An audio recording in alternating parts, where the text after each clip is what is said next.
In a world where martial artists reign supreme, Zhu Jiao, a hapless apprentice, finds himself ensnared in a web of greed and betrayal. Abandoned by his master and cast onto the unforgiving streets, he grapples with the painful reality of his existence. With a mysterious past and a name that echoes a comical origin, Zhu Jiao's journey is fraught with challenges as he strives for redemption. As he navigates through treachery and the harshness of life, will he rise from the ashes of despair or remain forever lost? This is the tale of a small character's struggle against the odds, devoid of shortcuts or divine interventions, revealing the raw essence of human perseverance. As fate unfolds, Zhu Jiao's path intertwines with power struggles and the allure of riches, leading him to unexpected alliances and fierce enemies. Will he uncover the truth behind his origins and harness the strength within? Join him on this gripping adventure, where every setback is a step towards a greater destiny. Chapter 1: The Pitiful Zhu Jiao. In the grand courtyard of Ba Dao Min, located in Dong and Chung of the Jin Kingdom, a robust middle-aged man garbed in plain clothes, adorned with strands of silver in his hair, paced back and forth, unleashing a torrent of furious invectives. How could I have been so blind to bring back such a worthless wretch? For over a decade, you've accomplished nothing but squander resources and engage in petty thievery, whether pilfering elixirs or spying on the master's wife during her bath. Now, you dare to sell my cherished by Lingjiao. Count the years. How is it that you still linger in the realm of Renjia?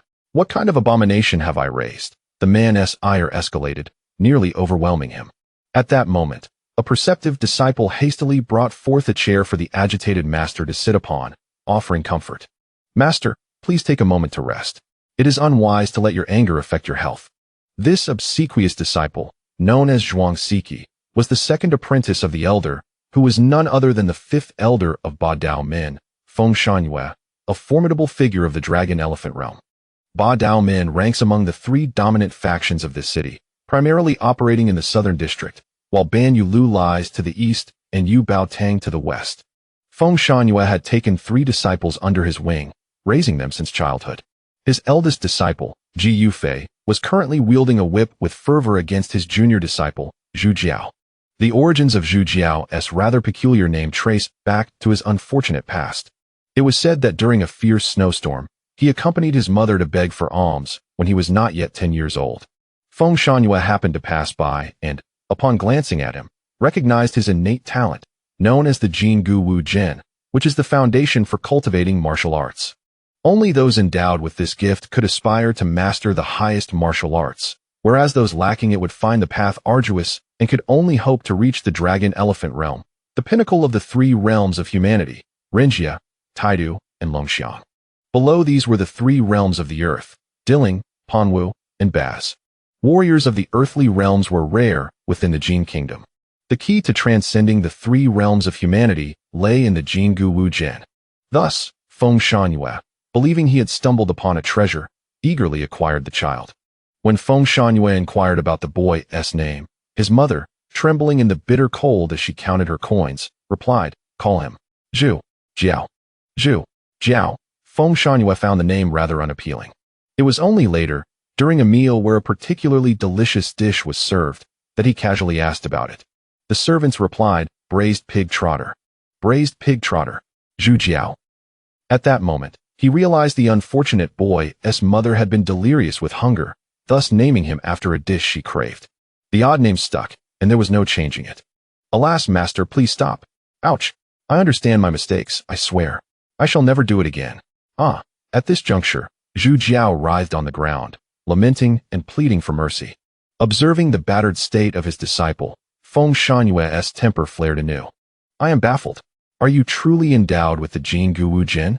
You are even inferior to an ordinary person. What a disgrace." Before long, Zhu Jiao had succumbed to unconsciousness from the beating. "Well, I have raised him personally. I cannot truly kill him." Sigh, Feng Shunyue sighed, waving his hand dismissively. "Enough of this. Cast him out, and let him fend for himself." Zhuang Siki and Ji Yufei exchanged knowing glances and shared a subtle smile as they unceremoniously tossed Zhu Jiao onto the bustling streets of the city, ensuring to seal his acupoints and strip him of his martial abilities. Thus, the unfortunate Zhu Jiao was left as a lost soul, wandering the streets once more. As midnight approached, Zhu Jiao abruptly regained consciousness, the searing pain coursing through his body accompanied by sharp stings across his face, prompting an involuntary gasp. Ji Yufei, you scoundrel! How could you strike me so brutally? And to my face, no less. How shall I face anyone again? Moreover, it was you who led me to spy on the young mistress. As the image of the young mistress flickered in his mind, the pain seemed to lessen, even as concern for his master arose. At such an age, could he truly handle a wife so enchanting? And you, Zhuang Siki, you were the one who provided me with the elixirs, and the scheme to sell by Lingjiu was your idea. Yet, you cast all the blame upon me. As these thoughts churned in his mind, an excruciating agony surged forth without warning. The pain felt like countless sharp needles piercing every inch of his skin, akin to a raging inferno consuming his very bones. In an instant, his body trembled uncontrollably, cold sweat pouring from his forehead and spine, saturating his garments. Desperately, Zhu Jiao concentrated, attempting to harness his internal qi to counter the insidious pain. Yet, at that moment, his qi seemed to dissipate into nothingness, utterly unresponsive. This is it. Those two rascals intend to eliminate me. It dawned upon him that he had been deceived, foolishly believing in the bonds of brotherhood and shared fortunes. At this juncture, it was too late for regrets. He needed to contemplate his next steps.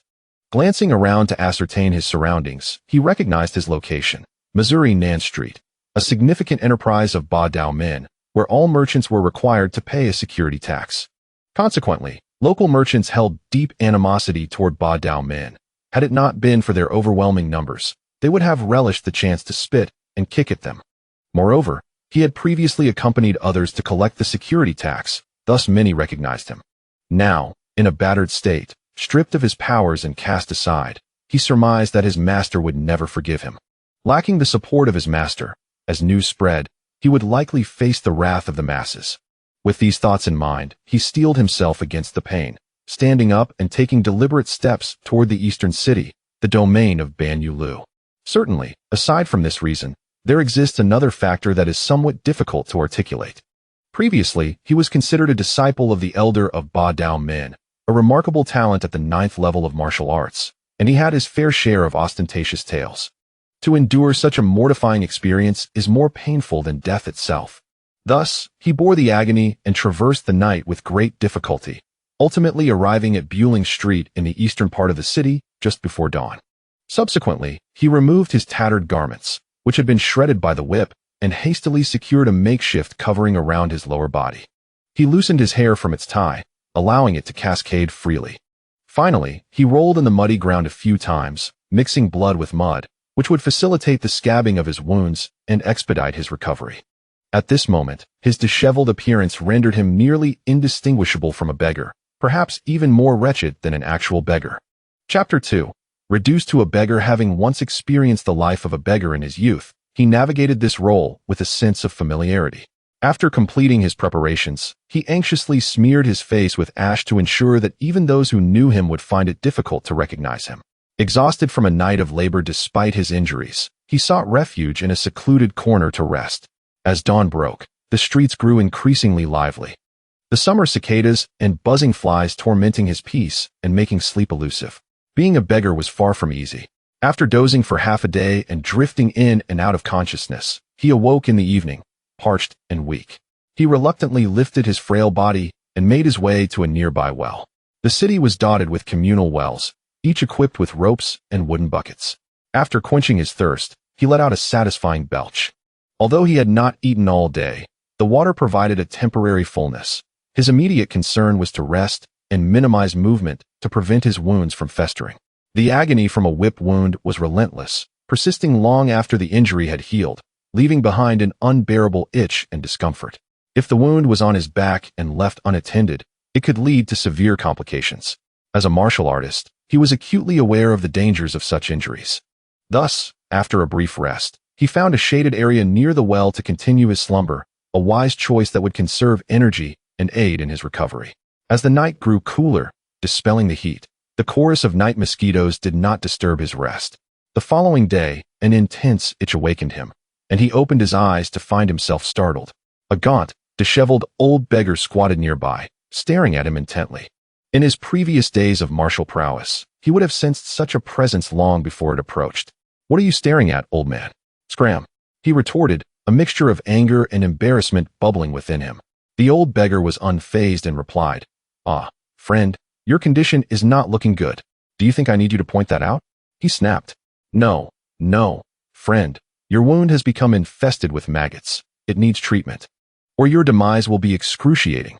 The old man's words ignited a flare of indignation in Zhu Jiao. "If I had the money for medicine, would I be lying here? You must be out of your mind. Treating the wound won't cost you a thing," the beggar insisted. "I'm not joking with you. It's summer, and there are many plants that can help heal your injuries." Zhu Jiao's spirits lifted at this suggestion. "Old man, quickly tell me where to find them. I initially wanted to help you, but you are quite rude. My apologies, esteemed elder. I failed to recognize your worth. Please forgive me." Zhu Jiao immediately knelt, bowing his head in earnestness. This sudden shift left the old beggar bewildered, struggling to comprehend the drastic change in demeanor. "Rest assured, if I recover, I shall honor you greatly. I will treat you to steamed lamb, braised bear paws, roasted duck, and a plethora of delectable dishes." As Zhu Jiao listed the dishes, the old beggar's mouth watered with desire. All right, I will assist you." Overjoyed, Zhu Jiao gazed at the old man with gratitude, his eyes sparkling with sincerity. "Don't look at me like that. I will go now," the old beggar said hastily, retreating as if he were the one at fault. Before long, the old beggar returned with several leafy branches. Zhu Jiao recognized them as yubai trees, common in the city, but he had never heard of them being used for external wounds. However, there was no time for skepticism. He had to trust this last resort. The old beggar began to crush the leaves with a stone, releasing a greenish juice. "Lie down." Zhu Jiao complied. As the crushed leaves were applied to his back, the excruciating pain surged through him, prompting him to question, "Old man, does this really work? You're not going to kill me, are you? You think I've been a beggar for so many years without knowing how to save lives? Trust me. Are you treating me like a test subject?" Zhu Jiao exclaimed. "Don't worry, if it goes wrong, at least you'll be spared further suffering." Though the words were not comforting, Zhu Jiao found some solace in them. The agony was indeed unbearable. "Fine. You have guts. Go ahead and kill me. Why would I do that? I'm trying to save you. With such confidence, if I die, I won't hold it against you. Enough chatter. Just endure it." With that, the old beggar began to pat vigorously on Zhu Jiao's back, mixing blood, pus, and herbal juice in a grotesque concoction. Zhu Jiao nearly lost consciousness from the pain. Once finished, the old beggar cleaned Zhu Jiao's back, took a swig from his gourd, and sprayed the contents over the wound. A strong scent of alcohol filled the air. Zhu Jiao, weak and exasperated, muttered, "Why didn't you use the alcohol sooner? Were you playing me? Alcohol costs money. You could have bought some too." Zhu Jiao felt a pang of betrayal. After all that chaos, it all came down to the alcohol. After spraying, the old beggar sprinkled black powder over Zhu Jiao's back. "What is this? Herbal ash. I should have never trusted you. You begged me." Zhu Jiao realized he had no ground to argue and fell silent. However, it wasn't long before he could no longer contain himself. "Can I have a drink? The alcohol promotes blood circulation and will prevent your wounds from scabbing. You're just being stingy. Are you a deity or something? So benevolent? Ah, friend, if you speak like that, are you refusing to acknowledge our agreement?" "Agreement? What agreement?" Zhu Jiao pondered. "Oh, I understand now." Under the tree, the two engaged in a leisurely exchange. "Old man, let us make this clear. If you end up killing me, I won't blame you. It's just fate. If you manage to heal me, I shall indulge in a life of luxury, sharing my fortunes with you. However, do not expect my gratitude. I will never express such sentiments. You find yourself in a wretched state, on the brink of death. What do you possess to warrant my thanks? Spare me your so-called candid truths. If you cannot articulate your thoughts properly, it would be wise to remain silent."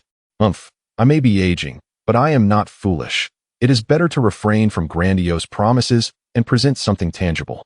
Zhu Jiao had to concede that the old man spoke the truth. The current state of his existence is both pitiable and laughable. With nothing to his name and bearing countless scars, he still cannot lower his stature or bow his head. Chapter 3: The Teachings of the Old Beggar. "Old man, are you hungry? Go fetch something to eat. Why don't you go? Isn't it obvious that I'm injured? Is it your pride that holds you back?" Upon hearing this, Zhu Jiao was momentarily taken aback, then sat up, his cold gaze fixed on the old beggar. "Do you recognize me? I am the third disciple of the fifth elder of the Ba Dao men, known as the extravagant little fat sheep, Zhu Jiao." That's not right. Who gave me such a ridiculous nickname?" It should be the three great protectors of the world, shouldn't it? As Zhu Jiao pondered this title, he felt a sense of confusion. Realizing that the old man recognized him, he understood that the motivation behind his rescue was far from simple. Speak, what is it that you desire? Tell me, is a beggar not the most humble existence in this world? Old man, stop beating around the bush and get to the point. The old man paid no heed to Zhu Jiao's impatience and continued. By day, they feign a pitiful demeanor while begging. By night, they scurry about like rats, stealing from the very homes of those who show them compassion. The more sympathy one has, the more likely they are to fall victim to thieves. And it is they who perpetrate this. Street thugs bully them, cruel households insult them, and even stray dogs disdain them, wishing to gnaw on their wretched bones. Despite this, they live humbly yet tenaciously. I have wandered here for over a decade. I can discern every household with dogs, every window, and every wife who might climb a wall. Thus, remember each person, learn to read their expressions, and keep your distance from the wicked, for it will bring you closer to the good. However, I am old, and my skills will go unheeded. I find you quite suitable. Zhu Jiao was left in utter bewilderment. Could it be that one could become addicted to being a beggar? Was it possible to love a trait such as this? Get lost. Do you wish for me to live my life as a beggar like you? You have the talent, don't squander it. If you learn my craft, you will never go hungry.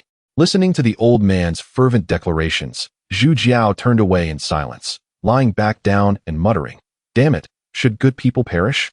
Should they be taken advantage of? What nonsensical logic is this? You are no good person. Do you possess a saintly heart?" Although Zhu Jiao considered himself not a good person, he could not accept such a perspective, and above all, he did not wish to spend his life as a beggar. The old beggar, observing his reaction, could not help but reveal a knowing smile. "Wait for me here. I will find you something to eat." With that, the old beggar turned and left. Shortly after, he returned with some leftover food. At that moment, Zhu Jiao could not afford to be choosy and devoured the meal ravenously, knowing that replenishing his strength was crucial for his survival. After a satisfying belch, Zhu Jiao inquired, "Old man, this is good. Where did you find it? There's even meat. See, this is knowledge. Would you like to hear more?" Since he was already full and had nothing else to do, Zhu Jiao decided to listen to the old man's boastful tales. After all, one cannot refuse a meal. There's a wealthy family not far from here, surnamed Li, called Li Fu Lai. They run a medicine shop and are quite affluent, always feasting on lavish meals. I often beg outside their door, but their servants are quite fierce and always chase me away. Once, I even got beaten for it. However, I discovered that their guardian dog is quite friendly. It doesn't bite and is well-fed and robust. As Zhu Jiao listened, he began to feel uneasy.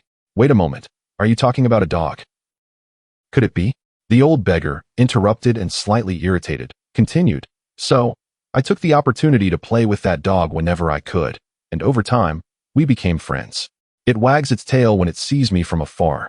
Although the old man had yet to reveal the source of the food, Zhu Jiao had already grasped it, and his stomach churned violently. Ugh, ugh. Perhaps there was truly nothing in his stomach. After dry heaving for a while without success, he finally collapsed to the ground, his face a portrait of despair. "Old man, next time I want tea ask, and you needn't tell me. Whatever you bring, I will eat." "Ah, you are teachable." In the blink of an eye, half a month passed, and Zhu Jiao had nearly recovered.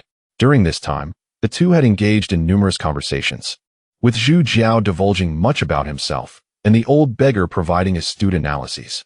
"Your master treats you well, but he likely wishes to see you rise to greatness, as there are many legends of those with golden bones and martial roots.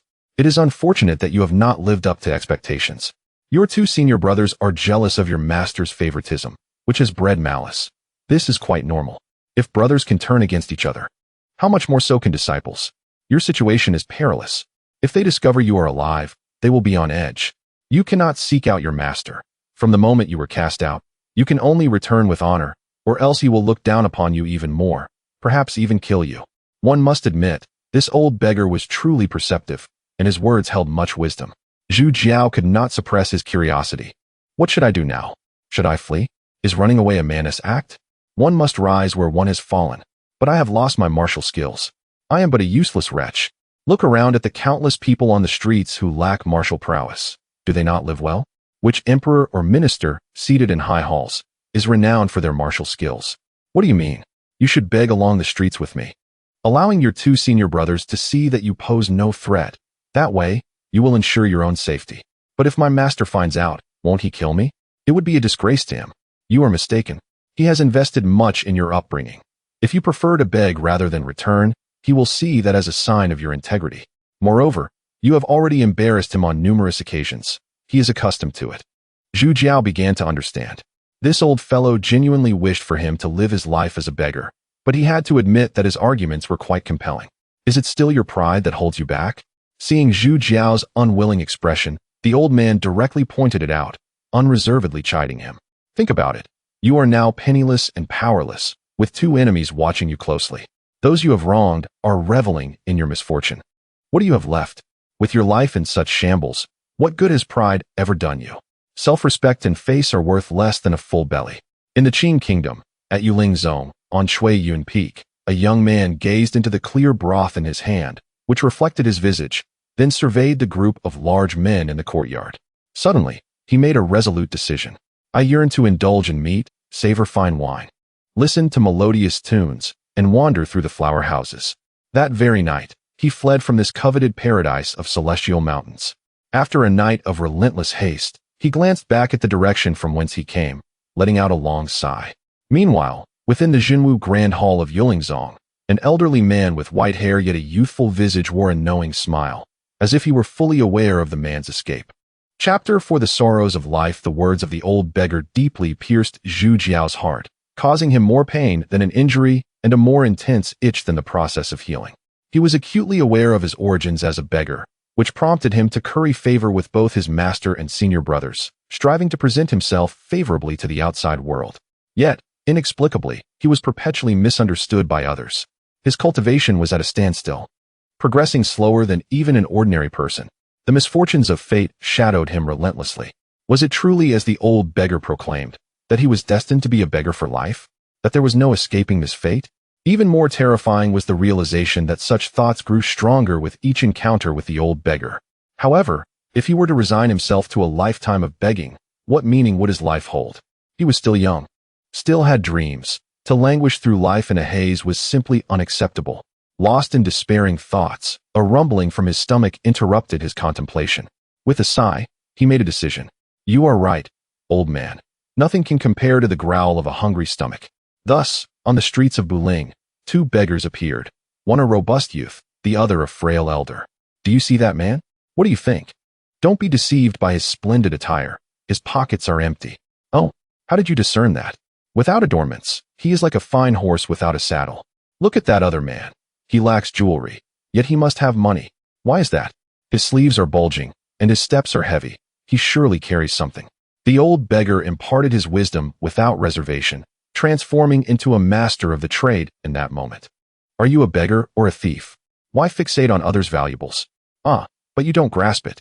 Knowing who possesses wealth, then observing their temperament allows for targeted begging, making it far easier to succeed. The old man smugly proclaimed, "Watch me perform." With that, he boldly approached the tavern across the street. There, 5 portly middle-aged men had just exited a restaurant. Their fine garments and jewelry hinted at substantial wealth. They appeared somewhat unsteady, likely having indulged in too much drink, while 2 servants hovered nearby, hesitant to assist. As the old beggar approached, he greeted them with a broad smile, bowing and exclaiming, kind Sir Wang, wishing you prosperity and health." The well-fed middle-aged man, upon hearing the call, turned to see the old beggar and was about to wave him off when he noticed the beggar's mouth moving, gesticulating toward him, though he could not hear the words. Puzzled, he thought the surrounding noise too great and shouted, "What did you say? I can't hear you. Speak louder." The old beggar employed the same tactic again, and the wealthy man, now suspicious, turned to his servants for clarification. Receiving a confused response, he cautiously approached the old beggar. "There is a bug on you." The wealthy man looked down, searching his person but found nothing amiss. "Let me help you remove it." Before the man could react, the old beggar swiftly grabbed a handful of something from him and flung it to the ground. A caterpillar, about an inch long and greenish-yellow in hue, landed on the ground, only to be swiftly crushed under the old beggar's foot. The wealthy man, witnessing this, patted the old beggar on the shoulder, chuckling heartily, and instructed his servant, Xiao Li, reward him with a tael of silver. With that, he turned and left with his companions. Zhu Jiao, witnessing the entire scene, was left in a state of astonishment, having seen the old beggar conceal the caterpillar beforehand, and just like that, he had earned a tael of silver. Kid, did you understand? Zhu Jiao nodded, still in a daze. Come, let us feast. The old man exclaimed, raising an eyebrow. You spend what you just earned right away. No wonder you remain a beggar. After saving for so many years, where is your money? Zhu Jiao found himself at a loss for words under the old man's scrutiny. Soon after, the two beggars sat on the street, indulging in roasted duck and wine, reveling in their merriment, which drew envious glances from passers-by. They likely wondered, when did roasted duck become so delicious? I must buy one to taste. Do you know why we spend money as soon as we acquire it? The old beggar asked mysteriously. Zhu Jiao, engrossed in his meal, merely shook his head. Wealth that comes too easily invites covetousness, and one risks attracting unwanted attention, leading to potential disaster. Zhu Jiao could not help but retort. Oh, you overthink it. Who would covet such a small amount? It's not that you are too naive. You see only the income, not the expenses. Who doesn't have their worries? Caution is paramount. For reasons he could not quite fathom, Zhu Jiao found himself admiring the old man's insights. His understanding of the logic of life at the bottom rung of society was astute. If only such acumen were applied elsewhere, it would yield remarkable results. After a hearty meal, the old beggar suddenly exclaimed, Look, look, there is a rare little fat sheep. What little fat sheep? Where? I don't see anything. The old beggar playfully tapped Zhu Jiao on the head and pointed. Before them stood a dashing young man clad in silk, a sword at his waist, casually fanning himself while glancing around with delight and curiosity. His appearance was striking, standing out like a crane among chickens, exuding exceptional grace and poise. As he walks another 200 steps, someone will bump into him, deftly stealing the jade pendant from his waist. Continuing 100 steps further, he will be tripped, and someone will assist him, absconding with his purse. Zhu Jiao, though initially skeptical, kept his gaze fixed, eager to witness the old beggar's predictions fail, so he could mock him later. However, events unfolded precisely as the old beggar had foretold. Zhu Jiao was left speechless, gazing incredulously at the old beggar, who seemed almost divine in that moment. Do not look at me like that. When you spend enough time on the streets, you learn to perceive the myriad facets of humanity with just a glance. At that moment, Zhu Jiao felt utterly captivated. During his studies, his teachers had instructed him to remain oblivious to the world outside and focus solely on reading the classics. In his practice, his master had taught him to keep his eyes away from worldly distractions and to devote himself entirely to his training. His existence revolved solely around his master, his peers, and the pursuit of knowledge and skill, leaving little room for anything else. Yet, it was only at this moment that he comprehended the essence of the world. In this world, there was no place for him. It was only by transcending oneself that one could truly see the world. Old sir, teach me. At this moment, he felt an overwhelming sense of humility. The old beggar smiled, pleased with the success of his stratagem. Have you been convinced, young one? Indeed, I am. Would you be willing to join me in a life of begging? I possess numerous skills. A lifetime of such existence is certainly unfeasible. I am still young. Excellent. Aspiring for greatness. A man's ambitions should reach far and wide. There is hope for you yet. The old beggar praised. Zhu Jiao, with a face full of skepticism, replied, Are you not the one who suggested that I become a beggar for life? Why then are you offering compliments? I stated my intention to impart all my skills to you, not to suggest that you endure a lifetime of begging. Chapter 5. Tempering in the fireworks as dawn breaks, the streets are shrouded in a delicate mist, and the cobblestone paths glisten with the remnants of last night's moisture, exuding a faint glow. The shops along the street gradually open, their calls and shouts rising in chorus. In front of the steamy Baozi shop, the proprietor skillfully arranges baskets of dumplings in the steamer. Within the blacksmith's forge, the smith, bare-chested, raises his hammer, the rhythmic clanging resonating as he strikes the glowing iron. Not far away, the sounds of children reciting their lessons echo from a private school, their youthful voices seemingly narrating the hopes for the future of Dong'an City. Half a year swiftly passes. In the tranquil ancient alleyways and the bustling market, amidst the palpable atmosphere of life, an old man and a young boy weave through the crowd, measuring the very land of this city with their footsteps. Zhu Jiao experiences the hardships of life and contemplates the myriad forms of existence, gradually growing accustomed to this way of life. The Ba Dao men did not stir in his absence, nor did Dongan City change significantly with the addition of a beggar. Yet, on a wintry night, amidst swirling snowflakes, the old beggar departed, leaving behind a cherished cloth bag. This bag was the old beggar's most prized possession. Zhu Jiao had often wished to see its contents, only to be met with firm refusals. The old beggar shrouded it in mystery, leaving Zhu Jiao with a sense of longing. It is said that animals seek solitude before their passing, while humans find a sacred place to seal their graves. He was unaware whether the old beggar had left this world or merely vanished, nor did he know his name. Resolving to cast aside myriad thoughts and futile speculations, he opened the enigmatic bag. In an instant, an ancient tome revealed itself, its pages yellowed as if caressed by countless years. Upon closer inspection, the cover bore the bold characters of Xiao Yaosheng Xinju, exuding an aura that was both mysterious and archaic. How could this old man claim to be illiterate? Zhu Jiao, with a look of skepticism, turned the pages, which stated that to practice this skill, one must undergo self-castration, refining the heart amidst worldly chaos, and remain as unyielding as a pine. What nonsense, self-castration. Is it not possible to practice otherwise? Zhu Jiao scoffed at the absurdity. As he continued to peruse, he discovered that indeed, a set of internal cultivation methods was recorded within, markedly different from his previous training, yet lacking any remarkable features. However, at the conclusion, there was a phrase that read, "If one does not self-castrate, one may still cultivate," descending into the mortal realm and living a life of indulgence. Zhu Jiao felt a surge of exasperation. It seemed to be a deceptive ruse. An insidious thought flickered through his mind. Perhaps the old beggar had been reluctant to let him see this book because he had truly undergone self-castration. Without the old beggar's company, life had grown rather dull. Zhu Jiao gazed at the thick blanket of snow, tucked away in a haystack, listening to the howling northern winds, too lazy to brave the cold in search of food. Ultimately, he succumbed to temptation and began to study the cultivation method.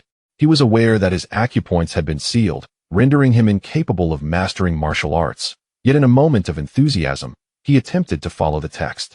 Miraculously, a wave of warmth surged from his dantian, and beneath his thin garments, he felt a bulge forming. To his astonishment, this warmth was quite comforting, truly a gift amidst the winter chill. Encouraged by this notion, Zhu Jiao commenced his cultivation, progressively becoming engrossed. As the method activated within him, after completing a full cycle, the warmth spread throughout his being, causing his blood to surge as if boiling, and he broke into a profuse sweat. How delightful, so invigorating. This old man had such a treasure and failed to inform him sooner, leaving him to suffer in the cold. At this moment, Zhu Jiao entirely forgot the warning inscribed on the continuation of the cultivation method and became wholly absorbed in his practice. Unbeknownst to him, the once silent dantian was now gathering true energy, which remarkably broke through the sealed acupoints, allowing his former 9th-level inner strength to return inexplicably. This was a world of martial artists. Only through martial prowess did one gain stature and prominence. With martial skills, one could join sects, oppress the populace, or align with the court to serve the nation. Although anyone could cultivate martial arts, the initial requirement was access to a cultivation method. Esteemed martial techniques were treasured by each sect, seldom found among the common folk. Furthermore, the process required elixirs to enhance one's essence, awakening bodily potential, something beyond the reach of ordinary citizens. It was said that cultivation methods were classified into 3 tiers: heaven, earth, and human. Heavenly methods were beyond contemplation. Earthly methods were exceedingly rare, possessed only by top-tier sects and mysterious clans, while human-level methods were comparatively common, bordering on proliferation. Zhu Jiao, the third disciple of the elder Feng Shangyue from Ba Daomen, practiced the Dahi Ju, a formidable technique within the sect, though merely average outside of it. His realm of Rinzhou was merely that of an ordinary beginner martial artist, and his 9th-level true energy only provided a degree of resistance against cold, not true immunity. Thus, Zhu Jiao continued to operate the Xiao Yaosheng Xinju. After 2 full cycles, the true energy within him accumulated increasingly, ultimately coalescing into a cloud-like mass, and his dantian expanded significantly. In this manner, he inexplicably advanced to the Taidu realm. Attaining the Taidu realm meant becoming an elite within the sect, a figure of great prowess. Within Ba Daomen, there were merely a handful of individuals at the Taidu level, while the Dragon Elephant Masters were even fewer, confined to the upper echelons of the sect. With the return of his martial prowess and subsequent advancement, Zhu Jiao's spirits soared, and he could not help but laugh heartily. Who dares to disturb my peace? This is my family's haystack. Be gone. An old man approached, the crunch of snow beneath his feet echoing.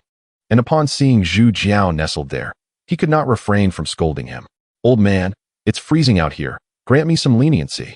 Zhu Jiao responded, unperturbed. The 6 months spent with the old beggar had dulled all his sharp edges. 300 paces east from here, there is a haystack many times larger than mine. You should go there. Upon hearing this, Zhu Jiao realized the old man was determined to drive him away, so he sauntered off. The old man, watching him depart, smirked to himself, thinking, yes, go far away. Best if you die out there and scare that old stubborn man in the process.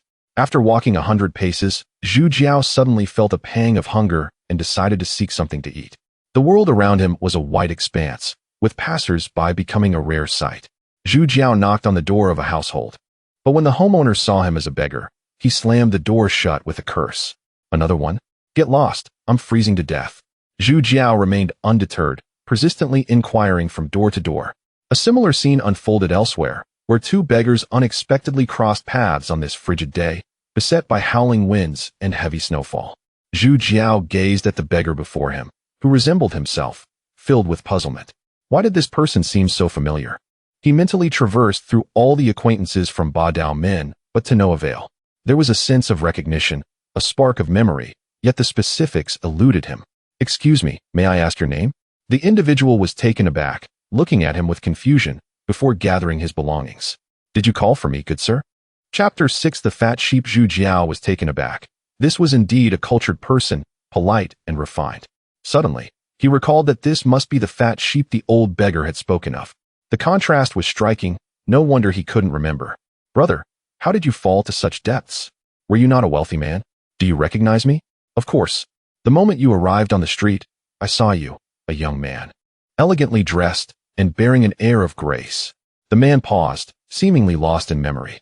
Brother, don't mention it. My heart is burdened. Upon hearing this, Zhu Jiao brightened up, feeling less hungry as he sensed a story unfolding. Come, let us walk and talk. What exactly happened? The two ceased their begging and began to converse. It turned out he was a young man who had escaped from Yuling Zone. Although Yuling Zone was a sect of the Qin Kingdom, it was not far from the Jin Kingdom. With his remarkable agility, he had reached this place in just one night. He believed that once he left Qin Kingdom, the sect would be unable to find him, allowing him to indulge in worldly pleasures, eating meat, drinking wine, listening to music, and courting women. However, having grown up in the mountains, he was unaware of the wickedness of human nature. His valuables were stolen, and even his treasured sword was deceived from him. The more he thought about it, the angrier he became, swearing to capture those who had wronged him. Yet, a wealthy man returning home was one thing, but a poor man returning was another.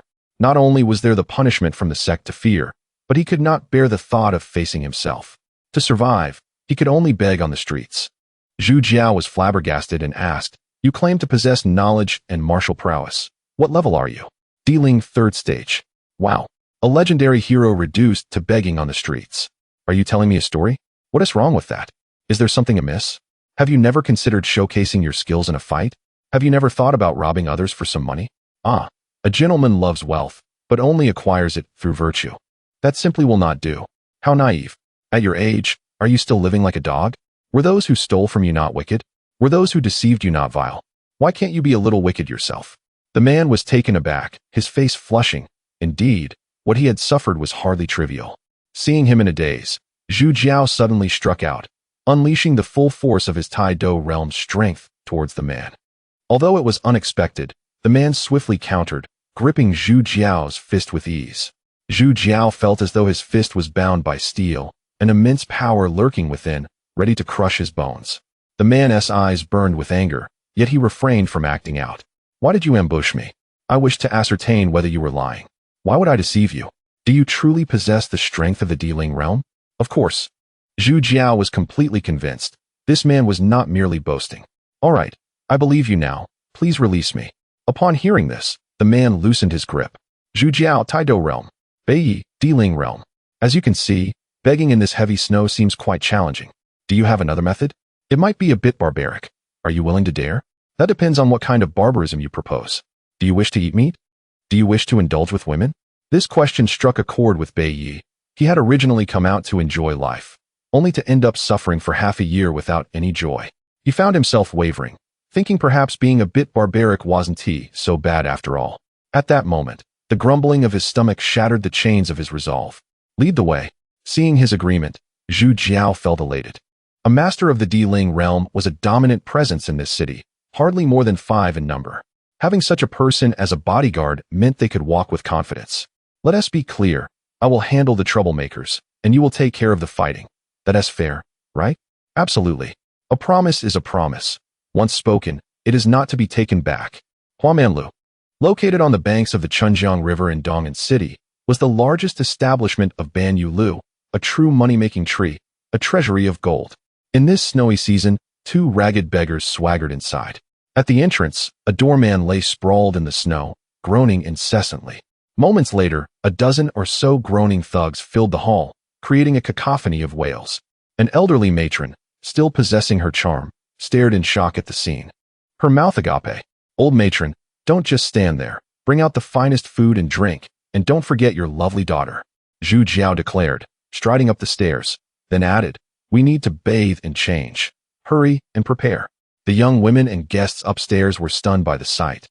This was the Banyu Lu, one of the 3 major powers in the city, and such events had not transpired for many years. The intruders were beggars. Had they lost their minds or gone mad with hunger? As they reached the 2nd floor, the elderly matron had yet to take action.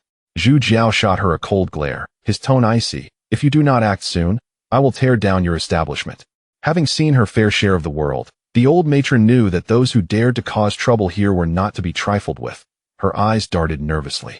Looking at the messy scene, she hastily shouted, you useless gluttons, stop howling on the ground and get up to fetch water. Chunli, Xiaoyang, Dongyu, you 3 hurry over and serve our esteemed guests. The day's crowd snapped back to reality and immediately sprang into action.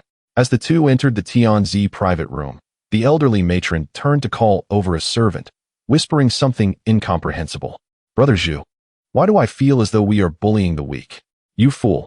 This is merely taking from the rich to give to the poor. If one thinks like you, it certainly feels better. We are doing a good deed, being heroes. We still have a fight to face. Do not let your guard down.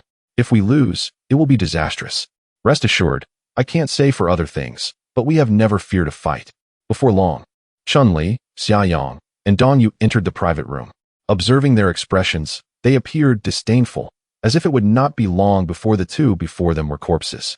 Zhu Jiao looked at the 3 with a chilling gaze, proclaiming, if you continue with that expression, I will make you lie down as you leave. Don't blame me for lacking compassion. Upon hearing this, the 3 women's expressions shifted, suddenly realizing that the 2 before them were not to be trifled with. After all, those who dared to cause trouble and remained unafraid were not within their reach. Exchanging glances, they revealed smiles, though their expressions remained stiff. Dear elder, please do not be angry. Let us first indulge in a little wine to warm our bodies. Chunli stepped forward to pour the wine, but after finishing, she retreated, hesitant to draw too near, uncertain whether it was out of fear of them or disdain for their uncleanliness. Zhu Jiao, however, paid no mind, lifting his glass and downing it in one gulp. Bai Yi wore a look of suspicion, reluctant to partake. What is there to fear? Until they ascertain our origins, they would not dare to poison us. Of course, once they comprehend our strength, the notion of poisoning us would be equally unthinkable. I have noticed that you are more adept at feigning than I am. Have I been pretending? Indeed, you have. If you do not believe me, you may inquire of them. Chapter 7. Embracing freedom. After the 3 women nodded in tacit agreement, Zhu Jiao chuckled. I truly did not intend to. Perhaps I have become a bit too carefree. No, you are simply lost in your own pride. The 2 laughed, and upon hearing their exchange, the women across from them no longer perceived them as foolish. Thus, Xiaoyang struck the strings of her pipa, while Dongyu began to dance. In that moment, the atmosphere was filled with the sounds of joyous song and dance, a delightful respite. However, this tranquility was short-lived, shattered by a thunderous explosion that reverberated like a clap of thunder. Who dares to show such bravado here? The elderly matron's face blossomed with delight upon recognizing the newcomer, as she pointed with her arm. The visitor was Wen Tai, the 2nd master of the Banyu Lu, known for his prowess in the 5 thunder techniques.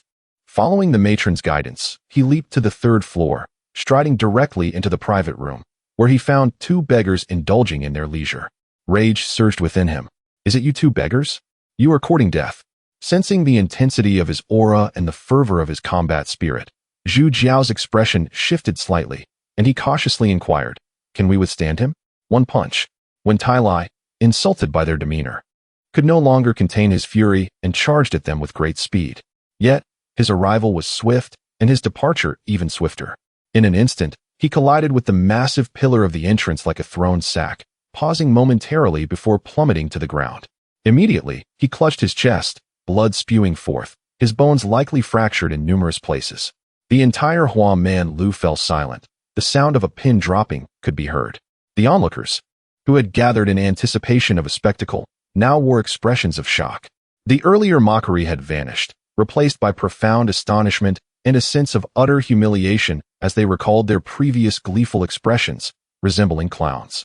Well then, indulge in revelry, for someone will cover our expenses. Is that all? Indeed, did you not find it thrilling? A bit. Fear not. There will be ample opportunities in the future. The three women who had initially fled now quietly returned, their eyes no longer concealing admiration. The beggar attire of the two men, in their eyes, gleamed as if gilded, the tattered garments merely the playful jest of the strong. Not long after, in a secluded courtyard of the Banyu Lu, the master Jin Wushuang stood with hands clasped behind his back, contemplating a plum blossom before him. A beggar? A master of the earth realm? Surely, this cannot be accurate. Absolutely true. The strength of master one is well known. It is evident that only someone of earth realm cultivation could inflict such injury with a single punch. Logically, with such high cultivation, how could one possibly be a beggar? Moreover, this individual seemed to have appeared from nowhere, utterly unheard of until now. This raised a perplexing question. Beside him stood another figure, suspected to be Zhu Jiao, a disciple expelled from the Ba Dao Men by the third elder. Ba Dao Men. Jin Wushuang's finger flicked, causing a plum blossom to fall. We must treat them well. Do not be negligent. However, their free indulgence may reflect poorly upon us. Are you instructing me on how to conduct my affairs? Jin Wushuang's tone turned icy. Can the illustrious Ban Yu Lu not even accommodate a couple of beggars? The individual immediately lowered his head in contrition and withdrew from the courtyard. It seems my authority as master is increasingly disregarded. It appears it is time to set an example for others. Jin Wushuang gently stroked his graying beard, murmuring to himself. Meanwhile, with the grievous injury of second master Wen Tai Lai, the Hua Man Lu returned to its usual state, the ethereal melodies once again resounding from the mysterious private room. On the following day, as the morning sun rose, Zhu Jiao slowly opened his eyes to find a delicate beauty peacefully slumbering beside him. His hand could not resist wandering over her softness. Even after a night of revelry, he felt an insatiable yearning. Just as he prepared for another round, his eyes suddenly widened in confusion. What is happening? Where has my internal energy gone? As he carefully assessed the peculiar sensations within his body, he came to the disheartening realization that he had reverted to his former state of a powerless beggar. This is dire. An ominous thought echoed in his mind. Suddenly rising, he hastily donned clothing and swiftly made his way to Bai Ye's room to confirm a suspicion. His sudden intrusion caused Bai Yi to appear flustered. What are you doing? Check if your internal energy remains. Bai Yi began to circulate her energy, feeling an indescribable ease. Are you out of your mind? Everything is perfectly fine. Strange, if there is an issue, it should involve both of us. Where is my internal energy? Just then, a loud crash reverberated from the room. The two hurried to investigate, only to find Chun Li staring in confusion, having just shattered the bed. How did you receive my internal energy? Bai Yi gazed at Zhu Jiao incredulously. What? My internal energy is with her? Zhu Jiao found it even harder to believe than Bai Yi. Wait, I have internal energy now? I possess martial arts? Chun Li also struggled to comprehend. The trio exchanged glances, the atmosphere becoming rather peculiar. Ultimately, both of their gazes fixed upon Zhu Jiao, whose mind was spinning with confusion, utterly unaware of how this had transpired. The internal energy he had just regained had vanished inexplicably. Though Chun Li did not understand why Zhu Jiao had transferred his power to her, her eyes sparkled with gratitude as her cheeks flushed. She had encountered many men, yet none had ever been willing to bestow their internal energy or martial prowess upon her, even though she had longed for such moments in her imagination. Now, she too possessed the strength to protect herself. Thank you, my lord. You are truly kind. Lear will never forget your generosity. Chun-Li stepped forward, wrapping her arms around Zhu Jiao's, her eyes filled with deep affection.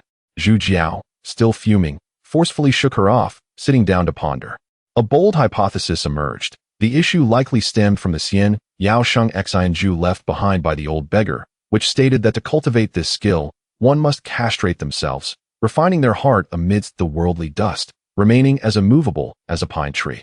If one does not castrate, they may still practice, but will lead a life of debauchery.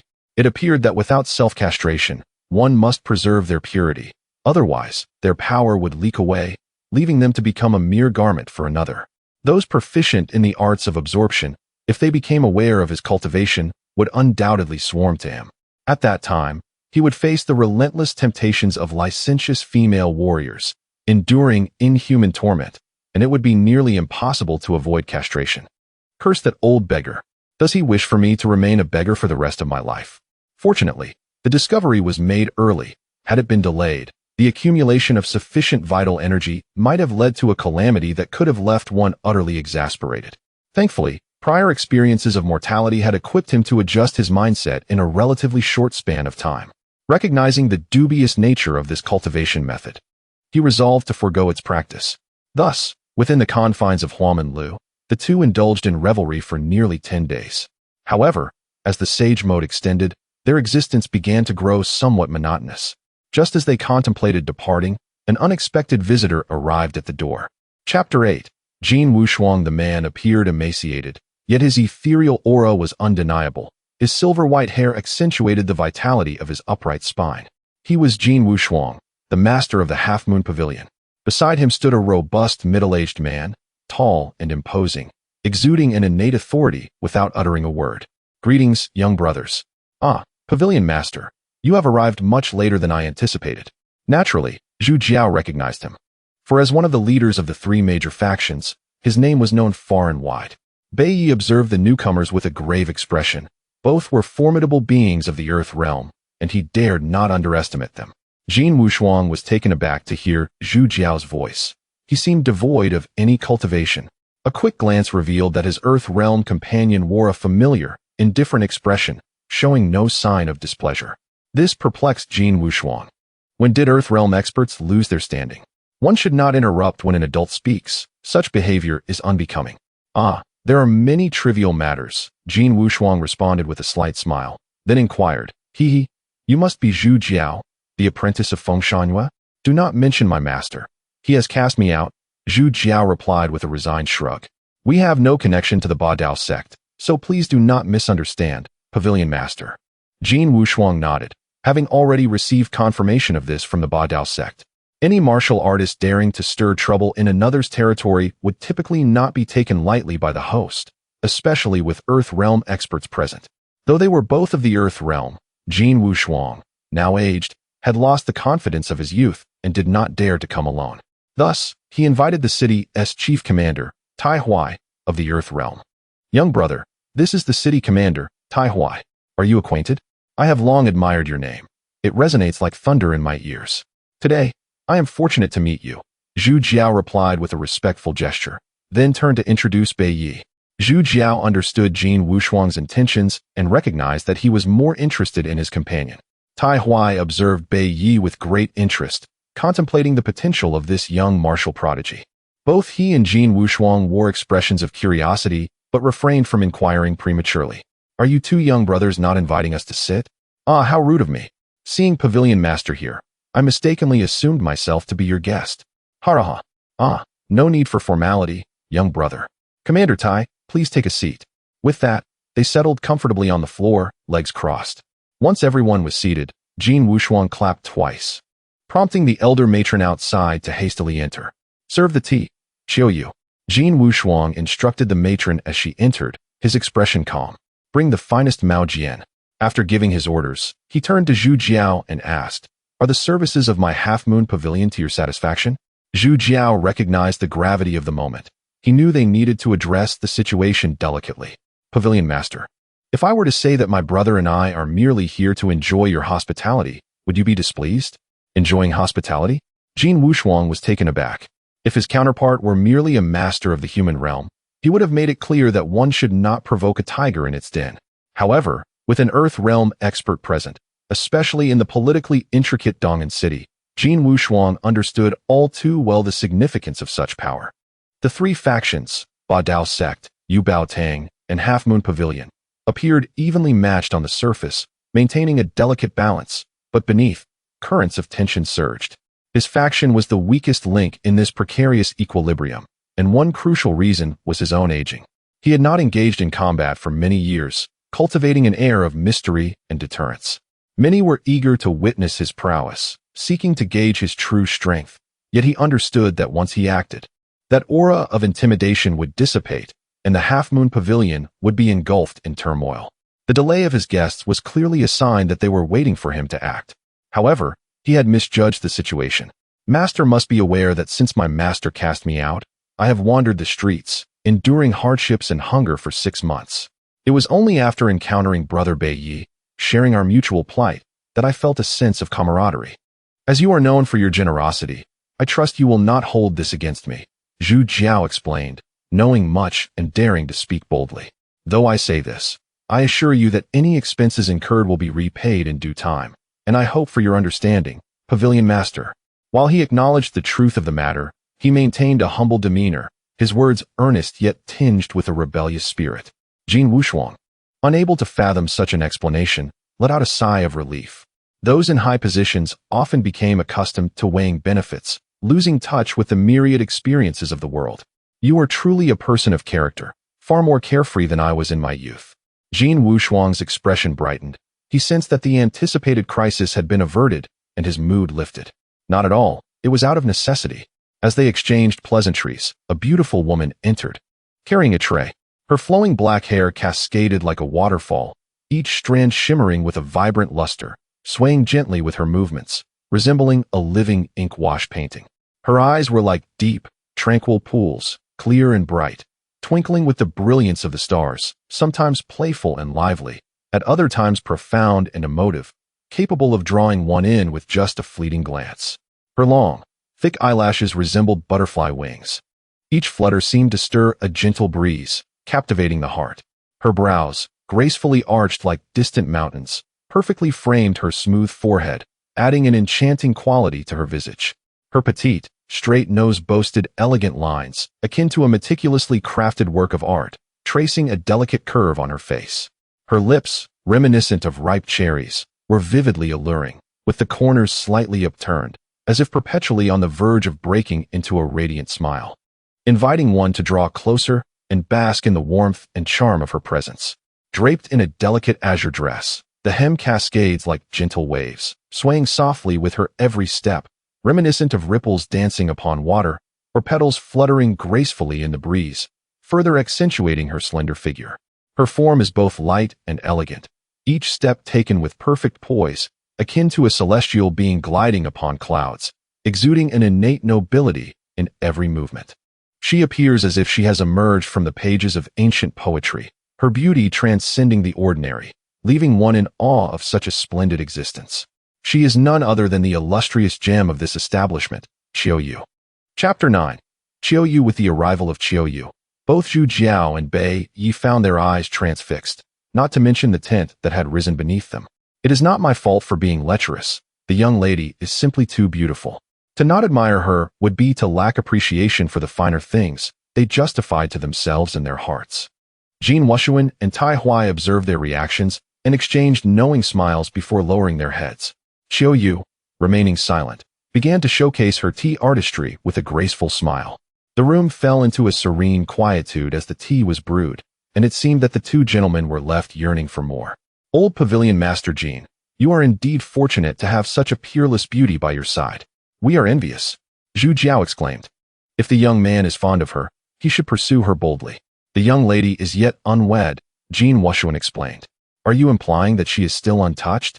Bei Yi inquired, evidently intrigued.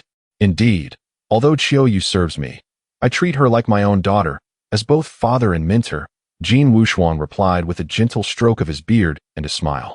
Upon hearing this, Bei Yi's ecstatic expression was tinged with a hint of shyness, and Jin Wushuan recognized that he had successfully hooked the fish.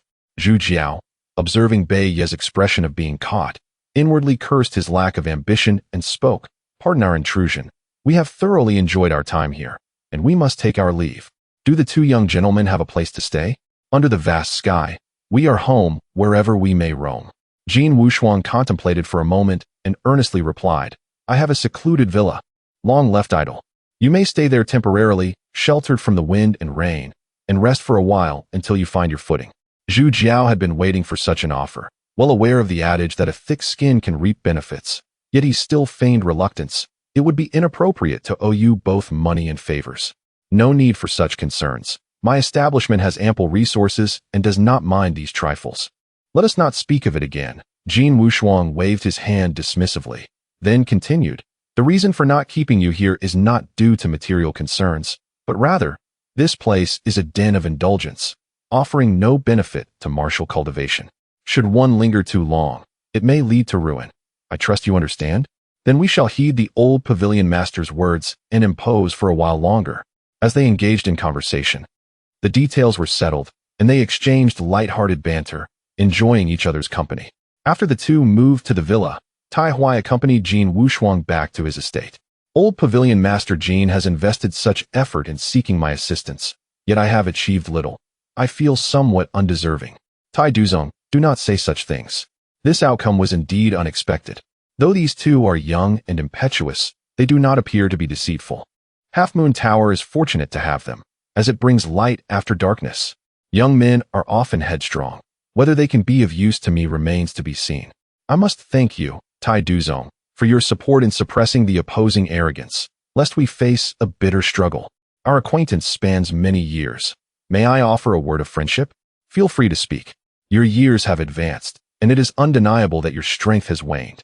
Those under your command are beginning to show their fangs. Perhaps it is wise to withdraw gracefully to ensure a peaceful old age. The world of martial arts is as deep as the ocean, and ambition binds our hearts. We commoners are not like you, born into privilege with the emperor's favor. Retreat is not an option for us. To be frank, I have received orders to return to the capital soon, and I fear the balance of power in this city will be disrupted, placing Half Moon Tower in jeopardy. Many thanks, Tai Duzong, for your years of guidance. Without it, Half Moon Tower would have struggled to survive. Let us refrain from such formalities." The two exchanged pleasantries and words of farewell. In a secluded courtyard of the Ba Dao Men, Zhuang Siki and Ji Yufei were engaged in idle chatter. "Have you heard? Zhu Laosan has somehow entangled a powerful figure from the realm of the strong, and he has been reveling at Half Moon Tower for several days. That old fool Jin Wushuang dares not show his face. I did not expect this brat to be so resilient. If he rises to prominence, we shall be in peril. My master has recently begun to speak of him. He must have caught wind of this matter. Humph, that old fool must be blind. What do we lack compared to him? Words are futile. We must devise a plan. I do have an idea, but it depends on your courage. If that is the case, I am quite intrigued. We can do it this way." The two then whispered to each other, occasionally breaking into sinister smiles. "Old Two, you truly are treacherous. I regret ever meeting you. Big brother, do not say such things. We are merely two peas in a pod, united in our mischief. We shall proceed as you suggest. If this plan succeeds, it will be a trifecta. Very well, I will prepare at once." Meanwhile, Feng Shangyue paced the room. "I say, this lad has made no progress in his cultivation over the years. It seems all his energy has been devoted to women. What a useless fellow. Do not take it to heart, my lord. He is a child I raised myself. His martial skills are of little consequence," replied Lin Yang, Feng Shanyue's wife. "Zhu Jiao is still a dutiful son." Though Lin Yang was an ordinary woman, her heart was kind and her spirit generous. Feng Shanyue, having practiced martial arts for many years and engaged in fierce competition, may have damaged his foundation, as he had taken several concubines yet failed to bear a child, which became their greatest regret. Thus, he treated his three disciples with utmost care, as if they were his own. "After all these years, I have come to realize that I should not cling to the continuation of my bloodline. It is only you who has suffered without a child of your own." Feng Shanyu sighed and continued, "The young lady I brought back recently possesses both beauty and virtue. I plan to select one of the three for marriage." Lin Yang smiled softly. "This is not like you at all. You could resist beauty in the past." "Perhaps I am growing old," Feng Shanyu replied awkwardly, then shifted the topic. "Among the three, The eldest resembles me, acting with decisiveness. The second is astute and meticulous, while the third gives me the most worry, being frivolous. I intended to teach him a lesson to set him straight, yet he remains unchanged. What shall I do? I must speak a truth you may not wish to hear. Though I am unfamiliar with this golden bone martial root you mention, I can see their natures. Among the three, it is likely only the youngest possesses a shred of conscience, while the eldest and second harbor many ill intentions. Lin Yang spoke gently, her gaze fixed on Feng Shanyu. Feng Shanyu's expression darkened. They were all his disciples, and he treated them equally. As martial artists, without ambition and fierce resolve, how can we stand in this ruthless world? What good is having a conscience if it cannot secure our peaceful lives? Seeing Feng Shanyu agitation, Lin Yang understood he had not absorbed her words and chose to remain silent, for they had shared a life together, and she knew his temperament well. Chapter 10. The confusion of Bai Yi in a courtyard somewhere in the eastern part of the city. The plaque read Shui Zhuxian. Several servants were tidying up the yard, perspiring profusely as they cleared away most of the accumulated snow. Zhu Jiao and Bai Yi were in a side room, drinking and chatting. Brother, enlighten me on the subtleties of this place. Why do we indulge in free food and drink while they dare not utter a word? Bai Yi inquired, a look of bewilderment on his face. Ah, you've begun to grasp the nuances of the world. In that case, allow me to elaborate, Zhu Jiao replied, an air of self-satisfaction enveloping him. In this world, might makes right. It's clear to you that they refrain from provoking us because of your status as a powerful figure. If I were to venture alone, I would undoubtedly be subjected to ruthless treatment. If that's the case, then what purpose do morals, laws, and the government serve? Bai Yi questioned. I have pondered this before. I once encountered an old beggar who enlightened me. Your strength may allow you to strike one person, 10 people, or even 100, yet you cannot conquer the entirety of the world. Countless individuals will refuse to submit. What, then, is to be done? Zhu Jiao paused before continuing. The law embodies the principles of righteousness. I tell you, do not rely on brute force, nor should you. The government represents tyranny, reminding you that wielding power comes with a price. Morality, on the other hand, instills within you the belief that relying on strength is inherently wrong. In this manner, the truth of might is obscured, allowing the powerful to enjoy the fruits of strength, wealth, beauty, while the weak find solace beneath the might, relishing superficial fairness. Listening to this discourse, Bai Yi was deep in thought, and after a long pause, he asked, You are not much older than I, yet you perceive all this with such clarity? In the past, I was like you, timid and overly concerned with others' opinions, until that scoundrel opened a window of understanding, Zhu Jiao recalled, his expression morphing into one of disdain as he remembered the old beggar. Then he must be your benefactor. How can you label him a scoundrel? Take a look at this, and you will understand, Zhu Jiao said as he tossed the ancient, yellowed tome, Xiao Yao Sheng Xin Ju, which the old beggar cherished like a treasure. Bai Yi picked it up and examined it carefully, frequently exclaiming in surprise, Oh, what? It can be like this? So that is how it is. Zhu Jiao, indifferent, quietly sipped his drink, occasionally glancing out the window, patiently awaiting the passage of time. After an indeterminate period, Bai Yi slowly closed the ancient book, contemplating for some time before speaking. Brother, this cultivation method of yours is remarkable. Oh, how so? You may not be aware, but I hail from the Qing Kingdom's Yuling sect, where I practice the supreme cultivation method, Zhenwu Hao Ran Qi, a heavenly grade technique. Your method bears remarkable similarities to it, leading me to deduce that it too is a variant of a heavenly grade technique. However, it is unfortunate that it is a dual cultivation method, and what you possess is merely the yang section. There must be a corresponding yin section for women.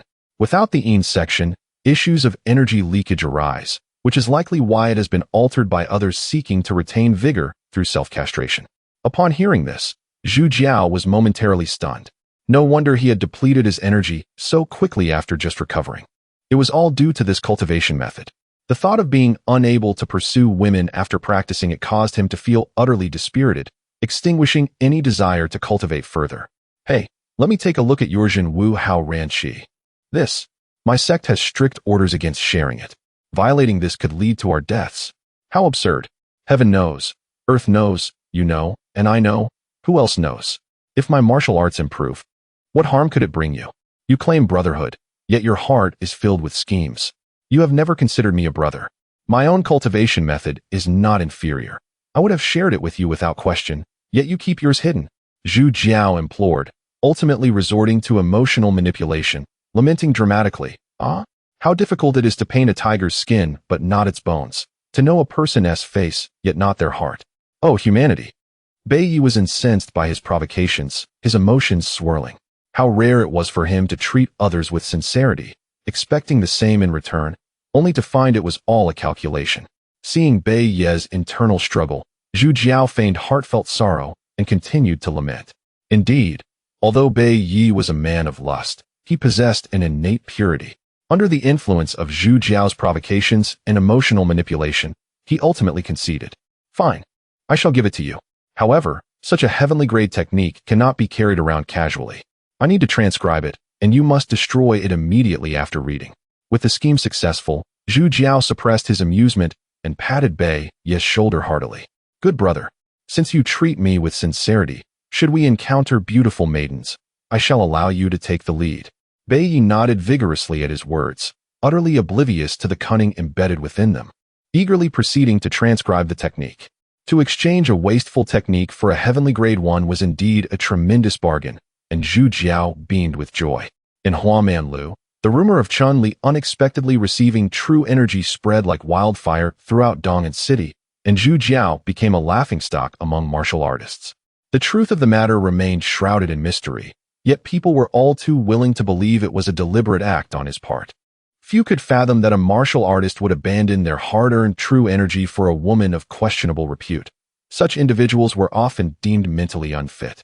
However, while martial artists looked down upon him, the courtesans were taken aback, filled with admiration. They imagined that if they could win his affection, they too might effortlessly acquire true energy and transform into valiant heroines, a most enticing prospect. In no time, many women were inquiring about him and his affairs, their intentions to pursue him impossible to disguise. As the beneficiary of this event, Chun Li was well aware of their subtle designs and felt a pang of dissatisfaction, vowing to seize the opportunity. Since gaining true energy, Jin Wushuang had sent her a set of techniques titled Ming Yu Heart Sutra. Naturally gifted, she found it effortless to ascend to the level of a master with her newly acquired true energy. Consequently, she rose to become a half-leader of Huamanlu, no longer needing to serve customers as she once did. At this moment, she leaned against the window, frowning as she contemplated whether to visit Shui Zhuxian to reconnect with Zhu Jiao. Meanwhile, Zhu Jiao was filled with frustration. The heavenly grade technique of Bai Yi was indeed extraordinary. However, despite countless attempts, he had achieved nothing. Even the Da He Ju he had practiced previously could not summon even a trace of true energy.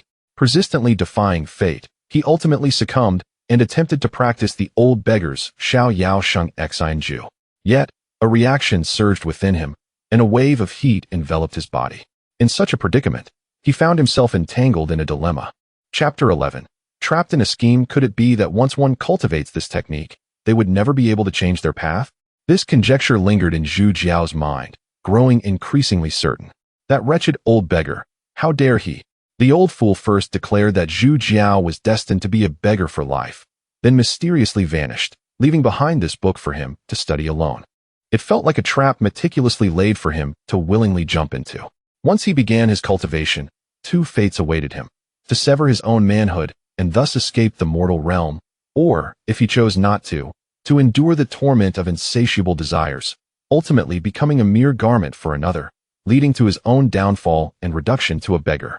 Should he attract the attention of a scheming woman, he could easily become a pawn, exploited until his vitality was depleted.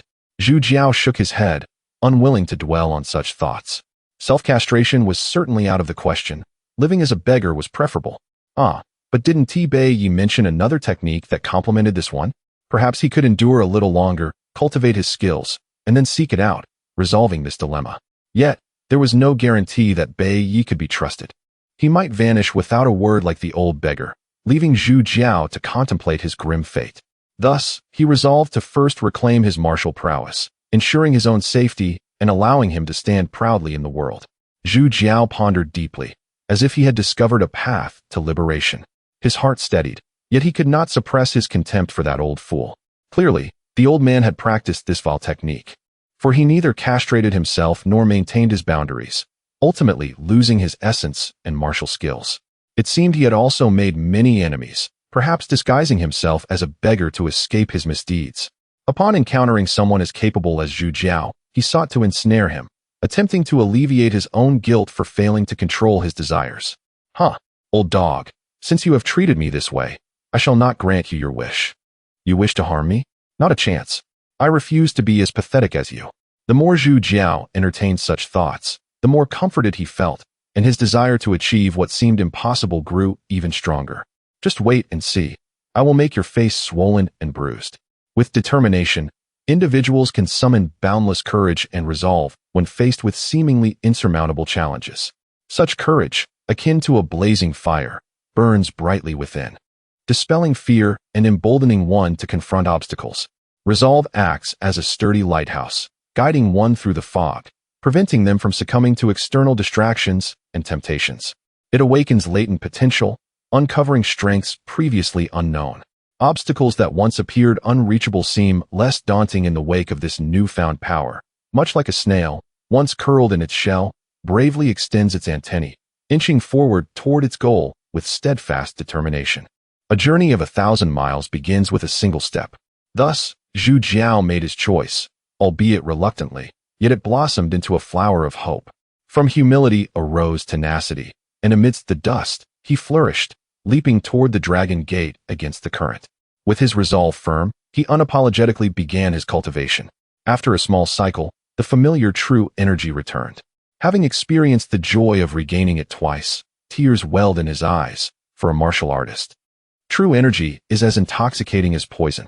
It invigorates the spirit, ignites blood, and instills boundless strength and confidence, alongside courage and passion. Due to the depletion of true energy within him, Zhu Jiao performed 3 small cycles before attempting a larger one to allow his body to adapt to the flow of true energy once more. The Xian Yaosheng Xian Ju was indeed profoundly mysterious, exquisite in its design.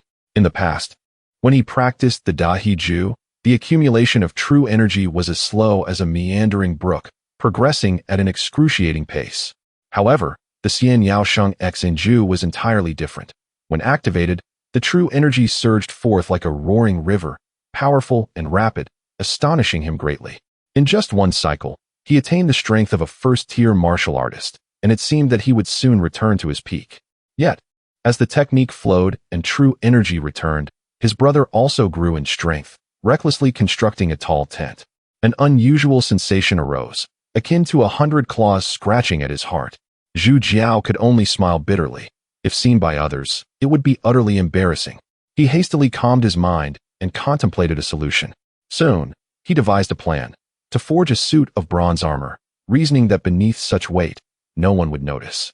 In the world of martial artists, armor was more commonly worn by commoners, while true masters scoffed at it, believing that heavy armor hindered speed and agility.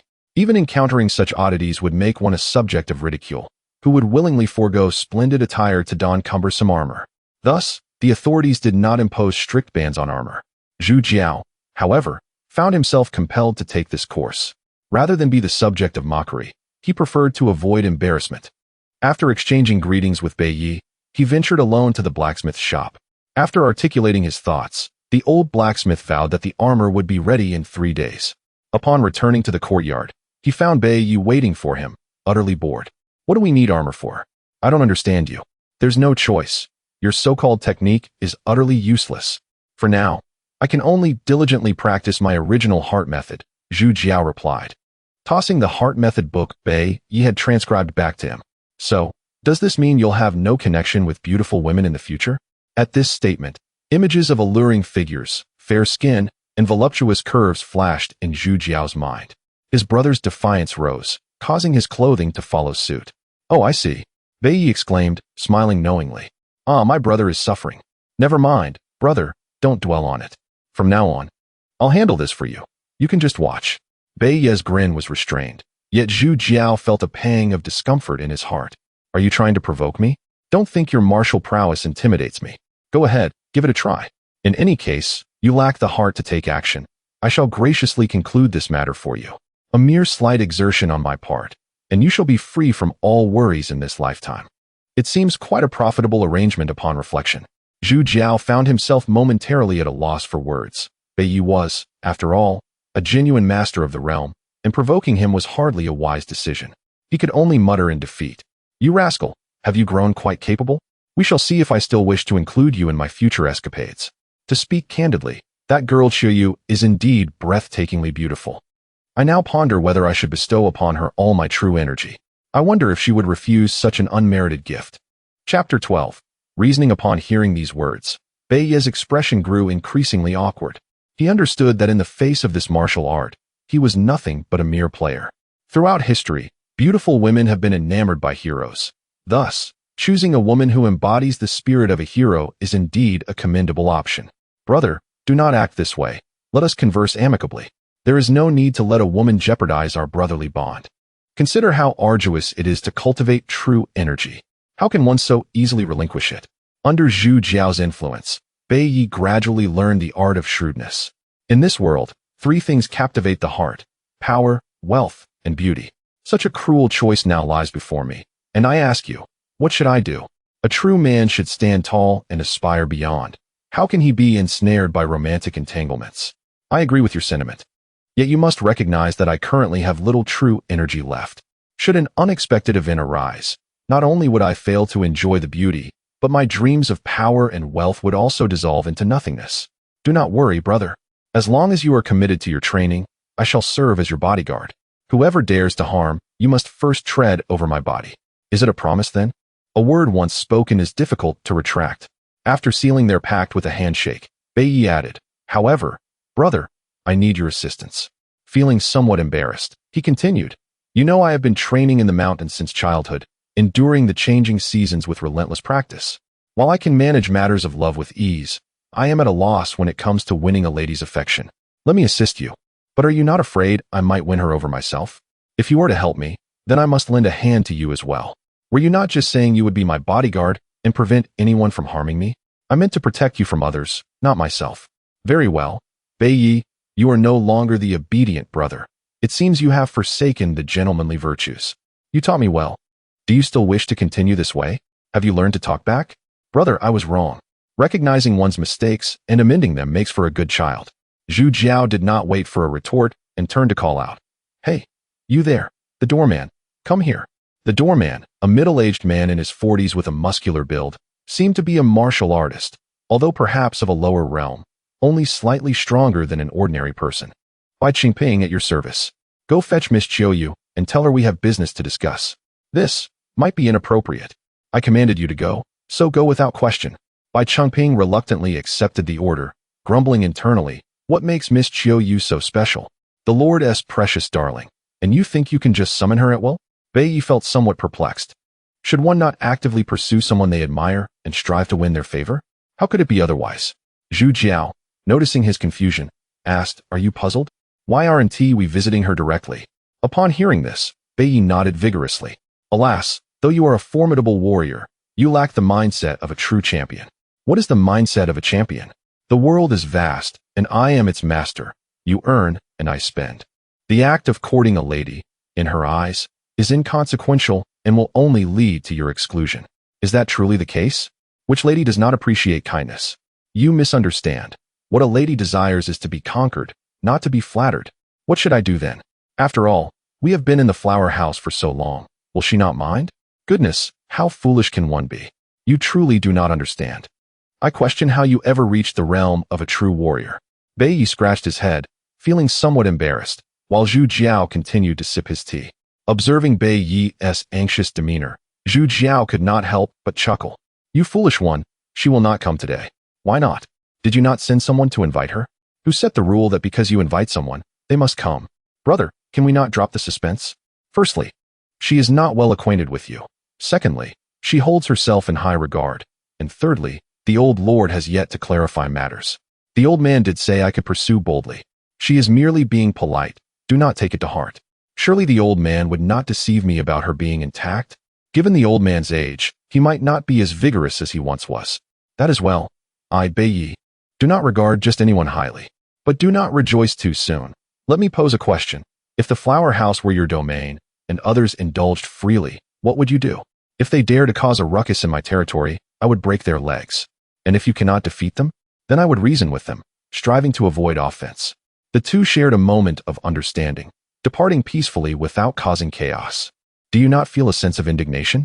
That seems plausible. Then it would be quite normal to keep them around and seek an opportunity to teach them a lesson, would it not? By your reasoning, we are akin to sheep entering a tiger's den? High-end hunters often appear as prey. The old lord is currently troubled, pondering who is the hunter and who is the prey. This is quite perplexing. I shall not concern myself further. However, we have feasted, drunk, and frolicked with women, and we have also stirred up trouble. There is little to fear. Bei Yi felt disheartened. The sensation of being intellectually outmatched was displeasing to him, as he preferred to resolve matters with his fists. Do you speak as if I am afraid? Was it not my support that allowed you to act so brazenly? Zhu Jiao knew he spoke the truth, but felt the need to argue. I have lived off the kindness of others since childhood. Later, I followed my master to learn and explore the world. Tell me, why have I not starved or been killed after all these years? When I met you, you were a beggar. I am imparting the lessons of life to you. What nonsense are you spouting? Very well, brother, continue. Have you ever played Paijio? What is Paijio? Why would I play that? In Paijio, each player starts with 8 cards. If you can anticipate your opponent's hand, you can prepare your strategies in advance. Even a poor hand can lead to victory, and life is much the same. Had I not known you, without your card, I would not have played in such a way and would not have found myself in peril. You seem quite clever. Indeed. Then why were you expelled by your master and reduced to the streets? Zhu Jiao flinched at the question, as if he had stepped on a tail. Being able to discern the essence of things does not equate to understanding the human heart, which remains unfathomable. Having concluded his thoughts, Zhu Jiao's mind raced back to the image of the old beggar. Now that I see clearly, in the future, I shall not be defeated again. Chapter 13. The wooden block in a courtyard of the Half-Moon Pavilion, when Tai Lai, severely injured, was recuperating in quiet solitude. At that moment, the 3rd Hall Master Song Yanming, the 4th Hall Master Dang Chenxian, and the 5th Hall Master Sui Chen of the Half-Moon Pavilion had all gathered together. You should not have come together. The old pavilion master will grow suspicious, when Taylor lamented with a troubled sigh. Hall Master Wen must have heard. Chief Hall Master Yufeng was secretly executed by the pavilion master. It seems you will soon assume the position of Chief Hall Master. We hope you will look after us then. The 3rd Hall Master Song Yanming spoke with a beaming smile. Do not jest at my expense. In just a few short years, 3 Chief Hall Masters have met with misfortune one after another. Do you truly consider this a favorable turn of events? When Tai Lai felt no joy whatsoever. We have all devoted ourselves wholeheartedly and dare not recklessly speculate on the intentions of our superiors. Stop pretending to be ignorant while feigning understanding. If you had no such intentions, you would not have come together. Since you intend to entrap me in disloyalty, I have a word of advice for you as well. I urge each of you to seek your own fortune. When Tai Lai paused briefly, the pavilion master has aged and is no longer as astute as he once was. Upon hearing this, the 3 men revealed expressions of delight. After exchanging a few polite words, they each offered apologies and departed. When Tai Lai watched the departing figures and sank into deep contemplation. Meanwhile, Jin Wushuang was reviewing account books, while Qiu Yu attended to him with careful diligence nearby. Have all my family members been properly settled? Rest assured, master. Your family has been relocated to the capital, and their names have been changed. However, the considerable assets under your name still require time to transfer. Remember, this must be done in secret. It does not matter if it takes a little longer. I understand. Also, regarding those 2 troublemakers, you must mediate and see if they can be of use to us. Yes, Yu knows what to do. Qiu Yu's eyes sparkled as she nodded in agreement. These past years have been filled with numerous trivial matters, and unrest within the sect has left no time for you to focus on your martial training. It is a pity, given your exceptional innate talent. Master, you are too kind. Yu is grateful for your care and has yet to express her thanks. Let us not dwell on the past. In truth, that Bei is handsome and highly skilled in martial arts. If you are inclined, you might consider developing a connection with him. Master, please do not concern yourself. Once matters here are settled, I will go to the capital to manage your family affairs, using my humble abilities to ensure the safety and prosperity of your descendants. Jin Wushuang gazed at the sensible Qiu Yu, slowly closed the account book, stood up, and gently patted her fragrant shoulder, revealing a meaningful smile. Feng Shuanyue's face was ashen with rage as he stared at the beautiful woman lying lifeless in a pool of blood. Intense hatred nearly made him grind his teeth to dust, and his knuckles cracked audibly. Master, please punish us. One of them possessed exceedingly high martial skills. We were simply no match for them. Ji Yufei and Zhuang Siki knelt on the ground in disarray, their bodies marked with clear wounds. Did you see who it was? Both were masked, so their appearances were concealed. However, their actions were utterly brazen. After injuring us, they sealed our acupoints, forcing us to watch helplessly as our young mistress was dishonored. We deserve death 10,000 times over. Zhuang Siki recounted his ordeal through tears, while Ji Yufei nodded in agreement. Wretched disciple, I will grind your bones to dust. Not long before, someone had delivered a letter urging him to meet in the Qing Mountain Forest. The handwriting was familiar. It belonged to his dearly missed disciple, Zhu Jiao. Overjoyed, he had gone to the rendezvous, waiting for a long time without seeing anyone. Furious, he returned home only to witness this horrifying scene. He surmised that he had fallen for a diversionary tactic, allowing Zhu Jiao and his accomplice to seize the opportunity for revenge. No wonder the boy had never returned to seek forgiveness. He must have harbored resentment over being expelled from the sect, thus launching this act of retaliation. Feng Shangyue firmly believed his own speculation, especially since the boy had a prior history of peeping at his young mistress while she bathed. You two focus on recovering from your injuries and prepare yourselves. I will personally eliminate this wretched disciple. Meanwhile, Zhu Jiao was donning the newly forged heavy armor, completely unaware of the events unfolding elsewhere. Not bad. This weight feels just right. It looks neither fish nor fowl, utterly unbefitting of a martial artist, Bei mocked. Do you think I want to wear this? It is only out of necessity. Bei understood, but could not help feeling disdainful. Why not put on the helmet as well?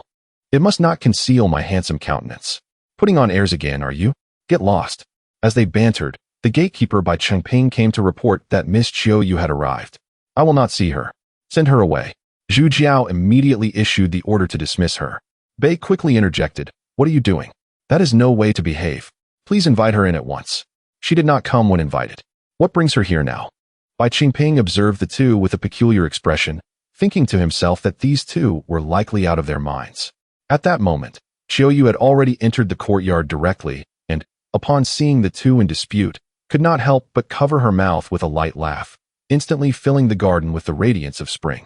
Zhu Jiao, aware that he could not afford to indulge in admiring flowers, turned his head away, protected by his armor.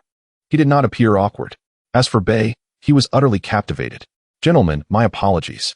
I was indeed delayed by some trivial matters.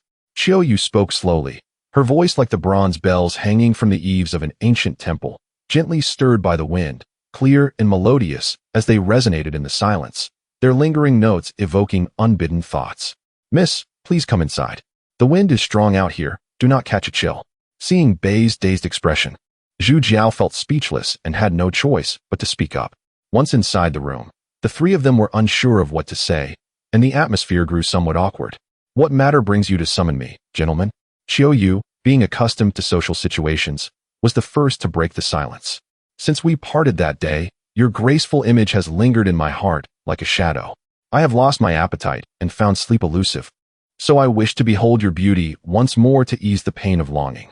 Zhu Jiao began to fabricate nonsense freely. Upon hearing this, Qiu Yu's eyes sparkled as she lowered her head with a soft laugh. Sir, please do not jest with this humble girl.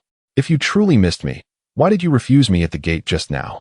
This is because I feared our coarse manners might startle you. Zhu Jiao's eyes shifted as he thought of an excuse. Like jade upon the path, a gentleman unparalleled in this world. How could a humble girl like me remain unmoved? I, too, find it a delight to behold, truly feeling thrice blessed. Qiu Yu replied, covering her smile.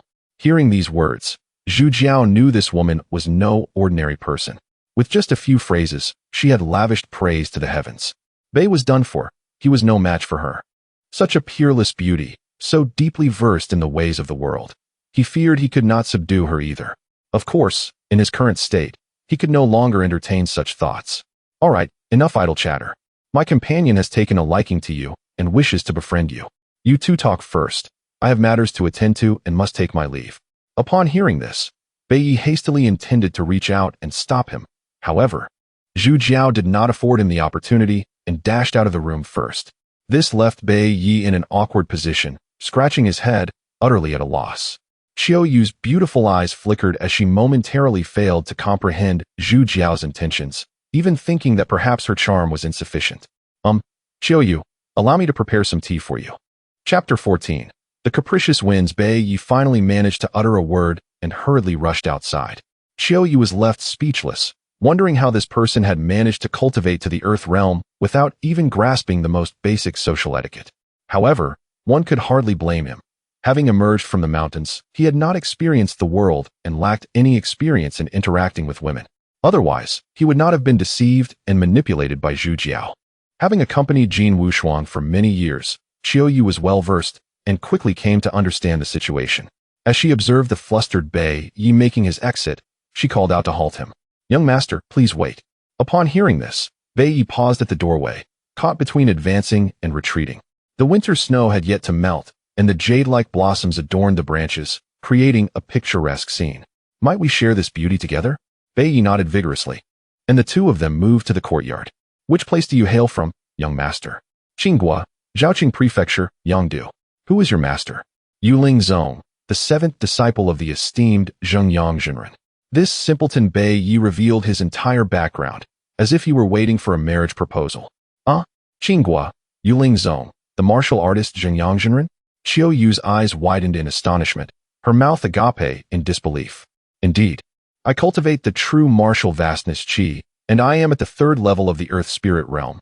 No, I am now at the 4th level." Bai Yi continued to elaborate on his background, while Qiu Yu slowly regained her composure, her beautiful eyes glimmering with unspoken thoughts. After a moment, Qiu Yu spoke again. "Young master, you come from a prestigious lineage, yet what brings you here?" Bai Yi found it somewhat difficult to articulate, stammering, "Well, how should I put it? Yes, the world is vast, and I wish to explore it." This reasoning was indeed quite good, and even Bai Yi was taken aback by his own eloquence.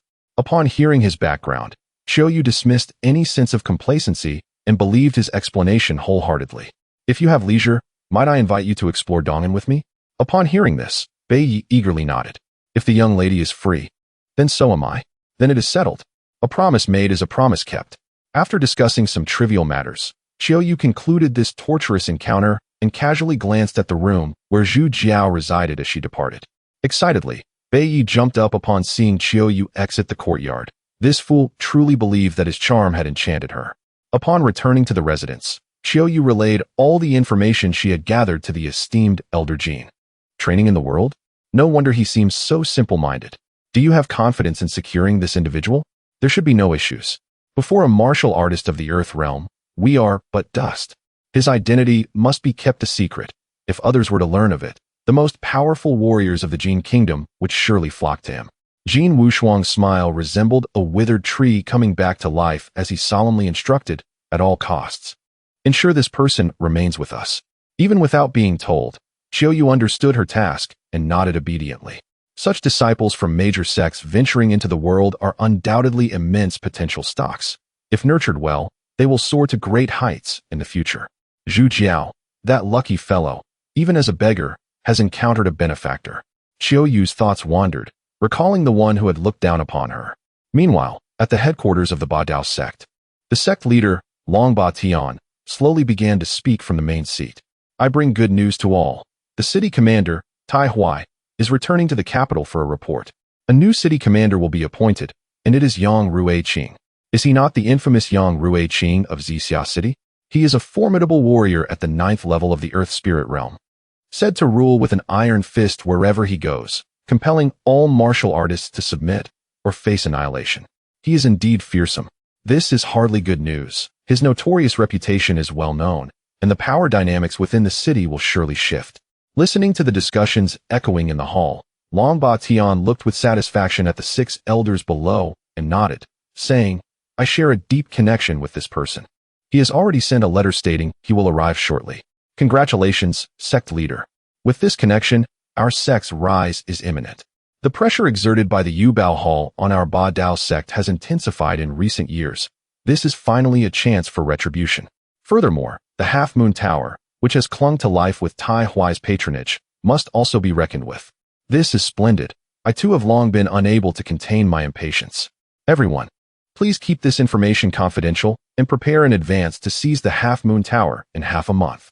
Upon hearing Long Ba Tian's words, the 6 elders' eyes gleamed with fervor, as if the Half Moon Tower was within their grasp. As an established local power, the Half Moon Tower, with its brothels, gambling houses, and taverns, possesses the finest industries, each a veritable cash cow, an accumulation of wealth rivaling nations. Feng Shanyu observed the fervent spirits of the crowd, his own rage escalating.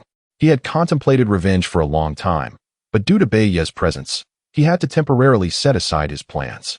Now, the opportunity had arrived. I shall personally slay this wretch. Meanwhile, in the Yubao Hall, the hall master, Qiulan Xuan, remained much calmer, seemingly aware of the current situation. The deputy hall master, Tu Mu Ran, sipped fragrant tea, appearing utterly at ease. Currently, Dong'an is filled with twists and turns. Should we prepare for it? Just a bunch of petty scoundrels, hardly worth concern, Qiulan Xuan replied. News from the estate suggests I should return. It is likely similar to previous years, merely summing up the accounts as the year-end approaches. Fear not, my friend. This small Dong'an cannot stir up significant waves. The remaining matters, I leave to your discretion. Should any issues arise, promptly inform me, and I shall negotiate for some resources. Thank you for your hard work, Hallmaster. No need for such formality. Seeing the two so relaxed, one could only surmise their backing was extraordinary. Yet, what estate was the one mentioned by him? Subsequently, the entire Dong'an fell under a shroud of mystery. Perhaps due to the approaching year-end, the unusual actions of various factions were obscured by the festive atmosphere. Zhu Jiao and Bai Yi, oblivious to the entangled interests of each faction, continued to relish the delightful winter days. However, recently, Chun Li and Xiao Yu had been visiting more frequently, causing Zhu Jiao, who had been enjoying himself, to sense an unusual tension. Logically speaking, Chun Li is an ally, while Xiao Yu is Bai Yi's aspiration. The two seem entirely unrelated. Yet, for reasons unknown, they are perpetually at odds with one another. Their discord places him in a precarious position. Naturally, he leans towards defending Chun Li, for she has received a portion of his true energy, rendering him her benefactor in a sense. How could he possibly remain impartial? However, Bai Yi stands firm in his support of Qiao Yu, leading to an inexplicable rift between the two. Chapter 15 The Great War commences. Bai Yi, the thick-headed fellow, surely could not comprehend the intricacies of the situation, yet Zhu Jiao found himself deep in contemplation. Although this towering tree provided a comforting refuge, any misstep could render his precarious dance upon the steel wire tantamount to courting death. His aspirations remained steadfast, seeking solace beneath the grand tree, with matters of women set aside for the moment, regardless of the schemes that Qiao Yu concocted. As long as he did not impede her, it seemed unlikely that conflicts of interest would arise. Perhaps it was due to his lack of true power that he failed to grasp its significance. The first brush with the warmth of authority was intoxicating, akin to drinking poison to quench thirst, leading one to become irrevocably ensnared, ultimately reduced to a marionette adorned with a crown. Qiao Yu understood better than anyone that mastery over Bai Yi equated to mastery over power, and she would not tolerate any attempt to share this dominion, least of all from Zhu Jiao. She sought to control Bai Yi, yet Zhu Jiao believed he could merely bask in its strength, reclining comfortably to enjoy the fruits of his labor, an idea that Qiao Yu would never fathom. Nevertheless, Zhu Jiao was no saint. Although he remained oblivious to Qiao Yu's true intentions, he could surmise a general outline of her thoughts. Thus, he chose to remain low-key and bide his time. During this period, he diligently practiced the Xiao Xingxinju, and strangely, his progress was meteoric. Not only had he regained his mastery over the Taidu realm, but he also sensed a subtle advancement. He pondered whether the method of cultivation was to blame. After years of practicing the Deiju, he had seen little improvement. Yet this nefarious technique allowed him to thrive, as if he were a fish in water. Could it be that his martial roots were inherently peculiar? Recollections of the old beggar often surfaced. Why had he singled him out amidst the vast sea of humanity? It was worth noting that martial roots came in many forms. Aside from Zhu Jiao's so-called golden bone root, there were also blood-burn roots, celestial wrath roots, and spirit bright roots. He began to speculate that perhaps his martial roots were not the golden bone type at all. After all, his realm was still low, and he had no true understanding of the nature or significance of these roots. Furthermore, Bai Yi lacked the insight to assist him in this regard, leaving him to ponder aimlessly. Ultimately, he decided to return to the Bidao men to visit his master and mistress, for they had raised him with their own hands, and it was only fitting to pay them a visit for the new year. However, he recalled the old beggar's words about returning home with glory, Otherwise, he would be looked down upon by his master, and there was a greater chance of being scolded, insulted, or even killed. Having experienced the humiliation of being cast out once before, he hesitated, uncertain of how to proceed. In the end, he resolved to send a gift back instead, believing that the thought behind it sufficed. He would not return himself, as there was no need to invite discomfort. As for the gift, he entrusted it to Chunli, who, being a woman, understood women and, in comparison, had a better grasp of men, ensuring that nothing could go awry. Once he delegated the task to Chunli, Zhu Jiao ceased to concern himself with it, embodying the essence of trust. However, upon receiving the gift, Feng Shunyue was instantly consumed with rage, shattering the bracelet he had sent to his mistress in his fury. Beyond personal grievances, the reason for his ire was that Chunli had delivered a bottle of the rare and potent Qihua wine, renowned for its invigorating properties. Such a gift would be welcomed among close friends, but for a disciple to present such a token was rather inappropriate, as if mocking his declining years. Unbeknownst to him, Zhu Jiao was entirely oblivious to these developments, merely acting on what he believed was right. As the firecrackers heralded the arrival of the new year, the entirety of Dong'an was enveloped in jubilant celebration, while a significant event transpired quietly. The minions of the Bidao men began to gather, and the hunt commenced. Within Jin Wushuang's estate, several servants and a handful of guards were engaged in revelry in a side chamber. Qiuyu and Jin Wushuang occupied the main hall, dining and discussing recent trivialities concerning the Banyu Tower. At that moment, two figures silently appeared at the entrance of the hall: Long Batian, the master of the Bidao men, and Yang Ruiqing, the chief of defense, as screams erupted around them. Jin Wushuang regarded the newcomers with a pallid expression. Were they so impatient? I have awaited this day for far too long, thought Long Batian, a fierce battle spirit igniting within him. Deploying two Earthrealm powerhouses, you certainly hold me in high esteem. A cornered beast still fights. One must remain vigilant. Jin Wushuang understood that escape today was virtually impossible. He turned to Qiuyu and said, "You must leave at once. You all shall not escape." "Oh, is that so?" Haraha. Jin Wushuang suddenly unleashed his aura, an invisible pressure enveloping the room. He then pressed several acupoints on his body, his energy surging. From the 7th to the 8th stage of the Earth Spirit Realm, then to the 9th stage, his true energy enveloping him like a protective shield. Diamond armor, the Pseudopanwu realm? Long Batian's expression grew grave. No, this is a Pseudopanwu fueled by the burning of essence and blood.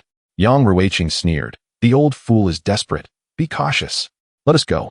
After a brief exchange, the two charged forward, and a fierce battle ensued. Qiuyu, witnessing the conflict among the three, realized that Jin Wushuang was buying her precious time. Without hesitation, she dashed to a nearby bookshelf, yanked a specific tome, and the shelf revealed a hidden passage. She swiftly slipped inside. Beneath the bookshelf lay a pre-prepared tunnel, and Qiuyu navigated through it, activating the mechanism to destroy the passage before escaping at breakneck speed. Neither Long Batian nor Yang Ruiqing regarded Qiuyu as a threat, remaining indifferent to her departure. At a certain location within the Banyu Tower, when Tailai was joyfully celebrating the new year with his family, when the Bidao men descended upon them like a tempest, the Grand Elder, Tu Ingen, led his cohorts, swiftly surrounding them in the courtyard. Elder Tu, we all serve our own masters, and it is a matter of necessity. There is no need for bloodshed among our families. When Tailai, you are a renowned dragon elephant powerhouse. Today, I shall grant you the honor of a duel. If you win, I shall spare your family. Should you lose, you will have no value to us and must take your own life to atone. When Tailai's eyes darted, realizing that this scheme had been long in the making, and Jin Wushuang would likely not escape unscathed, what appeared to be a fair fight was, in fact, a means for his adversaries to offer him a way out, a chance to save his family. Very well, I accept your challenge. Ha ha ha, come forth and fight. The so-called Longxiang refers to the embodiment of dragon and elephant power, possessing strength akin to 1,000 Jun, capable of splitting mountains and shattering stone with ease.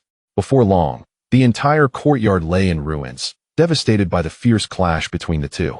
A similar spectacle unfolded in the residences of the upper echelons of Banyu Lu, where their Longxiang warriors, already scarce due to deliberate suppression, found themselves in a precarious position under targeted assault, with none of the prominent hall leaders spared from this calamity. Chapter 16. The tragic Feng Shunyue in stark contrast to the fierce battle raging outside. Shui Zhuxian remained tranquil and composed. During her childhood, Chun-Li had been sold into a brothel, and her family had long since vanished, leaving her feeling desolate during festive seasons. However, this year was different. She had come to the residence of Zhu Jiao to celebrate the new year together. Zhu Jiao and Bei Yi were both relatively easygoing individuals, devoid of a rigid sense of hierarchy, and they invited the doorkeeper Bai Qingping and their servants to gather around the table for a sumptuous dinner. The group was engrossed in lively conversation, relishing the moment, when suddenly, a frantic knocking echoed from outside. Bai Qingping, hearing the commotion, hastily took a sip of wine and made his way to the door, muttering to himself about the disturbance during the festive season. Upon opening the door, he was taken aback to find Qiu Yu, drenched in fragrant sweat, her face a mask of urgency, which ignited a sense of foreboding in his heart. Ignoring him, Qiu Yu made a beeline for the brightly lit hall. Upon entering, she was met with astonished gazes and joyous laughter from the gathered guests. Something was amiss. Trouble was brewing. Zhu Jiao, quick! We must rescue the old master. He is besieged by two formidable Earth Realm experts, and his life hangs in the balance. Qiu Yu exclaimed. Upon hearing this, Bei Yi instinctively prepared to leave, but Zhu Jiao stopped him. Wait, do you know where the master resides? Bei Yi hesitated, realizing he was at a loss for directions, having forgotten to ask in his haste. Zhu Jiao's mind raced. He understood the peril of intervening. Once they entered the fray, a life of leisure would become an unattainable dream. At that moment, Qiu Yu's voice rang out urgently. Young master, follow me. We must hurry, or it may be too late. Zhu Jiao interjected. Hold on. We must ascertain the situation before acting rashly. We cannot recklessly walk into death.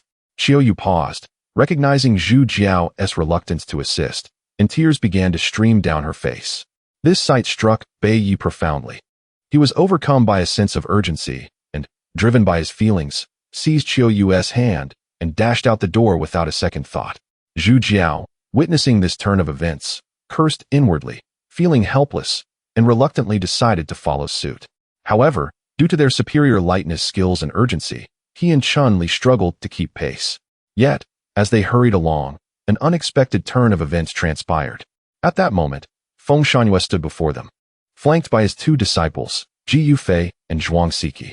As Zhu Jiao pondered the situation, a fierce shout pierced the air. Brat, today I shall shatter you into 1,000 pieces. Feng Shangyue unleashed the full extent of his dragon elephant prowess, propelling a fist of overwhelming force toward Zhu Jiao. Realizing he was outmatched, Zhu Jiao swiftly attempted to evade, but his lack of strength proved fatal. In mere moments, he was sent flying by a kick, his true energy dissipating as he coughed up blood, his ribs likely shattered. Chun-Li, witnessing this, immediately drew her sword to protect herself. However, she was even less capable than Zhu Jiao and failed to block a single strike. Master, why is this happening? Zhu Jiao asked, bewildered by Feng Shangyue's fury. How dare you question me? Feng Shangyue roared, his anger palpable. Is it my gift that is too paltry? What did you present to provoke such wrath from your master? Zhu Jiao recalled the recent discord with his master, realizing it must pertain to the gift. Chun-Li, suppressing her discomfort, replied, Young master, I gifted you tiger wine and a jade bracelet. Is there a problem? But that is nothing. Master, I haven't to even returned home. How could I have offended you? Zhu Jiao's earnest plea was a desperate attempt to buy himself time. Why did you murder Xiao Chui? Feng Shangyue's questioning slowed, his attention sharpening. Zhuang Siki, sensing the tension, quickly moved to stand beside Feng Shangyue, declaring, Master, do not listen to his deceit. Allow me to end his life. I did not. Why would I kill her? You must be mistaken. Zhu Jiao interjected just as Feng Shangyue remained non-committal, and Zhuang Siki hesitated to act. At that moment, Ji Yufei swiftly approached Feng Shangyue from behind. Still attempting to argue?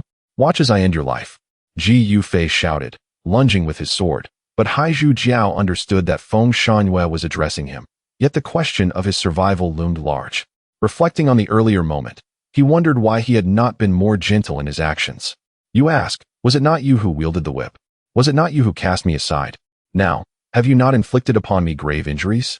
After nurturing me for so long, was it merely to subject me to your blows? You question whether you deserve to live? As Zhu Jiao spoke, he crawled on the ground, the inky darkness of the night failing to conceal the glistening tears at the corners of his eyes.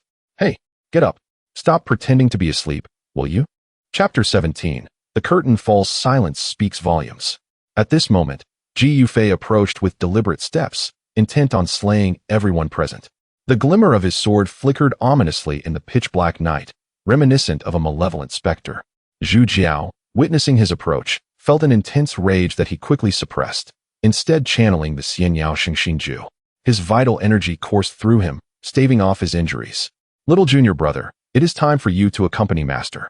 Do not leave him lonely on his journey, Ji Yufei scoffed, though his disdain was palpable. He then turned cold, launching an attack with his sword. Zhu Jiao, clad in armor, met the sword's brilliance by casting a handful of powder towards Ji Yufei. The old beggar had often mentioned that such tactics were beneath contempt, yet advised against outright rejection. Even with absolute certainty, one must always retain a card up their sleeve. Instantly enveloped in the smoke, Ji Yufei found his vision obscured. He had not anticipated Zhu Jiao employing such a tactic. Just as he attempted to retreat, an arrow struck true into his throat. The arrow, concealed within Zhu Jiao's sleeve, was a lethal weapon employed by ordinary warriors, coated with a potent poison. This was a contingency Zhu Jiao had prepared when forging his armor. Having lost his martial prowess and vital energy before, he understood the vulnerability of being defenseless, which prompted him to ready such mundane means. To his astonishment, this strategy proved effective at this critical juncture. Seeing Ji Yufei fall, Zhu Jiao did not relent. He knew that Zhuang Siki would inevitably return. Thus, he sat cross-legged and continued to cultivate. The Xingxingju, a dual cultivation technique, was indeed formidable in its restorative capabilities.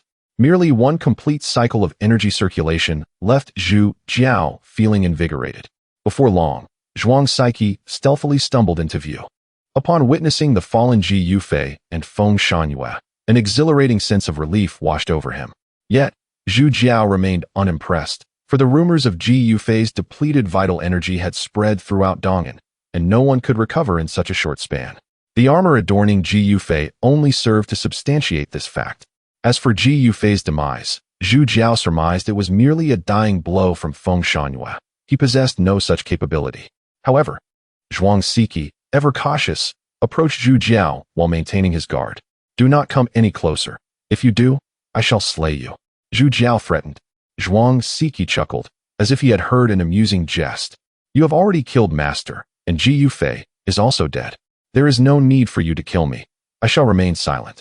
Zhu Jiao pressed on. Zhuang Siki's smile transformed into a cold smirk. Only the dead can keep secrets forever. He then struck decisively, aiming for Zhu Jiao's crown. In response, Zhu Jiao moved swiftly, delivering a punch that struck Zhuang Siki's dantian, the very core of his energy. With a delayed reaction, Zhuang Siki was sent flying as if tossed like a rag doll.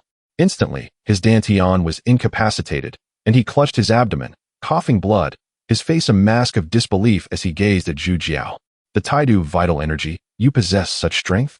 Zhu Jiao, unwilling to engage in further banter, advanced despite the searing pain, delivering a relentless barrage of blows. Before long, Zhuang Siki found his breath shallow, teetering on the brink of death. With the final strike delivered, Zhu Jiao collapsed to the ground as well. His two senior brothers, who prided themselves on their cleverness, remained oblivious to the fact that sparing Zhu Jiao had been an egregious miscalculation. Even a lion must exert its full strength against a rabbit. Underestimating an opponent inevitably leads to one's downfall. Meanwhile, Bei Yi, guided by Qiu Yu, arrived at Jin Wushuang's abode, only to witness a fierce battle unfolding, the surroundings in ruins and devastation. After all, they were formidable beings of the Earth Realm, and their destructive prowess was truly terrifying. The Earth Realm is divided into 3 stages, Di Ling, Pan Wu, and Ba Jia. Once one steps into the ranks of Earth Realm warriors, their vital energy becomes robust and tangible. In the Di Ling stage, vital energy can manifest outward, forming a protective barrier impervious to blades and swords. Upon reaching the Pan Wu stage, one's vital energy evolves into a diamond-like defense, rendering them practically invulnerable. Ultimately, in the Ba Jia stage, vital energy can transform into weapons and shields, achieving a seamless blend of offense and defense, striking down foes without a trace. Thus, upon entering the Earth Realm, the rules of martial combat undergo a complete transformation. At this juncture, the battle no longer hinged on elaborate techniques. The quality and quantity of vital energy determined the victor. Each clash of fists and feet unleashed a tempest of energy, the two colossal forces colliding in the void, akin to thunderous waves crashing upon the shore, with the outcome silently brewing in the aftermath of their confrontation. Jin Wushuang found himself in peril, igniting his essence to fight desperately, awakening his latent potential, and entering the Pseudo-Pan Wu stage. Surrounded by a diamond shield, he became a formidable obstacle, entangled in a fierce struggle. Yet, as time trickled by, the candle of his essence flickered, the golden patterns of his shield began to dim, cracks spiderwebbing across its surface. Each fissure resonated with Jin Wushuang's muffled groans, an indication of the toll on his foundation and a harbinger of his imminent collapse. Likewise, Long Batian and Yang Ruiqing faced their own tribulations, enduring the relentless onslaught of Jin Wushuang's ferocity. Their disadvantage was evident as they maneuvered, but this very disadvantage brought them solace. They believed their paths were still long ahead, and such burning of essence would only undermine their cultivation foundation. Even a victory would yield little longevity. They needed only to endure a moment longer, for Jin Wushuan would inevitably exhaust himself, fading into weakness and death, thus achieving their goal. Observing the fierce struggle of the three, Bai Yi felt a surge of valor and bellowed as he joined the fray. What merit is there in bullying an old man? Allow me to contend with you. The protective barrier of true martial energy enveloped Bai Yi as he clashed with the domineering aura of Long Batian, shifting the balance of victory. With one opponent removed, Jin Wushuang felt the pressure ease significantly and redirected his full force towards Yang Ruiqing. He understood that his time was running short.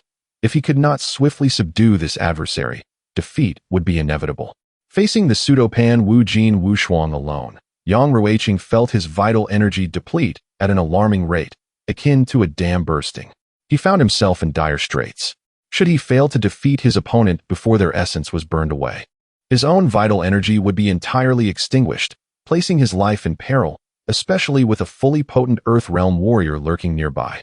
After holding out for a brief moment, Yang Ruiqing decisively retreated, disregarding Long Batian's fate. Withdraw. As Bai Yi was on the rise, he was naturally reluctant to allow his opponent to escape, suddenly intensifying his assault to make it exceedingly difficult for them to flee. Long Batian, witnessing Yang Ruiqing taking flight, felt a flicker of panic arise within him, accompanied by an ominous premonition. Jin Wushuang, seizing this opportunity, unleashed his most potent strike with a heart filled with resentment. At that moment, Long Batian was ensnared by Bai Yi, unable to evade the onslaught, and he endured the blow head-on. The protective energy surrounding him shattered in an instant, his garments torn asunder by the sheer force, propelling him backward like an arrow released from its bow. Observing his adversary's injury, Jin Wushuang saw him crash to the ground, utterly spent and extinguished. At this juncture, from the cloud of dust where Long Batian had collided, a shadow fled at breakneck speed, in a state of utter disarray. Bai Yi intended to pursue, but was called back by Jin Wushuang, who cautioned against the folly of chasing a desperate foe. Chapter 18. Hiding Qiu Yu hurriedly arrived to check on the situation, only to find Jin Wushuang in a tragic state, rendered momentarily speechless by grief. Yu'er, take this secret order. It serves both as a certificate for my treasury and as a key. It must not fall into the hands of thieves. Yu'er understood what needed to be done. Qiu Yu was overwhelmed with sorrow. Jin Wushuan managed a faint smile, as if his wishes had been fulfilled, and slowly closed his eyes, marking the end of a legendary hero. We must leave quickly. If those two return unexpectedly, I fear I will be unable to handle it, Bai Yi cautioned. Qiu Yu, being a decisive individual, recognized the stakes and promptly departed with Bai Yi without looking back. Upon their return to Shui Zhuxian, the courtyard was eerily silent, devoid of any presence. Just as they were pondering this, a voice called from outside. Is that you, young Master Bai Yi? Upon closer inspection, Bai Yi realized it was Zhang Pe, the servant who tended to the hot water in the courtyard, and he hurried over to inquire. Come with me quickly, this place is not safe. What has happened? He asked. You and Miss Qiu Yu just left when young Master Zhu pursued you. By the time Bai Qingping caught up, he was gravely injured. We have moved him to a safe location and I was instructed to wait for you, she explained. As the three conversed, they navigated through a series of narrow alleys until they arrived at a small courtyard.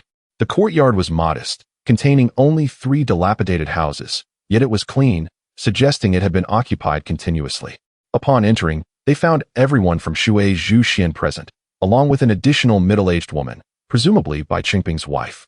The already cramped room now felt even more congested, as Zhu Jiao and Chun Li lay on a bed, their faces contorted in pain. Bai Qingping sighed in relief at their return and awkwardly remarked, "My humble abode is rather shabby. Please bear with us for the time being." It turned out this was Bai Qingping's home. "It's all right, as long as everyone is safe," Qiuyu replied, feigning calmness. "How is the old master?" Bai Qingping inquired with genuine concern. "He has passed away," Qiuyu lamented. Upon hearing this, everyone was moved to tears. It was uncertain whether they wept for the old master or for themselves, as the tree upon which they had relied for survival had fallen. Where would they seek sustenance now? Though the old master is no longer with us, his foundation remains. Once the situation is clarified, I shall provide everyone with a substantial relocation fee. Do not panic. Having seen much of the world, Qiuyu aimed to stabilize their spirits to prevent any unforeseen circumstances, clarifying, "That is not our intention. Please do not misunderstand, Miss Qiuyu. It is not like that. Shu, let us not raise suspicion. For now, we will endure this night, and tomorrow we shall gather information." Qiuyu began assigning tasks to them. These individuals were accustomed to obedience and needed to know their roles to feel at ease. "You go fetch some medicine, but remember, do not return to our own establishment, lest we attract unwanted attention." Bai Qingping nodded enthusiastically and left the room. The atmosphere inside settled into a tense silence. Zhu Jiao felt no inclination to speak, still immersed in the anguish of losing his master. Though this master had harmed him repeatedly, he had also genuinely cared for him. It was a complex relationship that had left him gravely injured. Had he not donned protective armor, he might have perished on the spot from the severe blow he received. In a moment of impulse, he had crafted this armor, not realizing how effective it would be in the domain of human combat, successfully withstanding a strike from a powerful opponent. Although the presence of a true Master-S energy played a role, the armor had certainly contributed significantly. Thankfully, the two treacherous seniors who had conspired against him had met their demise at his hands, which brought him some solace, as he felt a tinge of pride in that regard. Reflecting on the past 6 months spent wandering with the old beggar, he realized he had learned much, including deceitful tactics, the art of feigning weakness, and the ability to read others' intentions. He found himself reminiscing about those days, when no one pressured him to study or train, when he had no worries about daily meals, and when he did not have to tread so cautiously around others. Suddenly, a thought struck him. Was the old beggar truly dead? If he were alive, why hadn't he sought him out? Zhu Jiao had fallen into a trap and had practiced the dark arts bestowed upon him. In such a perilous situation, shouldn't he the beggar have appeared to rescue him? Why had he vanished without a trace? Perhaps he truly had perished. That possibility weighed heavily on Zhu Jiao's mind. His body ached, interrupting his train of thought. He glanced at Chun Li, who was also drenched in sweat, having suffered even more severe injuries than he. He had not anticipated that she would go to such lengths, fearlessly standing before a formidable opponent to buy him precious time. Had she not intervened, Feng Shunyue's wrath would have claimed his life in an instant, leaving him with no chance to plead for mercy. "Channel your true energy. It will alleviate some of your pain," Zhu Jiao urged Chun Li. "My energy is blocked. It's difficult to circulate. Am I going to die?" Chun Li responded, her tone steeped in despair. "Bei Yi, use your true energy to assist her," Zhu Jiao called out, recognizing the severity of her injuries and the need for external aid. "I shall take care of this," Bei Yi insisted, determined to conserve his strength for unforeseen events. Qiuyu intervened, approaching the bedside. To everyone's surprise, beneath Qiuyu's delicate beauty lay the formidable strength of a dragon and elephant realm. Her true energy flowed gently into Chun Li's body, unblocking her meridians, eliciting soft moans of comfort from her. This sound, though innocent, caused Zhu Jiao's blood to surge, and his body reacted involuntarily. Frustratingly, Qiuyu noticed his discomfort and remarked disdainfully, "Ugh, how disgusting. Even in such a state, you cannot behave." Zhu Jiao could only manage a wry smile, too intimidated to retort, and felt embarrassed under her scrutinizing gaze.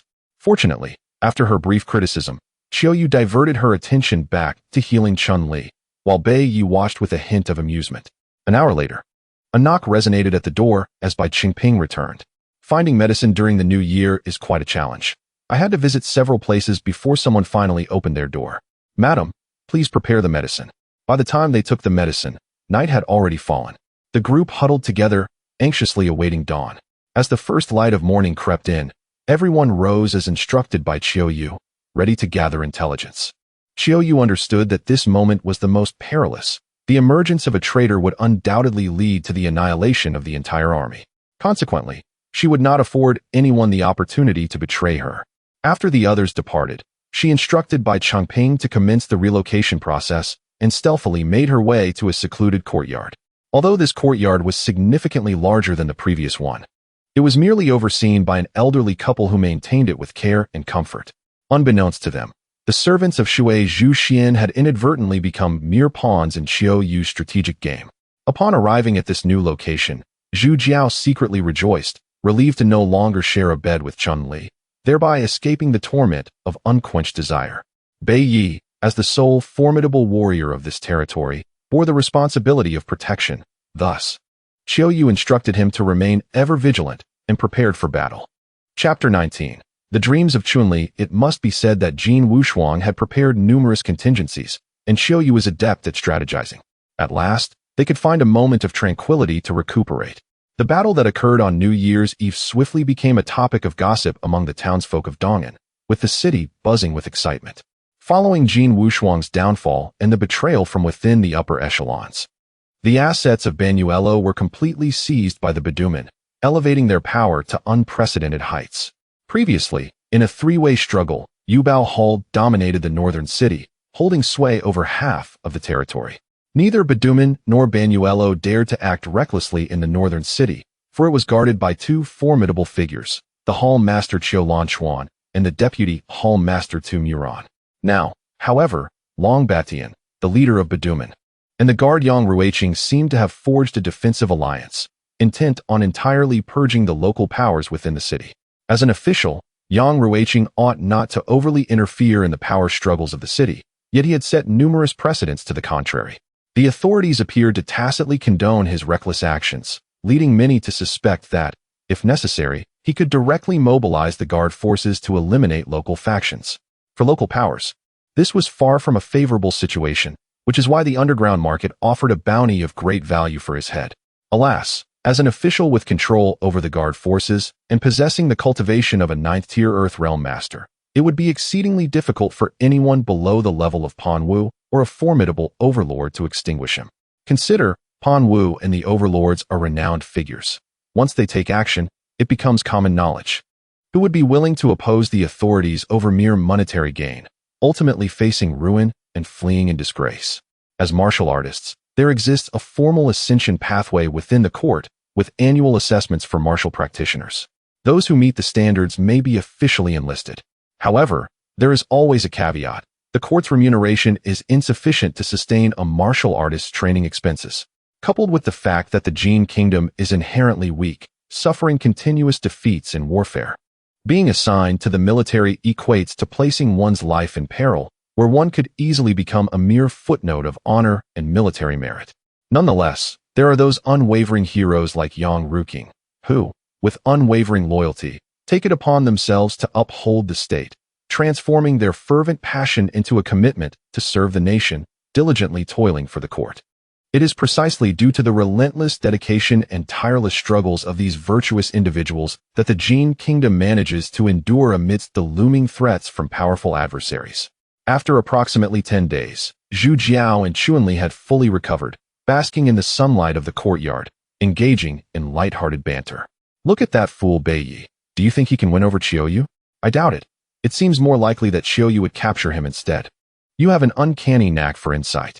Zhu Jiao nodded knowingly at Chunli, who then whispered, "Let me share a secret, but you mustn't tell anyone." "What secret?" "I suspect that Qiu Yu might be the illegitimate daughter of the former pavilion master." "What makes you think so?" "When I entered the teaching hall, the pavilion master showed her considerable favor. She holds a uniquely special status in our Wamanlu. Not only is she exempt from serving clients, but even the older matron treats her with utmost respect. That alone doesn't prove anything. Perhaps the pavilion master simply has a fondness for young girls. Is there anything else?" Zhu Jiao's curiosity was piqued. Once, a drunken guest insisted on her company, and shortly after, he was found dead in the river. Rumor has it he was the son of the city lord. How come I never heard of this? Jin Wushuang dared to confront the authorities. That's truly audacious. You're from Baduman. And I'm from Banuelo. Our enmity is well known. It's not surprising you haven't heard of it. Besides, we are but small fish, lacking the opportunity to access such clandestine news. Indeed, but let me ask, having grown up in the realm of pleasure, have you never encountered a man who would be willing to redeem you? Over the years, I have met many individuals, some adorned in fine garments, prominent officials, others mere dilettantes with empty intellect, and even various rascals from all walks of life. I have endured the filth you can imagine and witnessed deceptions beyond your comprehension. Do you truly believe I would be that naive? So, you no longer believe in love? Zhu Jiao felt a pang of sorrow. Despite his indulgence at the pleasure house, he retained faith in love, for it was one of life's few beauties. Love is merely a veil for a man's lust, a form of self-comfort for a woman once she dons her garments. Who truly takes it to heart? Don't be so quick to draw conclusions. Life still requires a touch of hope. Thank you. When I imparted my vital energy to you, it was not my intention. Do not thank me, nor sacrifice anything for my sake. Zhu Jiao turned to Chunli, his expression earnest. In my experience, my understanding of life is deeper than yours. Thus, do not instruct me on how to act. Now that I possess true energy and my own strength, I will pursue what I desire. Seeing the seriousness on his face, Chunli also grew solemn and continued, I am not like Qiu Yu, who has the pavilion master as protection, nor like Bei Yi, with his innate martial talent. I am merely an ordinary person, yet I harbor my own dreams. I wish to wield my sword and traverse the world, controlling my own destiny. It is said that women are like rootless duckweed, adrift wherever the winds take them, but I want to follow you and see the world. Hearing Chunli's words, Zhu Jiao suddenly felt a sense of confusion. Each life carries its own burdens, but what did he truly desire? His master urged him to diligently train to dominate a region, while his teacher implored him to study diligently and adhere to propriety. And while their advice was undoubtedly sound, all he longed for was a comfortable life with a beloved woman. Human desire is the driving force of life. Without it, joy dissipates, and mere existence loses its meaning. Now, with beauty by his side, yet unable to share intimate moments, his master had departed, leaving no filial duty to fulfill. Where should he go from here? He pondered when he might encounter the anticipated one. Chunli's words echoed in his mind. Hope and trust possess a unique power. Regardless of what the future holds, why not help her realize this dream? To travel, to make the world his home, to see what this world truly is. In stark contrast to their leisurely conversation, Bei Yi was focused intently on meditating, solidifying his realm. Perhaps due to the pressure, he unexpectedly advanced once more during this period, now possessing the strength of a fifth-tier Earth Spirit Realm Master. His talent is indeed unparalleled. When Zhu Jiao first encountered him, he was merely at the third level of the Earth Realm. However, following their journey to Hualu, it seemed as though years of dreams had materialized, and inexplicably, he ascended a level. In light of the recent surge in pressure, he advanced yet another level. Truly, one could say he is blessed by the heavens. In the realm of humanity, martial artists harbor their true energy within, making it difficult to discern each other's cultivation without engaging in combat. It is akin to blind men trying to grasp an elephant, relying solely on intuition to gauge one another's strength, leading to unnecessary skirmishes. Once one reaches the Earth realm, the true energy can be released at will, allowing for a clearer perception of the opponent's capabilities, which in turn encourages a more cautious approach in battle. Of course, a martial artist's cultivation relies not only on mental techniques, but also on medicinal pills. This is greatly attributed to Miss Qiu Yu, who has provided numerous healing and vitality-restoring pills, enabling Zhu Jiao and Chunli to recover swiftly, thereby allowing Bei Yi to break through his realm at such an accelerated pace. These pills are crafted by specific martial artists and are seldom accessible to the common populace, leaving many unaware of their true nature. Each pill commands a steep price, with some even worth a fortune. Zhu Jiao had previously consumed such pills and was falsely accused by Zhuang Siki of theft, which incited the wrath of his master from the dragon elephant realm, underscoring the immense value of these elixirs. Recently, Qiu Yu has been frequently absent, her activities a mystery. However, she is acutely aware of Jin Wushuang's inheritance, and the death warriors she trained are now ready to be summoned, indicating that she is likely preparing for something significant. Chapter 20. Exile. Just as everything seemed to be progressing favorably, misfortune struck. Yang Ruiqing, accompanied by Long Batian, had unwittingly surrounded the entire courtyard, along with the bound Qiu Yu. Observing the tense atmosphere and the warriors poised for battle, Zhu Jiao's thoughts raced. This was no longer a situation that could be resolved with mere cleverness. At this moment, Bai Yi struggled to suppress his anger, his expression grim, as he faced two formidable Earth Realm powerhouses, both of whom he regarded with considerable apprehension. Brother, Wei Yi stirred up a hornet's nest. Judging by the situation, it seems unlikely to end well. You need not worry about us. Just focus on your own escape. However, once you have fled, there is one task I must entrust to you. Whether it be the Ba Dao sect or the Guard Corps, eliminate them all without mercy, until none are left. Let them pay for today's actions. Only then can we die without regrets. Zhu Jiao's chilling voice resonated throughout the surroundings. Although Bai Yi did not fully grasp Zhu Jiao's intentions, he trusted his judgment, his demeanor turning cold as he scanned the area with a fierce glare, as if to memorize the faces of everyone present. Zhu Jiao's words were not merely directed at Bai Yi. He intended for all those present to understand that their fates were no longer in their own hands at this moment. Good brother, if I wish to leave, they cannot keep me here. But before I go, I still wish to inflict some pain upon them. Bai Yi spoke in a cold tone, an air of disdain emanating from him. The 8 gates of death. Open the gate of shock. Open the gate of surprise. Open the gate of dread. Open the gate of injury. With each whispered incantation, Bai Yi's true energy surged as he opened the 4 gates, his aura escalating rapidly, reaching the pinnacle of the Earth's spirit realm in an instant.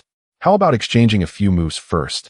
Yang Ruiqing and Long Batian exchanged peculiar glances. The legendary 8 Gates of Death was renowned for its ability to release the limitations of the body. If all 8 gates were opened, it would elevate one's realm dramatically, yet it would also herald an inevitable death, more potent than merely burning one's essence. If the adversaries were truly willing to go to such lengths, then the two of them might face dire consequences today. Conversely, if the enemy was solely intent on fleeing, there would be little they could do. Thereafter, they would be relentlessly pursued by the Earth Spirit Realm expert wielding this technique, and peace would elude them.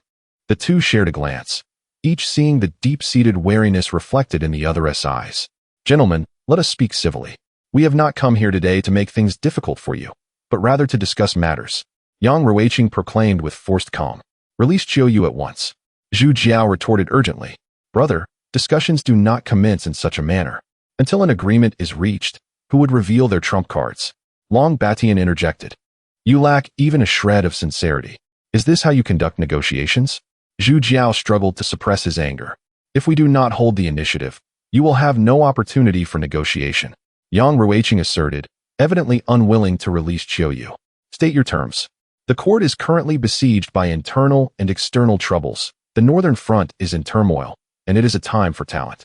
I observe that both gentlemen possess remarkable potential. Why not serve the nation, earn merit, and gain renown? You can achieve both honor and legacy. Does that not sound appealing? We are accustomed to a leisurely life and are unwilling to be constrained. Let us discuss different terms. Zhu Jiao replied, recognizing that the adversary was urging them to leave, which suited him just fine. If they did not stay, there would be another place for them to thrive. That is acceptable. However, having stated your terms, I too have a condition. Zhu Jiao nodded in agreement, then shifted the conversation. My master, Feng Shunyue, has perished, killed by his 2 disciples. Although these treacherous disciples deserve their fate, my mistress requires care. You would do well not to burn bridges. Once the people leave, the warmth of tea fades. This should be an easy task for you, no? No problem, a trivial matter. Long Batian nodded in acquiescence. This Qiu Yu lady is now the acting authority of Half Moon Tower. You must restrain her actions. Should she continue to assist the wicked, we will eliminate this lingering threat without hesitation. You can understand the principle of cutting the roots, cannot you? Yang Ruiqing continued. The legacy left by Jin Wushuang is the hard-earned wealth of the people in this city. We must return it to them. Thus she cannot take it away. This is of utmost importance. Although Yang Ruiqing spoke with righteous fervor, Zhu Jiao remained unconvinced, yet deemed it irrelevant and chose not to contest it. The current dilemma was that Qiu Yu was not under his control. Should he rashly agree, it might provoke her displeasure. However, upon reflection, without Bai Yi's assistance, she would indeed pose no significant threat. After some contemplation, he nodded in agreement. Upon seeing him acquiesce, Yang Ruiqing waved his hand, and the guarding officers untied Qiu Yu and pushed her into the courtyard. Since you have agreed, I grant you 3 days. Should you not leave the city by then, do not blame me for employing ruthless measures and fighting to the death." With that, Yang Ruiqing led his group away. Phew, that was close. Bai Yi hastily sealed his acupoints, disregarding the pain coursing through his body, rushing to Qiu Yu with concern. "How are you? Are you all right?" Qiu Yu, brimming with anger, approached Zhu Jiao and demanded, "Who gave you the right to agree to their terms? The late Master Jin expressly instructed us to protect his legacy and care for his descendants. You say to abandon it just like that? How will I explain this to the old master? If you are dead, how will you protect anything?" Zhu Jiao replied, momentarily speechless. "If you are unwilling, then continue your resistance. Regardless, we are leaving. If we delay, they will truly resort to violence." Bai Yi recognized that Zhu Jiao's intentions were for her well-being, thus remained silent during this critical moment, either gazing at the heavens or the earth, tacitly permitting this plan. Humph. Qiu Yu huffed angrily as she returned to her room. Shortly thereafter, she emerged with a radiant smile. Humph. The key to the treasury is still here. The old master has long since moved the important items, which are not within this city. Let us hastily pack our belongings and prepare to leave the city. Zhu Jiao and Bai Yi exchanged glances, caught between laughter and tears. Women, oh women. Their moods change faster than turning a page in a book. They are truly unfathomable. Qiu Yu instructed Bai Qingping to prepare fine horses while she returned to gather her belongings. As they had little to pack, the task was completed in haste. Once everything was ready, the group waited idly in the courtyard. Half a day later, Bai Changping returned in a rush, leading 4 fine steeds behind him. Chun Li, having never ridden a horse, was eager to try, while Zhu Jiao offered guidance. Amusingly, Bai Yi and Qiu Yu were also novices, and thus a few skilled individuals spent half a day studying the horses. Fortunately, they were all protected by true energy and were quite clever, quickly mastering the art of riding. The horses seemed to recognize their strength, cooperating silently throughout the process. "This is the deed to the property. From now on, it belongs to you." Upon finishing her words, Qiu Yu handed the documents to Bai Qingping and then beckoned everyone to set off. Bai Qingping gazed at the materials in his hands, his heart trembling with emotion, reflecting on a lifetime of hard work that had finally culminated in acquiring a respectable home. "May you travel well, Miss Qiu Yu." He waved continuously at the receding figures of the group. When their silhouettes finally vanished from sight, he reconfirmed everything. It all felt too surreal, not a dream, yet surpassing one. Little did he know, this was all rightfully his. Fate only offers such opportunities once. He had passed the test of humanity and earned the reward of loyalty. Chapter 21. Riding through the Jianghu. The vast sky stretches endlessly, clear and pristine, with wisps of white clouds gracefully drifting by. The gentle sunlight dances with the soft breeze, prompting one to cast aside worldly entanglements and venture forth as a carefree traveler of the horizon. Shedding the constraints of their habitual surroundings, a sense of liberation envelopes them, igniting a spirit of boldness and anticipation. However, just as their spirits soared, they were intercepted by the guarding soldiers. "Please wait a moment. The commander has something to deliver to you," one soldier announced. The group exchanged puzzled glances, wondering if their bold departure had somehow displeased Yang Ruiqing. Soon, the soldier returned with a token and a letter, stating, "The commander instructed me to convey this message. This is a letter from the National Martial Arts Academy along with his identity token. Should you wish to travel to Jingdu in the future and encounter unnecessary inspections along the way, this token will facilitate your passage. Additionally, we kindly request that you consider the commander's recommendations." It appeared that Yang Ruiqing had not abandoned his intent to win them over, simultaneously extending a gesture of goodwill. Faced with the greater cause of their homeland, the group was not inclined to resent his earlier expulsion. He truly possessed both courage and wisdom. A hero of the age, Zhu Jiao regarded this with disdain, having witnessed such juvenile displays of power and favor before, yet he nonetheless accepted the token with a smile. Thus, they departed the city, their destination guided by Qiu Yu, who had previously assisted Jin Wushuang in managing the affairs of the gang, placing her in a position of authority. Having grown accustomed to such stature, she subtly exuded leadership among them.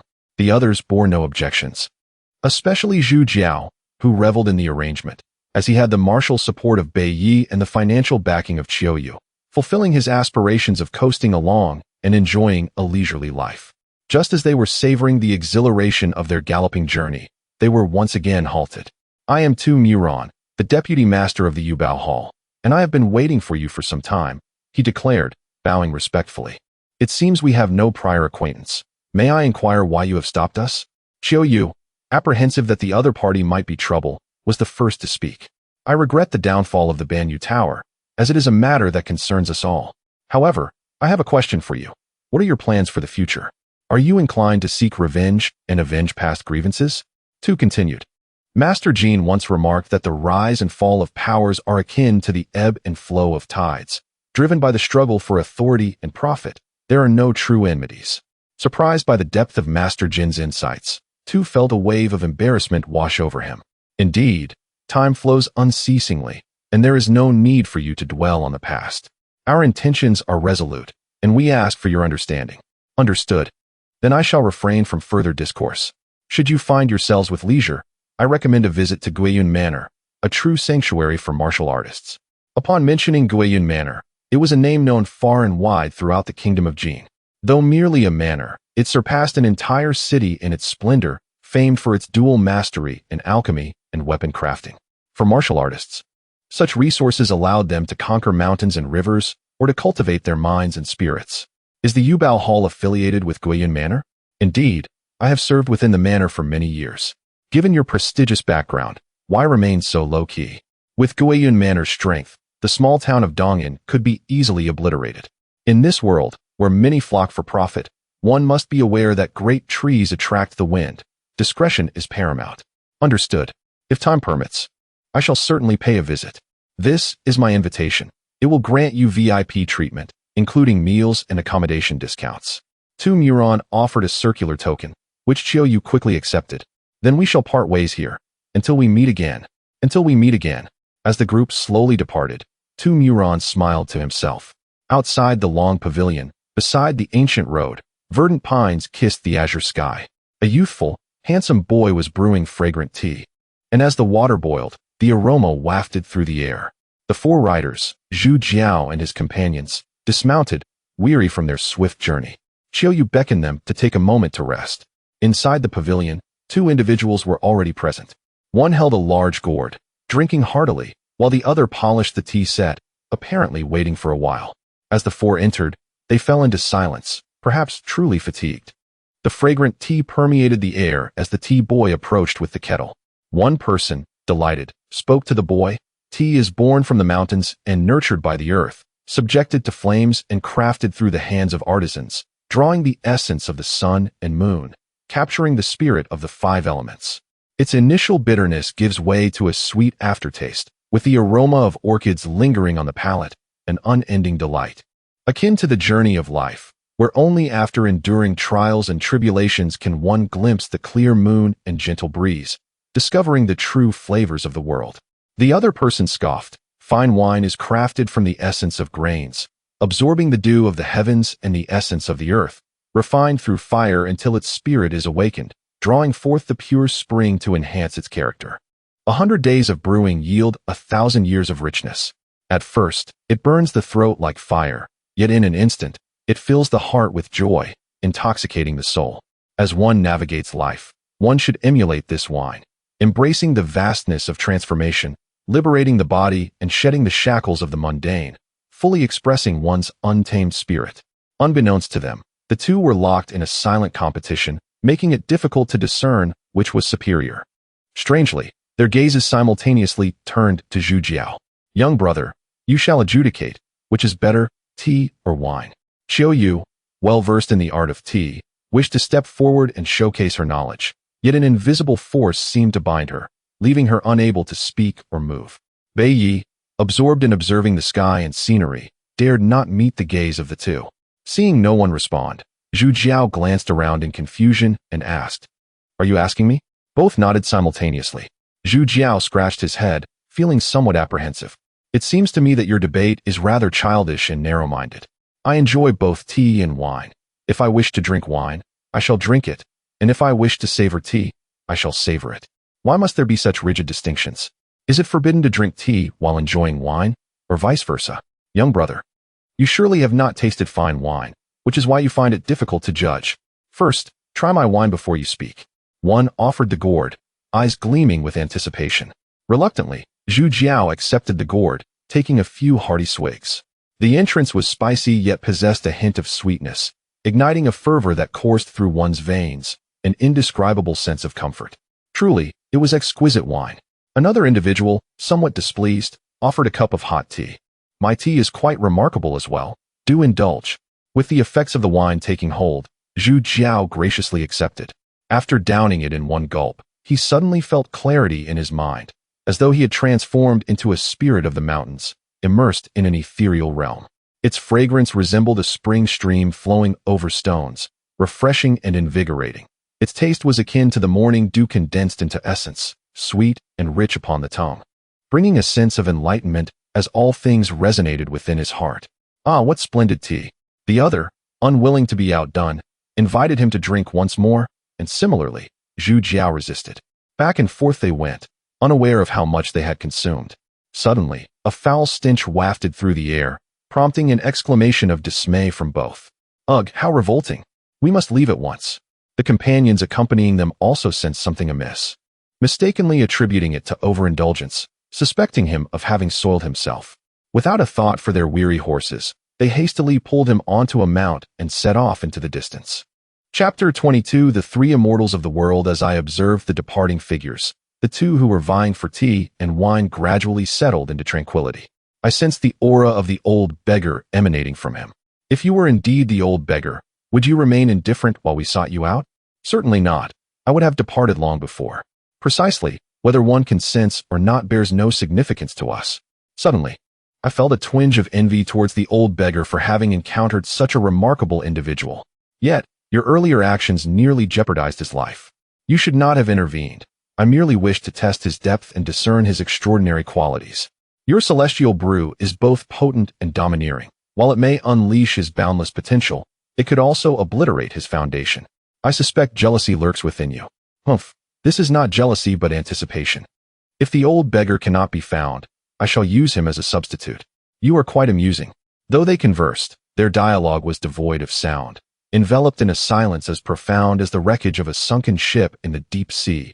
Even the bubbles of breath suspended within the folds of time and space. It resembled a silent film paused indefinitely, where only the silence burgeoned between parted lips, and the air solidified into a transparent amber, eternally sealing the spoken words. It is said that there are three immortals in this world: the Guizhou immortal, the Xiezhai immortal, and the Junmo immortal. Their names are unknown to all, their whereabouts unfathomable. Perhaps only they themselves are aware of each other's existence. At this moment, Zhu Jiao's body seemed to be engulfed by a raging inferno, with crimson flames coursing through his meridians, the scalding blood violently surging in his veins, as if yearning to burst forth. Strangely, his mind remained as clear as a mirror, each excruciating pain transformed into fine needles piercing deep into his soul. Amid the chaos of agony and lucidity, his consciousness sharpened, as if witnessing his own torment in the depths of hell. The group rode swiftly, eager to reach the post station, only to discover a pool of water along the way. Without a second thought, Zhu Jiao leapt into the water, disregarding his dignity. To quell the searing heat within him, Chun Li wanted to assist, but was halted by Bei Yi. What do you mean by this, young Master Bei? Chun Li inquired urgently. He is currently refining his essence and marrow. He will undoubtedly undergo a transformation. Bei Yi replied. Is it truly that miraculous? Much more than that. You will encounter it frequently in the future. Have you noticed those two individuals are rather peculiar? Qiu Yu, still lost in thought, asked with a puzzled expression. As deep as the abyss, unfathomable, Bei Yi responded gravely. Yet I find them quite ordinary, she countered. That is a reflection of your own insufficient realm, Bei Yi replied, gazing into the distance with an air of profundity. Must you always feign? Feigning does not lead to demise, but I speak the truth. You are indeed somewhat pretentious. Am I? Indeed. Chun Li and Qiu Yu chimed in unison. Very well. Let it be so. At this moment, the festive season enveloped the world in a biting cold. The pool's waters were icy, yet Zhu Jiao, channeling his cultivation technique, guided the violent true energy within him, feeling no chill. After soaking for half an hour, the internal heat finally subsided. Suddenly, he turned inward and discovered the true energy swirling in his dantian, forming a continuous vortex, the hallmark of the Longxiang realm. Shortly thereafter, a foul odor wafted through, causing him to feel nauseated, compelling him to shed his armor and cleanse his body. Seeing that he was unharmed, the others turned their attention elsewhere, engaging in casual conversation. "Where are we headed now?" Chun-Li inquired. "To where we ought to go," Qiuyu replied slowly. "It is said that the moment one is born, they are destined to walk towards the grave. Are we to go now? We are all on that path presently." "Do you both enjoy pretending?" Chun-Li expressed her displeasure. "You said she should not bring me along," Bai Yi innocently interjected. Unbeknownst to them, Chun-Li and Qiuyu often clashed, creating an awkward atmosphere. Chun-Li turned to Zhu Jiao, who was washing himself in the water. If only he were present, she would have had support. Now, facing two opponents, her chances were slim, so she called out, "If you don't hurry, we shall leave without you." "I will be there shortly," Zhu Jiao said, glancing at his clean and fair body, nodding in satisfaction, hastily donning his clothes before returning, still dripping with water. Let us go, hurry. I feel dreadful being soaked." "Are you cold? Don't catch a chill," Chun-Li asked with concern. "I am currently formidable beyond measure. Why would I mind such a trifling chill?" "Then who was just acting like a dead fish?" Chun-Li continued to jab. "If you can't do it, why pretend?" "Who says I can't? Do you believe I won't deal with you right away?" Zhu Jiao retorted, somewhat vexed. "There are those whose bodies go limp upon death, yet their tongues remain defiant. Are you not one of them?" Chun-Li teased, raising an eyebrow. "If you truly possess skill, come forth. Let me witness your prowess." Zhu Jiao, recognizing her challenge, instantly fell silent. After all, they had previously clashed fiercely, knowing each other's strengths and weaknesses. Now, having just reached the Longxiang realm, he had yet to test his might, so he could not afford to give her an advantage. He must endure. "All right, you are formidable. You have won," Zhu Jiao conceded, lowering his head in defeat. "On the surface, it appears I have won, yet someone remains unconvinced," secretly raising their hand in protest. "I believe it was indeed you who triumphed," Chun-Li remarked, casting a seemingly casual glance. Zhu Jiao understood what she meant by winning and dared not speak further. Bai Yi and Qiuyu, observing his flustered expression, exchanged knowing smiles. "I shall take my leave." Zhu Jiao, feeling embarrassed, hastily mounted his horse and sped away. As they watched him flee in embarrassment, laughter erupted from the group. Shanzi town served as a crucial transportation hub, connecting the northern route to the capital and the southern route to Longji Mountain in the Qing Kingdom. As dusk descended, four riders approached from outside the town, and they were none other than Zhu Jiao and his companions. The group entrusted their horses to the post station and entered a bustling tavern filled with merchants and travelers. Once arrangements were made, Zhu Jiao eagerly retired to his room to bathe and change into clean attire. After a light meal with his companions, he retreated to rest. As darkness deepened, Qiuyu, clad in black, quietly stepped outside. Concerned for her safety, Bai Yi discreetly followed behind. This place was unlike the capital. It lacked skilled guardians and military sentinels, and the people passing through were a mix of characters, making it a potentially perilous environment. Before long, Qiuyu arrived at a tailor's shop, which had already closed for the day. After a hurried knock on the door, an elderly man with a hunched back appeared, looking at her with a face full of confusion. Upon presenting her token, the man's expression transformed dramatically as he invited Qiuyu inside. After glancing around cautiously, he secured the door from the inside. Once inside, the man's bones creaked as he straightened his posture, shedding his earlier frailty. And then he knelt down to pay his respects. And Dark Guard, Zhongyu, pays homage to the master. Chapter 23. The Heavenly Martial Secret Vault. The former sect leader has passed away, and the vault must be relocated. Qiuyu gently assisted the other party, whispering softly. Zhongyu was taken aback by her words, his face clouded with sorrow. He ceased to speak, letting out a deep sigh, for he had anticipated such an outcome. "I will prepare immediately." In the guest room, Chun-Li approached Zhu Jiao's chamber, hesitating to speak. Zhu Jiao, understanding her unvoiced concerns, spoke directly. "Do you feel these two individuals are shrouded in mystery, as if they are concealing something from us?" "Indeed, given past experiences, I share your worries. Once they return, I shall teach them a lesson to ensure we are not driven away again. Have you thought this through? One is a master of the Earth realm, and the other a wealthy magnate. We cannot afford to offend them. Where there is a hidden dragon, there must be a phoenix chick, a pair of fools. You act as if you were so clever. At least I'm not that foolish." Upon Bai Ye's return, Zhu Jiao's expression darkened as she remarked, "What did you want to achieve by following them? If they wish to tell you something, they will do so without you asking. If they don't want you to know, What significance does it bear if you do? I am concerned for her safety. What is your relationship with her? Do not be overly sentimental. Affection is one thing, but there is no need to demean yourself. Do you still not understand? What would you have me do? I cannot tell you how to act, only what you must refrain from doing. Fine, I understand. I will notify you before taking any action in the future. Before long, Qiuyu returned to the guest room, and Zhu Jiao signaled Chun Li to summon her. Once Qiuyu arrived, Zhu Jiao began, Miss Qiuyu, do you recall why we left Yong'an? Is that a rhetorical question? We were driven out. Then tell me, were you expelled, or were we? What exactly are you trying to convey? We merely sought to gather information, nothing significant. We have already repaid our debts by assisting you, yet you seem to distrust us, treating us as mere pawns. Do you consider this polite? That was not my intention. It's just that matters are not as simple as you perceive. I do not wish for you to be unwittingly entangled. Whether you become entangled is not for you to decide, but for us to choose. Everyone understands the importance of self-preservation. Are you certain you wish to know? Do not divert the conversation. You may trust anyone, but not us. How then can we trust you? Who have I trusted? Do you think that by concealing your face, you will remain untroubled? I can easily deduce the nature of those you associate with, yet you act independently without informing us of your thoughts. What do you take us for? Qiuyu's face flushed with embarrassment, leaving her speechless. In the future, if you have any thoughts or plans, inform me in advance. If you continue as you have, we shall part ways. You may take your own path, and I shall take mine. Do you understand? Zhu Jiao concluded sternly, then turned to Bei Yi, stating, do you prefer women or brothers? It would be wise for you to voice your stance. Bei Yi clenched his teeth, replying fiercely, women are like garments. While brothers are akin to kin, garments can be changed, but kin cannot be severed. Upon hearing this, Qiuyu's complexion turned pale, and she solemnly pleaded, tomorrow, I shall unlock the vault. I implore you both to escort me back to the capital.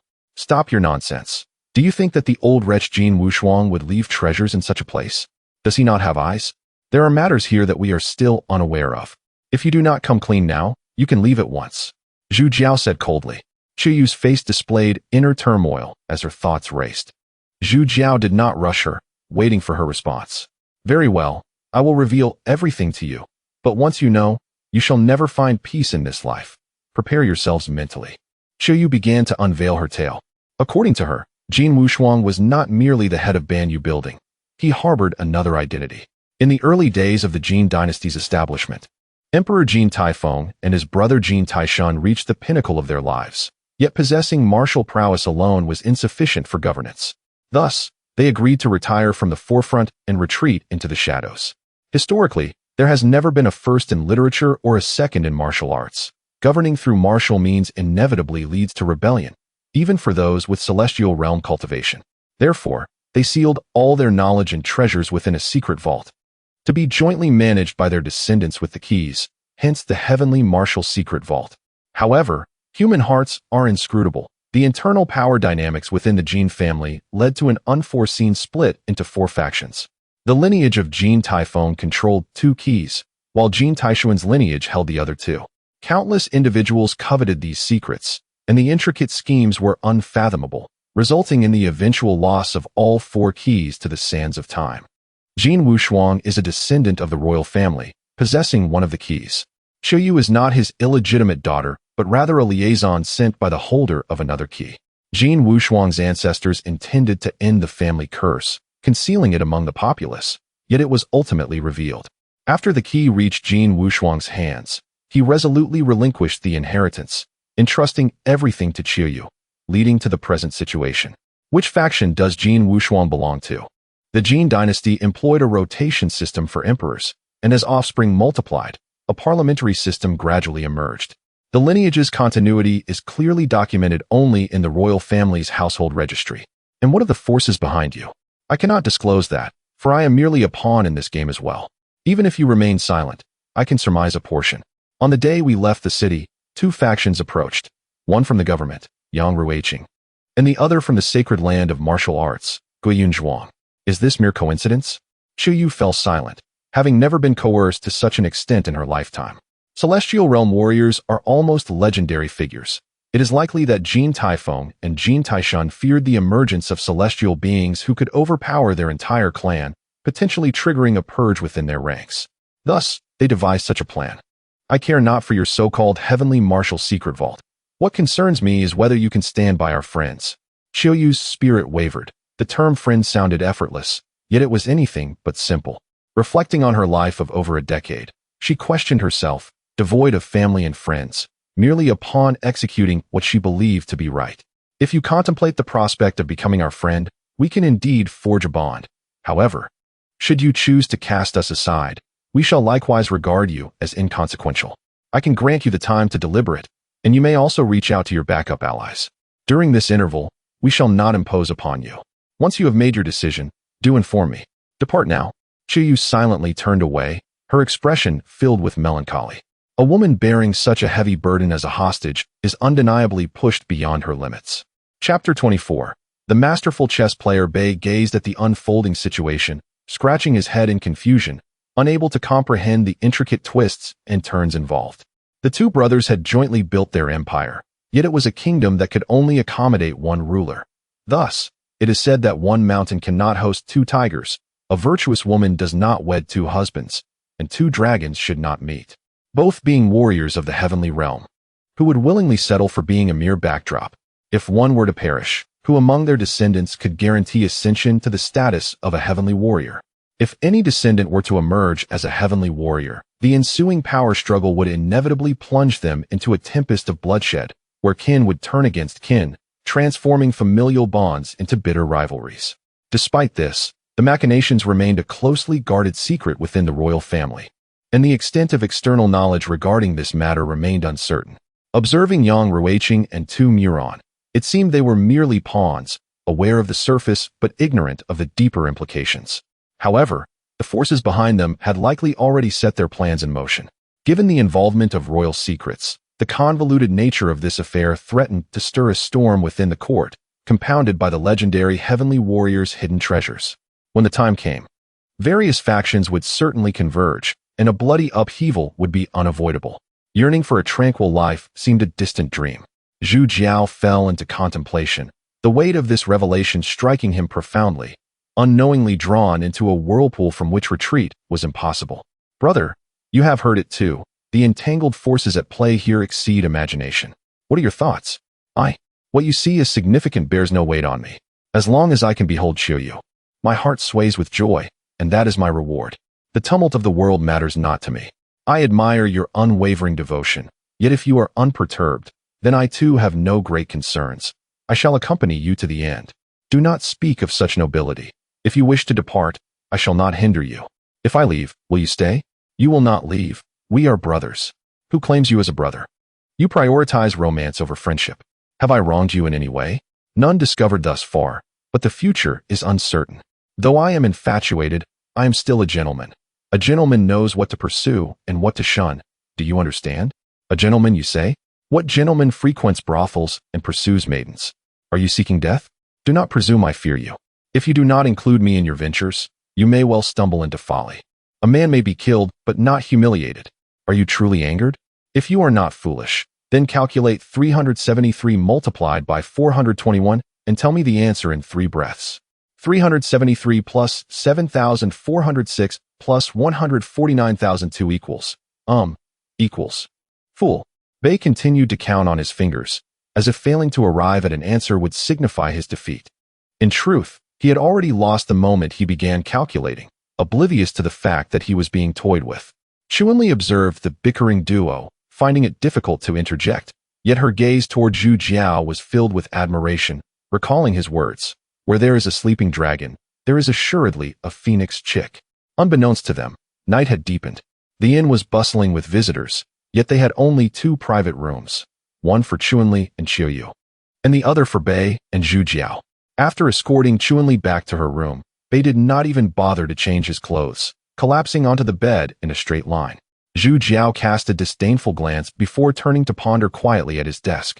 He had not anticipated that Qiuyu could keep such a monumental secret under wraps. A heavenly warrior, after all, was a being of unparalleled strength, elusive even to those who spent their lives in pursuit. Yet now, 2 had emerged simultaneously. The shock was akin to a thunderclap, rendering him utterly helpless.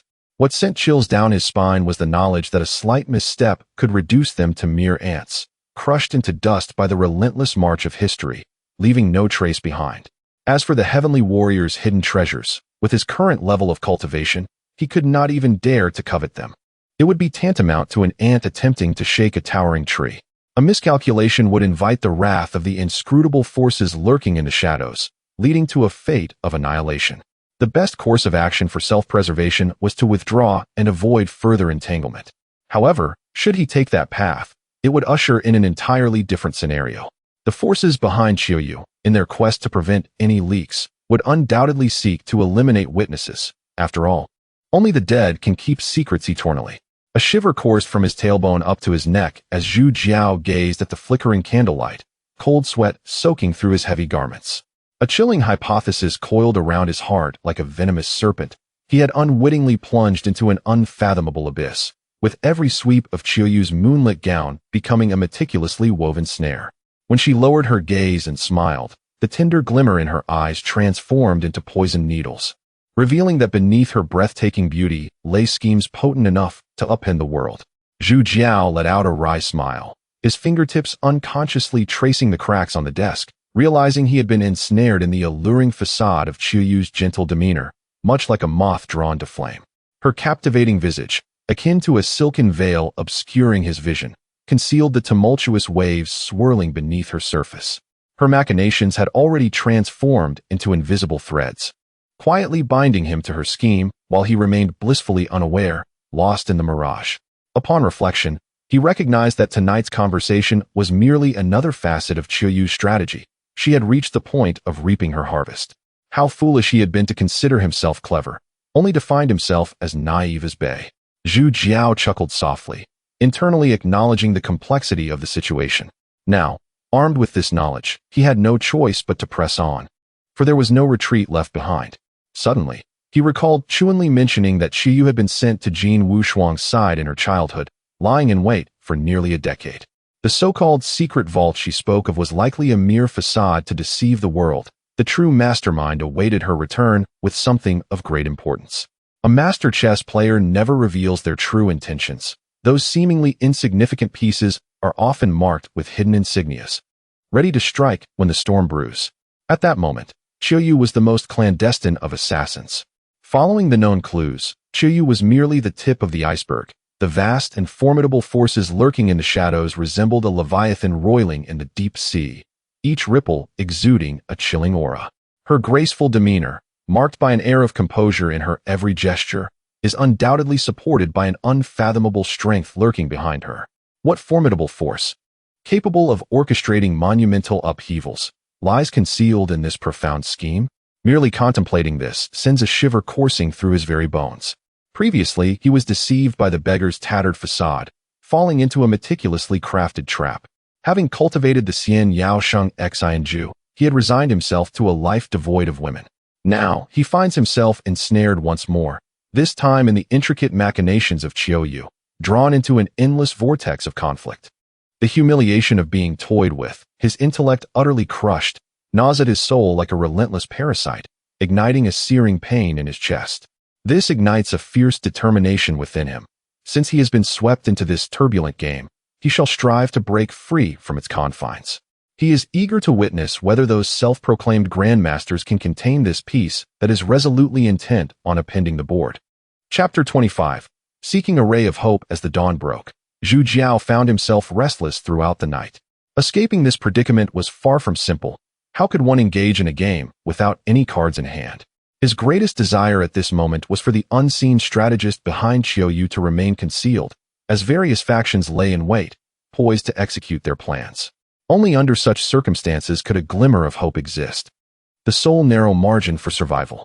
The whereabouts of Jin Wushuang's Tianwu secret key were the pivotal point of this game.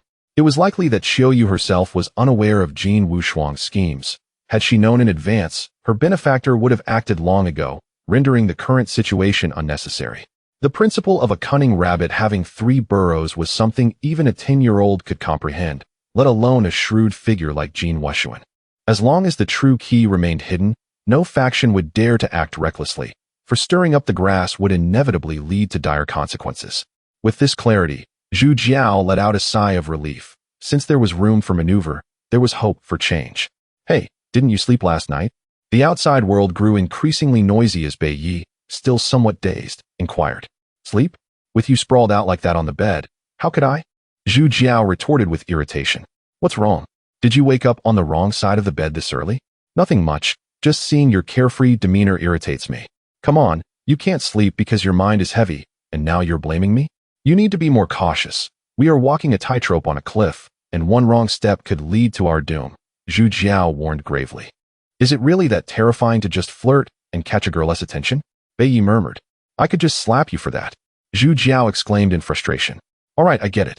While I may not think as much as you do, I sense a foreboding presence lingering in my mind. Bei Yi continued. Once one reaches the Earth realm, an extraordinary force protects them. You wouldn't understand this. Seeing Bei Yi flaunt his cultivation, Zhu Jiao regarded him with disdain. Hurry up and wash up. We have important matters to attend to. Once everyone had finished their morning routines, Qiu Yu and Chun Li arrived at Zhu Jiao's room. You two go downstairs and prepare some food. I need to have a word with Miss Qiu Yu, Zhu Jiao instructed. Bei Yi obediently walked away, while Chun Li, with a puzzled expression, seemed to disapprove of their private conversation. Once the two had left, Qiu Yu smiled. Have you sorted things out? Zhu Jiao, noticing her smile, felt a chill akin to that of a hunter's gaze. What if I were to kill you right now? What would happen? You wouldn't. You're not that foolish, she replied. What else are you hiding from me? Jin Wushuang's death was an accident, at least for me. So, your schemes began after Jin Wushuang's demise? It was also for my own self-preservation. But you shouldn't involve us. After all, we have no enmity. With the two of you here, I found a sliver of hope for survival. Fine. You win. We are both bound to your chariot. What now? Do you have a plan? Once the key becomes known, all factions will inevitably swarm, and we shall lose our value. No one will care about the life or death of a mere pawn. It is best to engage in some maneuvering first. What we both think coincides, yet the mastermind behind us may not permit such actions. It matters not. Our ability to converse here is, in itself, a tacit agreement. Perhaps it is still not time to disrupt the balance.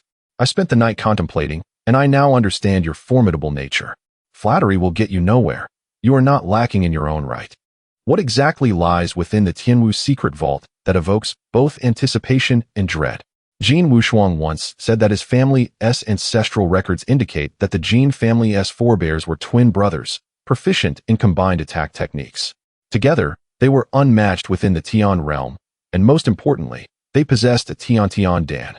It was this that ultimately sowed discord between the brothers, leading to the tarnishing of their divine methods and weapons. Legend has it that consuming the Tian Dan can rectify congenital deficiencies, granting mortals extraordinary martial roots, and facilitating a remarkably smooth path in their future cultivation. It is indeed an irresistible temptation. If it were to fall into the hands of an adversary, it would spell disaster. Zhu Jiao's expression turned grave. Now, do you understand the fear of such a thing? It should not exist. Those coveting it may include practitioners from the Tian realm. In their presence, we are but insignificant insects.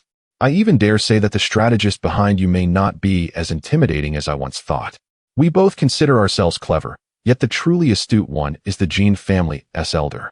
Even if this treasure's existence remains uncertain, the mere rumor is enough to ensure the clan's longevity, the safety of its descendants, and the stability of its reign. Do not underestimate human greed. This secret vault, while protecting them, simultaneously erodes their virtue. Once external threats dissipate, internal divisions are inevitable, just as they are now. How much hope do you think we have of surviving? If Jin Wushuang's death was indeed an accident, then our chances of survival are virtually non-existent. Indeed, some are unable to restrain themselves. The murderous intent within this game has become palpable. Is your identity truly as simple as that of a pawn? Zhu Jiao's expression hardened, causing Qiu Yu to feel uneasy. I am a hostage, and similarly, Jin Wushuang had his own hostages. It is both simple and complex. In that case, your chances of survival are slightly greater. No, such an identity will only impose the attributes of power upon me. You can wait for the secret vault to emerge and choose to back the victor, while I must be the victor. That does hold some truth. You can trust me, just as I am willing to trust you. We have no other choices left. In that case, further discussion is futile. Let us be the architects of this calamity. In the conversations of the astute, every word bears significance. With such candor, the two gradually unraveled the situation, tacitly discovering a sliver of hope. Regardless of whether Jin Wushuang's death was orchestrated by the players, it undeniably shifted the chessboard, altering the dynamics. Those privy to these secrets would certainly not remain passive. Qiu Yu, being sharp-witted, recognized that she had become the focal point, a target for all strategists, and could no longer afford to remain hidden. Only by forging ahead could they break free from this impasse. It is evident that, until matters become clear, the forces behind her will not extend any assistance, nor will other factions rashly intervene. Naturally, should she remain stagnant, new pieces will emerge, and becoming a discarded pawn would serve as a punishment from the strategist. No one wishes to be a mere pawn, nor does anyone desire to be cast aside. After all, life is precious, and there is no rationale for failing to cherish one's own existence. Chapter 26. Ingenious mechanisms. Chunli and Bei were savoring fried dough sticks and sipping on tofu pudding by the street. As two solitary individuals of opposite genders, one might wonder if something would transpire between them. Chunli was still preoccupied with their private encounter, indulging in gossip while they dined. You are overthinking it. Nothing will happen. You two are a pair of lecherous souls. Can you truly believe him? A man who is not lecherous is as rare as a dog refusing to eat excrement. What is there to worry about? That is indeed a blunt truth. But from where does your confidence stem? Have you not noticed how he has been keeping his distance from you lately? It does seem that way. He now presents a tantalizing yet elusive demeanor towards me, which I find utterly perplexing. Bei smirked darkly and whispered, he has already been rendered impotent.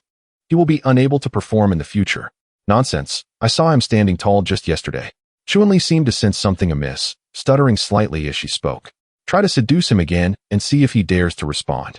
Bei, you have changed. It is truly said that one becomes like the surrounding company, learning virtuous ways from good people and mischievous antics from witches.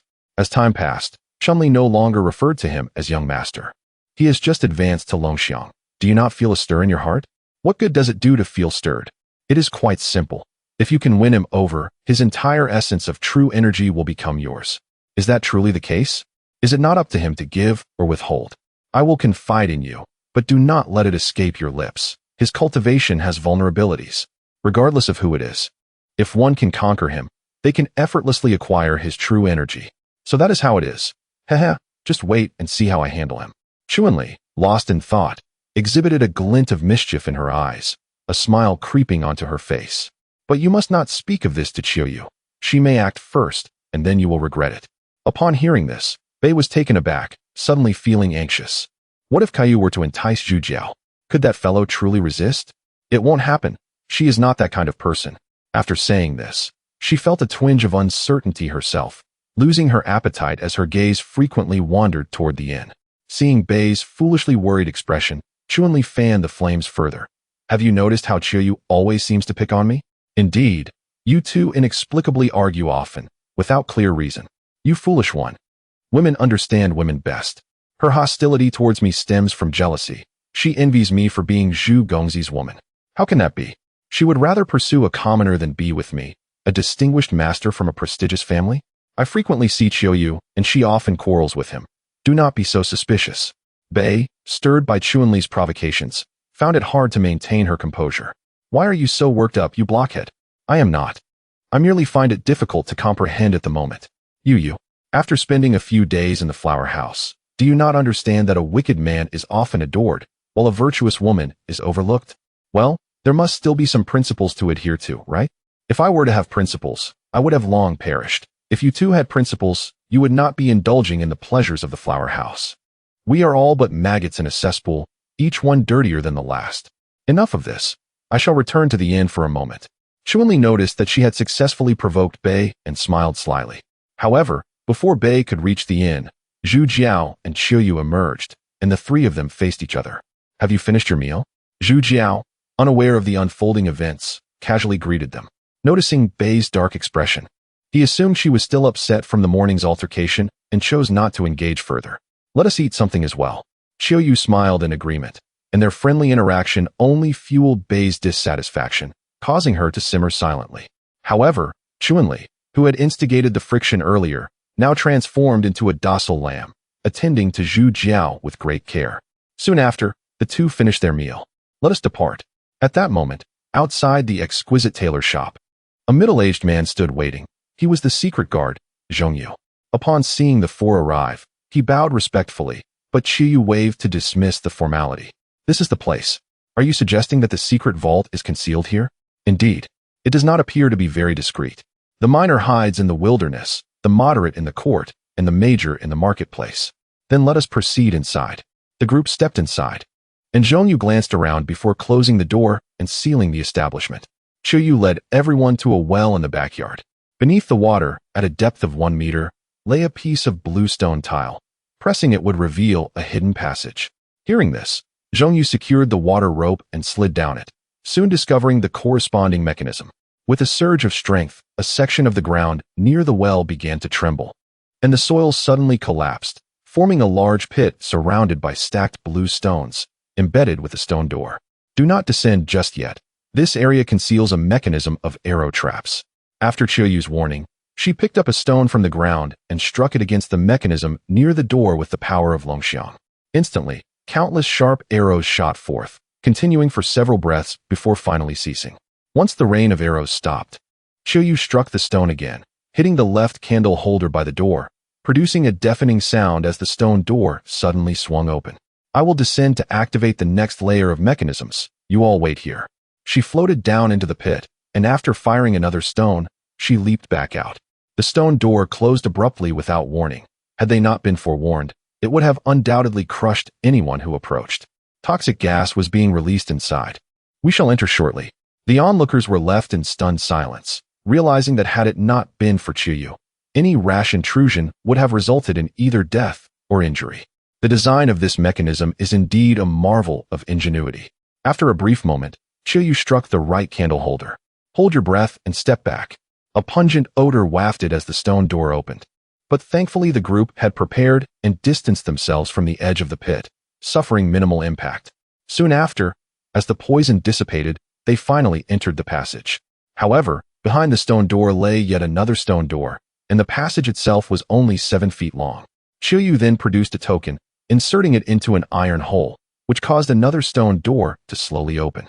This secret vault is a one-time use. If the token inserted is of incorrect size, the treasures within will self-destruct. This is the marvel of mechanism arts, Qiyu explained. Truly, a revelation. Zhu Jiao could not help but exclaim. But what if the token were lost? Would not the esteemed Elder Jin be unable to retrieve the items inside? Although such a situation may indeed arise, the old master must surely possess backup templates, which would consequently involve alternative contingencies. But what if they are truly lost? In that case, retrieval would be utterly impossible. Even with meticulous disassembly, one would not only squander time, but also risk triggering interconnected destructive mechanisms, ultimately leading to failure. I understand now. It is no wonder that many secret treasures have been lost, as it is often the case that, even if one is aware of their existence, there exists no means to unravel their mysteries. Such is the nature of the matter. Chapter 27. The Secret Vault. Let us proceed inside. The passageway gradually dimmed, compelling Zhongyu to ignite a firecracker and light the torch he carried. As the flame flickered, a secret chamber measuring 3 meters square came into view, featuring a large chest positioned in the center, while on the opposite wall stood a shrine, housing a small yet lifelike porcelain statue. Do not move recklessly. Qiyu advanced with an unusual gait to the shrine, removed the statue, and abruptly pressed the base. The wall thundered as it split open, revealing a deep passageway. If we had tampered with the chest first, it would have triggered a collapse mechanism, leading to our untimely demise. Now that we are safe, let us retrieve the chest. Bai Yi, you assist. The indolent Zhu Jiao was reluctant to exert himself, yet Bai Yi shot him a glare and complied. Together with Zhongyu, they lifted the chest and entered the passage, while Zhu Jiao and Qiyu followed at a leisurely pace. Shall we not first inspect the contents of the chest? The significant treasures do not reside within the chest, but rather here. Qiyu shook the statue in her hand. Thus, the chest serves merely as a diversion. However, I suspect that if others were to enter, they would not overlook any trace left behind.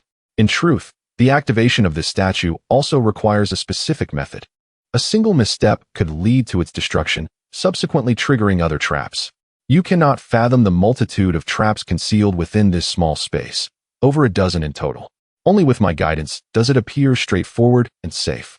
Your words instill a measure of fear in me, Zhu Jiao admitted. Fear not, for there shall be ample opportunities to witness even more magnificent contraptions. You will marvel at the ingenuity then. To be honest, encountering such a spectacle is already quite overwhelming. I am tempted to withdraw. Is there an escape route? None. Then that settles it. I wish to inquire, if an unparalleled master were to appear and seize the treasure, would we not be resigned to our fate, given that the vault has already been opened and the items extracted? You overthink matters. Should anyone attempt to steal, I would promptly destroy this object, thus shattering the entire cycle and rendering it impossible to proceed. So, are we safe for the moment? That remains uncertain. As the saying goes, a cunning rabbit has 3 burrows. Thanks to my presence, this vault has remained relatively unscathed, yet we must now contend with the traps left behind by others. A single miscalculation could lead to irreversible consequences. However, there exists another possibility. We, like the esteemed Lord Jean, might merely be pawns in someone else's game. Or merely a diversion. If we are but a diversion, does that not suggest our chances of survival are even slimmer? Given that it is a diversion, it will not reveal itself immediately, otherwise it would lose its purpose. Thus, this is not the moment to ponder such concerns. What is the incantation? I cannot disclose that to you, Chiou replied slyly. You are indeed ruthless. It is quite peculiar that this passage is remarkably lengthy. Such a grand undertaking, and I wonder how it was originally constructed. After traversing approximately 2 to 3 li along the passage, the group reached an end where a stone door awaited. Bai Yi and Zhongyu halted, awaiting the next move. This door opens inward and is accompanied by a self-destruct mechanism. We must exit immediately. Any delay may result in unforeseen circumstances. Understood. Chiou searched the stone wall and occasionally pressed her palm against a particular piece of blue stone. Out. With a low command, the massive door swung outward, and the group shot forth like arrows released from a bow, just as a thunderous crash echoed behind them. The entrance was suddenly obstructed by tumbling boulders, sealing off the previous passage. Simultaneously, the town's exquisite tailor shop collapsed, causing nearby buildings to tilt, flames erupting skyward. Water! Water! Quickly, bring water! The surrounding residents, startled by the upheaval, were momentarily at a loss. One perceptive individual hastily shouted a warning. Instantly, the entire town descended into chaos. Upon exiting the passage, Zhu Jiao beheld a massive tombstone obstructing the entrance. The passage itself resembled a burial chamber embedded within the mountainside. At that moment, a horse-drawn carriage approached, driven by a middle-aged woman.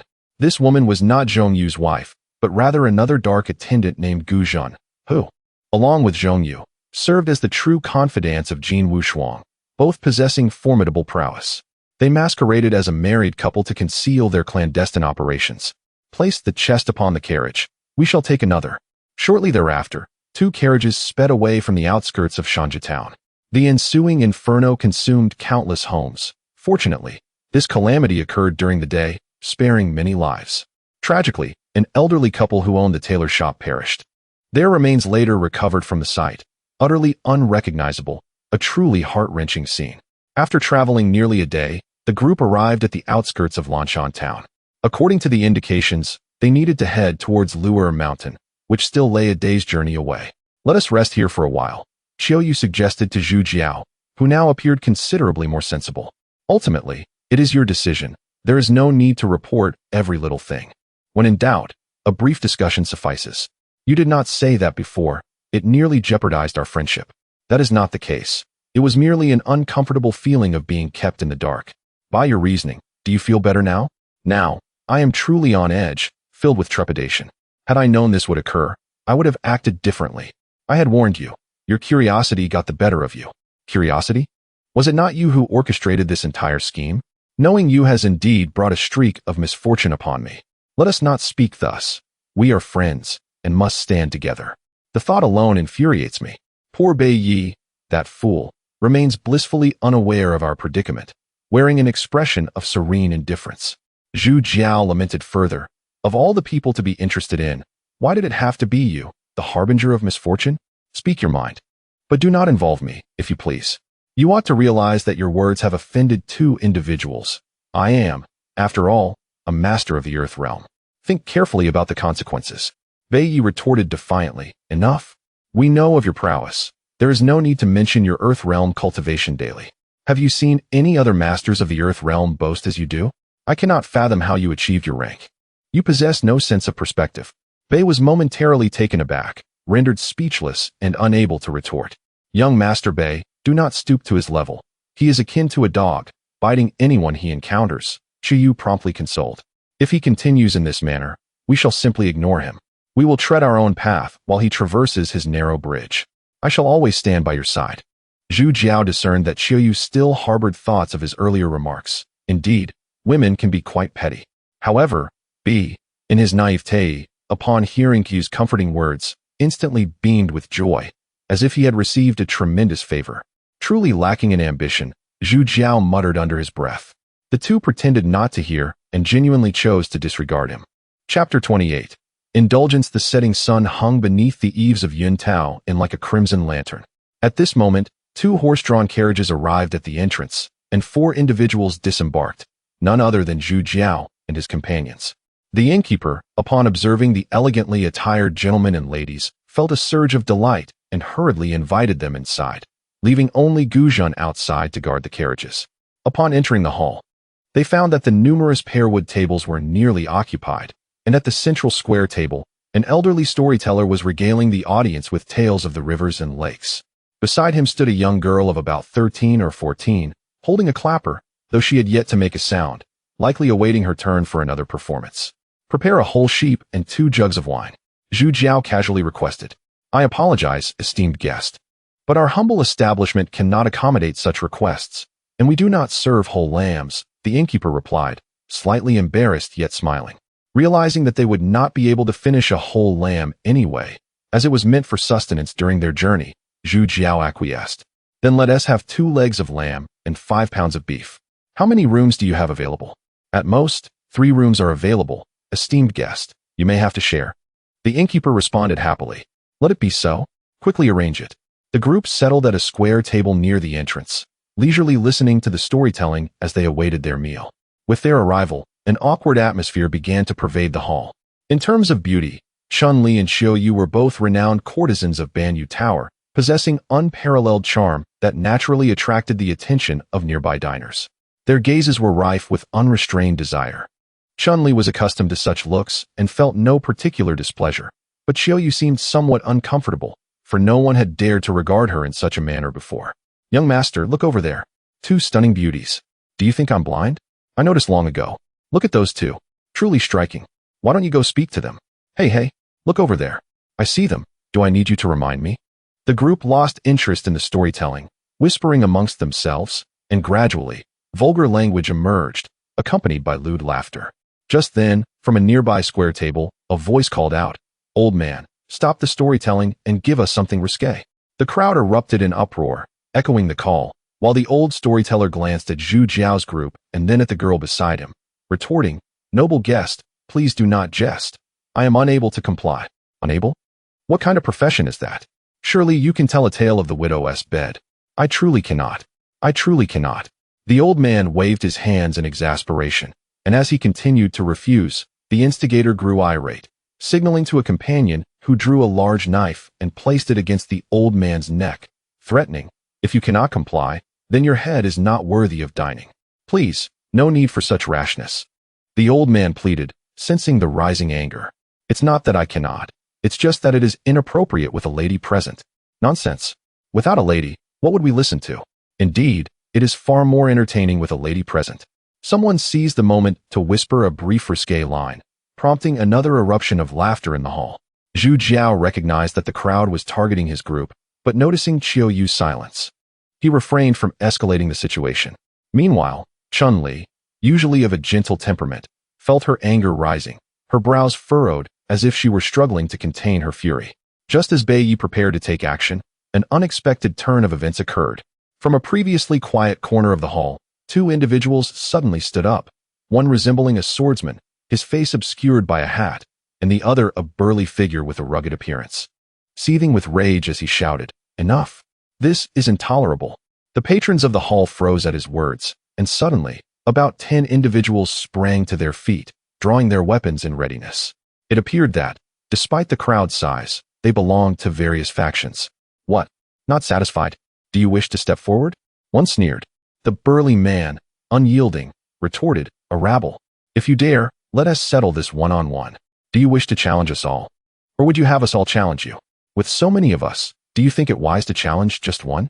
The burly man, initially somewhat apprehensive, became enraged at their taunts. You wretches, come at me together. Without awaiting a response, he brandished his knife and strode out of the inn, followed by the other. A young man in splendid attire, leisurely drinking wine, waved his hand and said, "Go and teach him a lesson. Meddling in others' affairs comes with a price." Following his cue, the crowd surged out, casting sly glances at Zhu Jiao's table, which infuriated Chun-Li further. "Young master, I shall go see." "I shall go too," Chun-Li declared, then proceeded to follow, with Bai Yi closely behind her. As dusk fell, a palpable air of hostility filled the arena. The two stood in the center, their expressions grim as they faced the encroaching throng, battle intent radiating. Onward.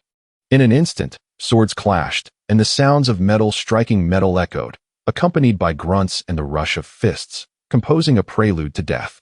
Moments later, among the assailants, 5 lay groaning on the ground, while several others bled. The swordsman's sword dripped crimson, his garments tattered and stained. The burly man, using his knife as a staff, glared fiercely at the surroundings, evidently wounded. Both sides found themselves in a brief standoff, hesitant to act after witnessing the prowess of the two. Seeing this, Chun-Li grew anxious, leaping into the fray, drawing her sword, and cried out, "What kind of hero bullies a single individual?"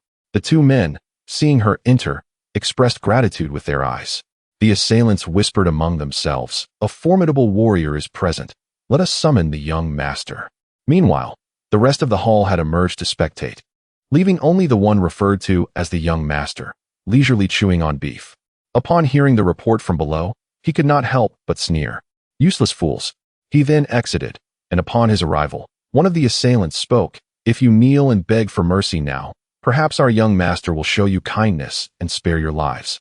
"It is too late," the one known as the young master proclaimed loudly, then turned to Chun-Li, asking, "Little beauty, do you also wish to meddle? You vile scoundrel, watch how I deal with you. Haha, I will show mercy to the delicate." Zhu Jiao could hardly tolerate two things. One was when others pretended to be superior in his presence, and the other was his own inability to do so. Thus, he inquired of Bai Yi, "What is his strength?" "Dragon elephant." "Perfect, I shall test my skills. I wish to join as well." "Your endeavor is one of overpowering the weak, while mine is a contest of equals. Why can I not adopt this pretense?" "Because I desire to." "Very well, then you may proceed."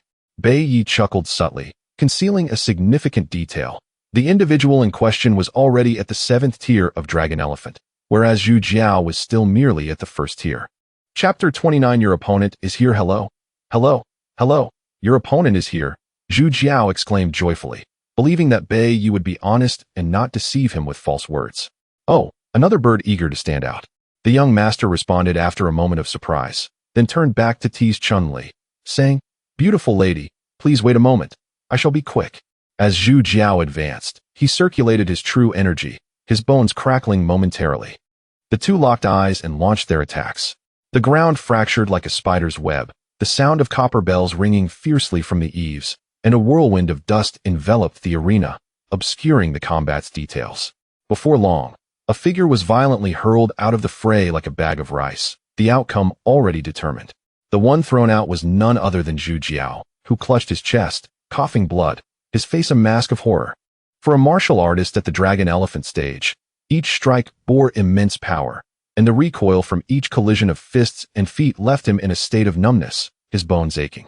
He suddenly realized that his opponent's onslaught resembled a surging tide, and he had been completely outmatched in this exchange of offense and defense. Regrettably, Zhu Jiao lamented inwardly, "What a foolish attempt to show off." Chun-Li hurried over to check on Zhu Jiao's injuries. Concern etched on her face. Not wanting her to worry, Zhu Jiao reassured her, "It's just a surge of true energy. My blood flow is momentarily obstructed. I shall be fine." "Beautiful lady, I'm coming. Are you ready?" The young master, observing the wounded Zhu Jiao, wore a smug expression before lewdly teasing Chun-Li again. Just then, another voice rang out. "Hello, hello, hello, your opponent is here." Bai Yi repeated Zhu Jiao's earlier words, infuriating Zhu Jiao to the point of wanting to curse. Is this never-ending? One after another, like a rescue of Grandpa from the gourd baby? The young master showed signs of impatience. "I'll give you 3 moves. Don't say I'm bullying you." Arrogance. The young master's pupils constricted suddenly, and a chilling brightness erupted as his blood surged like boiling water. He shouted, and his fist, imbued with a fierce murderous intent, sliced through the air.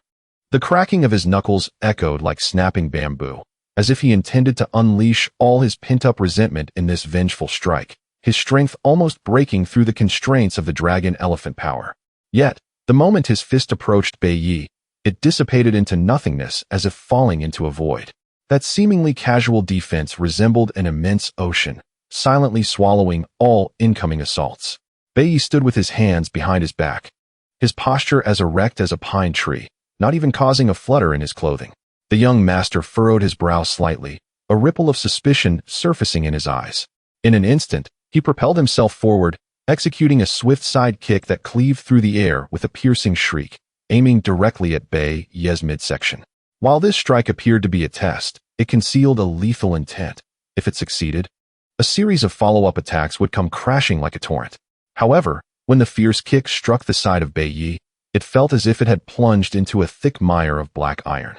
The young master sensed an unusual force neutralizing his attack, extinguishing his momentum as if a candle's flame had been snuffed out, causing him to stumble back by inertia. Before him, Bai Yi remained composed, the dark hem of his garment swaying gently in the wind, as if the earlier thundering assault had been mere child's play, not even ruffling the corners of his attire. This is impossible. The young master's face turned as pale as paper, cold sweat trickling down his forehead. Having failed in 2 consecutive attempts to shake him, he realized it was no coincidence. He scrutinized the faint aura enveloping Bai Yi's skin, suddenly realizing that beneath the seemingly ordinary robe lay a translucent barrier of true energy. As he struggled to swallow, a tremor coursed through his pupils. Could it be that this mysterious opponent before him was, in fact, a legendary figure who had stepped into the Earth realm, capable of manipulating energy into formidable forces? One more move. I concede. Too late. Bai Yi's brow raised slightly, and he struck with a knee that burst forth like a sudden thunderclap. The force, accompanied by a sharp sound that shattered the air, surged towards the young master.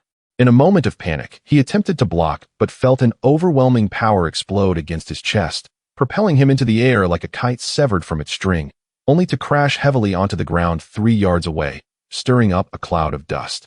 A metallic taste surged in his throat, and he spat out a mouthful of blood. Young master. The surrounding crowd, who had been attacking him moments before, rushed over to assist, filled with urgency and concern. Well done. That was splendid. In an instant, the onlookers erupted in a chorus of cheers, their fervent gazes intertwined with admiration and respect, as if revering a living battle deity. Zhu Jiao smirked with disdain, his eyes filled with mockery, inwardly scoffing. This kid truly knows how to put on a show. Meanwhile, the previously arrogant group of onlookers now scampered into the inn like startled birds, frantically counting their silver coins and hastily packing their belongings. They hurriedly lifted the injured young master onto a carriage, kicking up a cloud of dust as they fled in a state of disarray, no longer displaying their earlier bravado. With the battle concluded, the crowd returned to the hall. After witnessing Bai Yi's might, their conversations became cautious, the atmosphere now devoid of the earlier clamor. The food and drinks had been served, and the group began to eat. Perhaps truly famished, they devoured their meals with a ravenous intensity, during which many approached to toast Zhu Jiao. Unfazed, he reciprocated each gesture, seemingly unaffected by his earlier injuries. The 2 who had previously stood out also made their way to the table, graciously settling the bill for Zhu Jiao and his companions, their gratitude evident. However, the rugged man had sustained severe injuries and excused himself to return to his room for recovery, leaving only the young man in the hat to keep Zhu Jiao company. Due to their proximity, Zhu Jiao's gaze inadvertently fell upon the young man's face. Though sun-kissed to a deep tan, it only accentuated the depth of his features, his contours sharply defined as if chiseled from stone. His bright eyes sparkled with an enchanting light, their depths reminiscent of 2 profound wells. With a strong nose and slightly pursed lips, despite his simple attire, he exuded an aura of elegance, clearly a strikingly handsome young man. Young brother, your looks are impressive. Had it not been for your tan, you would surely captivate countless maidens. Zhu Jiao couldn't help but exclaim. You flatter me, brother. The youth clasped his fists and bowed slightly, a humble smile gracing his lips. As for my 2 elder brothers, their stature is as formidable as mountains, their brows sharp and eyes fierce, radiating a masculine strength that is truly enviable. Hearing this, Zhu Jiao and Bai Yi felt a sense of secret satisfaction. Compared to the praises of women, the recognition from a man was far more fulfilling. Young brother, you do not comprehend them. In the future, you will realize your misjudgment. Ao you could not help but remark. It will not happen. I have a keen eye for discerning people's character. The few of them exchanged playful banter, as if the earlier incident had not transpired at all. However, upon recognizing the countenance of that young man, Chun-Li's thoughts became tumultuous, rendering her silent, as if she were a modest maiden from the neighboring household. Chapter 30. Jin Feiyong observing Chun-Li's peculiar behavior. Zhu Jiao felt an urgent pang of concern, suspecting that her soul had been ensnared by the youth in the conical hat. Jealousy surged within him, yet he found himself powerless to act. After a hearty meal, the group retreated to their quarters to rest. As soon as he entered the room, Zhu Jiao grimaced in pain. He had been nursing an injury, and previously, in an attempt to maintain his dignity in front of others, he had swallowed his agony. Now, freed from the scrutiny of others, the excruciating pain surged forth like a tide, as if his very bones were being seared by flames, and even breathing felt like a tormenting ordeal. Desiring to save face had only brought him suffering. How could he let another steal the limelight while he pretended to be unscathed? Had he not yielded the stage to this individual? Was it not a ruse to undermine him? With a deep sense of frustration, Zhu Jiao resolved to elevate his own cultivation. He refrained from further argument, forcing his weary limbs toward the bed. Upon seating himself, he crossed his legs and began to channel his energy, invoking the profound incantations of the Xian, Yaosheng Exine Ju. Streams of warm vital energy surged forth from his dantian, flowing through his meridians like a gentle brook. As this energy circulated, the previous agony that had gnawed at him began to recede, the tension in his muscles and bones eased by the soothing warmth. The searing sensation that had coursed through his body was gradually soothed by this pure vital energy, and his mind cleared, descending into a state of tranquility. After a night of diligent practice, not only had Zhu Jiao's injuries fully healed, but he had also ascended to the second tier of the dragon-elephant realm. Bai Yi, sensing the fluctuations of Zhu Jiao's energy, looked on in bewilderment, pondering how this individual seemed to ascend in strength with each trial he faced. Was he truly the fabled body of punishment? Yet, Zhu Jiao dismissed such thoughts, attributing his progress solely to his relentless efforts. When the group arose, they prepared for their journey.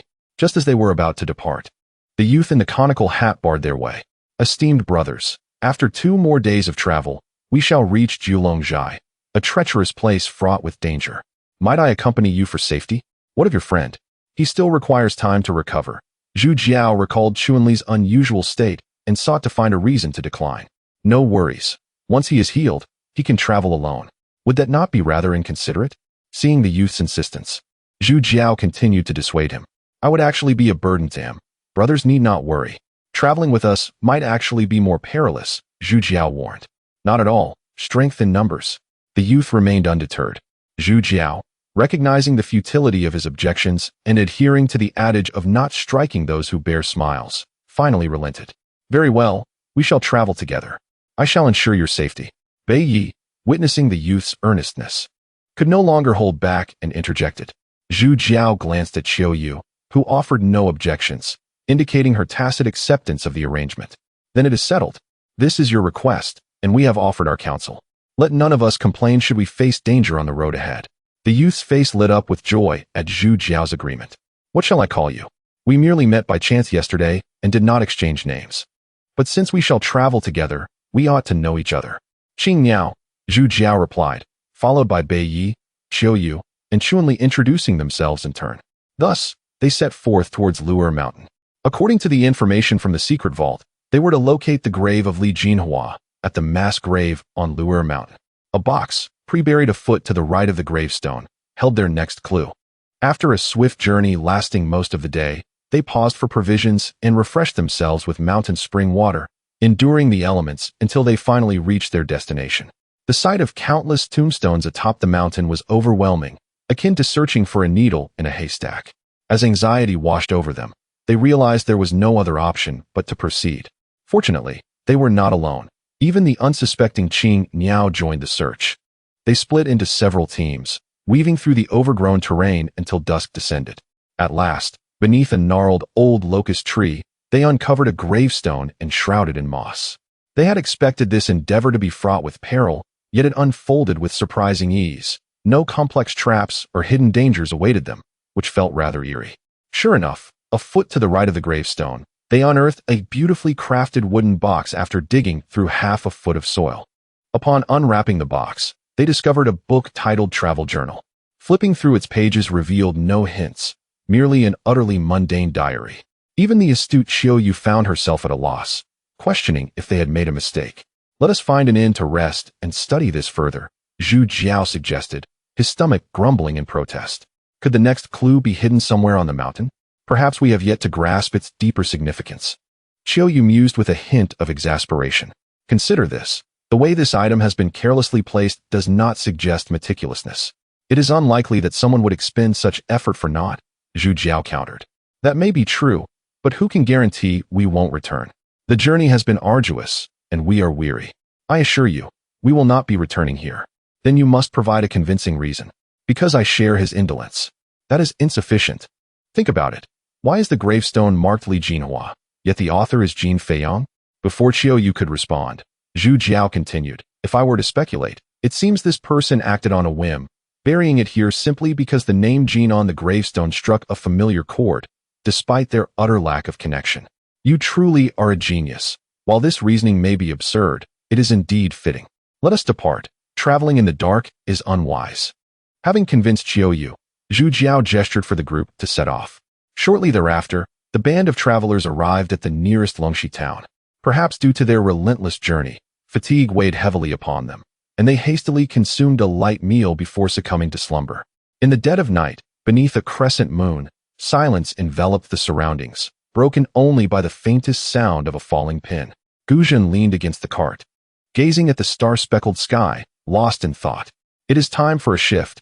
You should return to rest. Zhongyu approached, expressing concern. Be cautious tonight. I have an unsettling feeling that we are being watched. This journey may not be without its trials. To have enjoyed such a tranquil existence for so many years is indeed worthwhile. Truly, it is no wonder that you possess such profound insight. Gu Zhen's lips curled into a faint smile, and before her words could fully escape her lips, she rose gracefully, her footsteps producing a subtle rustling sound against the ground. Just as she took half a step, she abruptly halted, her hair trailing through the cool moonlight as her gaze pierced into the depths of the other's eyes. Zhonggu, if one could live again, her voice twirled in the night air. Would you tread once more upon the treacherous paths of the martial world, or would you choose to embrace a life of ordinary tranquility? Life is easy, living is easy, yet the essence of existence is fraught with challenges. Who would wish to dangle their life upon the edge of a blade? After Zhong Ye's heartfelt lament, he resolutely responded, even if given the chance to begin anew, we would still embark upon this path. For we are inherently those who yield to fate. Gu Zhen momentarily faltered, the night breeze lifting the wisps of her hair, creating a disordered arc beneath the moonlight. Ultimately, she lowered her gaze to conceal the tumult of emotions swirling within her, her garments brushing against the scattered silver light of the moon as she stumbled into the thickening darkness. Zhongyu watched the slender figure gradually fade into the distance, a bittersweet sensation rising in his throat. The night wind brushed past his ears, lingering with the echo of her previous question. He cast his eyes upon his calloused hands, the knuckles slightly deformed from years of wielding a sword, and a heavy sigh escaped his heart like a sinking stone. With such meager skills, how could one dare to promise enduring affection? With 2 sleeves of pure wind, how could one ever mislead a fair maiden? Chapter 31 Contemplating Strategies. Last night, I devoted myself to an exhaustive study, yet I could not unearth any clues left by this book. Take a look for yourself. Qiuyu pushed the tome before Zhu Jiao, who casually picked it up and began to flip through its pages. Have you tried the secret orders? Yes, but they lack clear geographical markers. In that case, allow me to examine it further. Zhu Jiao found himself compelled to focus intently. By the time he finished reading, nearly half an hour had elapsed, and the book was rife with repetitive trivialities, recounting mundane events such as an encounter with a woman at a bridge in a certain month, or a quarrel between a merchant and a porter at a tavern on a particular night. The sentences were jumbled, endlessly reiterating banalities, inducing yawns in the reader. The names within the text were tangled like a mass of threads. Ranging from the prominent families of Zhu Men to the common folk, numbering in the hundreds. The geographical names resemble the sky, filled with stars, with a rough count exceeding 1,000.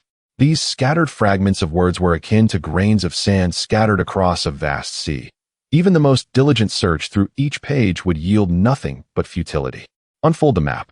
Upon hearing this, Chiyu produced a silk cloth measuring 3 feet, embroidered with landscapes and place names, offering a comprehensive view of the entirety of the Jin Kingdom. I have marked all the locations he passed through. Do you notice anything? Look, he began in the capital and ended at Luzi Mountain. Does this not suggest that he encountered some sort of upheaval in the capital, prompting him to wander the world? Furthermore, consider the timeline. Within less than 2 years, he traversed the renowned landmarks of the Great Jin, beholding the beauty of mountains and rivers.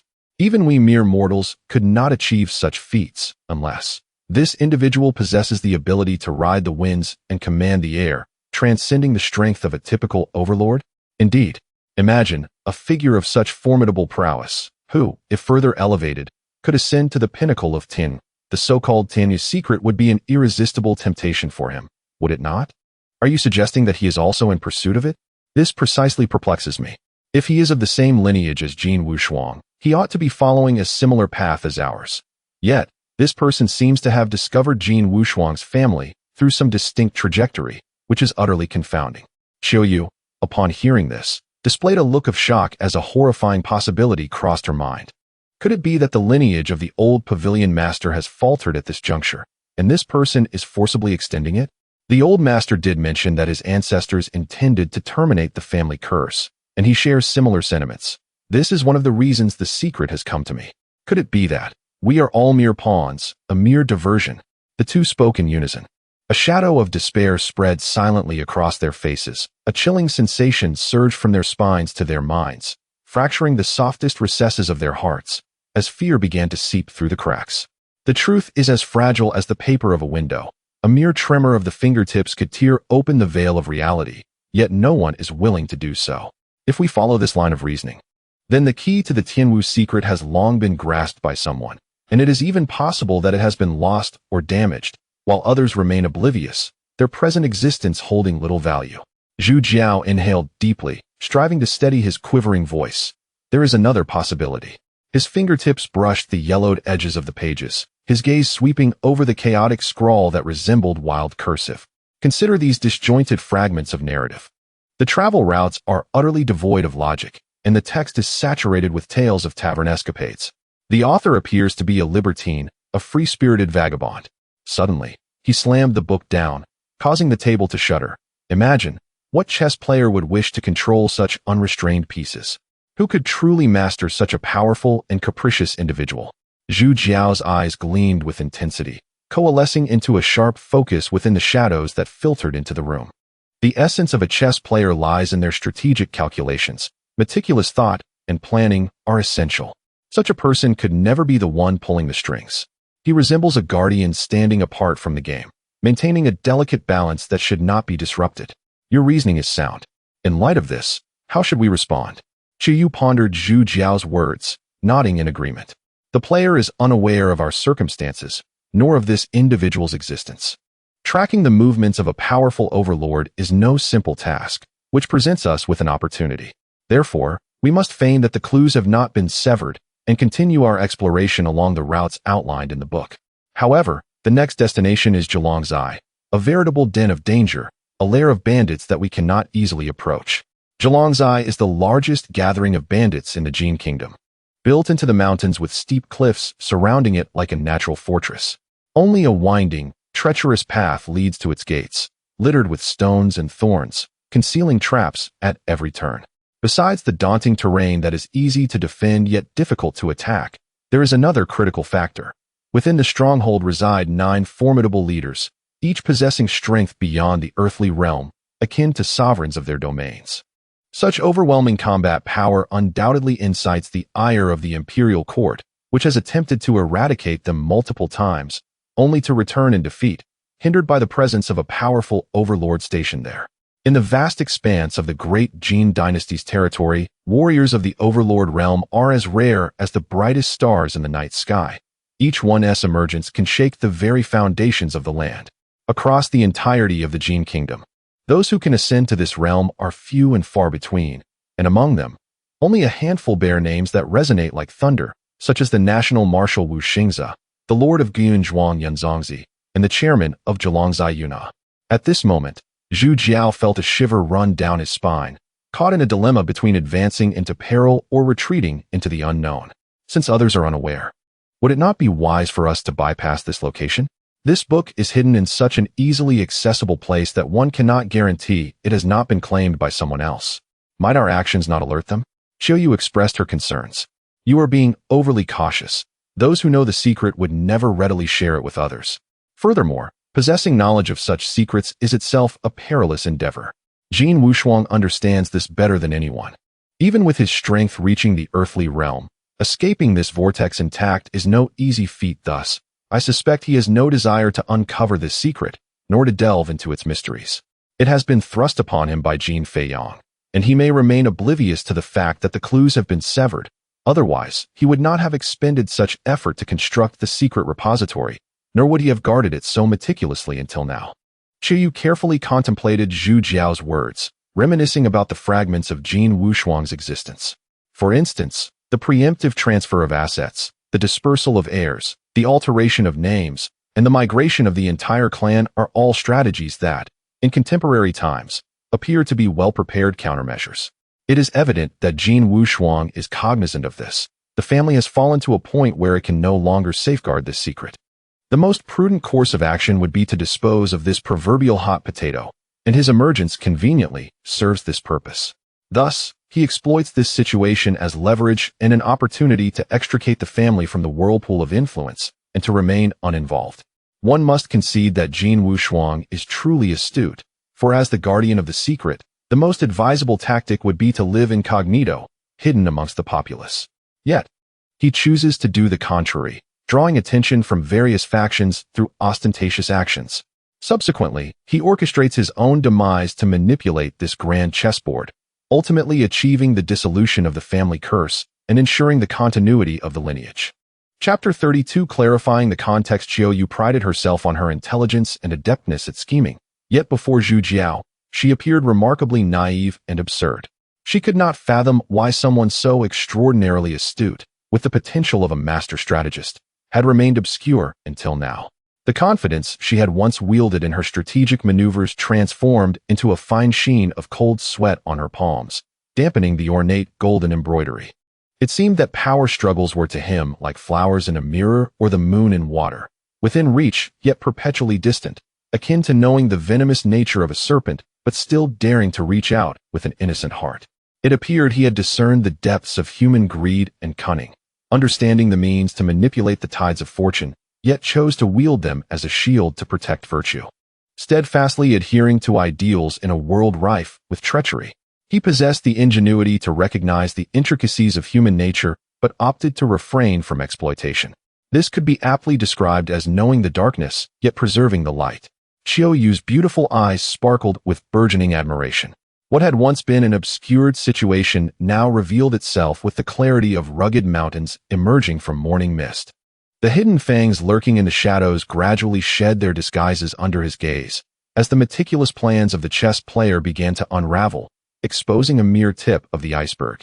The sky, once shrouded in conspiracy, now permitted a sliver of sunlight to shine through. Even with only fragmented information, he restored the entire sequence of events with remarkable clarity. One could only imagine the terror if he were to acquire further insights. Qiuyu felt a surge of relief, recognizing that pulling him into this tumultuous affair had been an astute decision, simultaneously igniting hope for liberation from the whirlpool.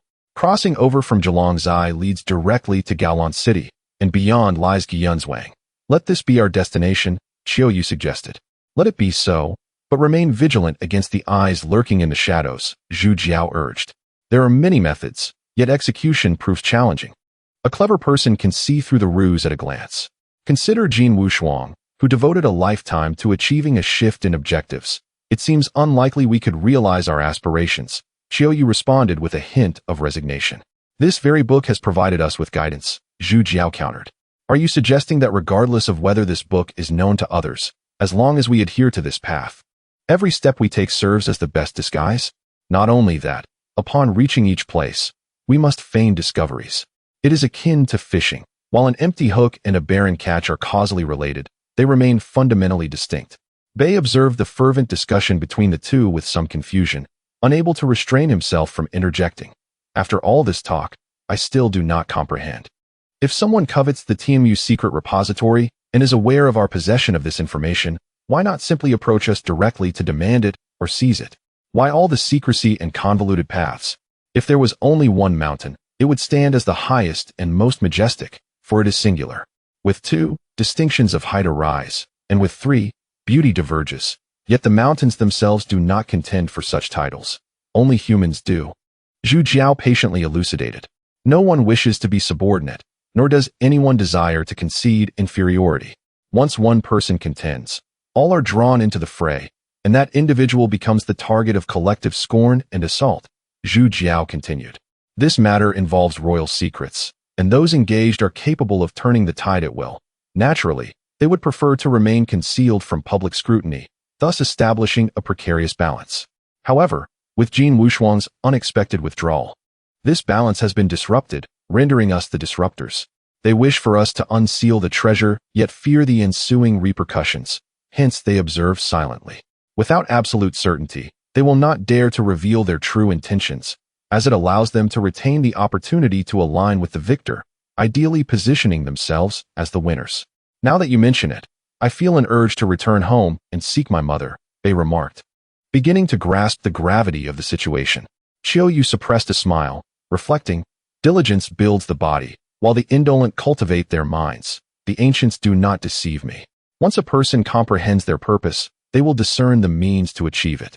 Regardless of whether the destination was Jialan City or Gianzhuang, the journey necessitated traversing the official road beside Zhulangzai, a place notorious for its predatory practices. Even the government's taxes and goods required payment for passage, a testament to the advantages of strength. The group, lacking official backing or formidable power, faced perilous challenges ahead. Thus, before their departure, Zhu Jiao summoned Chun Li and Qiu Yu to a secluded area, insisting they disguise themselves to avoid being captured by bandits. With their captivating beauty, they would surely inspire unwelcome fantasies. The marauding bandits would not exhibit mercy, and the consequences could be unimaginably dire. At that moment, within a hall of Zhulangzai, Shi Yunhe's face was shrouded in gloom, a palpable aura of murderous intent saturating the room. Who did this? 6 individuals, 2 horse-drawn carriages, 3 men and 3 women, unknown identities. And their current whereabouts? They are approaching, less than half a day's journey from here. Dispatch orders to apprehend them. Do not execute them on the spot. Instead, let them languish for 3 days before we boil them for a feast. With the orders issued, Zhulangzai erupted into what resembled a grand celebration. The 8 leaders mobilized simultaneously, and the formerly disorganized bandits surged forth like wolves scenting blood, emerging from the most unexpected corners. Their faces bore a mix of excitement and ferocity, transforming the usually chaotic stronghold into a display of astonishing order. This scene rivaled that of a court army, and none would suspect these were mere brigands. Years of establishing dominion over this treacherous territory had left their mark. The Windy. Chapter 33 captured at Zhulangzai on the official road. Zai Xianin, the second in command of Zhulangzai, stood with his hands clasped behind him, gazing intently into the distance. He had already attained the 7th level of the Panwu realm.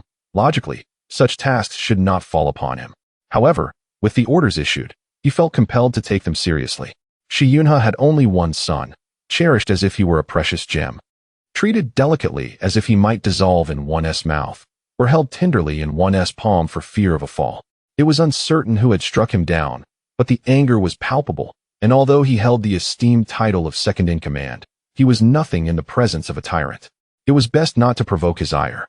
As Zai Xianin waited, he pondered within. Despite being an official road, few merchants traveled it by day.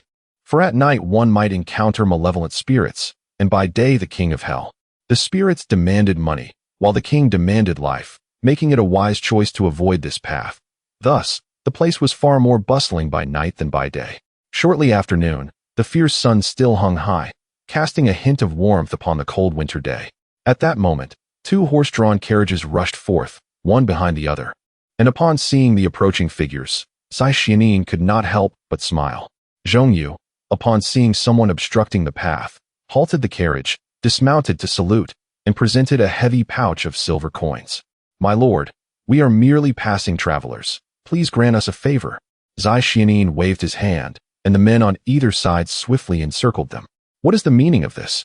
Zhong Yu asked, perceiving their indifference. "If you find this amount insufficient, we can offer more." Seeing they remained unmoved, Zhong Yu assumed they looked down upon their meager wealth. "Silence!" barked a nearby man. "Get everyone out. The second master has been waiting for you for quite some time." Inside the carriage, Bai Yi wore a grave expression. He had sensed the opponent's cultivation, and a foreboding feeling surged within him. "Pommel experts. Everyone, be cautious." Although he had anticipated challenges on this journey, he had not expected such circumstances to arise. The group descended from the carriage with perplexed expressions, and Zhu Jiao, attempting to maintain composure, greeted them. "I did not know the second master was here. My apologies. Who could have imagined that someone of your esteemed status would personally handle matters?" Zai Xianin paid no heed to Zhu Jiao's words, but turned to the man beside him, inquiring, "Is it them?" The man, eyes gleaming with certainty, replied, "Indeed, it is them." Upon recognizing the man's face, Zhu Jiao understood the peril they were in. This was indeed one of the followers of the young master from that day. Seeing the man confirm his suspicion, Zai Xianin gestured, and a signal arrow shot into the sky, its sharp sound piercing the heavens. "You have a silver tongue, yet I fear you shall not escape your fate. Please, speak plainly, second master. I admire your courage, but before striking, it is prudent to inquire about your opponent's name, for some individuals are not to be trifled with, such as the big master or his esteemed son. So it is. You may resist or surrender, but the outcome will remain unchanged." Zhu Jiao was taken aback. The master of Zhilongzai was indeed a formidable tyrant. To assault his son on his territory was tantamount to courting death. At this moment, cold sweat streamed down Bai Ye's brow. He could neither fight nor flee, and was at a loss for how to proceed. The group stood frozen before the carriage, as if an invisible noose tightened around their throats, rendering even swallowing a luxury. The chill crept up their spines, fear slithering like a venomous snake, gnawing away at their remaining courage, their breaths turning to frost, shattering into fine snow in the stagnant air. With the signal arrow's launch, soon several whistling sounds of wind followed. Is it these ruffians who have injured the young master? Surely, they are unaware of their imminent demise. What a blind fool. Let us kill them on the spot. We cannot afford to waste time. But they must first be tormented. Were it not for the elder brother's orders, the second brother would have acted long ago. Do you think it is your place? I heard there are some lovely ladies inside. Where are they? Oh, those few have clearly undergone disguise, yet they appear quite appealing. Alas, we lack the fortune of the elder brother. You may line up behind me. Third brother, you are mistaken. It should be me behind you. Their vile words echoed, unbearable to the ears, prompting Zai Xianin to wave his hand. Take them away. In an instant, the bandits swarmed like locusts, coarse ropes binding the limbs of the captives, who stumbled forward, dragged along. Akin to lambs led to slaughter. The rugged mountain path bore witness to the despairing rustle of dry leaves beneath their feet. Along the way, several bandit leaders groped at Qiu Yu and Chun Li's faces and bodies, uttering crude and obscene remarks, erupting into lewd laughter. However, to Zhu Jiao's astonishment, Qing Miao was indeed a female.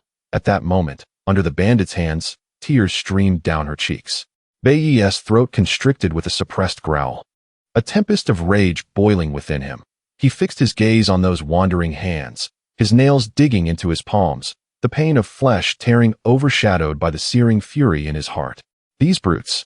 He cursed inwardly, every muscle taut as a bowstring, longing to snap the ropes and crush those disgusting faces into pulp. Yet reason incessantly reminded him that acting recklessly would only endanger his companions further. This sense of powerlessness weighed heavier than the chains binding him, transforming his murderous intent into bloodshot eyes, burning painfully. At this juncture, Zhu Jiao and Qiu Yu buried their heads in thought, unable to conceive an escape. Under the relentless pressure of overwhelming strength, all hopes seemed futile. As the saying goes, when a scholar encounters a soldier, reason cannot prevail. The winding mountain path twisted like a desolate intestine, jagged stones causing the group to stagger.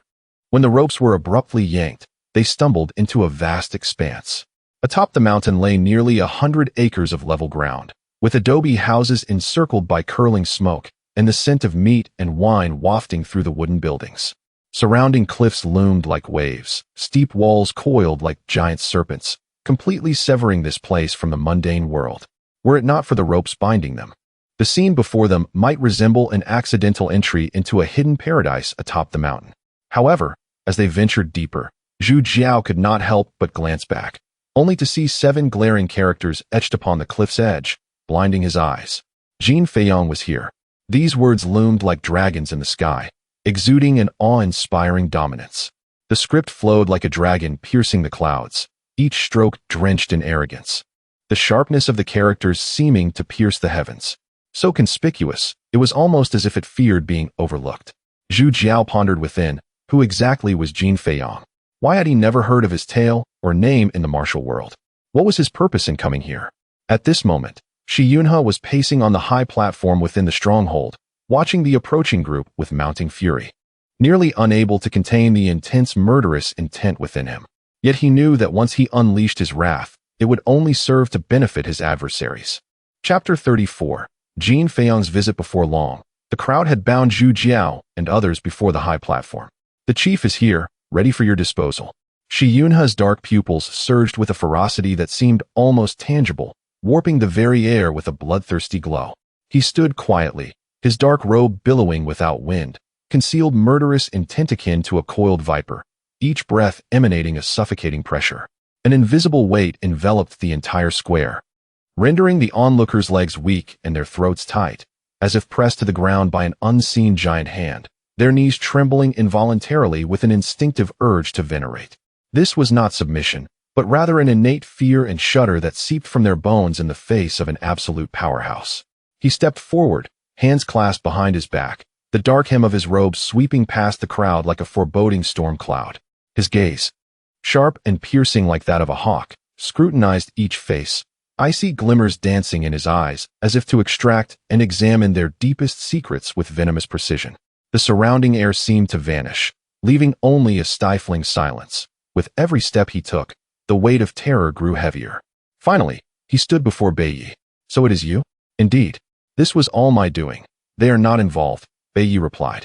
At this, Shi Yunhe paused, as if hearing a jest, yet a cold remark escaped his lips. You all must die.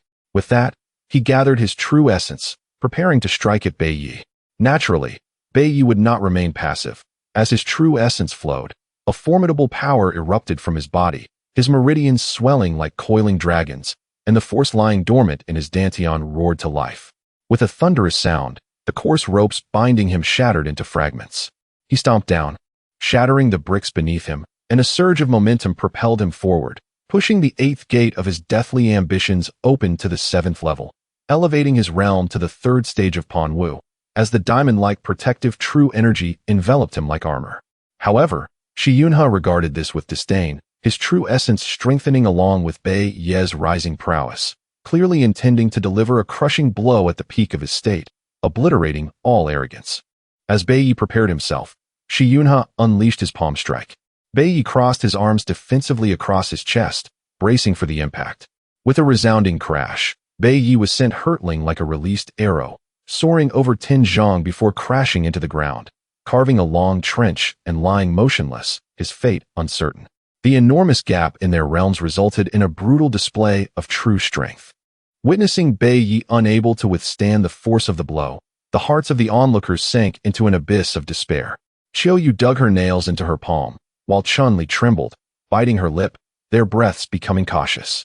The ground beneath them felt like a searing iron, each moment spent there a torturous ordeal. The shadow of death loomed overhead, and fear surged within them, swallowing their last glimmers of hope. They were akin to lambs awaiting slaughter, despairing as they awaited the verdict of an uncertain fate. Seeing Beiyi sprawled on the ground like a marionette deprived of its strings, Shi Yunhe laughed coldly before approaching Zhu Jiao. Gathering his true essence once more, Zhu Jiao's mind raced, knowing he had no means of defense, and decided to take a gamble just as the gust of force approached him. Do you remember Jin Feiyong? Shi Yunhe was momentarily taken aback, realizing he could not retract his hand in time. The palm strike had already made contact, and Zhu Jiao's bones fractured like a spider's web, shattering into flakes like snow, as he collapsed, losing consciousness. A day later, Zhu Jiao awoke, his body wrapped like a zongzi, while Beiyi lay beside him, still unconscious. I'm not dead. You're alive, replied the second chief, Zai Xianin. Why? Because you mentioned him. And so? He is the disgrace of Zhilongzai, a nightmare, and an outsider's immunity token. Tell me the story of what happened here. Did you not say you knew him? I only know that in March 60 years ago, he visited Zhilongzai and remarked that the wine here was not bad. Although we cannot confirm the truth of your words, nor can we dismiss them as falsehoods, matters concerning life and death, as well as the safety of the entire village, are best taken seriously. Moreover, the date you mentioned aligns well, so I shall recount it for you. Zai Xianin began to speak slowly, his voice softening as if lost in recollection. The history of Zhilongzai extends beyond that of the Jin Kingdom. It may appear to be a den of bandits, yet every individual has a family. I am a native born and raised here. I was just a child then, but that incident is etched vividly in my memory. In the spring of 60 years ago, the sky was a brilliant blue, and the earth teemed with life. A figure clad in simple garments and unkempt hair arrived here, holding a flask of wine in one hand and a sword in the other. Zhilongzai has never been welcoming to outsiders. Yet this man danced his sword with such grace that anyone who attempted to stop him would find their garments torn asunder. For every challenger, their clothes would be shredded. Should anyone foolishly persist, the sword would ensure they understood it could destroy far more than mere fabric. The torn cloth spiraled down with the mountain breeze, resembling a bizarre snowfall. The swordsman walked steadily amidst the chaos, each step radiating an undeniable aura of authority. As the bandits who dared to confront him fell one after another, until he reached the high platform, where a carpet of shredded garments lay beneath him. At that time, the old chief was at the pinnacle of his power, yet he appeared no different from the others before this man. In that stronghold of 1,000 bandits, he was the last to remain, drinking alone upon the high platform, enveloped in solitude. Bring me wine. His boisterous voice echoed like thunder, startling the crowd into a frenzy as they hurried to present their finest reserves. The moonlight spills into the Celadon wine. I drink alone upon the high platform. Who shall share the floating white in the Nine-Serpent Cave? Thus, he recited poetry while drinking until he eventually succumbed to slumber beneath the heavens. Yet in the vast Zhilongzai, filled with self-proclaimed heroes, not a single soul dared to step forward and share a cup with him. How tragic! How lamentable! How pitiable! On the following day, at midday, the man rose to depart, leaving behind 7 characters engraved upon the cliff. This humiliation is embedded like a festering sore in the very marrow of Zhilongzai, rendering the entire mountain stronghold shrouded in secrecy. Whenever mentioned, it becomes the target of collective disdain, should it ever leak out. There would be no need for reporting, as immediate execution would ensue. This place is isolated, barred to outsiders, and that chapter of the past has been buried deep, along with the tattered remnants of cloth that drift through the mountains, forever sealed amidst the swirling mists at the peak, as if it had never transpired. Now, the children who witnessed these events have long since matured and taken over the stronghold, assuming significant positions of power. Among them are Shi Yunhe and Zai Xianin. The decision to remain silent does not equate to forgetting.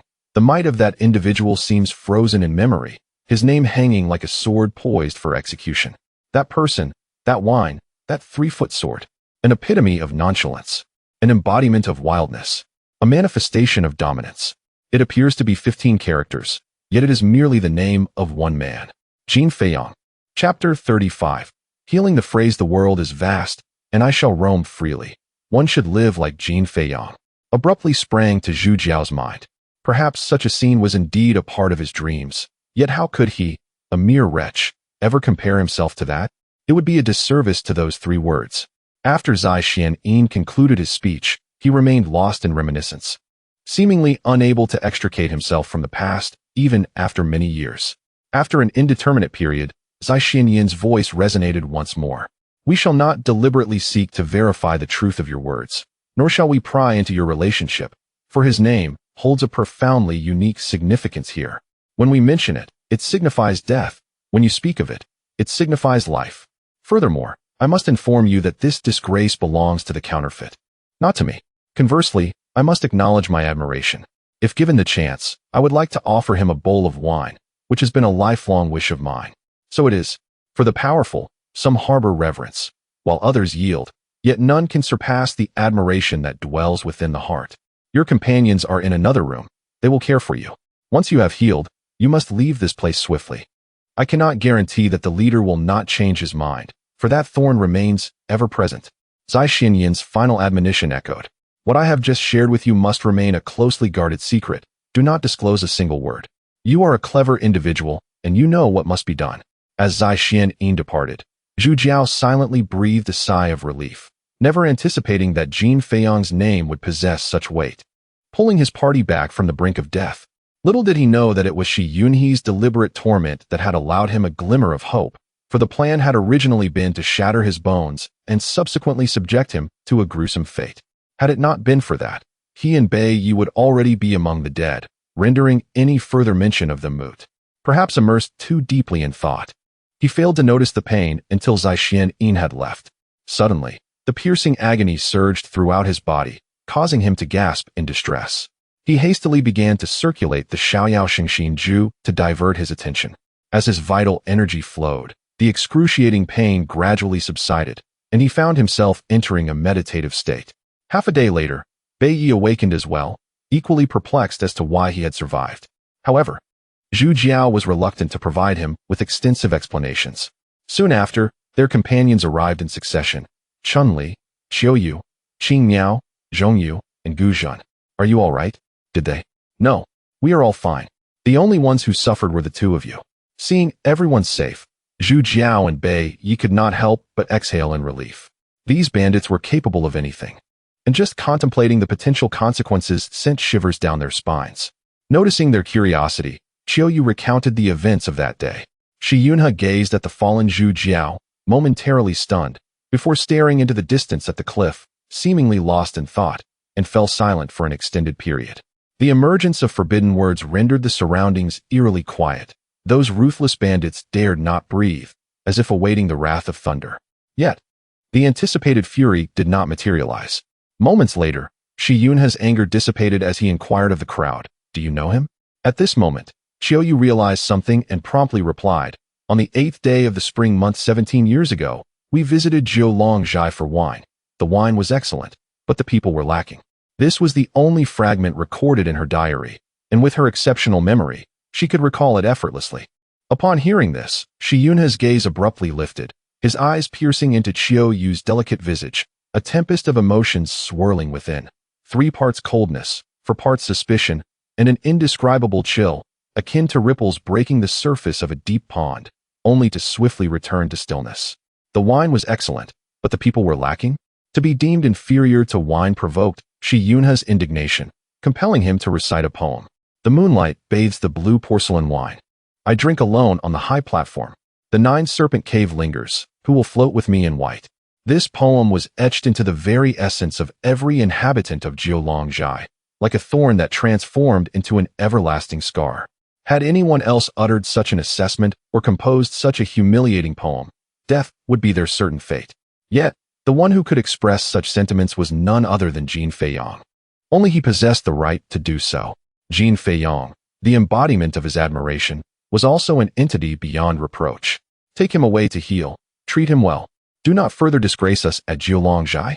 If Jin Feiyang looks down upon us, that is one matter. But if even his friend's descendants regard us with disdain, then Zhuolang would be reduced to mere worms, a humiliation far worse than in years past. If a son cannot best another, it is merely a matter of skill, a self-inflicted disgrace. If the father intervenes, it is already a case of the strong bullying the weak, and now, with Jin Feiyang involved, should he return, it will not be as simple as seeking wine once more. Of course, these were merely Shi Yunhe's own reflections, unbeknownst to outsiders. Having grasped these insights and knowing the peril had been averted, Zhu Jiao and Bei Yi relaxed. As they looked at Zhu Jiao, who could only move his eyes and mouth, Chunli felt a deep pang of sympathy, yet all she could offer was silent companionship. 2 days swiftly passed. The two were now in a woeful state, with only their eyes and mouths able to move, relying on others for sustenance. Chunli attended to Zhu Jiao, while Qiuyu took care of Bei Yi. "Are you not moved?" "I dare not move. Unappreciative. I have been so attentive to you, and you remain indifferent." "Not entirely indifferent. Aside from my eyes and mouth, I can still move another part." "How vile." "I meant, do you feel moved?" "I truly feel unable to move. Any motion brings pain." "You vex me. I was asking if you felt touched, as in emotionally." "I genuinely feel unable to move, Any movement causes pain. Are you deliberately being obtuse? Who is being obtuse? You are the one. Who would intentionally get hurt? Do you wish to? Oof, you are something else. Chun-Li's eyes twinkled as she suddenly spoke ominously. I have heard that someone has reached the dragon elephant realm. I also heard that someone's technique has flaws. Chun-Li's demeanor shifted abruptly, her voice becoming irresistibly alluring. Dragon elephant, doesn't that sensation feel exquisite? Zhu Jiao sensed the impending danger. Being immobile, if she were to force herself upon him, he would be utterly powerless to resist, and all the arduous training of his vital energy would be surrendered, returning him to an ordinary state. Instantly, he felt a chill run down his spine. This particular technique possesses a notable flaw. Although its restorative capabilities are remarkably formidable, it harbors a fatal shortcoming. Even in a state of severe injury, he remains utterly undeterred, exuding an aura of invincibility. Do not fret, dear sister. In truth, I am quite moved. It is merely that I lack the ability to articulate my feelings. Please do not take offense. I have come to realize that your verbal prowess surpasses your physical prowess by leaps and bounds. Just listen to yourself, uttering such fierce and audacious words, devoid of the grace expected of a young lady. How utterly disgraceful. Chapter 36. The young master is Shihongyi. In contrast to the ruckus created by Zhu Jiao and Chun-Li, Bai Yi and Qiu Yu enjoyed a much quieter atmosphere. One gently served, while the other mechanically opened his mouth. It was evident that Bai Yi was relishing the moment, his face adorned with deep affection and intoxicating bliss. This perhaps marked the most intimate encounter between the two in their history. Meanwhile, Qing Miao observed silently from the side, at times filled with concern, at other moments lost in thought, and occasionally unable to suppress a chuckle. On the morning of the 10th day, brother, how are you feeling? Not well, it hurts. Never mind me. I am unbearably itchy and cannot hold back any longer. I must get out of bed. Don't. If you get up, they will think I'm pretending too. Aren't you pretending? Come on, can this be faked? Then why do I feel so vigorous, as if my realm has risen to the 7th level? You must be better off and should have recovered by now. Is it that bizarre? Every time I get injured, my realm improves. Could it be the legendary Nirvana martial root? My master often speaks of the golden bone martial root. I can't even comprehend what a martial root is. I once read a theory that suggested a type of martial root that grows stronger with each injury, a rare gem of a martial root known as the Nirvana martial root. However, such a martial root has never been truly witnessed. It seems more like a figment of imagination. If you possess such a martial root, coupled with your incredible recovery abilities, it would be simply perfect, regardless of the martial root. As long as we have wine to drink and meat to eat, that is what truly matters. Have you forgotten a certain pleasure? Go to hell. I've given it up. Zhu Jiao, no longer hesitating, turned sideways and gracefully descended from the bed, unleashing his qi and shaking off the restraints of the fixed splint, reveling in the newfound freedom of movement. How delightful. No wonder people say health is paramount. It truly does not deceive. Bai Yi turned his head in disdain, contemplating how to explain the situation to everyone. No, to Qiu Yu specifically. Zhu Jiao threw a few casual punches in the room, feeling invigorated, and hurriedly donned his armor, as if fearing that others would notice something amiss. Before long, the others arrived with breakfast, and upon seeing Zhu Jiao in high spirits, they were taken aback. How did you get out of bed? I'm fine now. You were unable to move yesterday. How is it that you are well today? Yes, I am puzzled as well. How could I recover so quickly? Zhu Jiao dared not reveal that he had actually recovered 2 days prior. Qiu Yu cast a skeptical glance at Bai Yi, her eyes seemingly questioning. He is well, so why are you still lying down? Have you grown accustomed to being waited on and do not wish to rise? Do not be deceived by his superior martial skills. His body is actually weaker than mine. Zhu Jiao jested while attempting to defuse the situation, and Bai Yi did not dare to retort. Could it be an act? An act? It appears so. Shall we disregard him today? Zhu Jiao continued to tease. All right, let us take a stroll. With that, the group truly stepped outside. Bai Yi initially thought they were merely joking, but upon realizing they were serious, he began to lament. Hey, are you really leaving? You can't do this to me. Come back. Although Zhu Longjai no longer troubled them, they dared not venture out, merely wandering about the small courtyard. It is well known that Zhu Longjai possesses a formidable reputation, yet in reality, it is merely a slightly larger village. The mud brick houses are closely packed, adhering to the traditional layout of 3 in the front and 5 in the back. appearing increasingly antiquated and rustic under the erosion of time. Sounds of children practicing martial arts echoed from beyond the courtyard walls, their youthful voices filled with vigor resembling daily lessons, embodying the most vibrant hope amidst the morning light, imparting an air of undeniable vitality and solemnity to the seemingly ordinary village. Zhu Jiao stealthily approached Qing Miao, scrutinizing her without restraint, while Chun-Li silently deemed it ill-fated. Qing Miao's dark complexion revealed a hint of shyness, leaving her momentarily at a loss for words. "What's that dark stuff on your face?" Zhu Jiao inquired curiously. "It's a type of special stone powder. What is up with your voice? It requires talent. Not everyone is suited for it. You're making me suffer with your lies. Being outside, one must exercise caution. Show me your true appearance." Zhu Jiao insisted, inching closer with a mischievous grin. "Don't." Qing Miao struggled to withstand his advance. "Please, stop." Chun-Li quickly stepped forward to diffuse the tension, saying, "If there's an issue, direct it towards me. Do not trouble her." Seeing Chun-Li's stance, Zhu Jiao immediately fell silent and retreated, for she was not one to jest. She was truly fearless. "I should go check on Bei Yi. I cannot neglect him any longer." "What's the matter? Are you concerned for your beloved?" Zhu Jiao teased from the side. "Who is anyone's beloved? Do not speak out of turn. Look at you. Are you angered by the truth? I can't be bothered with you." Qiu Yu, recognizing her inability to win the argument, turned and walked away, leaving Zhu Jiao feeling disheartened, akin to a heavy blow landing on cotton, an empty sensation. A toad dreaming of eating swan meat. You wish. Chun-Li seized the opportunity to mock. A toad that does not wish to eat swan meat is not a good frog. Zhu Jiao feebly defended himself, provoking a light laugh from Qing Miao. Upon witnessing this, Chun-Li could only think, "It's over. How did I forget her?"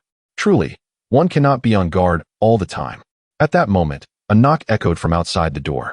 Chun-Li rushed to open it, and upon recognizing the visitor, she immediately felt uneasy, her hands and feet faltering. It was none other than the young master they had beaten that day. "Are you not allowing me in?" "Please, come inside," Chun-Li stammered awkwardly. "After you." Once inside the garden, the young master surveyed his surroundings and politely inquired with a smile, "Are you comfortable here?" Zhu Jiao felt puzzled as to why he had come, wondering if there was a matter at hand. "Quite well. Thanks to your care. Do not be so formal. We are not enemies, after all." Upon hearing this, Zhu Jiao felt a surge of goodwill. Men should carry themselves thus. Pettiness is unworthy. "Zhu Jiao, may I inquire your name, brother?" "Shihongyi, pleased to meet you." After exchanging polite greetings and inquiring about each other's well-being, they shared a smile that dissolved any lingering animosity. "What of the other brother?" "He is still lying down." "Quick, take me to see him." Upon entering the room, Qiu Yu was feeding him a bowl of thin porridge, and upon seeing Shihongyi, she too was momentarily stunned. "It is regrettable that my brothers suffered due to my negligence. During our return to the village, I fell unconscious and failed to properly communicate with my father, inadvertently causing harm to all present. I offer my sincerest apologies." Bei Yi, filled with confusion, pondered, "Is this not the young master? What brings him here? What act is unfolding?" Observing that the two individuals were unharmed while he remained reclined, he could not help but feel speechless, pondering if this was the cost of arrogance. "Brothers, there is no need for concern. We are all young and can understand one another. I possess a Pei Yuan Dan from Gui Yun Zhuang, which can regenerate flesh and mend bones, a token of my goodwill, and I hope for your swift recovery." Upon hearing of such a valuable item, Zhu Jiao immediately took it upon himself to showcase it on Bei Yi's behalf, handling it with a sense of wonder, as if he had never encountered such treasures before. Chapter 37. Pulling them down into the water. It is widely recognized that Gui Yun Zhuang's elixirs and weapons are unparalleled, incomparable to anything seen in the world. Due to his peculiar martial roots and extraordinary techniques, Zhu Jiao was able to recover swiftly. It follows that Shihongyi would not share the same fate, thus attesting to the extraordinary efficacy of this elixir.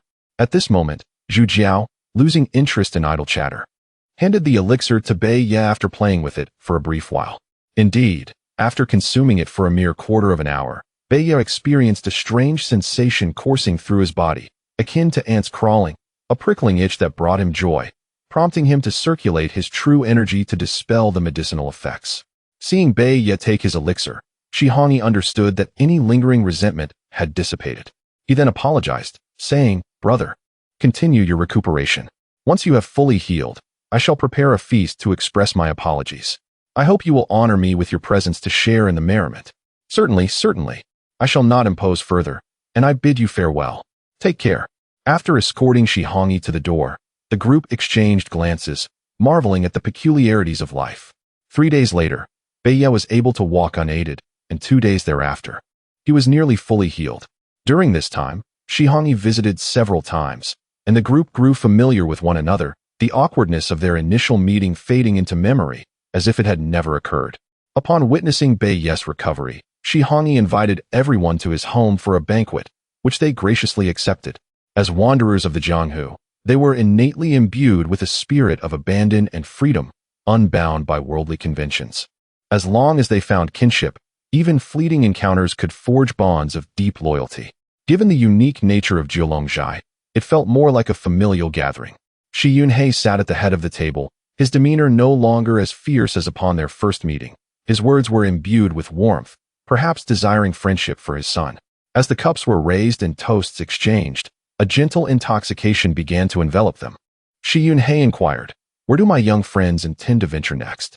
We have heard that Gyun Zhuang's fame is unparalleled, and we wish to broaden our horizons. Alas, it is with great shame that I confess, I am a native of Jiulong. As you know, our Jiulongjai has a notorious reputation. Stepping out of the mountain stronghold is akin to being a rat scurrying across the street. In our lives, we have ventured no further than 100 miles, never having the opportunity to glimpse the splendor of the world beyond. What a pity." Shi Yunhei lamented with a shake of his head. "You young friends are so spirited, I cannot help but feel envious. No need for concern, sir. You protect the entire stronghold. You are indeed a hero. We are but wanderers in the Jianghu, driven by necessity," came the reply. "You have a way with words." Shi Yunhei laughed heartily, causing the hall to tremble slightly. Noticing his father's mirth, Shi Hongyi quickly voiced his thoughts. "Father, I too wish to travel with them." Shi Yunhei paused, his expression faltering. We are outlaws. While we may leave the stronghold, returning is not so simple.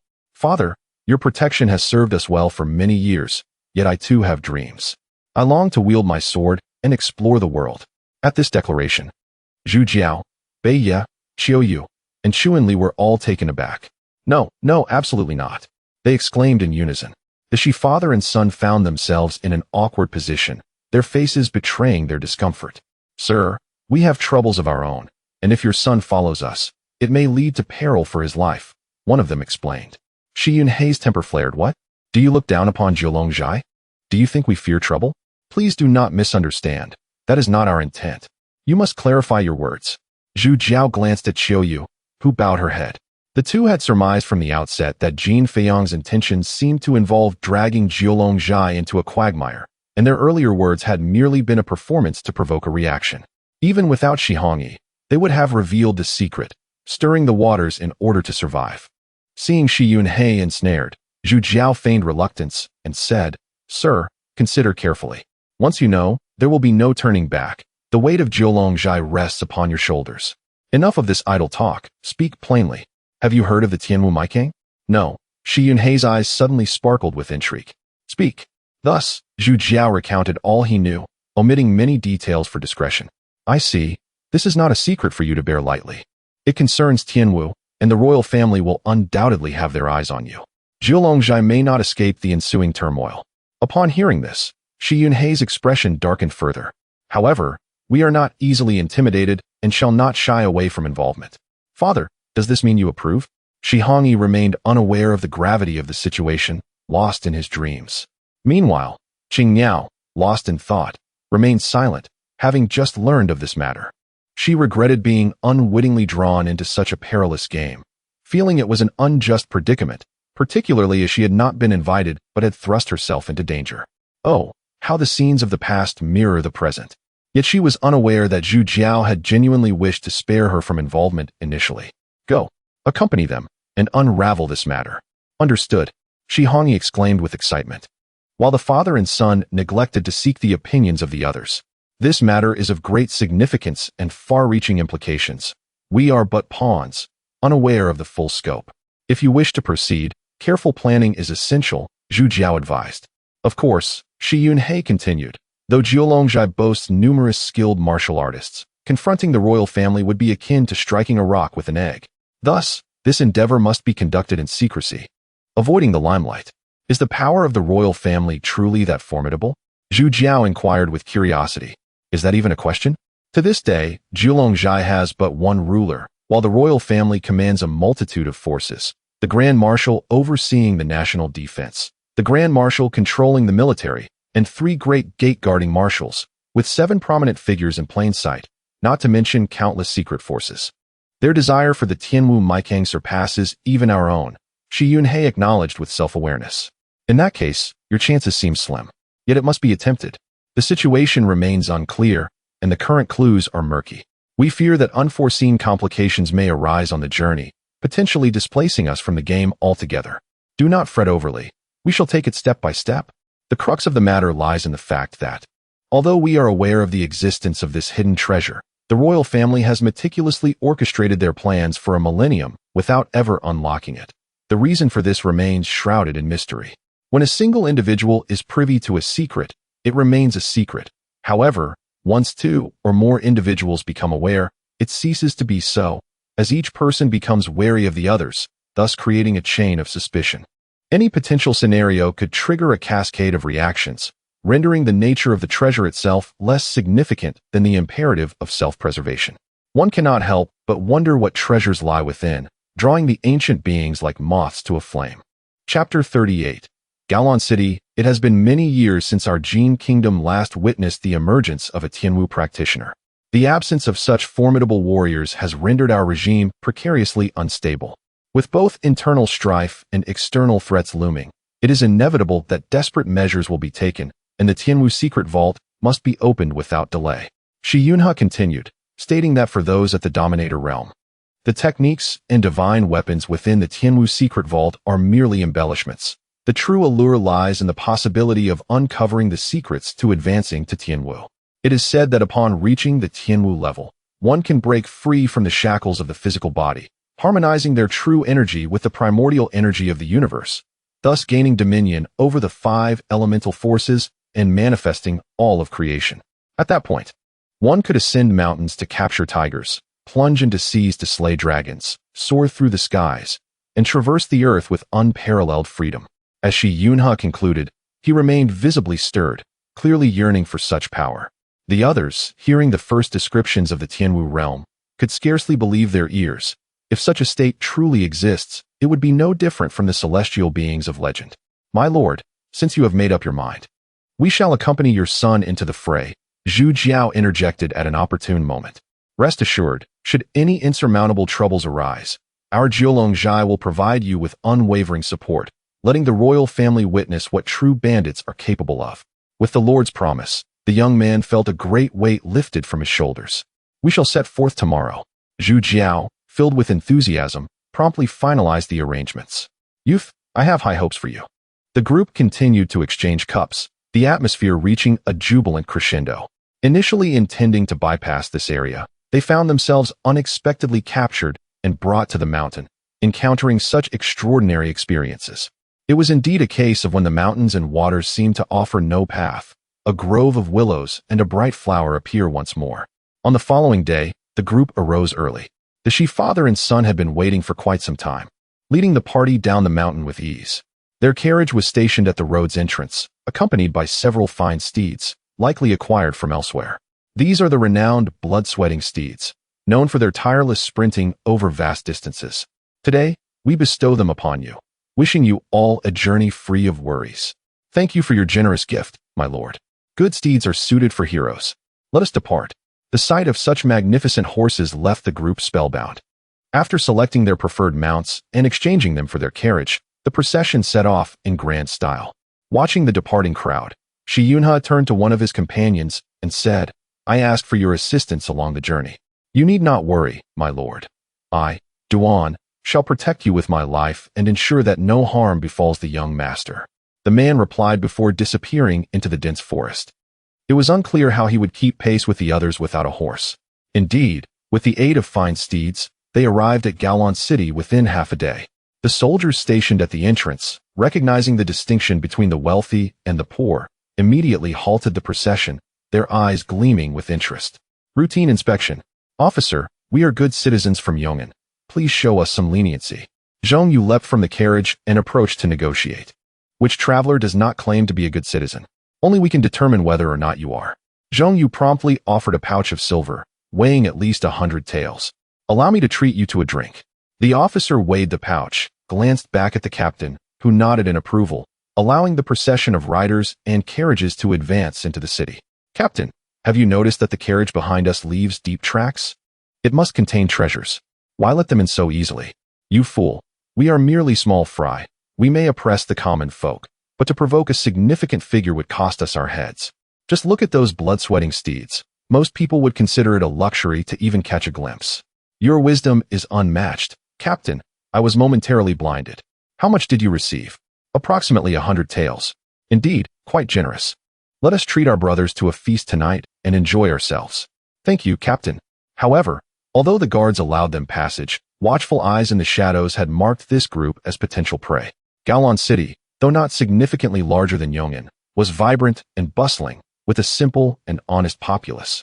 The group found a relatively luxurious inn to stay at, intending to linger for a few days and recuperate. With their generous spending, they secured ample accommodations.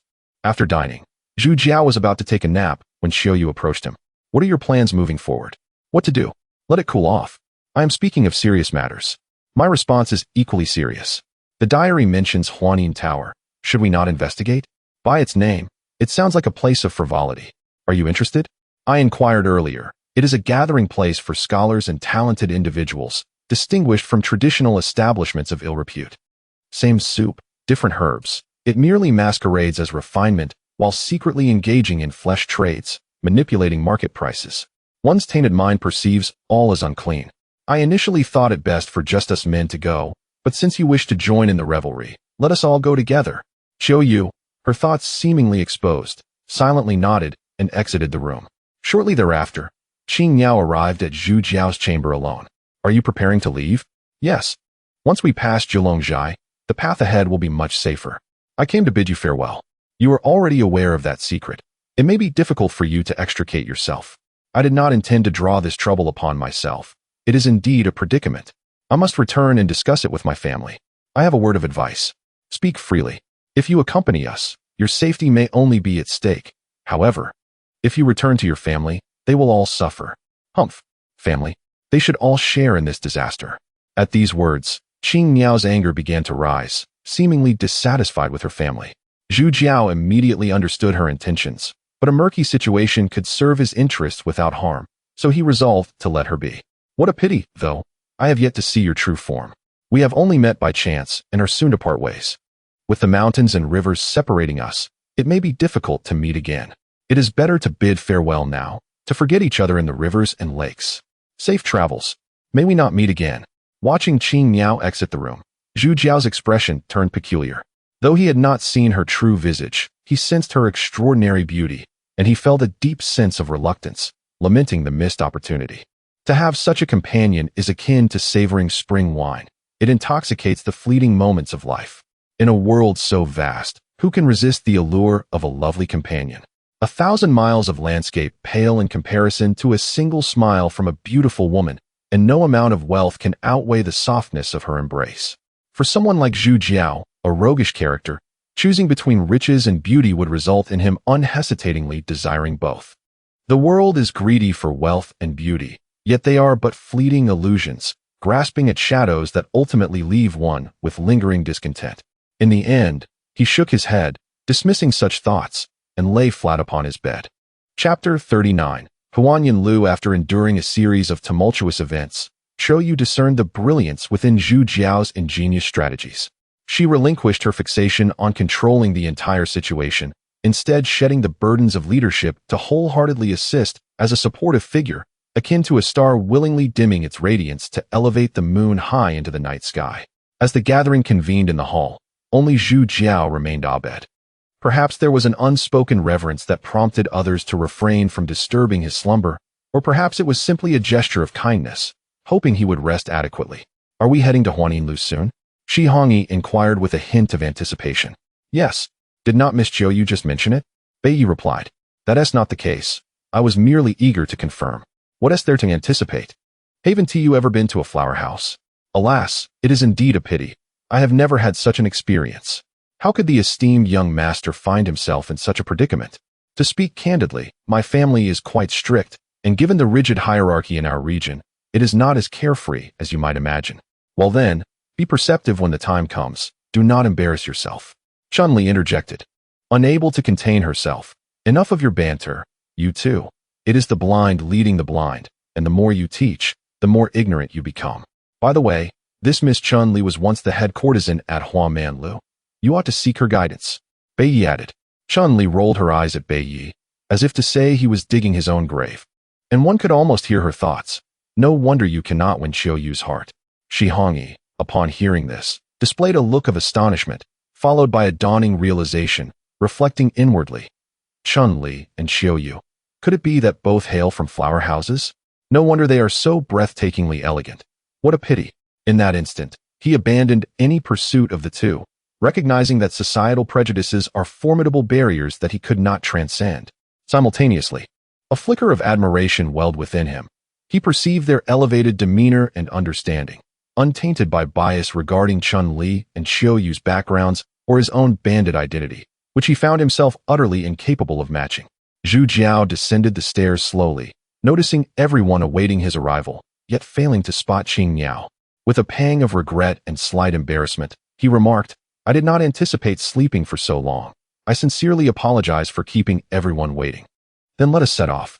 Shi Hongyi replied, brimming with impatience. The group exited, leaving Zhong Yu and Gu Zhun to guard the carriage, laden with boxes of gold and jewels of considerable value, thus meriting their vigilance. Moments later, as they approached the banks of Qinghe River, a majestic 7-story ancient building rose before them. The base, constructed from white jade stone, towered 3 zhang high, the angular bricks glimmering coldly in the sunlight, exuding an imposing yet ancient grandeur. The eaves, like the wings of a rock, seemed poised to pierce the heavens, while the layered brackets resembled clouds entwined, transforming the intricate mortise and tenon structure into a solidified rhythm.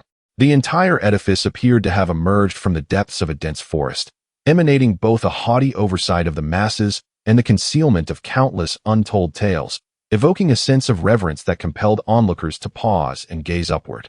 Even before drawing nearer, a rider approached, guiding them to a nearby stable.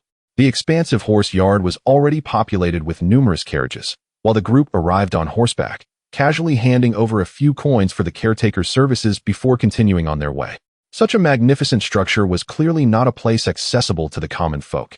Entry required 30 taels of silver, a sum that would constitute an entire year's expenditure for an ordinary person, indicating that those who could reach this locale were either affluent or noble. Crossing the vermilion threshold, they entered a carved wooden hall, where a slender figure danced gracefully at the center. Her wide sleeves fluttered like flowing clouds, and her skirt swirled open like a lotus in bloom.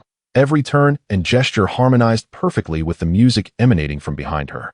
To her left, the qin player deftly plucked the strings, producing notes that flowed like clear springs over blue stones. To her right, the drummer's mallets rose and fell, the beats striking like sudden rain upon banana leaves. The two melodies intertwined, echoing through the intricately carved beams and painted rafters, infusing the entire space with a lively rhythm. Inside the hall, patrons gathered around circular tables or congregated at long benches, with cups and inkstones placed side by side. Some, with drunken eyes, wielded brushes to create bold strokes, while others swayed with wine pots, reciting verses interspersed with intermittent laughter.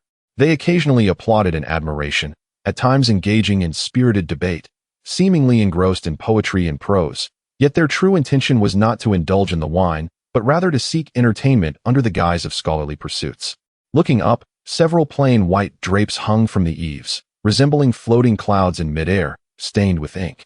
Showcasing poems from renowned masters of various eras, some strokes were powerful, reminiscent of ancient pines breaking through rock.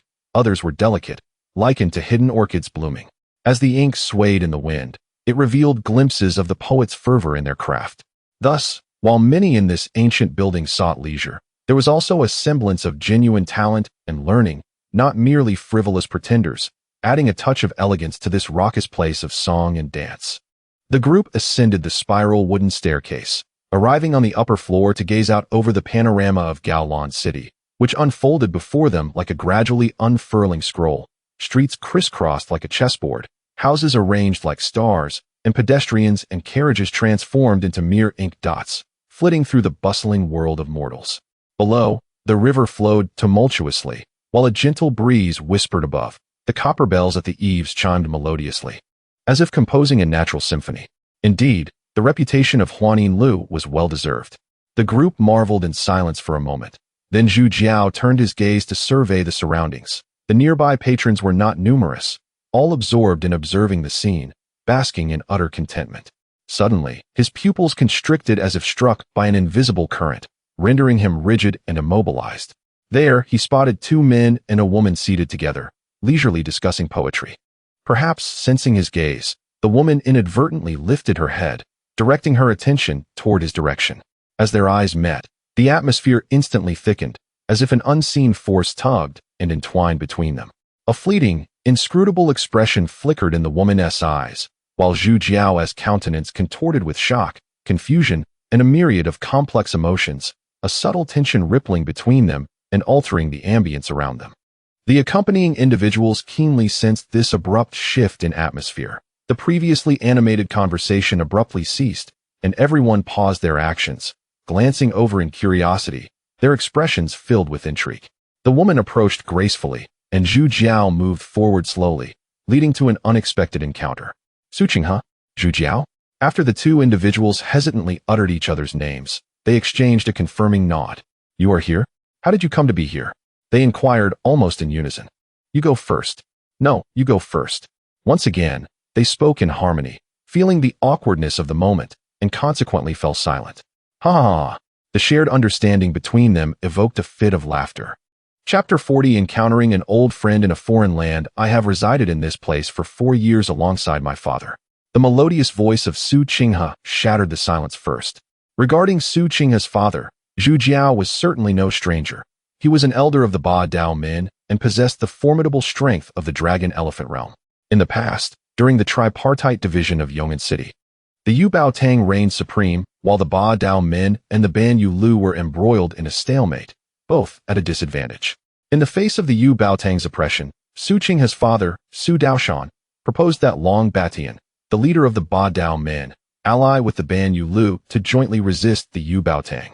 Such a maneuver naturally sparked dissent among the higher-ups within the sect, who believed that only by defeating the Ban Yu Lu could they hope to contend with the Yu Baotang.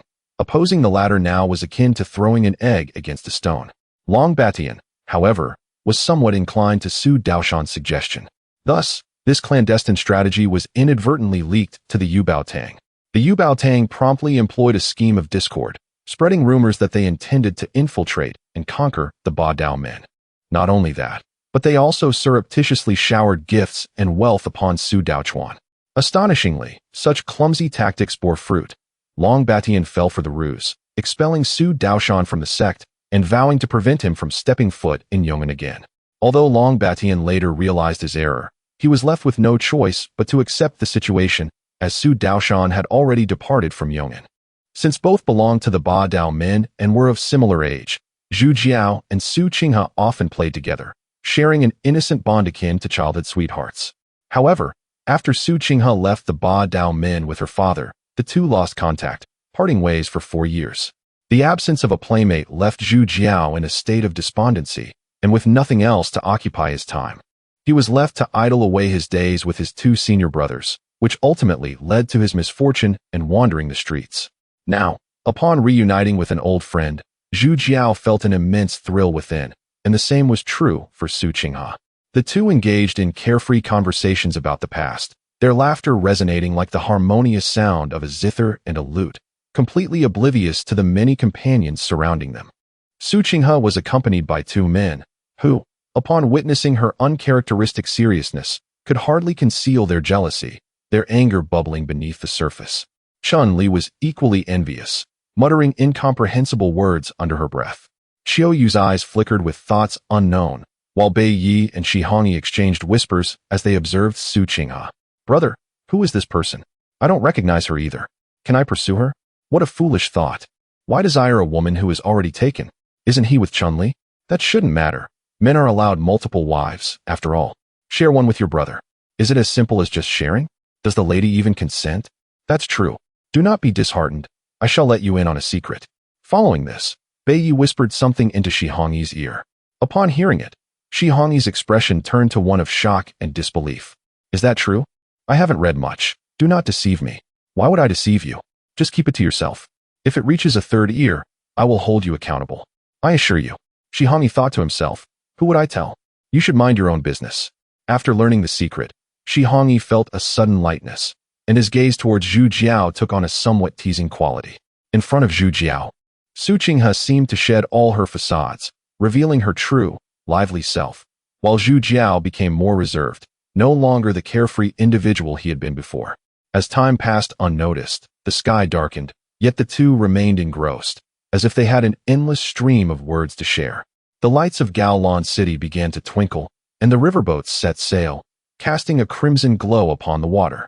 The evening breeze swept through the sails, scattering the lights across the river, creating rippling reflections that danced like countless flickering flames, harmoniously echoing the warm yellow lights of the riverside homes, weaving the entire city into a hazy and enchanting dream.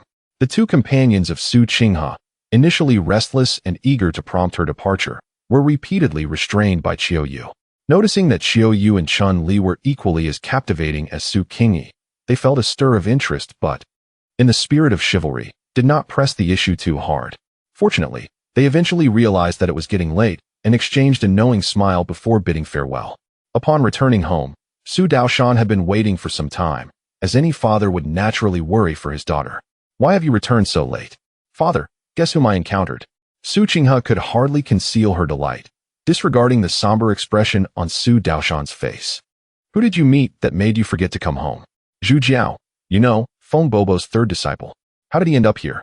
Feng Bobo has passed away, killed by his two disciples. I suspected those two were not of good character. He said the Ba Dao Min has defeated the Ban Yu Lu and now stands equal to the Yu Baotang. Once the balance is broken, a true clash must be imminent. However, where two tigers contend, one must surely be injured. I wonder who will ultimately prevail. What does it matter to us? It is of no concern. Indeed, Su Daoshan said, suddenly troubled. Zhu Jiao possesses martial talent. You are not of the same ilk. It is best not to entangle yourself with him. Who wants to be entangled with him? You have always been solitary, without playmates, and only seem to connect with him. Even now? Your disposition has not changed much. I understand your thoughts well. A father knows his daughter best, and Su Daoshan felt an overwhelming headache. You worry too much. We are merely friends. Seeing her deny it, Su Daoshan chose not to press further, his mind flooded with images of their youthful companionship. When Zhu Jiao and his companions returned to the inn, they found the area surrounded by countless soldiers, curiosity palpable among the onlookers who rushed to gather.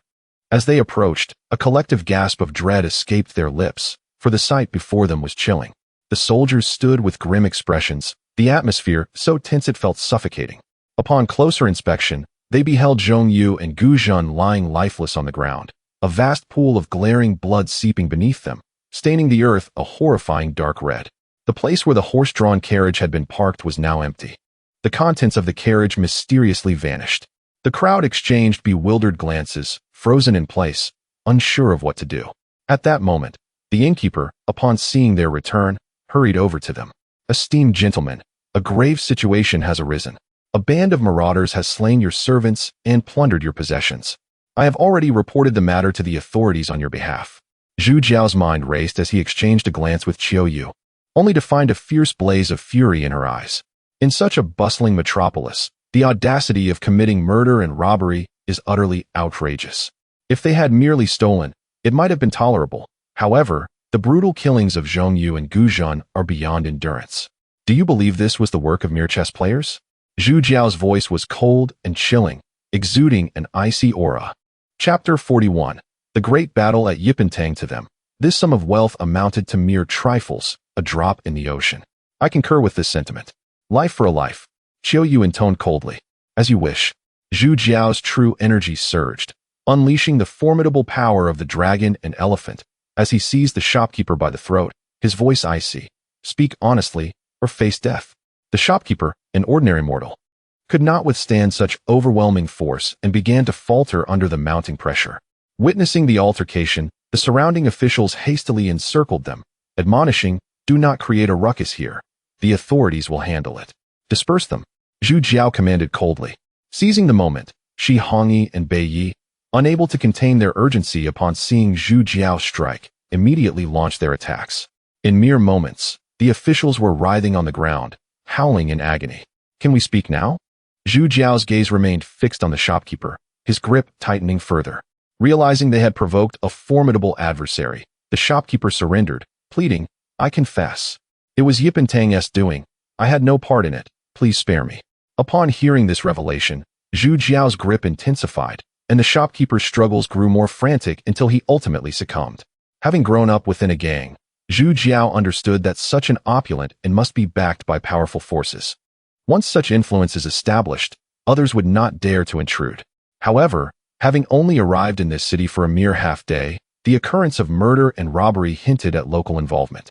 The bloodstains were fresh, suggesting the incident had transpired not long ago. Zhong Yu and Gu Zhen were practitioners of the Taidu realm, and even Zhu Jiao and his companions possessed formidable strength. Thus, ordinary individuals would not dare to provoke them. The only explanation was that the inn had colluded with external forces. The audacity to commit murder and then report it to the authorities indicated a brazen confidence born of having connections with both the underworld and the law. Yipentang, the sole gang in the area, boasted 3 masters of the Diling realm, making it far more powerful than any faction in Dong'an. Qiu Yu's voice, laced with a chilling resolve, echoed, "Do you have confidence, Bei Yi?" "I wish to test my mettle." Bei Yi's fury ignited, his fighting spirit surging, barely contained. "Do you dare to go?" Zhu Jiao turned to Shi Hongyi, inquiring. "I am a rogue. Whom should I fear? Then let us bring about the downfall of Yipentang." In the world of martial heroes, there is no shortage of blood and brotherhood.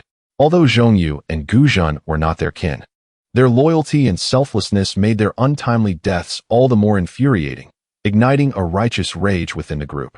This fury, a double-edged sword, could harm both foe and friend, yet in this moment, they were beyond such considerations. Revenge could not wait a moment longer.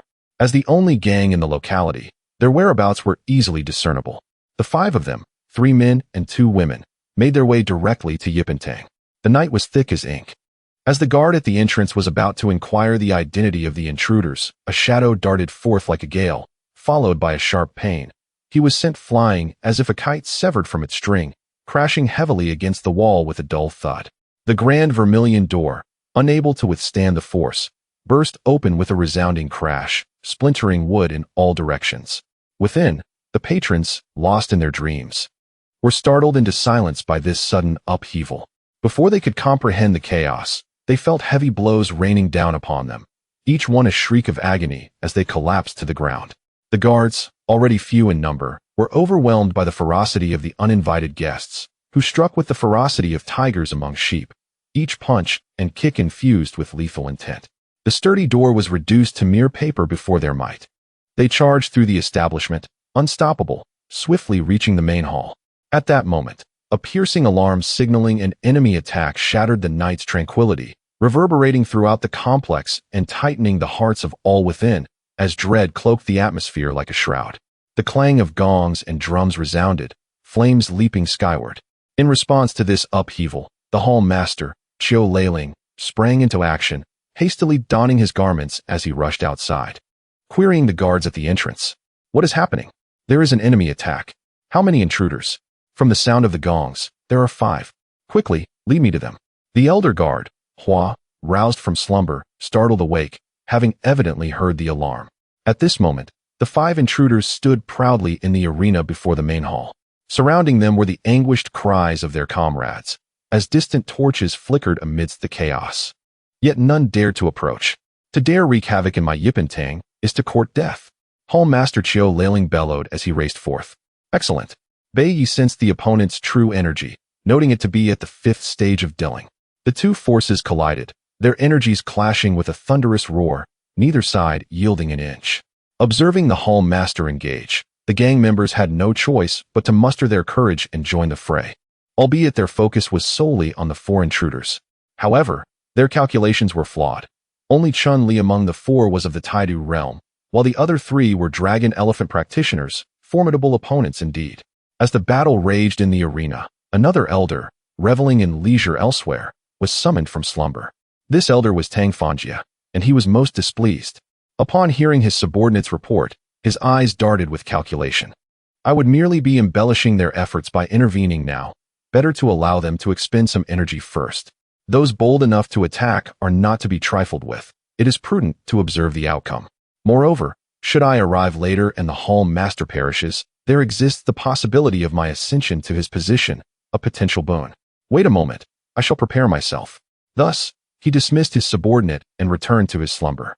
After donning his attire, the elder guard Hua gathered his composure, invigorating himself, for he had expended considerable energy with the woman, leaving him somewhat fatigued. He commenced circulating his true energy to warm up before stepping outside. Yet, as he emerged, he found a figure clad in black awaiting him, their features obscured.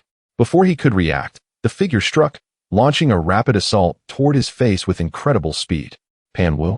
He was seized by dread, hastily channeling his energy to defend himself, but the overwhelming pressure of the opponent's realm was akin to an insurmountable chasm. One strike sent him hurtling backward, the wall crumbling in his wake. The assailant showed no signs of relenting, unleashing a torrent of attacks that fell upon him like a tempest. At this moment, the expressions of Bai Yi and Qiu Lei Ling, who were engaged in battle, shifted dramatically as they sensed the fluctuations of true energy emanating from the two individuals.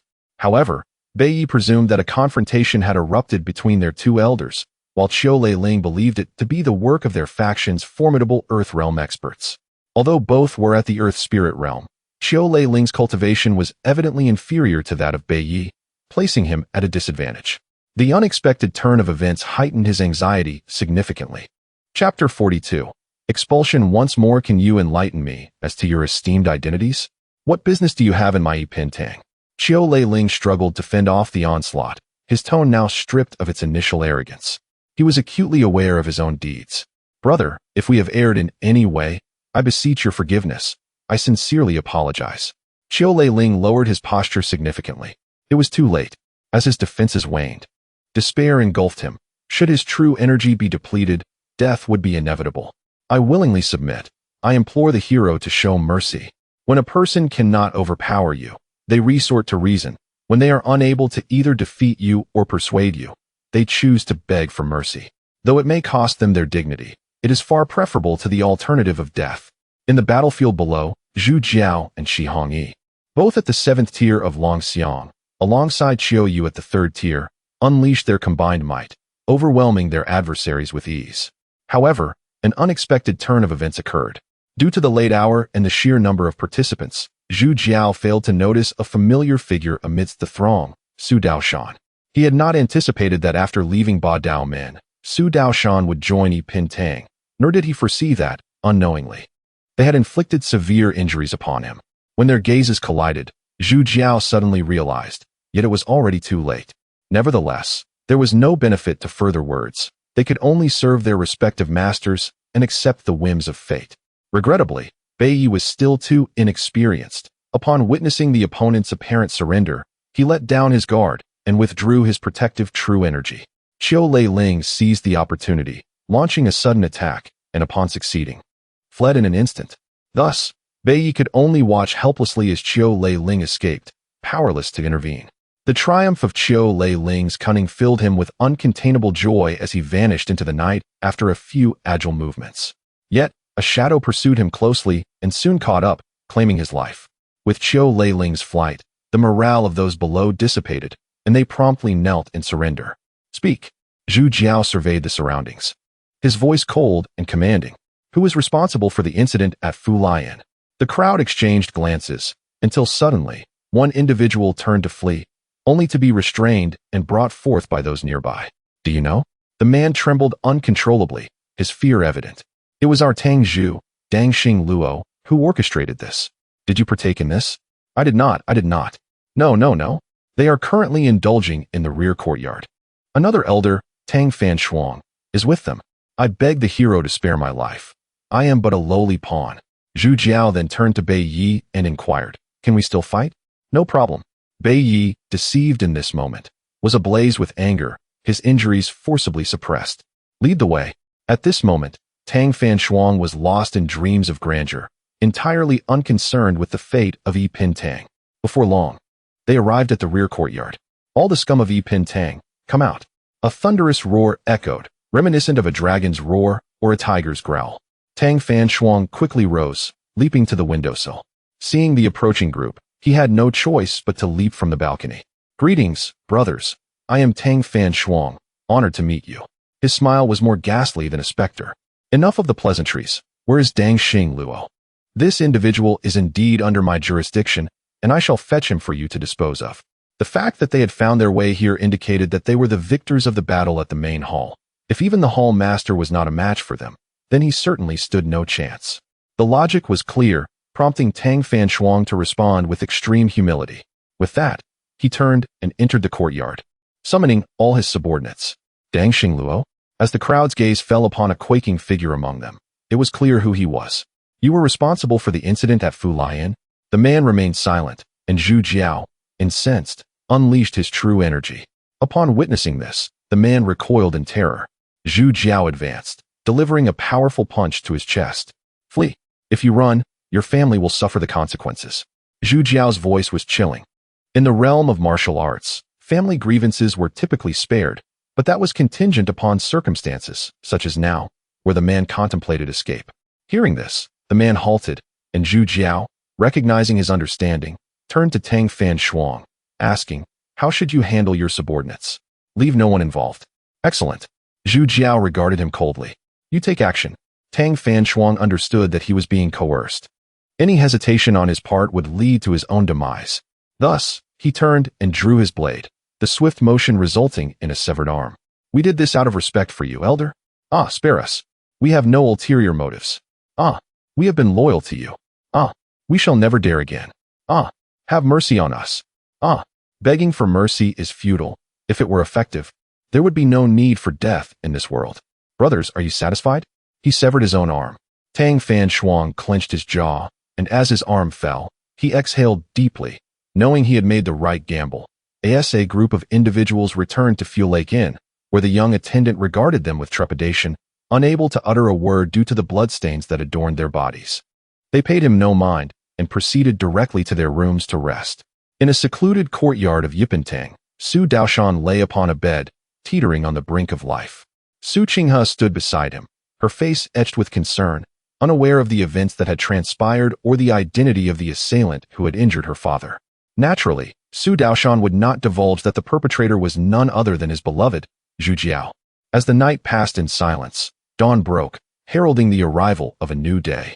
The group descended to the lower floor, where the carriage remained, albeit with two less occupants, Zhongyu and Guzhen. Before departing, Zhu Jiao cast a lingering gaze towards the direction of Huanin Tower, lost in thought. Unbeknownst to him, at that very moment, Su Qinghe had abandoned her injured father, awaiting his arrival alone in the attic. This moment, destined to be cherished in memory, was then regarded as just another ordinary occurrence. Chapter 43. The number one manor. A small group of individuals continued their journey. It is a lamentable sight indeed, the once respected young master of Zhilongzai now relegated to the role of a mere cart driver, trailing behind his companions. Have you noticed the clues left by Jin Feiyang? His name stands out prominently on that large piece of silk. Huh, did you spot it? While others compose poetry first and then inscribe their names, he boldly displays his name even larger than his verses. Not to mention, that poem possesses quite an artistic flair. The setting sun casts a crimson glow upon the river, while 100 boats and 1,000 lanterns drift along the waves. Dusty wine consumes the golden guest, unable to decipher the pipa's song and the draping skirts. You seem to remember it quite well. This particular verse critiques the scholars and poets of the age. It certainly captures one's attention. Haha, to express the notion of not understanding the pipa's music while simultaneously addressing the garments with such elegance yet candor, it is likely only he could articulate it so. Have you begun to admire him? You, a mere girl, understand little. You only idolize the strong, while we men aspire to conquer the strong. Care to compose a verse of your own? I have yet to think of one. Nonsense. You lack the talent for it. Truth be told, he indeed possesses talent. Just look at the poem that Shi Yunhe recited. It seems likely he penned it as well, and it is quite commendable. The moonlit green porcelain wine is sipped alone upon the high platform, as the Nine Serpents Cave lingers. Who shares the drifting white? You have memorized this one too? It truly is magnificent, encapsulating the endless solitude of the strong while also exuding an air of arrogance and dominance, the two elements resonating beautifully, a true masterpiece. It appears you have succumbed to his charm. Are you feeling jealous? I am not jealous. Bai Yi is the one who gets jealous. You two may speak freely, but please do not involve me. Without involving you, how would your beloved know of your existence? You wouldn't block. You seek a fight. You scoundrel. Angry curses drifted along the horse path as the group hastened towards Guiyun Manor. At this moment, Gaolan City was in turmoil. Within a single night, the formidable local power, Yipentang, experienced a sudden upheaval. The body of its leader, Qiu Leiling, was discovered in a private residence, while one of the elders, Su Wei Hua, perished in the chaos, and another elder, Tang Fan Huang, suffered the loss of an arm, significantly diminishing his strength. The once mighty Yipentang crumbled overnight. Yet, it is not entirely accurate to say so, for Tang Fan Huang still lives. At this moment, he has assumed the role of the new leader, striving to consolidate the remnants of his forces. Rumors circulate that he single-handedly turned the tide, defeating the invaders and purging the traitors within the organization, ensuring that Gaolan City would remain under Yipentang's domain. This rumor is widely accepted, as survival is the best proof. Naturally, Su Qinghe was unaware of these events. She awaited in anguish until the sun dipped below the horizon, until dusk enveloped the land, until the deep silence of night was punctuated by the tolling of bells. That person did not arrive. He has broken his promise, and with this farewell, it is uncertain whether they shall meet again. Zhu Jiao knew she awaited him. Likewise, he hoped she would wait for him. For that is the essence of humanity. His martial prowess is formidable, yet his techniques harbor flaws, rendering him unable to approach women again. However, all of this feels trivial in her presence. If it were possible, he would willingly offer up everything he possesses, including his vital energy and life, simply because she is his sole, radiant moonlight. Yet, more than wishing for her to wait for him, he desires her to live, far removed from these troubles. She descended the stairs alone, her silhouette imbued with profound melancholy and solitude. The No. 1 manor, Guiyun Manor. A commonplace village spans merely a few acres, with 100 households, yet before it, they appear as mere fireflies beneath the bright moon. This grand manor, like a behemoth, rests against the mountains and embraces the waters, connecting the imperial veins of the capital to the commercial hub of Yuanqing. The mighty Jindu River flows through the city like a silken ribbon, with masts and sails standing tall at the bustling docks, ceaselessly active day and night. Cargo ships laden with treasures from the north and south navigate downstream, while merchant vessels bearing exotic goods from all directions ascend the river, elevating Guiyun Manor to a crucial nexus of trade that links east, west, south, and north. Was it Guiyun Manor that first drew trade routes together? Or was it the providence of its geographic advantages that birthed such splendor? The opinions of the world remain divided. Yet, each nightfall, when the myriad lights ignite in the ancient stone streets, the extending eaves and brackets reflect upon the surface of the Jindu River, where shimmering waves dance in harmony with the stars above, creating an ethereal scene that rivals even the majestic capital. It is no wonder that travelers from all corners exclaim, in the bustling world. Half of it resides in Guiyun. Even more astonishing is that this vast expanse of Guiyun Manor possesses not a trace of city walls, nor the stern atmosphere of heavy fortifications. The intricate network of streets bears no checkpoints, and the city gates remain open day and night, welcoming merchants and travelers from afar to traverse freely. This utter lack of defenses seems to silently declare unwavering confidence, embodying a completely neutral stance that announces a vacuum of power. One may outmaneuver them with an abacus, yet cannot trample them with authority. Such is the creed of merchants. Upon reflection, it is quite easy to comprehend. No one needs to plunder this land, nor does anyone dare to. The world's wealth converges here, in such a pivotal location, where a single thread can affect the whole tapestry. Should anyone dare to sever trade routes or disrupt the balance, it would be akin to carving flesh from bone, robbing livelihoods. To obstruct someone's path to riches is akin to slaying their kin, and to oppose Guiyun Manor's foundation would invite a united retaliation from all merchants, resulting in a brutal struggle that could alter the very fabric of both the martial world and the imperial court. Thus, Within the towering palaces of the capital, the dragon-patterned edicts solidify the realm, while the silver and gold flow freely along the 10-mile streets of Gyun Manor. One upholds the realm's stability, while the other channels commerce to benefit the populace. In the cadence of morning bells and evening drums, imperial edicts ride swiftly on galloping steeds, while merchant vessels long or slice through the river's waves.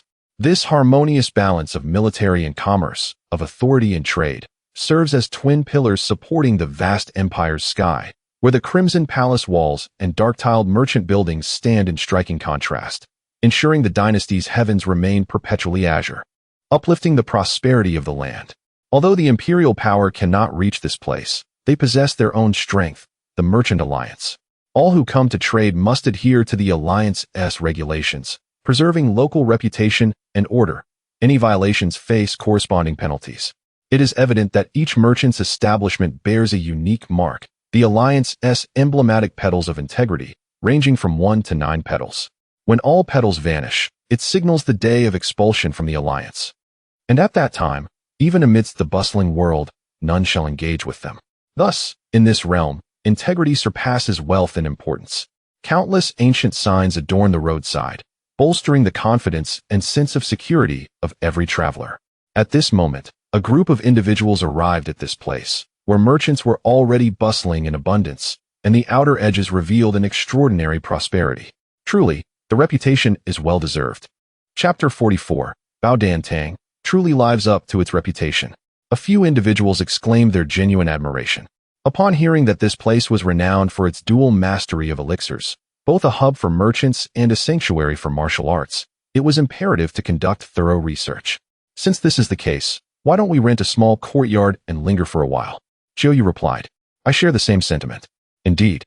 Residing in an inn makes one feel like a mere guest, devoid of any warmth of home, Chun-Li chimed in. You two have never lifted a finger in the kitchen, and your culinary skills are abysmal.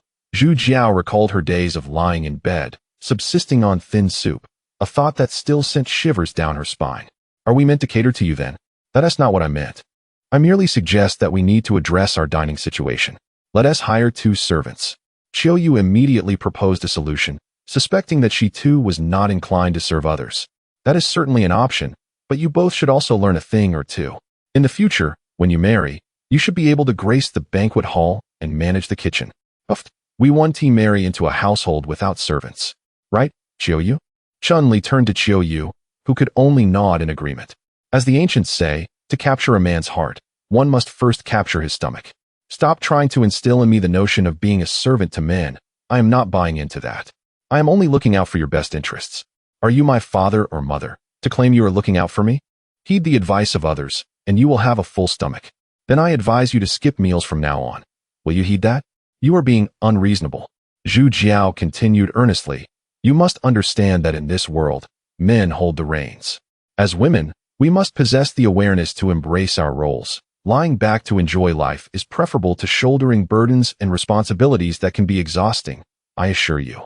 Chun-Li chuckled softly, realizing this fellow's mind was filled with absurd thoughts. Poor Chiu, a young maiden, was oblivious to such nuances, nodding in agreement. Indeed, it is not easy for men. Perhaps she reminisced about the struggles of men engaged in conflict and rivalry. She, as a woman, had once borne the banner herself, understanding the weight of such experiences. What are you laughing at? I am not laughing. Chun-Li suppressed her laughter, enduring it until she could no longer hold back. What is the source of your amusement? Did I say something wrong? No. I am simply happy to be here. Chun-Li, gazing at Chiu's innocent and naive expression, couldn't bring herself to reveal the truth, so she offered a clumsy excuse. Thus, the group ambled leisurely towards the estate, eventually locating a suitable courtyard with the guidance of a kind-hearted elderly woman, and they rented it. The courtyard was quite spacious and impeccably maintained, likely once belonging to a wealthy family. However, the price was indeed steep, costing 100 taels a month, double that of an inn. In such a location, every inch was worth its weight in gold, and their modest wealth was but a drop in the ocean. Having arrived here, they could exchange their treasures for Guiyun tickets, allowing them to travel without the burden of valuable possessions. Without hesitation, they proceeded to the Merchant Alliance headquarters for the ticket exchange. The Guiyun ticket was a unique currency of Guiyun Zhuang, permitting anyone to exchange tickets for money, thus serving as their primary source of income and rivaling gold, silver, and copper in value. This headquarters issued large tickets that could be exchanged in and out, whereas local branches only dispensed tickets without receiving them. Each local branch also had its own issued notes, collectively referred to as small tickets, which were only valid locally, marking the distinction between large and small tickets. Savvy merchants naturally distrusted the notes from small towns, acutely aware of the terrifying fluctuations of local power and influence. This alone was sufficient to draw wealth from all corners of the world to this place. The Gui Yun ticket became the sharpest sword of Gui Yun Zhuang, striking at the heart of power and asserting dominance across the land. It hung over the necks of merchants, safeguarding the populace. Finally liberated from the burden of carrying boxes, the group felt relieved. Yet they mourned for Zhong Yu and Gu Zhan, whose mission was just a hair's breadth away from completion. But alas, fate had separated them, a profound regret. Thus ended the day, and the group returned to the courtyard to rest. On the following morning, the enthusiastic elderly woman returned with 2 women awaiting at the door. The servants she had recommended, one responsible for laundry and the other for cooking.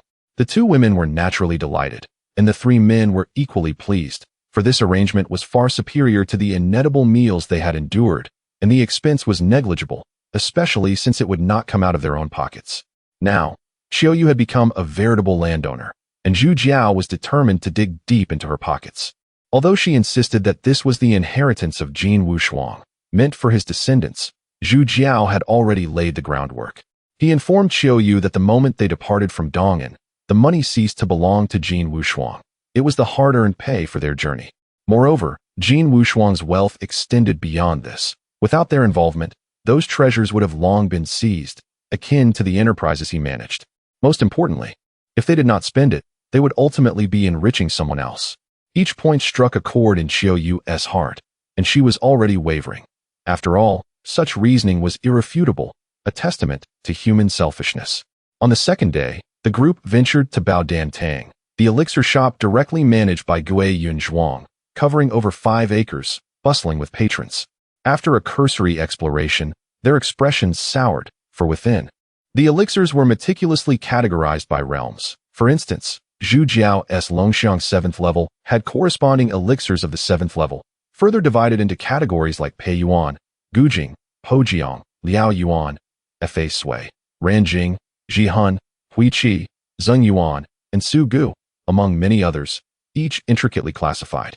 Each realm and level of elixir was also graded into 9 tiers, a staggering level of detail. The most ordinary elixirs carried a price tag ranging from several hundred to thousands of gold, exorbitantly expensive. Qiu Yu estimated that based on her finances, if fully expended, she could only procure 7 elixirs of the Longxiang realm and 3 of the Earth realm. Such an outcome would leave her subsisting on meager rations, barely sustaining herself. How can they be so exorbitantly priced? Qiu Yu questioned, perplexed. Oh, I once thought elixirs were as simple as those dispensed at pharmacies. I did not expect it to be so intricate, Zhu Jiao lamented. No wonder, if they were cheap, martial artists would be everywhere, Bei replied. What do you think? The one I gifted you is also worth a fortune, Shi Hongyi reminded them of past events. Chapter 45. The Divine Armament Pavilion. Enough already. I shall not partake any longer. Zhu Jiao expressed his dissatisfaction. Whether you partake or not, can one not cultivate without the elixirs? Bei Yi retorted bluntly. Shall I purchase one to test its efficacy? Qiu Yu was still somewhat tempted. According to their accounts, the efficacy of the Pezhang Dan could elevate one's cultivation by at least 1 level, combined with the Pei Yuan Dan. The results would be even more remarkable. Adding the Zeng Yuan Dan to the mix, it was said that with a stroke of luck, one might ascend 5 levels. You and Chun Li should each acquire a set and see how it works. This set costs quite a fortune. When shall we recoup such an expense? Chun Li lamented, hesitant, for she understood the difficulty of accumulating her meager savings. Fear not. Money is but a fleeting illusion, once spent. We shall earn it anew, Qiu Yu reassured with a bold determination. Then let us proceed. After some internal struggle, Qiu Yu steeled herself and made her decision. Once the group completed their purchases of elixirs, they wandered through the Divine Armament Pavilion. They were greeted by an array of dazzling weapons, each more bewildering than the last. However, the armaments here were not as intricate as those in the Baodan Hall. They held a saying. The divine weapon chooses its master. If fate permits, a divine weapon and true energy could blend seamlessly, yielding extraordinary results. Conversely, if fate does not favor, what is a divine weapon in one's hand but mere scrap metal? Nonetheless, there exist weapons that exhibit tremendous power in any hands. Such treasures embody the true essence of Gui Yunzhuang. When they do manifest, the world shall tremble, and myriad factions will converge, resulting in chaos and bloodshed. Yet, occurrences of such magnitude are rare, perhaps once in a century. Most martial artists visit this place in search of a weapon that resonates with their true energy rather than for that one-in-a-million chance. It is akin to sifting through sand in the ocean. Some individuals may find their desired weapon upon arrival, while others may exhaust their fortunes in the divine armament tomb without success. It is a gamble devoid of logic, yet it seems that fate plays a hand. Speaking of the divine armament tomb, it is a sacred ground of Gui Yunzhuang. Should a weapon fail to find a compatible martial artist within 10 years, it shall be cast into the mountains to endure the cleansing of the heavens and earth, erasing the weapon's fierce attachments and indomitable spirit. After years of such purification, the divine weapon shall be transformed into mundane iron, only to be reforged a century later. An endless cycle. Therefore, if one cannot find a compatible weapon within the divine armament pavilion, the only recourse is to venture into the tomb and take a gamble. However, the entrance fee to the tomb is exorbitant, akin to blatant robbery, costing a fortune for a single entry. It remains unclear how many return in disappointment and how many in satisfaction. Fortunately, this venture does not deceive the impoverished. For those who believe, there is opportunity. And for those who do not, there is none. Zhu Jiao and his companions continued to experiment within, only to find it peculiar that Chun Li and Xiao Yu effortlessly discovered their respective weapons, both swords, seemingly delicate and lacking in power, while the three men found nothing. To them, Chun Li and Xiao Yu's swords appeared merely ornamental, beautiful yet devoid of substance. Women typically possess limited knowledge of weapons and thus have fewer demands. As long as a weapon is aesthetically pleasing, it brings them joy and satisfaction, thus increasing the likelihood of forging a connection with the divine armament. Zhu Jiao pondered whether the essence of the divine weapon lay in its recognition by the wielder. However, martial artists perceive divine weapons as a man views the woman of his dreams. They are inherently imbued with an idealized fantasy, making it impossible to settle for less. The presence of a template magnifies even the slightest flaw, leading to the rejection of the weapon's worth, and consequently, the failure to gain its acknowledgement. This is akin to dating. You admire her, she admires you, and then you must negotiate the dowry, Zhu Jiao muttered under his breath. Having realized this, Zhu Jiao began to contemplate what type of weapon he favored, sword, spear, or halberd. Which weapon would resonate with his disposition and true energy? Should it be a heavy blade that exudes dominance, striking fear into adversaries with its thunderous force? Or an agile long sword, adept at exploiting weaknesses in the enemy's defenses? Perhaps a formidable spear, like a dragon surging forth to strike at the heart of its foe? After much contemplation, he suddenly chuckled, a glint of brilliance flashing in his eyes, as if he had glimpsed the cold light of his destined divine weapon. The Mo Dao. A weapon that is neither purely sword nor purely knife, can be wielded with one hand for thrusting or with both hands for slashing, embodying both agility and might, mirroring his temperament. Calm as a maiden yet powerful as a tempest. With a clear objective, it did not take long for him to find it. Just as the steed seeks the discerning eye of its rider, the weapon sought him as he sought it. Their encounter felt like a fated union. As his true energy flowed, the blade emitted a melodious chime, akin to rivers merging with the sea, a wanderer returning home. With a few graceful movements, he felt the true energy coursing through the blade, as if it were an extension of himself. Thus, upon achieving harmony, his true energy could flow through the blade, empowering it to shatter defenses and protect its wielder. Zhu Jiao was filled with elation, unable to part with his newfound treasure. Congratulations, esteemed guest, on discovering a divine weapon. A fine bird chooses its tree, and a worthy weapon seeks its master. It shall undoubtedly shine brightly in your hands. Congratulations to you as well. Since that is the case, please pay 1,000 gold. What? Why so exorbitant? Ah, when a divine weapon finds its master, it is a heavenly opportunity that cannot be bartered. Do not tarnish the heart of a worthy weapon's service. Zhu Jiao's eyes darted cleverly as he slyly remarked, I have discerned the rules of the game here. You see, They too found their divine weapons for merely 2 or 300 gold. This contradicts the honesty of your initial intent. They are women. For them, a divine weapon is more ornamental. We, as men, must always be prepared for battle, thus the distinction is evident. If I were to choose one of the weapons they hold, would it be valued the same? To be candid, here at the Divine Armament Pavilion, any man who finds a compatible divine weapon must pay the standard fee of 1,000 gold.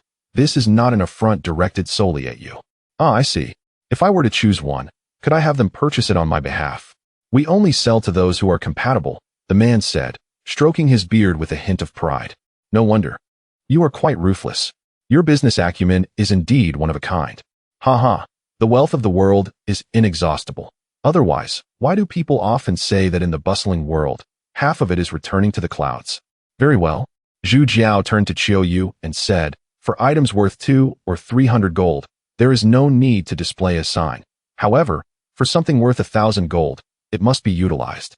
Qiu Yu understood that the sign he referred to was the invitation he received from Tu Mu Ran upon leaving Yong'an, which was a circular pendant. Chapter 46. That is my sword. Upon seeing the object, the man was momentarily taken aback before laughing. So you possess this item. My apologies for the intrusion. I shall take it for 700 gold. The crowd was astonished at the high value of this item. Observing their confusion, the man elaborated, this is known as the Tongqi Lianji Pei, a unique credential of our merchant alliance. Only martial artists of the Earth realm and above, who maintain amicable relations with us, have the opportunity to obtain it. Those of the Earth realm are indeed the backbone of the great Jin kingdom, hence they are naturally our allies. We hope that in times of difficulty, you will not hesitate to extend your assistance, for which we would be eternally grateful. It was no wonder that Guiyun Zhuang treated top-tier warriors and ordinary martial artists with such differing approaches. Indeed, all the formidable beings above the Earth realm and the great Jin were their friends, a relationship that must not be trifled with. One could only wonder what fate awaited the Badao men after offending Yu Baotong, as it equated to incurring the wrath of Guiyun Zhuang. Surely, they might have been uprooted entirely. However, it was also possible that a different scenario might unfold, with Yu Baotong abandoning Dong'an, fleeing from that perilous place. After all, such a trivial location as Dong'an hardly held any significance for them. Furthermore, allow me to share some splendid news. Our Zhuang Xinbing Pavilion will unveil a peerless divine weapon in 3 months. At that time, martial artists of the Earth realm and above from the entire Jin kingdom will flock here, and skilled practitioners from the Yuan and Qing countries will also come seeking opportunities. I implore you all to remain at our Zhuang and not miss such a grand occasion, for it may take another 100 years to witness a similar spectacle. Will those of our realm have a chance to participate? Only those of the Earth realm and above may attend the grand event. It is essential to understand that divine weapons choose their masters. Without sufficient strength, one cannot earn their recognition.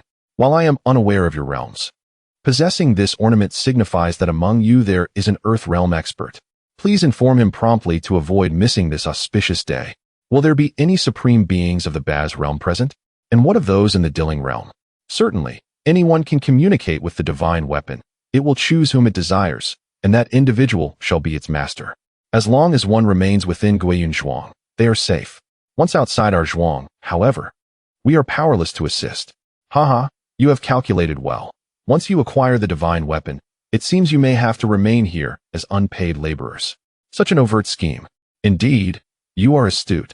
Otherwise, how could Guiyun Zhuang have stood tall for a millennium? Very well, we shall not miss this grand gathering. Thus, both parties finalized the exchange of goods and funds, continuing to assist Bi and Shihong in their search for their own divine weapons. The vast hall was divided into numerous shops, each adorned with a peculiar stone upon the table in front. By placing a hand upon it and infusing it with true energy, one could select a desired weapon. If a match was found, the divine weapon would emit a melodious chime. The two aimlessly traversed, but found no suitable divine weapon after several attempts from the first to the third floor. Ultimately, they arrived at the abandoned sword pavilion on the top floor, where the divine weapons had previously been infused with true energy and used by others, primarily serving as displays for collection. It seemed that the previous users had long since passed, rendering the weapons useless, and thus they were sold off by their descendants. As Bi stepped into the pavilion, his pupils suddenly constricted, and a chill emanated silently from him, causing his true energy to stir. At that moment, From a chamber within the Shunbing Pavilion, a figure leapt forth, swiftly arriving before Bei, gazing at him with a piercing stare. "Esteemed guest, what has stirred your anger? Do you see that sword?"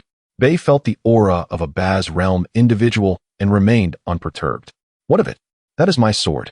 "No, it now belongs to Guiyun Zhuang. From where did you obtain it?" "I cannot disclose that." "So, you intend to claim it as your own?" "It is but an abandoned sword. We do not care, yet we value our reputation. If anyone were to claim that sword as theirs, must we comply? Name your price." 3,000 gold. "Dream on." As Bei activated his true energy, the sword hovering in midair let out a clear chime and flew directly into his grasp.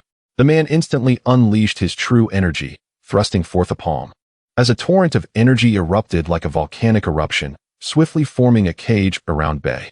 Seeking death, the cage suddenly constricted, as if intent on crushing him.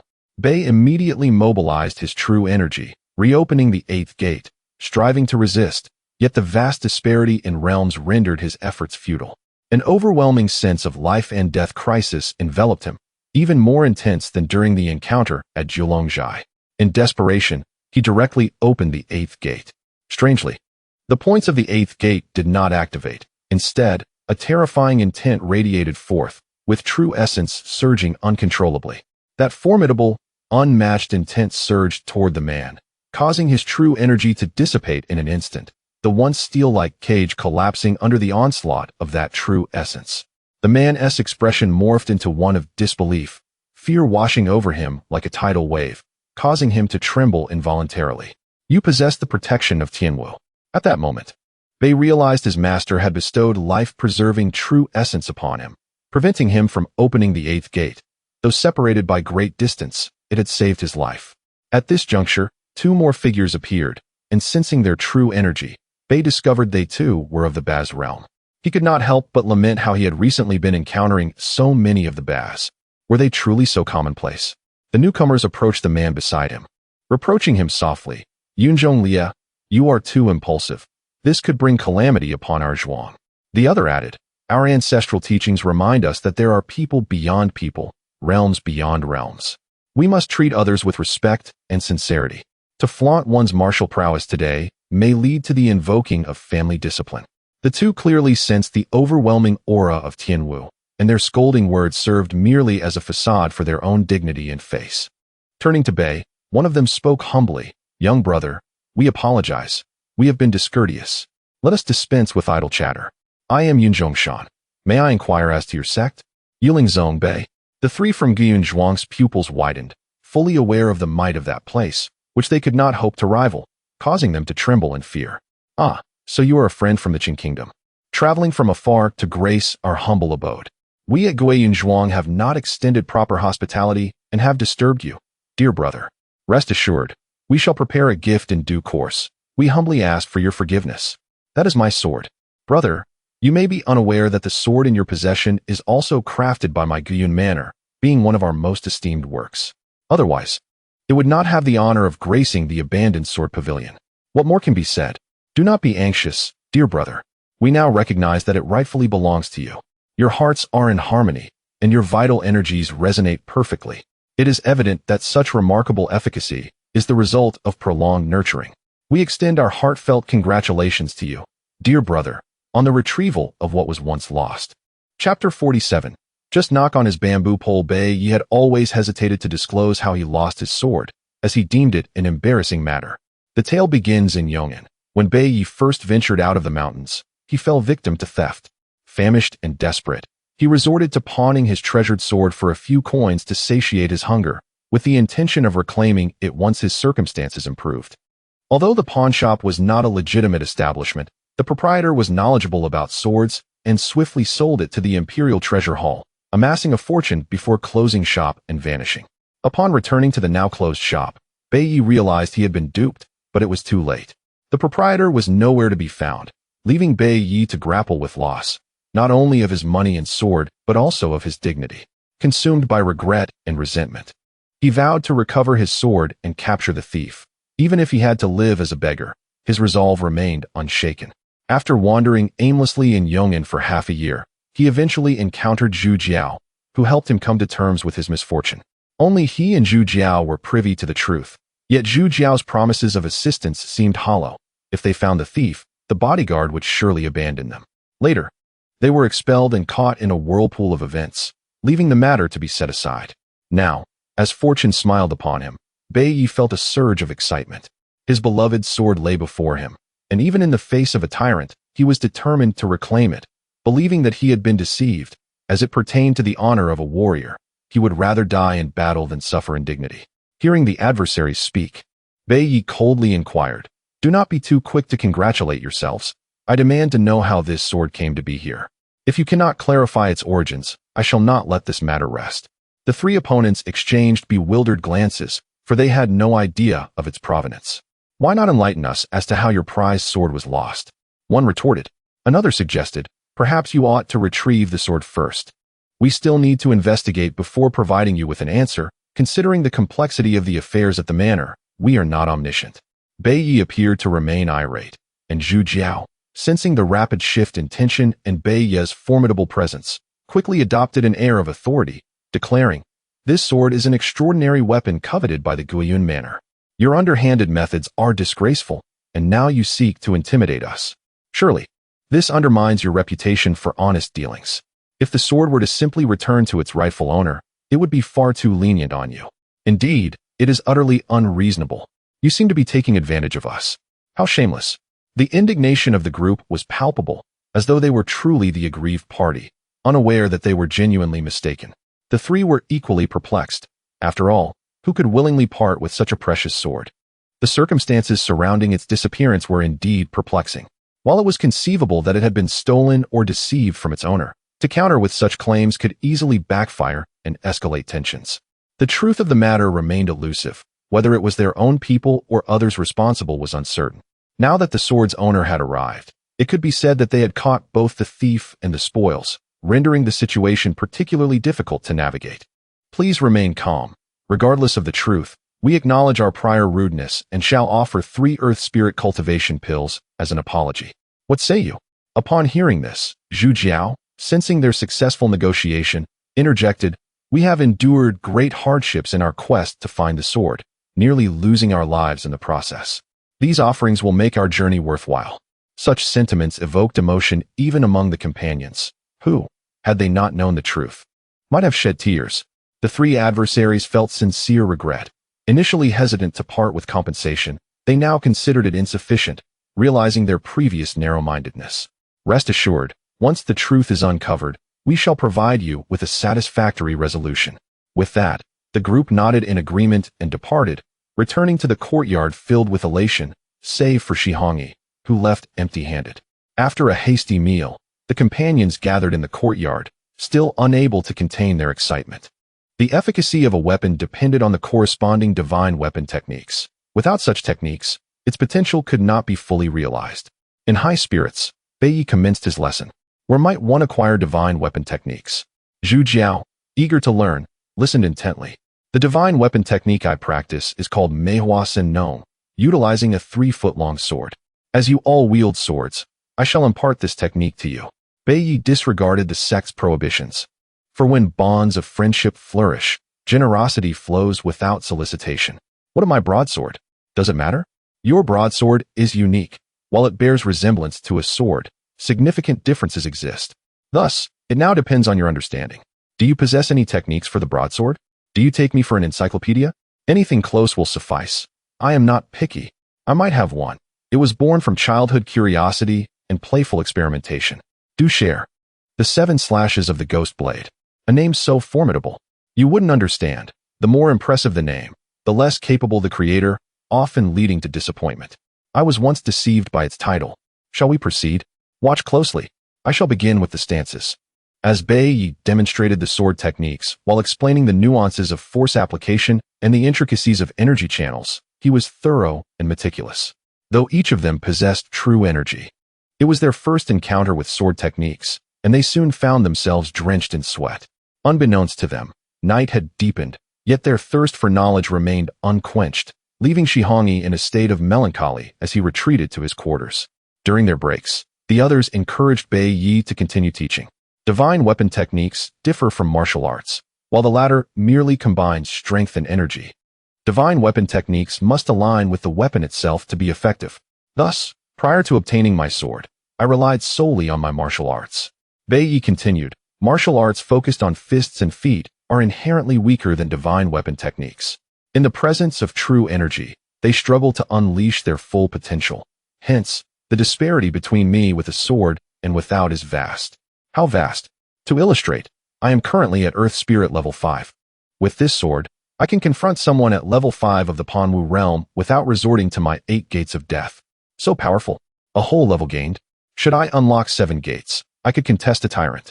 That seems rather abnormal. The synergy between divine weapons and their techniques can yield devastating effects. Even the indomitable defenses of Panwu would crumble under divine weapon techniques, as if made of paper. What changes can we expect at the Dragon Elephant realm?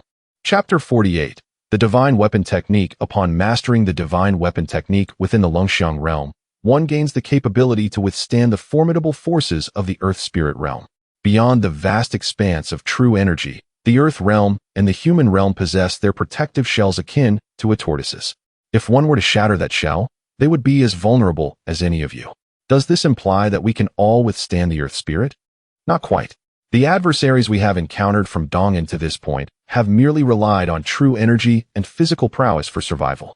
There exists a vast distinction between those who scrape by and those who have dedicated themselves to the mastery of martial arts.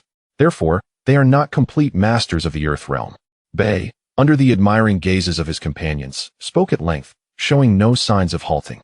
Here, one would witness an abundance of martial techniques, divine weapon techniques, and secret arts, which constitute what is referred to as the sacred land of martial arts. In fact, if that individual had not bested me with a single move while I drew my sword today, he could have fought as well. He is merely a first-tier overlord. How impressive! To disregard the overlord. His companions stared at him in awe. However, this is predicated on the assumption that he did not employ secret arts or divine weapons. Nevertheless, one must consider that as a member of Guiyunswang, he is bound to possess extraordinary skills. Bai remained relatively clear-headed, not entirely lost in his admiration. What if both parties in battle possessed both divine weapons and secret arts? That would indeed be perilous. Each strike would carry the weight of life and death, far more complex than mere contests of true energy. This is rather daunting. Indeed, thus you must intensify your training, otherwise, the journey ahead will become increasingly arduous. During the previous encounter at Yipin Hall, I had intended to test your 8 gates of death, but alas, there was no opportunity. They were a mere group of weaklings, Zhu Jiao remarked. Speaking of the 8 gates of death, during the last stay at Zhilongzai, the two of them, lying together in boredom, Zhu Jiao took the chance to entice him over. To this day, they have yet to attempt it. The confidence to confront Yipin Hall stemmed from this. Activating the 8 gates of death places an immense strain on the body, posing significant risks. It should not be employed lightly unless one is confronted with a life and death situation. Yet I have not seen you shy away from using it. It is solely for your sake. The foes you provoke grow stronger with each encounter, and I am nearing my limits. It seems the last incident at Zhilongzai was due to you boasting, and today's troubles do not seem to stem from us. Bai wished to avoid past grievances and hastily changed the subject, urging, "All right, enough talk, let us practice." The two women, upon his urging, began to dance independently. Bai guided the two while also teaching Zhu Jiao the techniques of the Ghost Blade's 7 cuts. The Mo Dao, divided into heavy Mo, long Mo, medium Mo, short Mo, and Mo Jian, is indeed complex. Hence, corresponding martial techniques are exceedingly rare. I did not expect you to favor such a weapon. I, too, pondered over my divine weapon while observing Chunli and Qiuyu, contemplating what weapon I truly favored, and then I settled on the Mo Dao. Is it not said that divine weapons choose their masters? How did you achieve this? It is merely a tactic of Guiyunswang. The notion of divine weapons choosing their masters is misguided. In truth, it is the master who selects the divine weapon. An ordinary martial artist will invariably consider martial techniques and divine weapons first based on their own conditions, which is a fundamental error. Each individual possesses their own preferences. The weapons chosen through divine weapon techniques are often not those one truly likes, coupled with exorbitant prices that deter many, leading to wavering wills and a lack of resonance, making it appear enigmatic and mysterious. Had I followed their advice, I would likely have returned empty-handed like young Master Shi. Of course, these are merely my musings and not definitive. Indeed, Without corresponding divine weapon techniques, even the finest divine weapon would struggle to showcase its potential. This is crucial. The first filter is the divine weapon technique, the second is preference, and the third is financial means. With such criteria, how many can truly succeed? I cannot ascertain the accuracy of your assertions, but they do sound quite reasonable. I would venture to say they are largely on point. What are your plans for the upcoming grand ceremony in 3 months? We must strive for it. An additional presence from the Earth realm increases our hope. Thus, I shall distribute these 3 Peiyuan pills among you. You, Qiuyu, and Shi Hongyi shall each receive one. And what of you? These are ultimately external possessions. Not worth my concern. You are rather pretentious. Say what you will. The question remains, will you accept them? Yes, of course. Seeing his shameless demeanor, Bei was momentarily speechless before resuming his focused guidance. An hour later, Zhu Jiao, panting, exclaimed, "Brothers and sisters, dear family, let us rest for now and continue our training tomorrow. The lazy ones are often the most vocal," he grumbled. All right, you industrious little bees, continue without me. I shall take my rest." The group, witnessing his demeanor, felt disheartened and retreated to their quarters. The following day, they resumed their practices with high spirits, reminiscent of the previous day. Shi Hongyi, observing their enthusiasm, felt envious and decided to test his luck at the Divine Weapon Pavilion. Once more, he returned disappointed in the evening, his thoughts drifting towards the Divine Weapon Tomb. Noticing his obsession, Zhu Jiao inquired, "Do you possess a set of existing martial techniques? In Zhilongzai, we only have hand-to-hand combat techniques. There are no divine weapon techniques. Do you have a preferred weapon?" Having grown accustomed to hand-to-hand combat, I do not possess a strong concept regarding weapons. Then perhaps you should refrain from visiting the Divine Weapon Tomb. Why is that? In truth, whether it be myself, Chunli, or Qiuyu, we each harbor our own preferences, yet you do not. This is why you struggle to find one that suits you. Even if you reach the Divine Weapon Tomb, you will still return disheartened, for you do not know what you desire. Guiyunzwang thrives on individuals like you. What should I do then? Since you lack a specific preference, why not choose something you can accept? Any weapon will do. Can I choose a shield? What? A shield? That is quite an intriguing notion. I feared you would mock me. Hence I kept it to myself, but I do have a fondness for shields. They are strong and steadfast, like a gentle breeze caressing the mountain ridge. Then select the shield. Do not concern yourself with others' opinions. However, shields lack divine weapon techniques.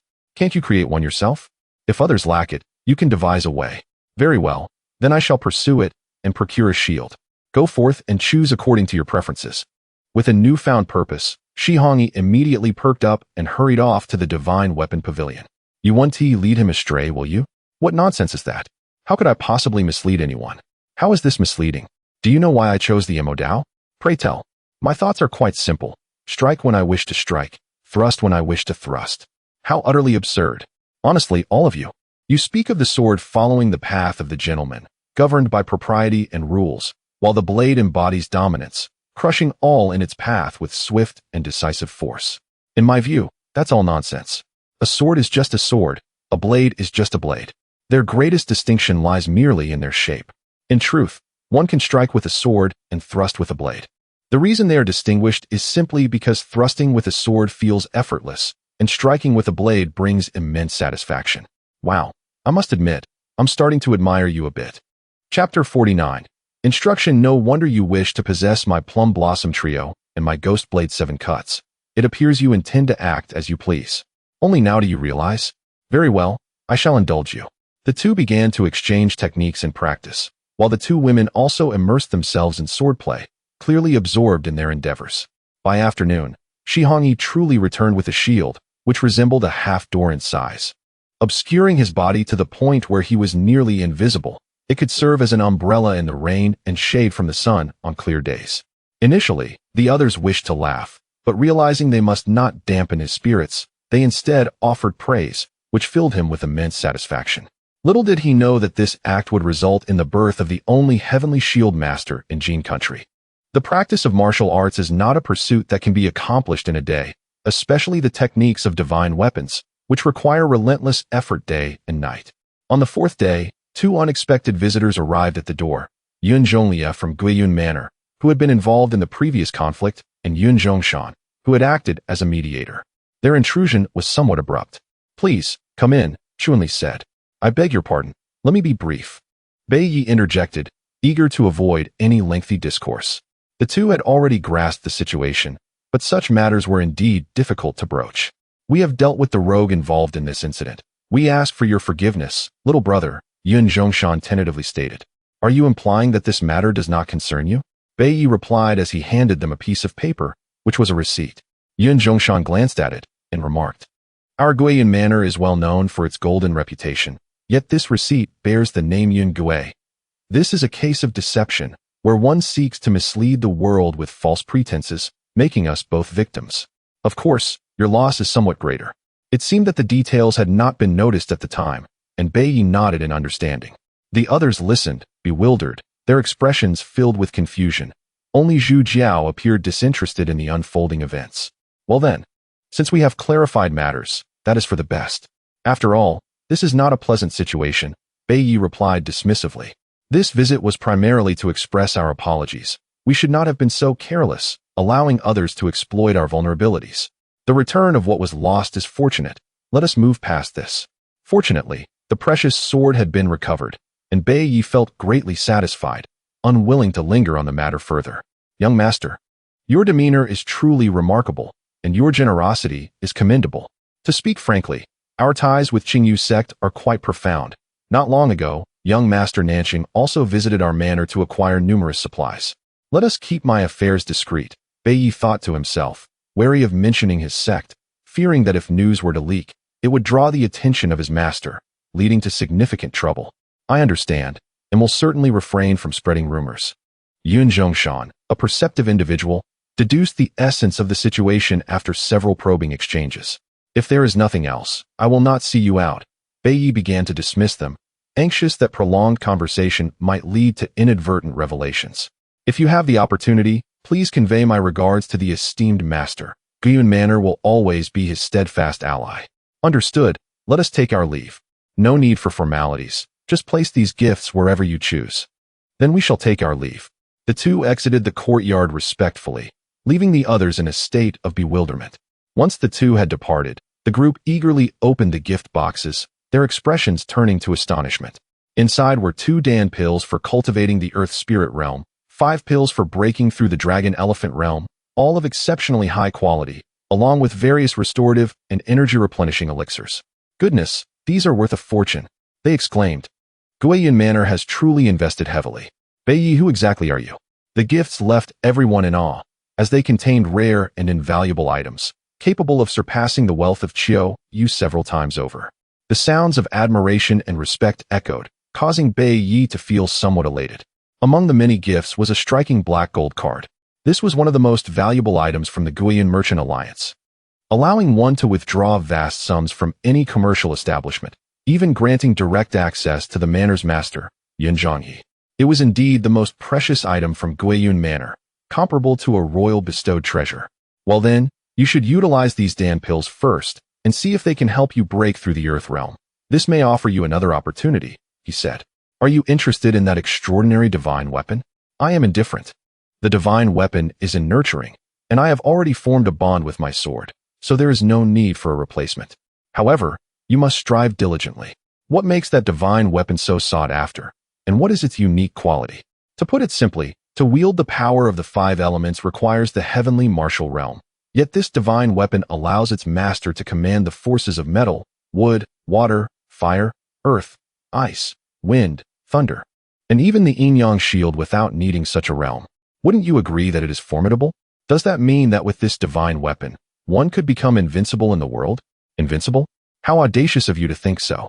While possessing such a divine weapon grants one an edge over peers of the same level and the ability to surpass realms, it does not equate to absolute invincibility. That is a relief, if one were truly invincible.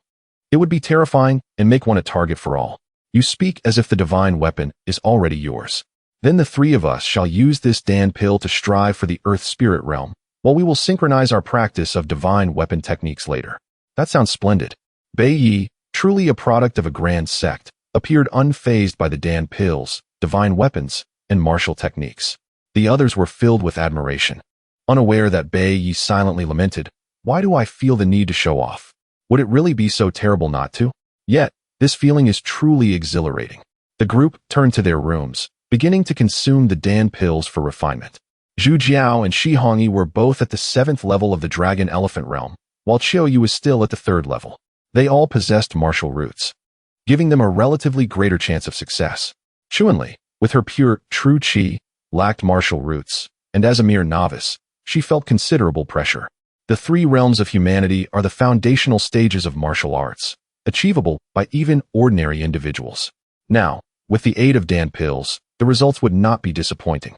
Warriors must reach the Earth realm to complete their transformation, allowing their true qi to manifest as protective true qi, making them impervious to ordinary blades and swords. This is what Bai Yi referred to as a turtle shell. The entirety of the Earth realm revolves around the external manifestation of true qi. Upon reaching the Dominator realm, true qi can be freely transformed into various forms, allowing one to protect oneself and harm enemies in unseen ways. Zhu Jiao and her companions were fortunate to have Bai Yi, a master of the Earth realm, by their side, providing comprehensive guidance and elucidating the theories clearly, which would otherwise take an ordinary person a lifetime to comprehend. To embark on the path of martial arts, an ordinary person must first acquire literacy, followed by the rigorous practice of techniques, ample financial resources, and sufficient time. Moreover, possessing an innate talent for martial arts is essential for progress, ideally under the tutelage of a master, supplemented by elixirs and aided by extraordinary weapons. However, even with a master present, the tendency to withhold knowledge often persists. As the saying goes, teaching a disciple may lead to the master's own demise. Any single pivotal point could potentially become a lifelong shackle. Aspiring to rise above one's station and transcend social classes is an endeavor as daunting as scaling the heavens. Few have traversed this path, encountering but a handful of battles and contending with formidable experts of the earthly realm, who, despite their prowess, merely emulate the forms of combat without truly harnessing the full extent of their abilities. The Jiulongjai stands as a local stronghold, steeped in over a millennium of martial research, yet it lacks remarkable weapons and elixirs. Although Shi Yunhe is renowned as a formidable overlord, he is, on a global scale, merely average. Otherwise, he would not have allowed Jin Feiyang to cast an indelible shadow over him, illustrating the disparities among individuals. In contrast, individuals like Bai Yi, who possess secretive techniques and profound methods from prestigious sects, epitomize true strength. Chapter 50. Have they all advanced? In the Jinwu Great Hall of Yuling sect, located in Qinghua, an elderly man clad in Taoist robes was deep in thought, tilting his head contemplatively. The young man, Bai Yi, had been forced to the brink of the 8th gate, triggering my true essence consciousness. I wonder if anything untoward has transpired. The more the old man pondered, the more he felt the likelihood of this possibility. He began to pace back and forth within the hall, visibly anxious. This will not do. I must go and see for myself. Finally, halting his steps, the old man made a resolute decision. In another hall of Guiyun Manor, the manor's master, Yun Zhongzi, was leisurely enjoying tea and engaging in conversation. Is it true that the 7th son of Yuling sect has come to visit? Indeed, it is true, but a small complication has arisen. Pray, tell me more. Based on the existing clues, it is inferred that he had descended the mountain for training and arrived in Yong'an. Alas, being young and inexperienced, he fell victim to deceit and was reduced to begging for sustenance. Subsequently, he became embroiled in a struggle for power and was expelled from Yong'an, perhaps drawn here by the renowned reputation of Guiyun Manor. Unfortunately, his sword appeared in our abandoned sword pavilion, leading to a minor conflict. Have we clarified the misunderstandings surrounding this matter? Yun Zhongzi inquired with great interest. The steward in Yong'an's branch has been a diligent member of our merchant alliance for many years, meticulous in all affairs. When he first encountered this sword, he was cautious and investigated the matter thoroughly. Yet due to the identity of the owner being unknown, he returned it to the manor. That individual deceived others by using the name of Guiyun Pawnshop to pawn the sword, which was then sold to us. Although we were aware that the sword was not rightfully his, we refrained from intervening excessively. Hence, young Master Bai Yi has mistakenly believed that we were involved. Given the gravity of the situation, swift communication was established with our steward on that side to ensure clarity. Upon hearing this, Yun Zhongzi sighed heavily, lamenting the perils of attracting unwanted attention. We have dealt with that individual appropriately and sent a token of apology to young Master Bai Yi. Hopefully, this will not provoke Yuling sect. Zhengyang Zhenren is a well-known martial artist of the heavenly realm, renowned for his protectiveness. Making this matter rather delicate, Yun Zhongzi expressed his concerns. The temper of Zhonglie is too volatile. His propensity for failure outweighs his ability to succeed. It is better to assign him to a remote, harsh location as a steward. Let it be done as you suggest. News has arrived from the sword forging mountain that a divine weapon has exhibited unusual phenomena, possibly of extraordinary significance. Regardless of the nature of the divine weapon, it must be bestowed upon the fated individual, which is the cornerstone of Guiyun Manor's enduring legacy. We must not harbor greed. Regrettably, despite our lifelong dedication to sword forging, we have yet to retain a true, unparalleled divine weapon. Innocent individuals suffer for possessing treasures. The pinnacle of martial arts is a coveted aspiration, yet few understand the chill that accompanies heights. After a brief pause, Yun Zhongzi continued, "Let this news be disseminated. It may attract the arrival of heavenly warriors. Ensure that our kin are restrained and do not instigate further troubles, and prepare thoroughly." Understood. I shall take care of it promptly. Within a cavern of sword forging mountain, dozens of individuals stood bare-chested, clutching hooked chains. Before them lay a natural fire pit, where magma churned violently, releasing waves of scorching heat that were nearly unbearable. On the stone slab below, a fiery red molten liquid gradually spread, spilling remnants around its perimeter. "Look, the weapon embryo is morphing. Don't panic. Wait a moment." As time ticked away, the sounds of roars and growls filled the cavern, the heat waves surging, causing everyone to sweat profusely. Now is the moment. Retrieve the embryo. Dozens of individuals hurled their chains simultaneously, the hooks soaring toward the grooves at the edge of the stone slab, followed by a resounding call. "Brothers, heave. Prepare. Heave."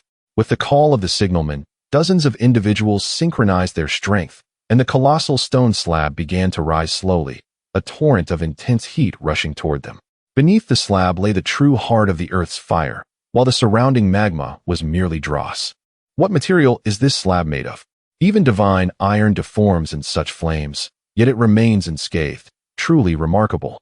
As the crowd exerted more force, the slab ascended quickly, the sound of metal scraping against the ground resonating around them, while the iron chains at the rear turned bright red, seemingly unable to withstand the power of the Earth's fire. As they neared the opening of the cave, one individual swiftly retrieved the fiery red weapon embryo and placed it on the anvil, striking it repeatedly, the clanging echoing throughout the cavern.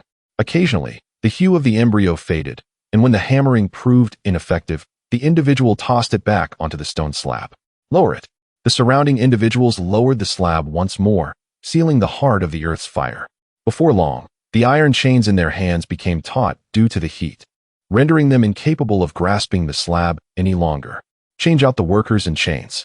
Upon hearing this command, the crowd retracted the chains, streaming out while gasping for breath, as if they were on the verge of being scorched. News of the unparalleled divine weapon spread like wildfire throughout the entire Jin kingdom, with neighboring Yuanqing and other nations responding to the call. All martial artists above the Earth realm converged here, eager to behold the true form of the divine weapon. In the courtyard where Zhu Jiao resided, an unusual tranquility prevailed. Each individual sat cross-legged, cultivating their techniques to refine the medicinal potency, entirely oblivious to the brewing storm outside. 5 days later, within the still confines of his chamber, Zhu Jiao sat on the bed, his brow furrowed deeply. Within him, a tempest raged. The whirlpool of true energy in his dantian spun frantically, heralding the signs of his advancement to the Earth realm. Merely one Yuanqi pill had propelled him directly to the 9th level of the Dragon Elephant, confirming the illustrious reputation of Guiyun Manor's elixirs. He recognized the moment had arrived and withdrew a breaking barrier pill to consume it. As the medicinal potency spread, the whirlpool of true energy spun even more rapidly, droplets of rain falling intermittently, followed by a torrential downpour. Eventually, the whirlpool of true energy gradually dissipated, leaving his dantian akin to a water-filled pit, signifying his advancement to the Earth realm, condensing energy into liquid. Though this entire process seemed swift, it had indeed taken 2 days. Feeling the tremendous power coursing through him, Zhu Jiao beamed with satisfaction. "I am now a master of the Earth realm." However, upon stepping outside, he encountered Qiuyu and Shi Hongyi engaged in casual conversation in the courtyard. "Oh, you have both advanced as well. You were the slowest. We have been out for a day. Zhu Jiao gazed at Qiuyu in disbelief, exclaiming, "You leapt from the third level of Dragon Elephant directly to the Earth Realm? This is utterly astonishing. Her martial roots surpass yours." Bei Yi interjected with a taunt. "What do you know of martial roots?" "I do not know. I am merely guessing. Do not speak recklessly if you lack understanding." Now that Zhu Jiao has advanced to the Earth Realm, he no longer harbored the same awe for Bei Yi. "Very well, you have your courage." Bei Yi shot him a sidelong glance. "What is truly going on? I still do not understand. Can someone explain?" Zhu Jiao turned to the others, seeking clarity. Chapter 51. The unusual Wu Jin Qiuyu's gentle demeanor revealed a calmness as she slowly elucidated. "Just a moment ago, we were discussing this very issue. Everyone's perspectives were surprisingly aligned, for we all hail from remote towns and have never encountered elixirs before. Thus, upon our first consumption, our bodies absorbed the medicinal essence with the fervor of a parched traveler discovering an oasis, resulting in the astonishing phenomenon of multiple realm breakthroughs. I've consumed them before. You know, it's not my first time. Does what you had even qualify as an elixir? They were merely counterfeit products, lacking any genuine efficacy." Bei Yi interjected with a hint of derision, clearly implying that given Qiuyu's background, her experience must have been spurious. "It seems the effects aren't remarkable. The elixirs from Guiyun Zhuang are indeed more potent. By the way, where is Chunli? She remains in seclusion, apparently facing a bottleneck." "Oh, the path of martial arts is significantly more arduous for ordinary individuals than for us," Zhu Jiao expressed with a mix of sympathy and concern. "With so many friends from the D realm gathered here, I find myself somewhat out of sorts," Bei Yi remarked, attempting to shift the conversation as he noted Zhu Jiao's demeanor. "You once stood alone, a shining star among lesser lights, and now you find yourself indistinguishable from the crowd. Surely, that must leave you feeling somewhat despondent? Is that so?" "Close enough," Zhu Jiao replied, then provocatively challenged, "Brother, I dare you to a duel. Do you accept? Let the battle commence." In an instant, two distinctly powerful streams of true energy surged around them like a turbulent undercurrent.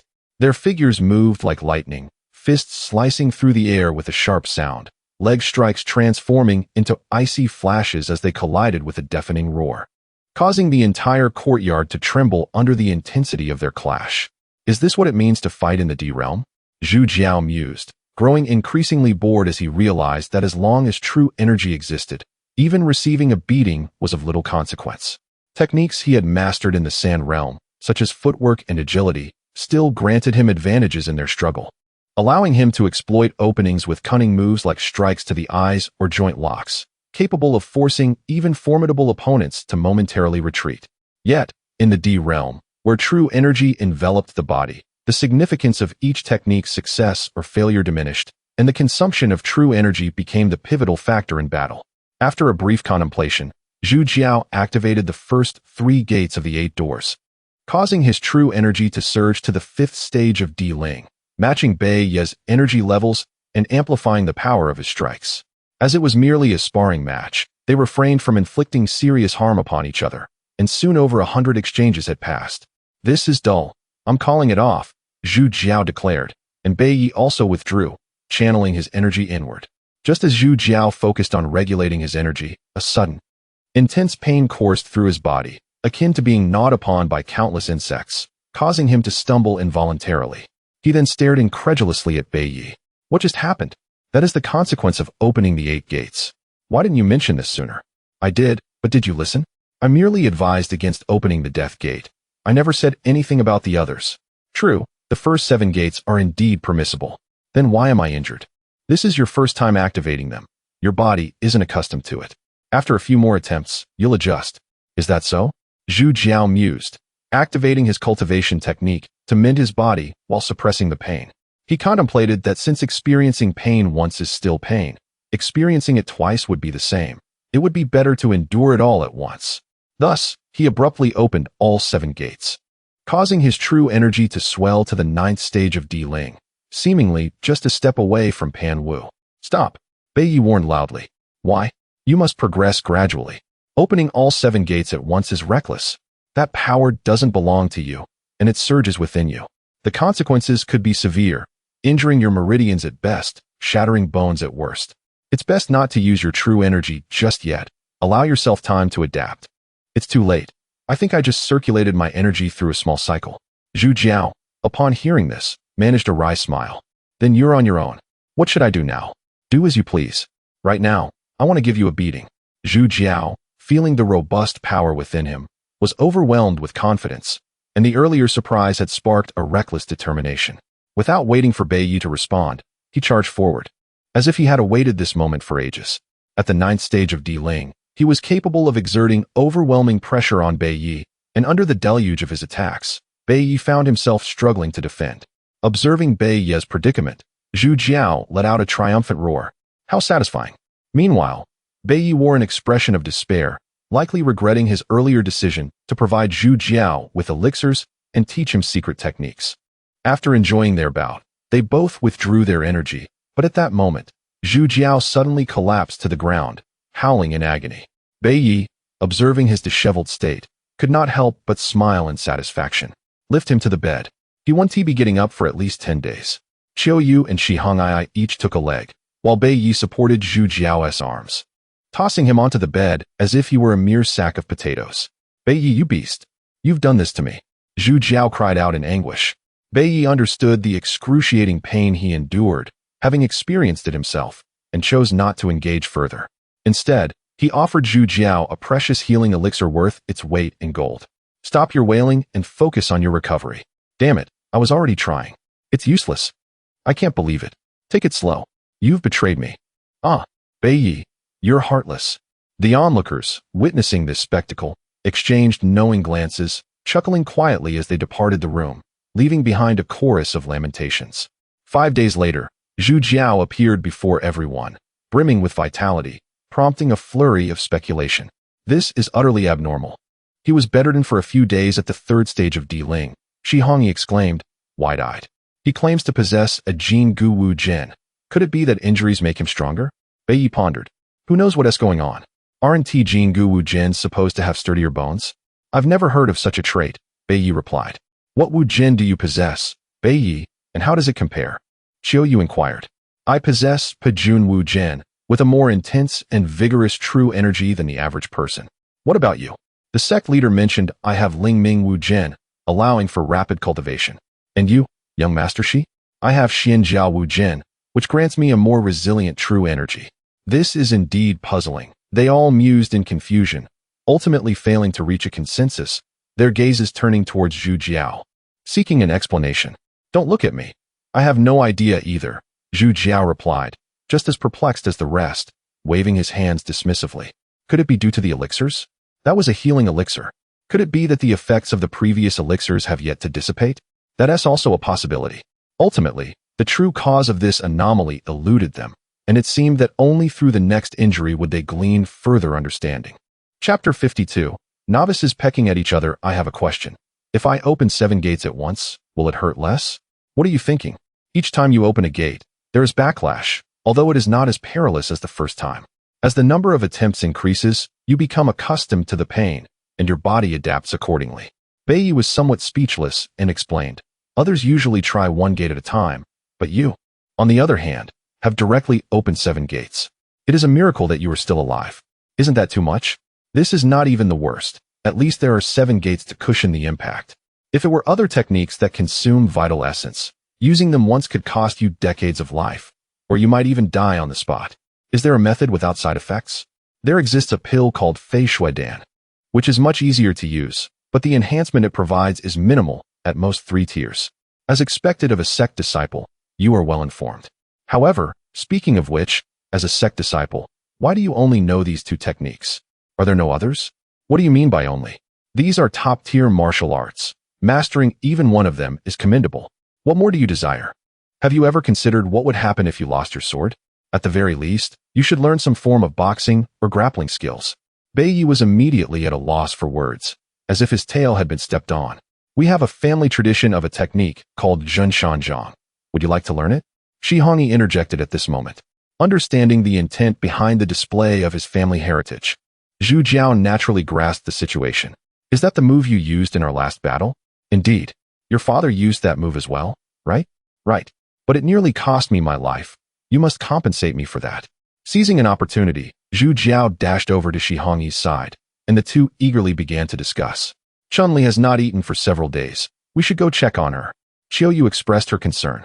Disturbing someone in the midst of a breakthrough is highly undesirable. It is best not to go impulsively.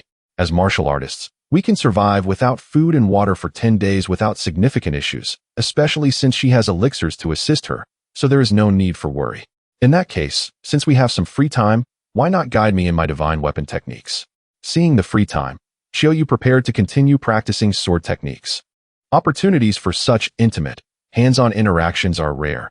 As feelings deepen, it is likely that they will share knowledge and spar with each other, ultimately achieving a synergy that yields extraordinary results.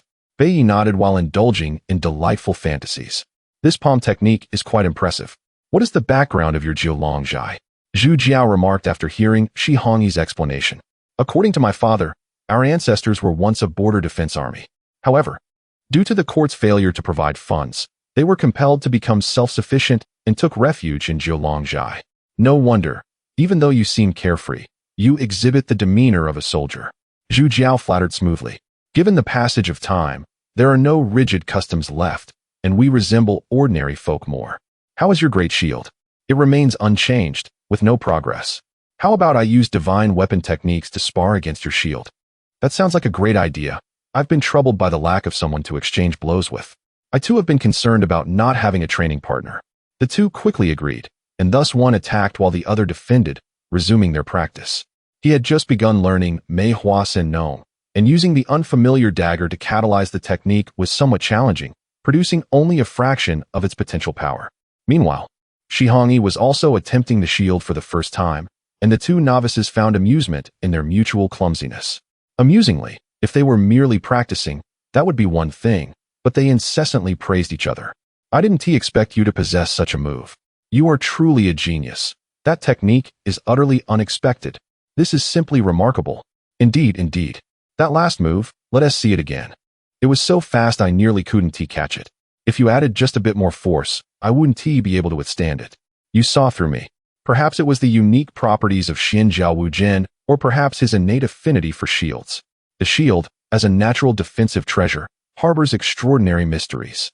Its compatibility with him was akin to a long-awaited rain after a drought, a key meeting a lock. As if fate had intertwined their destinies, merging the powers of man and weapon into a perfect union.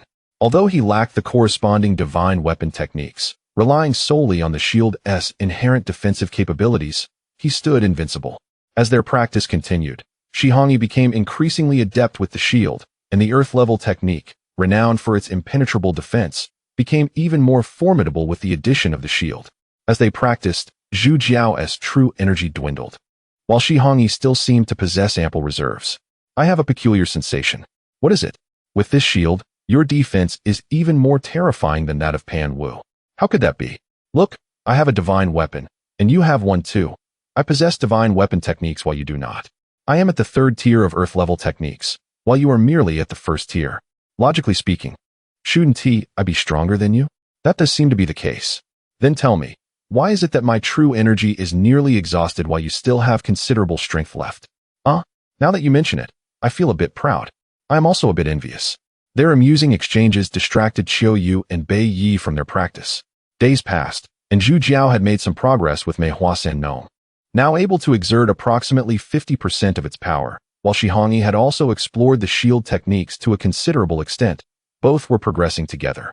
Anything, as long as you explore it, summarize it, and accumulate experience, refining patterns through trial and error, and through the passage of time, the wisdom hidden beneath the surface will eventually ignite sparks that illuminate your path, blossoming into resplendent brilliance at unexpected moments, bestowing unexpected gifts upon the seeker.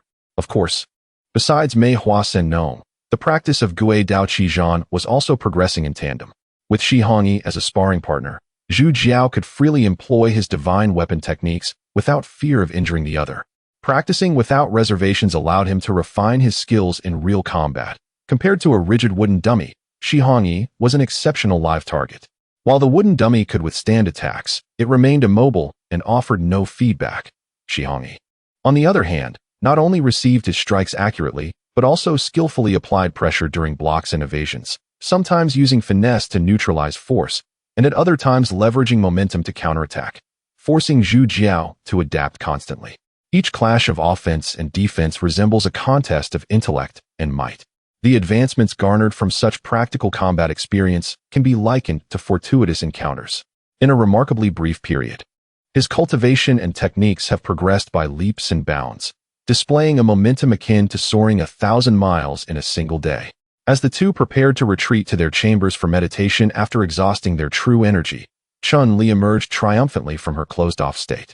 Sensing her prowess at the Tai-Do 6th stage, the crowd gathered to extend their congratulations. For an ordinary warrior, reaching the Tai-Do 6th stage is an arduous feat, and Chun-Li felt a sense of pride. However, upon learning that everyone else had already attained mastery at the Earth realm, her joy swiftly dissipated, leading her to lament the unfairness of fate. Yet, she soon recalibrated her mindset, recognizing that flowers bloom in a myriad of colors, and each individual is a unique firework in their own right. Chapter 53. One by one 2 months later, several individuals had perfected their techniques and ceased their training, engaging in casual conversation within the courtyard. The sword testing festival is approaching. We should venture out, suggested Zhu Jiao. Where shall we go? Inquired Chun-Li, her interest piqued. There exists an underground marketplace where warriors exchange goods. Many martial arts manuals also appear there, serving as a hub for information. It is said that the items obtained there are acquired through murder and robbery, though their authenticity remains questionable, replied Xiaoyu. It is merely a blend of truth and falsehood. The matter of authenticity is subjective, stated Zhu Jiao. Then let us go and experience it. The others, feeling stifled, readily agreed. This marketplace was not located within Guiyunzhuang, but rather on Xiangshan, 20 miles to the west of the manor. Most locals were aware of its existence. Accompanied by countless legendary tales, however, it was treated as a forbidden area. Once one entered the mountain, they tacitly accepted the gamble of life and death, prosperity and misfortune. Being killed, robbed, deceived, or violated was commonplace, with no one to uphold justice. Each individual was responsible for their own fate. The desire to explore this locale stemmed from the enigmatic phrases inscribed in Jin Wushuang's diary. Xiangshan's ancient cypress. 3 times 7 is 21, 7 times 7 is 49. 9 times 9 is 81. Had he heard this before, Zhu Jiao would have scoffed. However, his journey to Jiulongzhai had revealed that Jin Feiyang's words were not without purpose. It was as if he were playing a riddle game with posterity. If one guessed correctly, they would be rewarded. If not, there was no loss.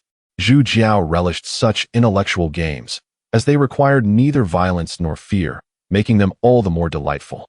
The group halted at the foot of the mountain, gazing into the distance. They beheld rolling hills stretching for over 10 miles, resembling a slumbering dragon, with layers of bluish-gray shadows that lacked any striking peaks or swirling mists. The mountains were blanketed with ordinary flora, devoid of any captivating allure, leaving one to ponder how such an unremarkable landscape could bear such a grand reputation.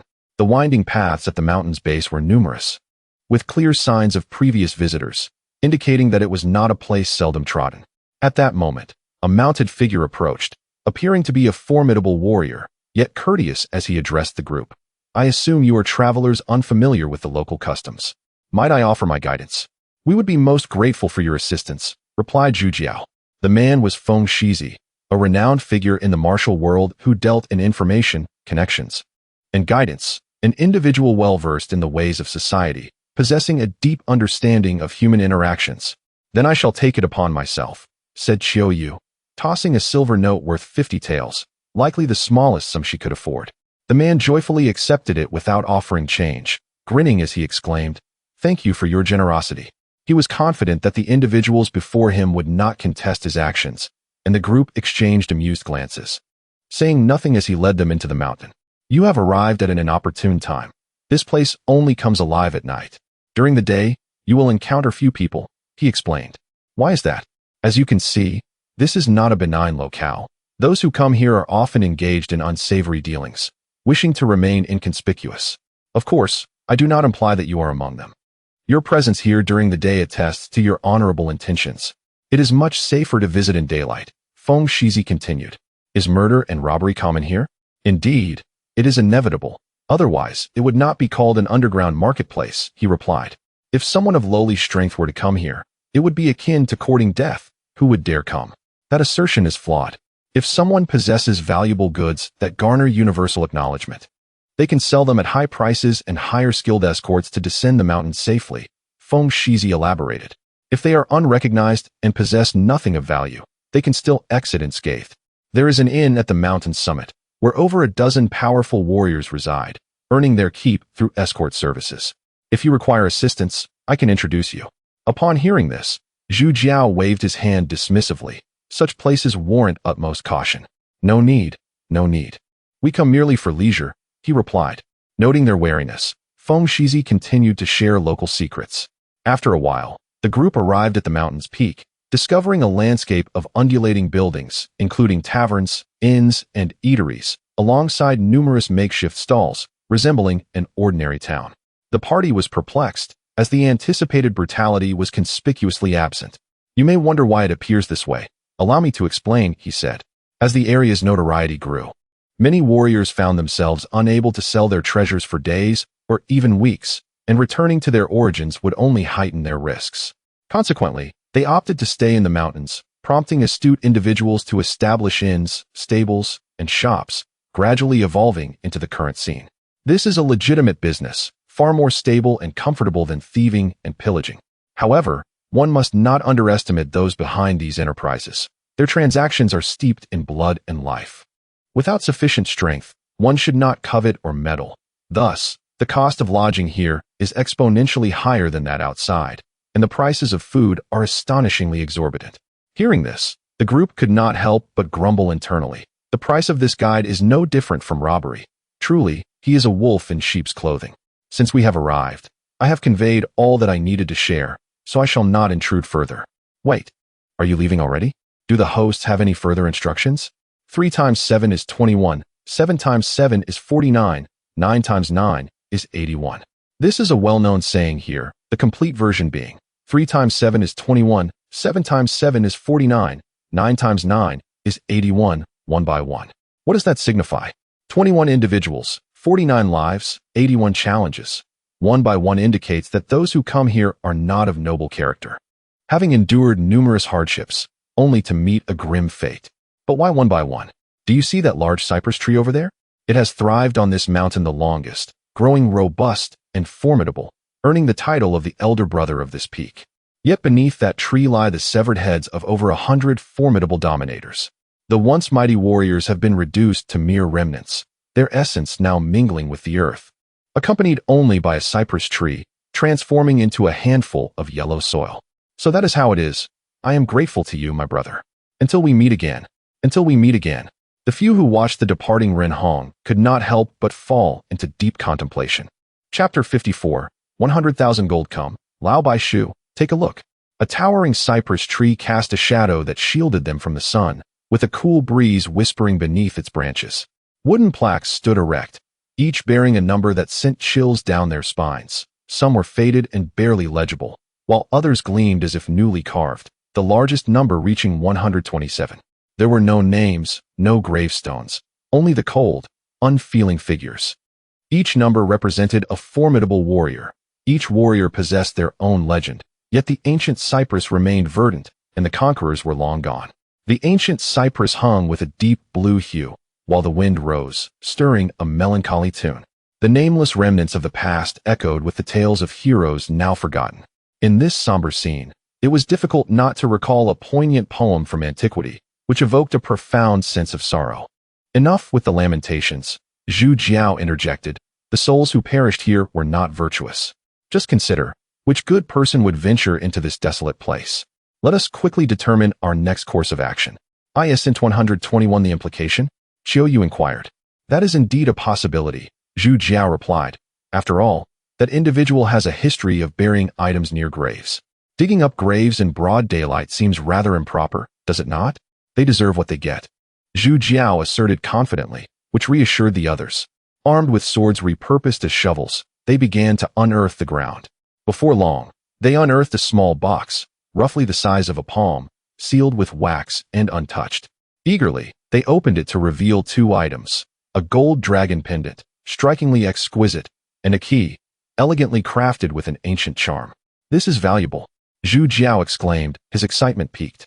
For the thrill of treasure hunting and the anticipation of unveiling a mystery were invigorating. The dragon pendant, meant for royal use, would undoubtedly invite severe consequences for possession. This must serve as some form of identification, allowing others to recognize our status, he mused. I share your sentiment, Xiaoyu remarked, then posed a question, should we wear it? Wear it. Why would I tempt fate? Zhu Jiao retorted. Yet, we are mere pawns. If we cannot prove our worth, we may very well meet our demise. Furthermore, without this item, the key would be rendered useless. You must consider his perspective, not just your own, Zhu Jiao continued thoughtfully. We have followed his guidance to 2 locations already. Take Gaolan City, for instance. It merely recorded the date and weather. What of the hints provided at Jiulongjai? Were they not clear? And what of the subtlety of the clues here? Is there an issue? Reflect on this. If we had bypassed Jiulongjai and arrived here, would the outcome be the same? That does seem plausible. Now consider the rewards from Jiulongjai against what we might find here. Are you suggesting he wishes for us to expose ourselves? Indeed, Zhu Jiao affirmed. Thus, we shall not grant him that satisfaction. Why should we allow him to orchestrate our fate? Could it be that he is acting to protect us? You're overthinking it. A person with such transcendent capabilities would hardly concern themselves with us, mere insignificant figures. What then is your plan? I intend to sell this dragon pendant and key right here. But wouldn't that also expose us? The significance of the pendant and key is unknown to us, and we lack the time to uncover it. However, in this chaotic realm, teeming with both ruffians and hidden masters, there will undoubtedly be someone who recognizes their value. We might employ a strategy of deception, perhaps even a clever ruse to navigate this intricate situation. Given that, it seems we cannot leave today. Indeed, with their strategy settled, the group made their way to an inn, opting for 2 modest rooms to save costs. As dusk descended, more individuals arrived at the mountain, setting up stalls and lighting torches, creating a vibrant atmosphere. Most travelers concealed their faces, some adorned with large hats, making it difficult to discern their true identities. Due to the presence of a woman, and wary of potential complications in this treacherous territory, they decided against her accompanying them, leaving her to wait in their room. Wrap that black scarf tightly and be cautious, Chun-Li advised. Rest assured, nothing will go awry, Zhu Jiao assured her, casually wrapping the scarf around his face before heading downstairs alone. He located a stone platform and placed the wooden box upon it. Soon, a vendor approached, seeking payment for the stall. The fee was 30 taels of silver, taking a 10% commission on any sales, while offering free escort services for profits exceeding 1,000 gold. If one refused, they could sell their goods on the street for a mere 10 taels. Deal, Zhu Jiao said, tossing a banknote to the vendor, who quickly summoned a lantern and a sign, giving the stall an air of legitimacy. With the lantern, the stall was illuminated, and Zhu Jiao boldly inscribed 3 large characters on the sign, 100,000 gold. This audacious display immediately attracted the attention of passers-by, who began to gather and murmur amongst themselves. What is this? A gimmick, perhaps? Nobody would pay attention to 100 gold, let alone 100,000. Who has such wealth aside from Guiyun Zhuang? Observing their ignorance, Zhu Jiao wrote on the sign, "Do not disturb if you cannot recognize the rare and precious." The onlookers shot him disdainful glares before dispersing, though their glances occasionally returned, as if anticipating the arrival of a naive buyer. Unbeknownst to them, someone in the crowd, with a glint of cold calculation in their eyes, swiftly departed. Zhu Jiao remained unperturbed, knowing that he needed to give discerning individuals some time. As midnight approached, more people appeared on the mountain, their gazes subtly drawn toward his stall. This scene resembled a fishing pond, where some baited hooks while others merely observed, leaving the question of who was the catch open to interpretation. Before long, a masked figure stood before his stall, their eyes radiating a chilling intensity. Zhu Jiao sensed the threat. This individual was a formidable adversary. You are courting death, he thought, realizing the risk of confronting such a strong opponent.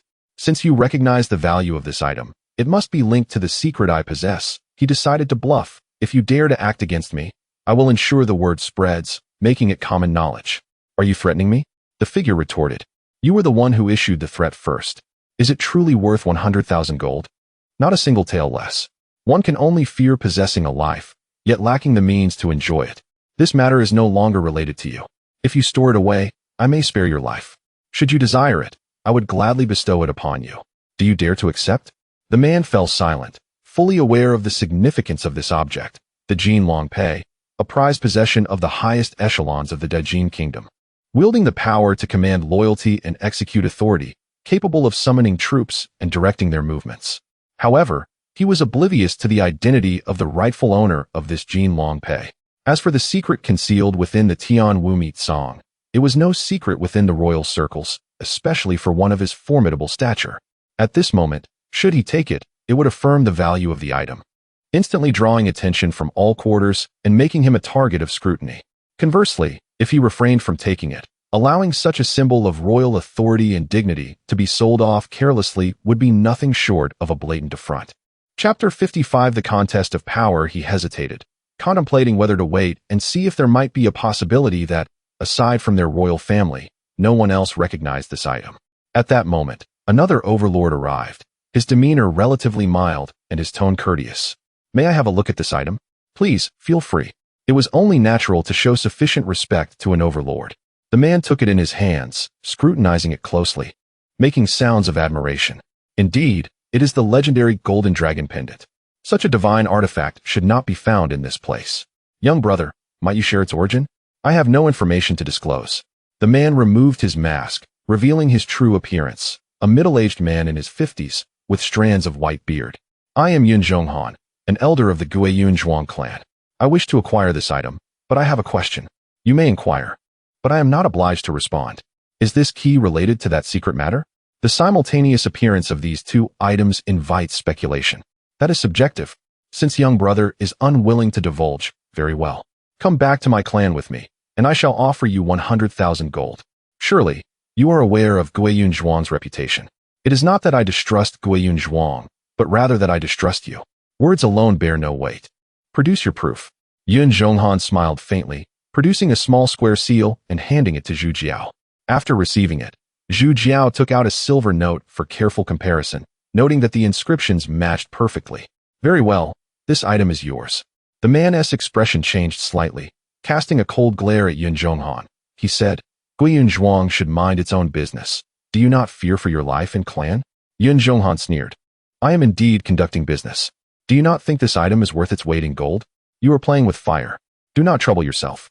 You shall not take this item today." "Oh, is that so? Do you wish to test me?" "Indeed, that is my intention." The two, unable to find common ground in their discourse, were on the verge of confrontation when a hearty laugh broke the tension.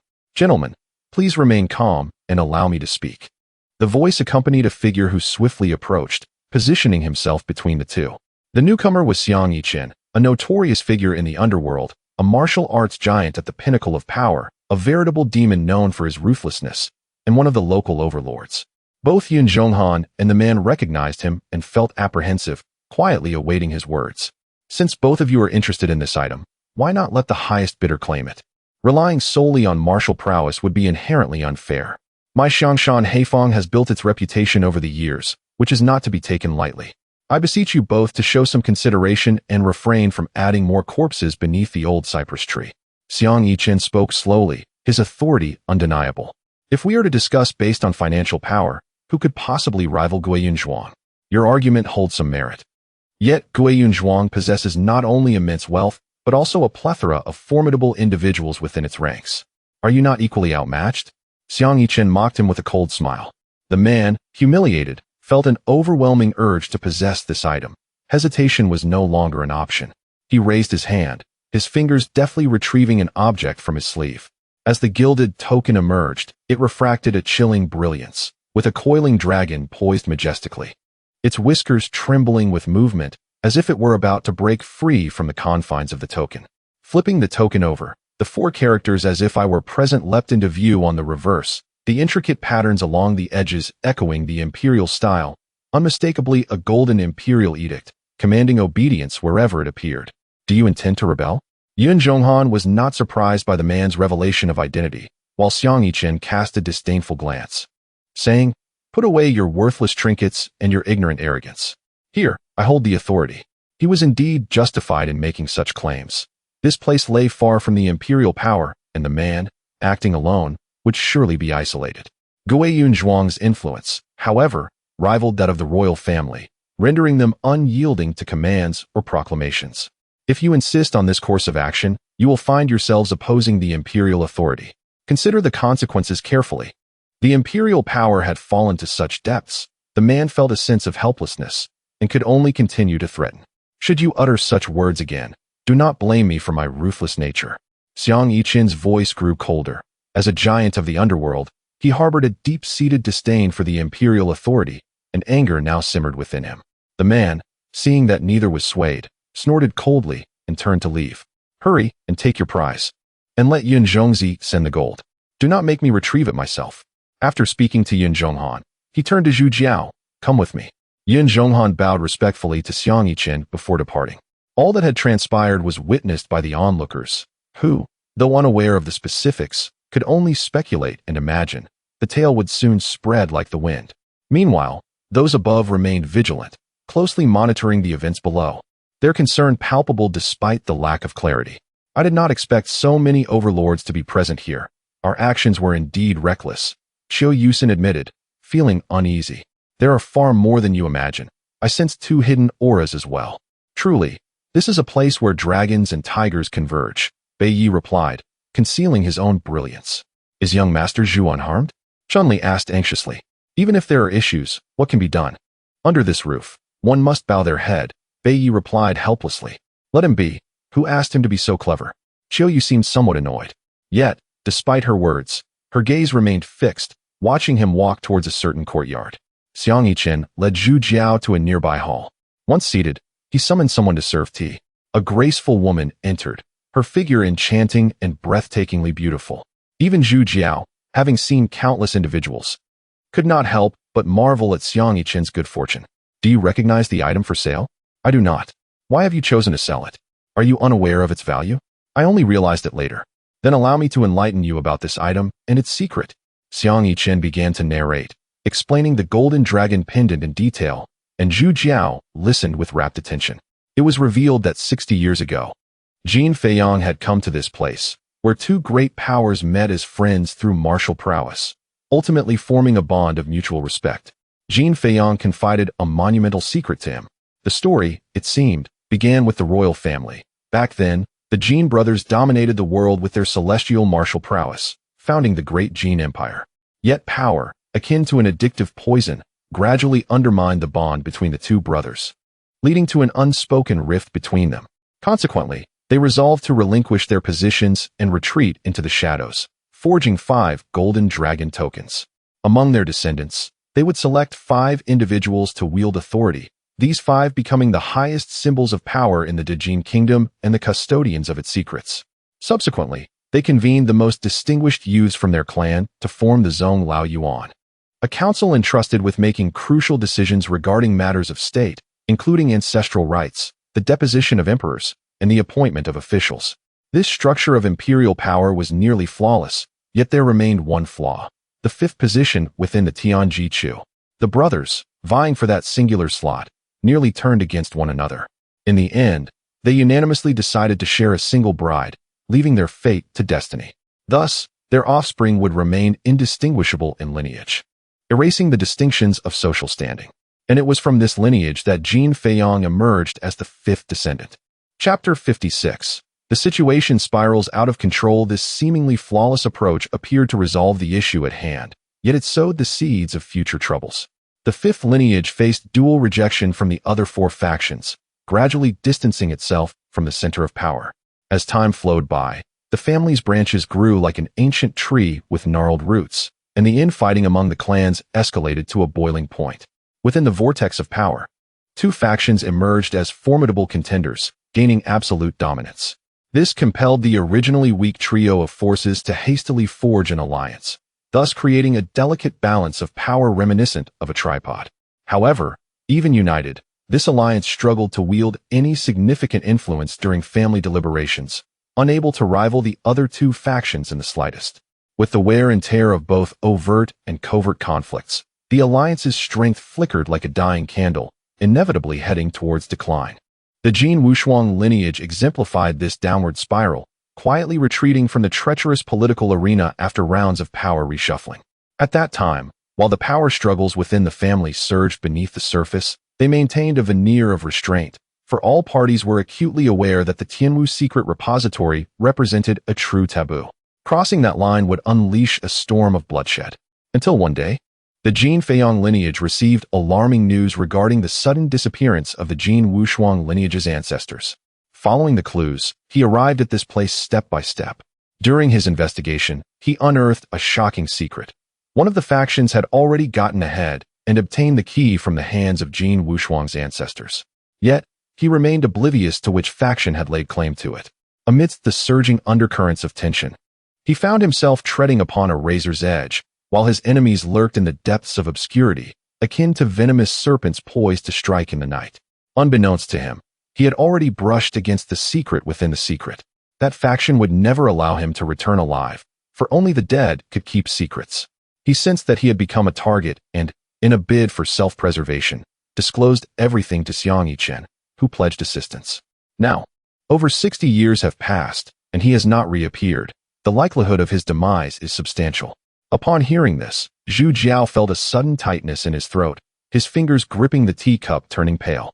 The tea within trembled violently, splashing onto the table and creating dark ink-like stains. Cold sweat broke out on his back, and he felt an icy chill at his neck, as if an invisible blade were poised above him. If even an exceptional figure like Jin Feiyang could not escape calamity, how could he hope to withdraw unscathed?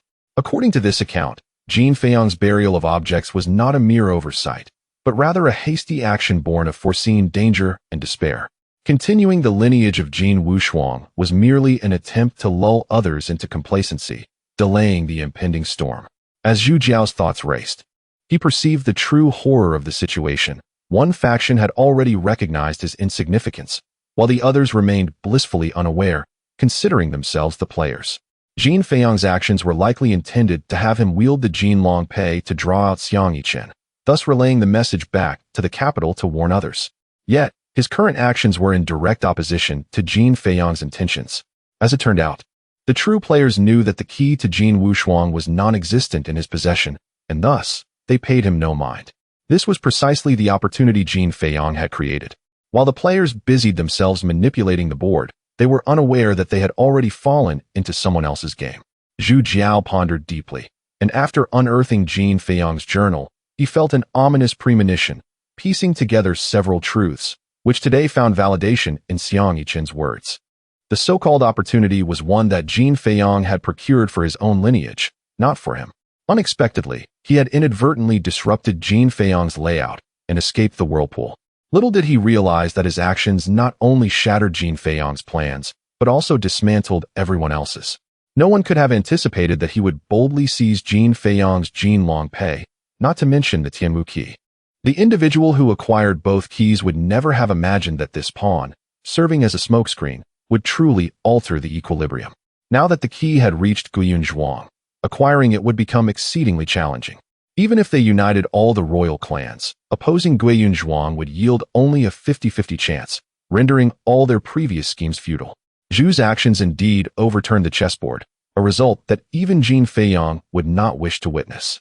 Today's experience led Zhu Jiao to discover an intriguing fact. The so-called secret of the Tianmu secret repository was no longer a secret to many, including Guiyun Zhuang, the mysterious figure, Xiang Yichen, and countless others he was unaware of.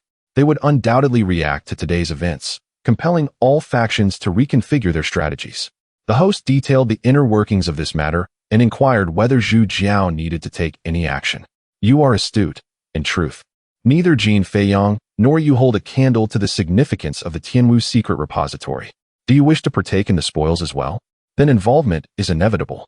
Xiang Yichen continued, stating that had Jin Feiyang not been compelled, he would not have divulged this information to me. If not for this reason, I would not have waited here for 60 years. Zhu Jiao had already turned the chessboard, for both you and them. He had lost all value for exploitation. Your ability to find Jin Feiyang's relics signifies that you possess clues he left behind. You are aware that while I have located the Jin Long Pei and the key, I have already sold them. They now belong to Guiyun Zhuang. It would be prudent to keep a close watch on Guiyun Zhuang, as you will surely be the first to learn of any developments when the time comes to unlock it. This matter is not urgent. Once it is in Guiyun Zhuang's hands, the royal family will have no say. Currently, there remains a crucial question. The Jin Long Pei is genuine, but what of the key? Until the day it is unlocked, no one can guarantee its authenticity. You are overthinking, my esteemed host. Even if the royal family is flawed, they possess more cunning than we do. We fear not the improbable, but the inevitable. Moreover, Jin Feiyong and I are not deeply acquainted. Could he be so trusting as to share this information without a hint of selfishness? If that is the case, why did he not seek refuge in Guiyun Zhuang? Xiang Yichen continued. Conversely, if he genuinely trusted me, why would he send you to handle this matter? Shouldn't he have entrusted the items to me, allowing me to alert the royal family? Xiang Yichen pressed on. Do you suppose he is concerned for my safety, or is he wary of me meddling and claiming a share of the spoils? The proprietor's assertions bear considerable merit. However, by proceeding in this manner, you have brought this matter into the open, rendering the clandestine maneuvers of the royal family futile. Small as my influence may be, I have no desire to be ensnared in this turmoil. This is beyond your control. Xiang Yiqing continued. I trust you have discerned that both Guiyun Zhuang and I are aware of the existence of the TMU's secret repository. Yet, why have we not taken action? Chapter 57. A storm is rising. I still find myself grappling with your meaning. Presently, in the realm of Dejin, there exist only two dominant forces, the imperial family and Guiyun Zhuang. Though I am a titan of the underworld, I remain isolated and vulnerable, merely a speck of dust in the face of true power. Even if Jin Feiyong entrusts matters to me, I dare not recklessly plunge into the fray. And he is more acutely aware of this fact than I am. Xiang Yichun continued. Thus, we both require an agent of chaos, a choice that is universally acknowledged, and you are fortunate to be that very disruptor. Even you cannot contend with Guiyun Zhuang or the imperial family. What am I to do? You must understand that no one engages in conflict for its own sake, but rather for the coveted Tian Wu's secret treasury. Given that I stand no chance against either party, I did not hinder you when you sold the Jin Long Pei, and I found it pleasing that it fell into the hands of Guiyun Zhuang.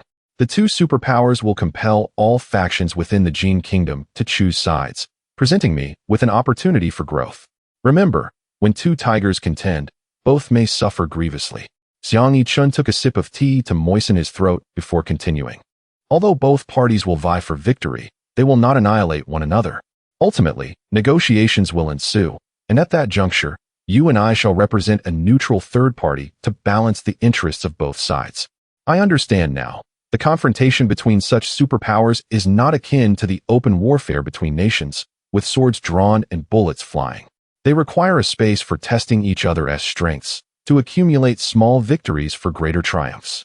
If you seize the opportunity presented by me, you will have the qualifications to shape the outcome of this game. Zhu Jiao nodded in agreement. Indeed, quite astute.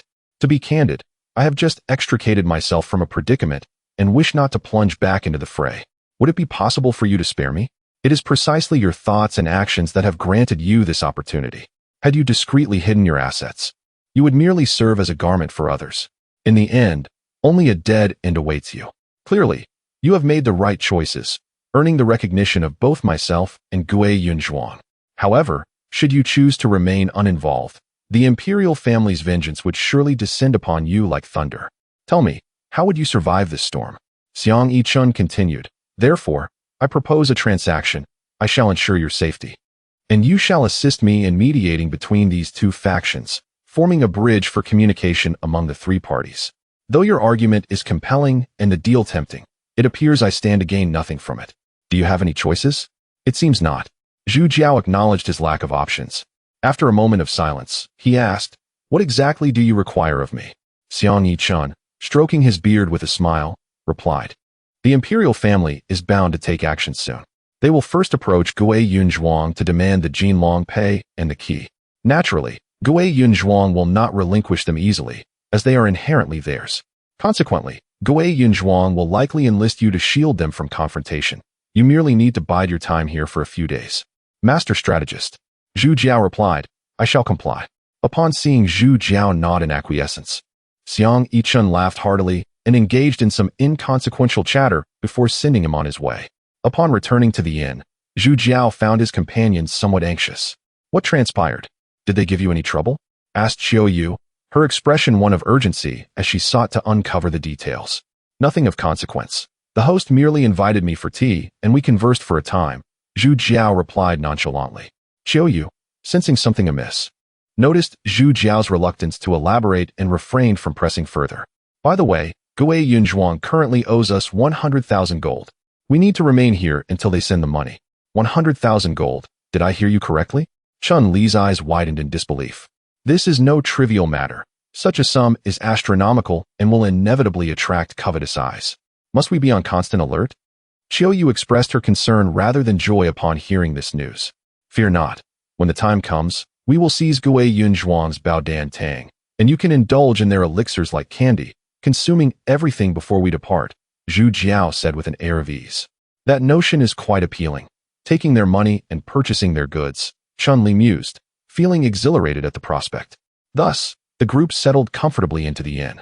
During this time, Xiang Yichun visited once, greeting the innkeeper and ensuring that their accommodations were complimentary. While the sum was modest, it spared them from unnecessary hassle. Meanwhile, in a certain part of the imperial capital, several white-haired elders sat together, their expressions somber. I presume you have all heard about the recent events. Let us speak plainly. Our past quarrels have merely been power struggles within our families. But now that the key has fallen into the hands of Gui Yunzhuang, we must set aside our grievances and unite against a common foe. I am now curious as to the origin of that dragon pendant. That is of little importance. What matters is how we proceed from here. Now that this matter is known to all, it is impossible to keep it under wraps. Who is responsible for this? It appears to be a few insignificant individuals. Mere ants in the grand scheme of things, unworthy of concern. We can eliminate them at our convenience. After a brief pause, the elder continued, let us discuss Gui Yunzhuang. They have long been our persistent thorn in the side, and now they dare to meddle in this affair, an act of sheer audacity. Should we not make them pay a price? As a sanctuary of martial arts, their foundation and strength cannot be underestimated. Confronting them will not be a simple task. If we do not take action, we will undoubtedly invite doubt regarding our own strength among the martial community. In such a case, the imperial family's prestige will be shattered, and both the secret treasury and imperial authority will be in jeopardy, a situation fraught with peril. Then let us seize this opportunity to demonstrate our might. Let us strike fear into the hearts of these wretches. The group nodded in agreement, silently endorsing this course of action. One elder stood and declared, the Five Dragon Order, led by General Wu Xingzhe, commander of the National Guard, and Commander Lu Yanhui of the Royal Guard, alongside Commander Jin Rui Yang of the Dragon Wing Elite, shall gather their battle-hardened warriors and depart immediately for Lanting Pass. Yun Zhongzi gazed at the Jin Long Pei in his hand, hesitating momentarily before resolutely stepping into a mysterious valley. After several hours, he emerged from the valley, appearing relaxed yet subtly exhilarated. 2 days later, during a meeting of the elders of Gui Yunzhuang, over a dozen formidable masters, including Yun Zhongshan, were present. At this moment, Yun Zhongzi, seated at the head of the table, proclaimed, I have conferred with our ancestral spirit, who has given his approval for this endeavor. You may now set your minds at ease and boldly strategize. Since our ancestor has consented, there is little more to discuss. We shall all strive to our utmost. The hall resounded with nods of agreement from all present. Very well, let us commence.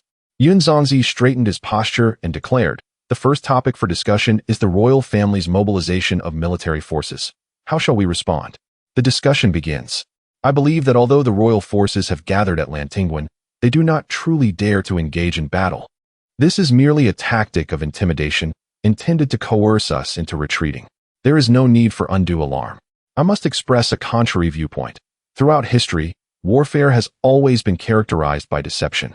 On the surface, it may appear to be a mere troop deployment, yet Lantingwen lies but 100 miles away, easily reachable within a day. Should we respond with complacency, we may risk a sudden assault. It is prudent to prepare for unforeseen circumstances. Your perspective is overly aggressive. If we were to gather our strength in the same manner, it would inevitably instigate a competitive mindset within them, akin to the proverbial notion of rebellion. Such actions would never be tolerated by any empire, and the subsequent suppression would be as inevitable as an arrow loosed from its bow. In truth, we have cultivated our strength in obscurity for many years and harbor no fear of a confrontation.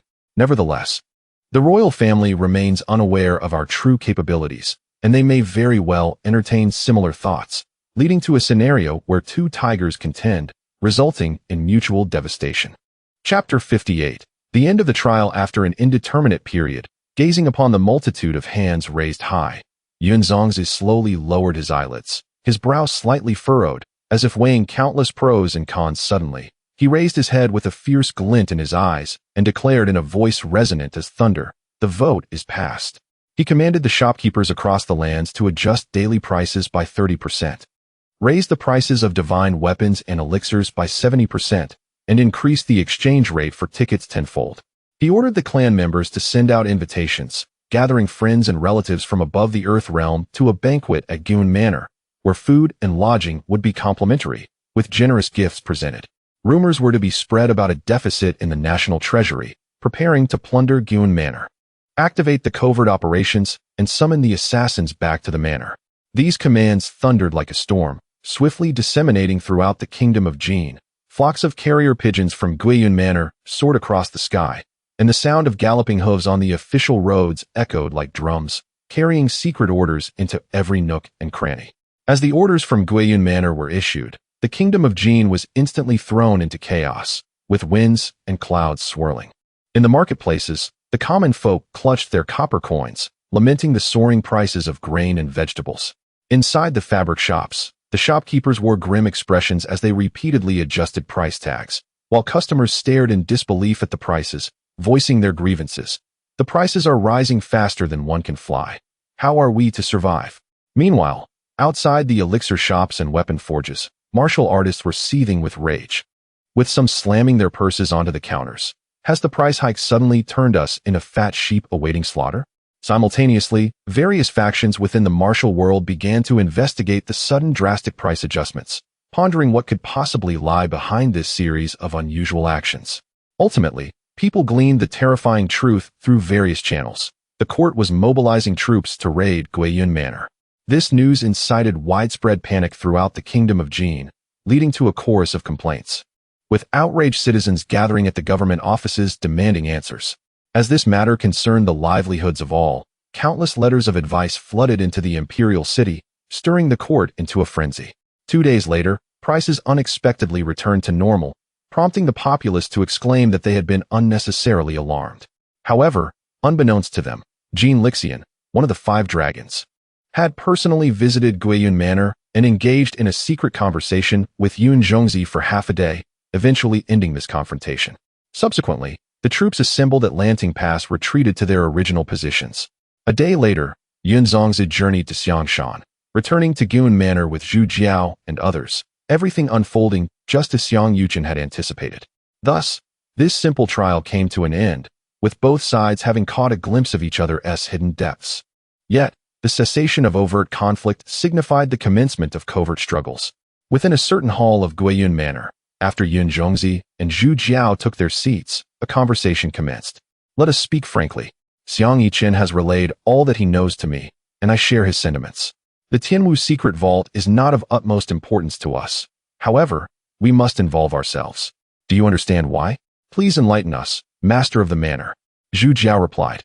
"It is a well-known fact that there is no Tianwu presence in the kingdom of Jin. Thus, whether it be our manor, Zhulongjai, Xiangshan Heifeng, or other factions, there remains a space for survival before the imperial family. Yet, should they access the secret vault, the resurgence of Tianwu could lead to absolute dominance over us, making it imperative that we do not remain passive. At the very least, we must not allow them to achieve this easily.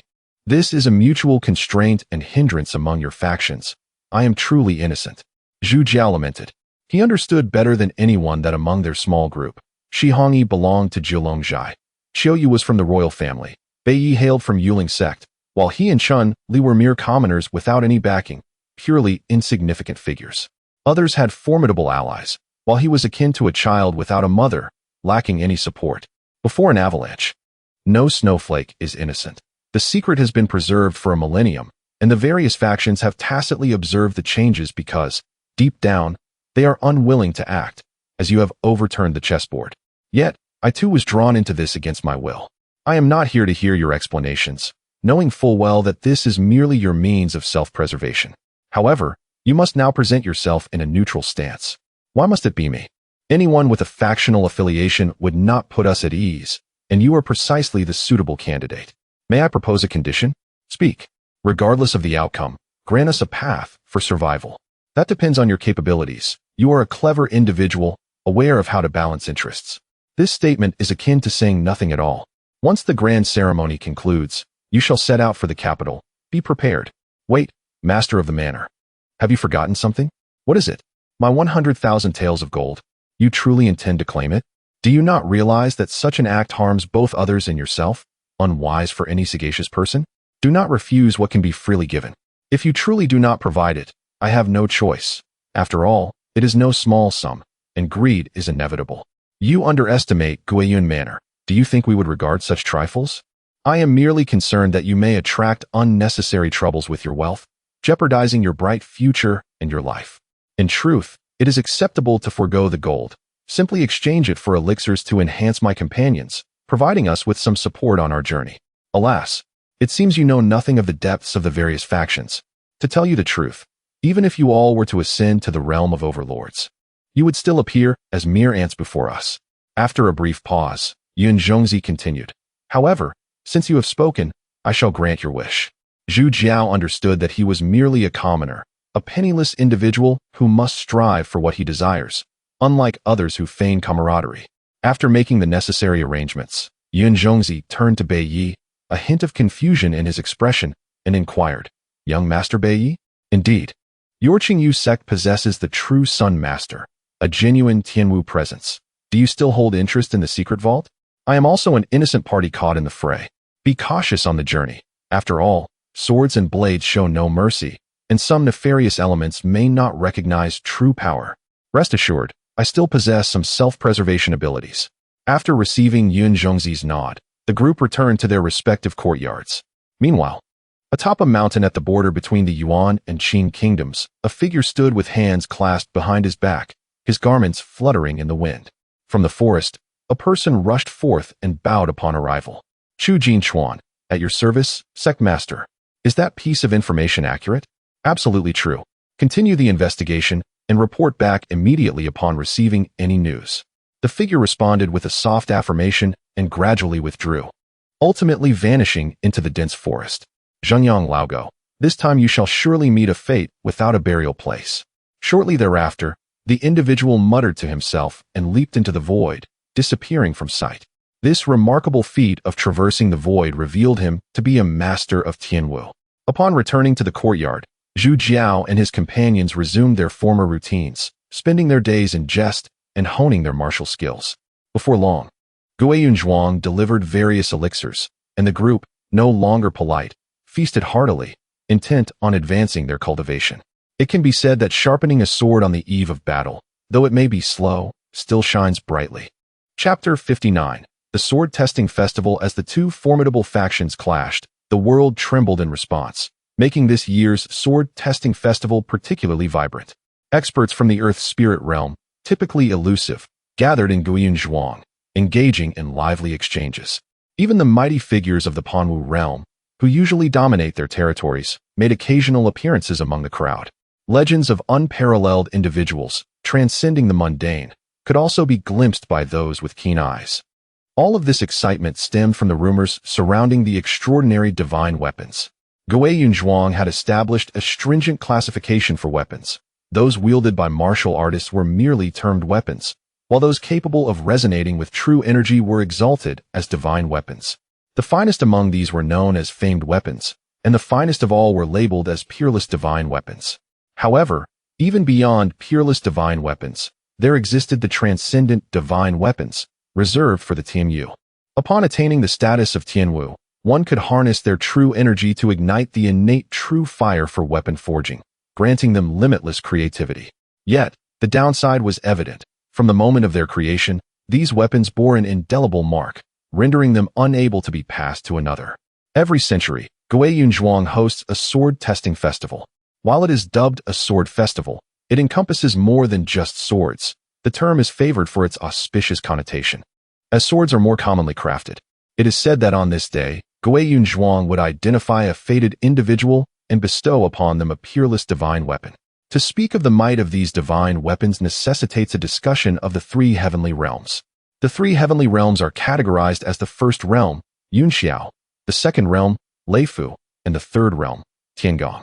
Martial artists who enter the heavenly realm are known as Tianwu, capable of resonating their true energy with the primal forces of the universe, merging heaven and earth, and traversing the winds for thousands of miles. The universe is governed by the 5 elements: metal, wood, water, fire, and earth. Upon reaching the Yunxiao realm, a martial artist can harness one of these elemental powers, thus seizing the forces of nature.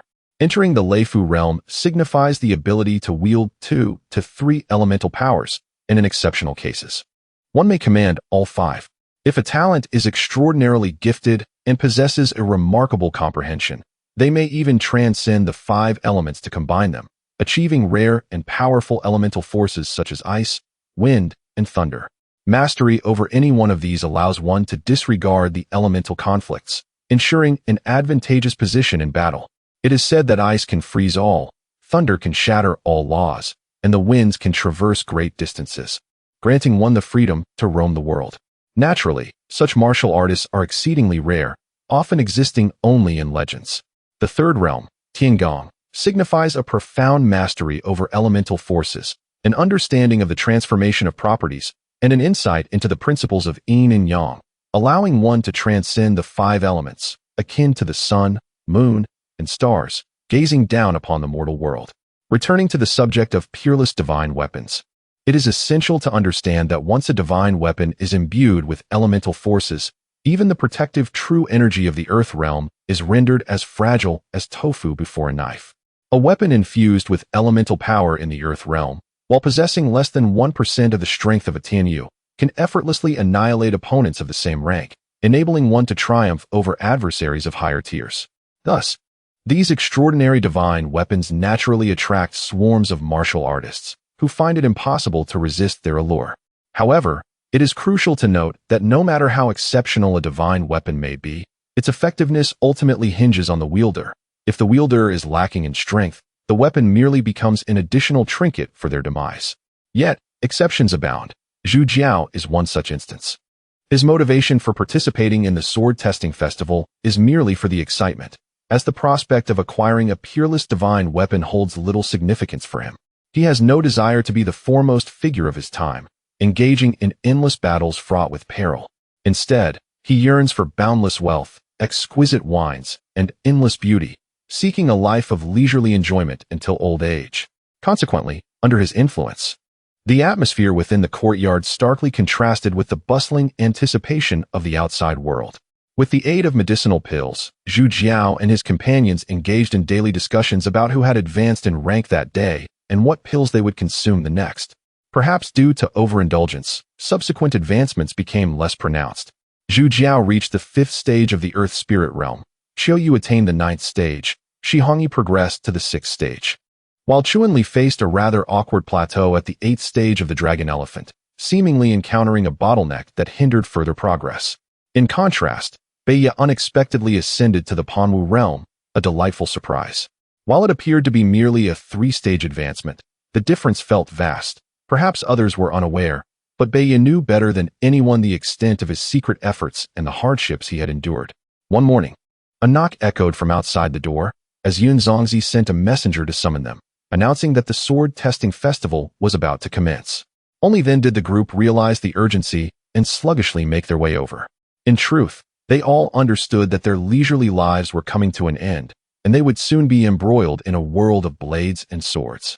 Upon arriving at the festival venue, they were greeted by a throng of people, some solitary, others in pairs, and yet others in groups of 3s and 5s, amounting to several thousand attendees.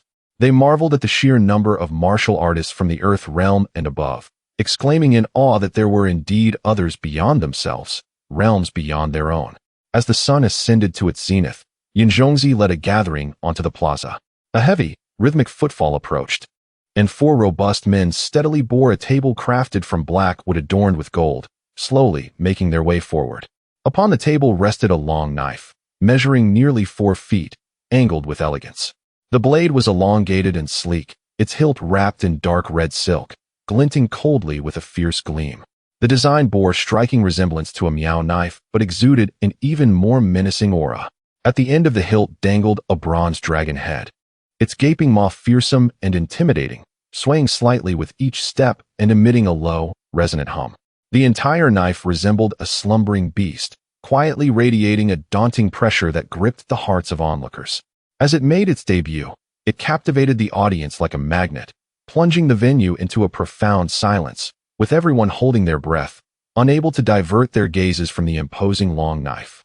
Fiery glimmers ignited in the spectators' eyes.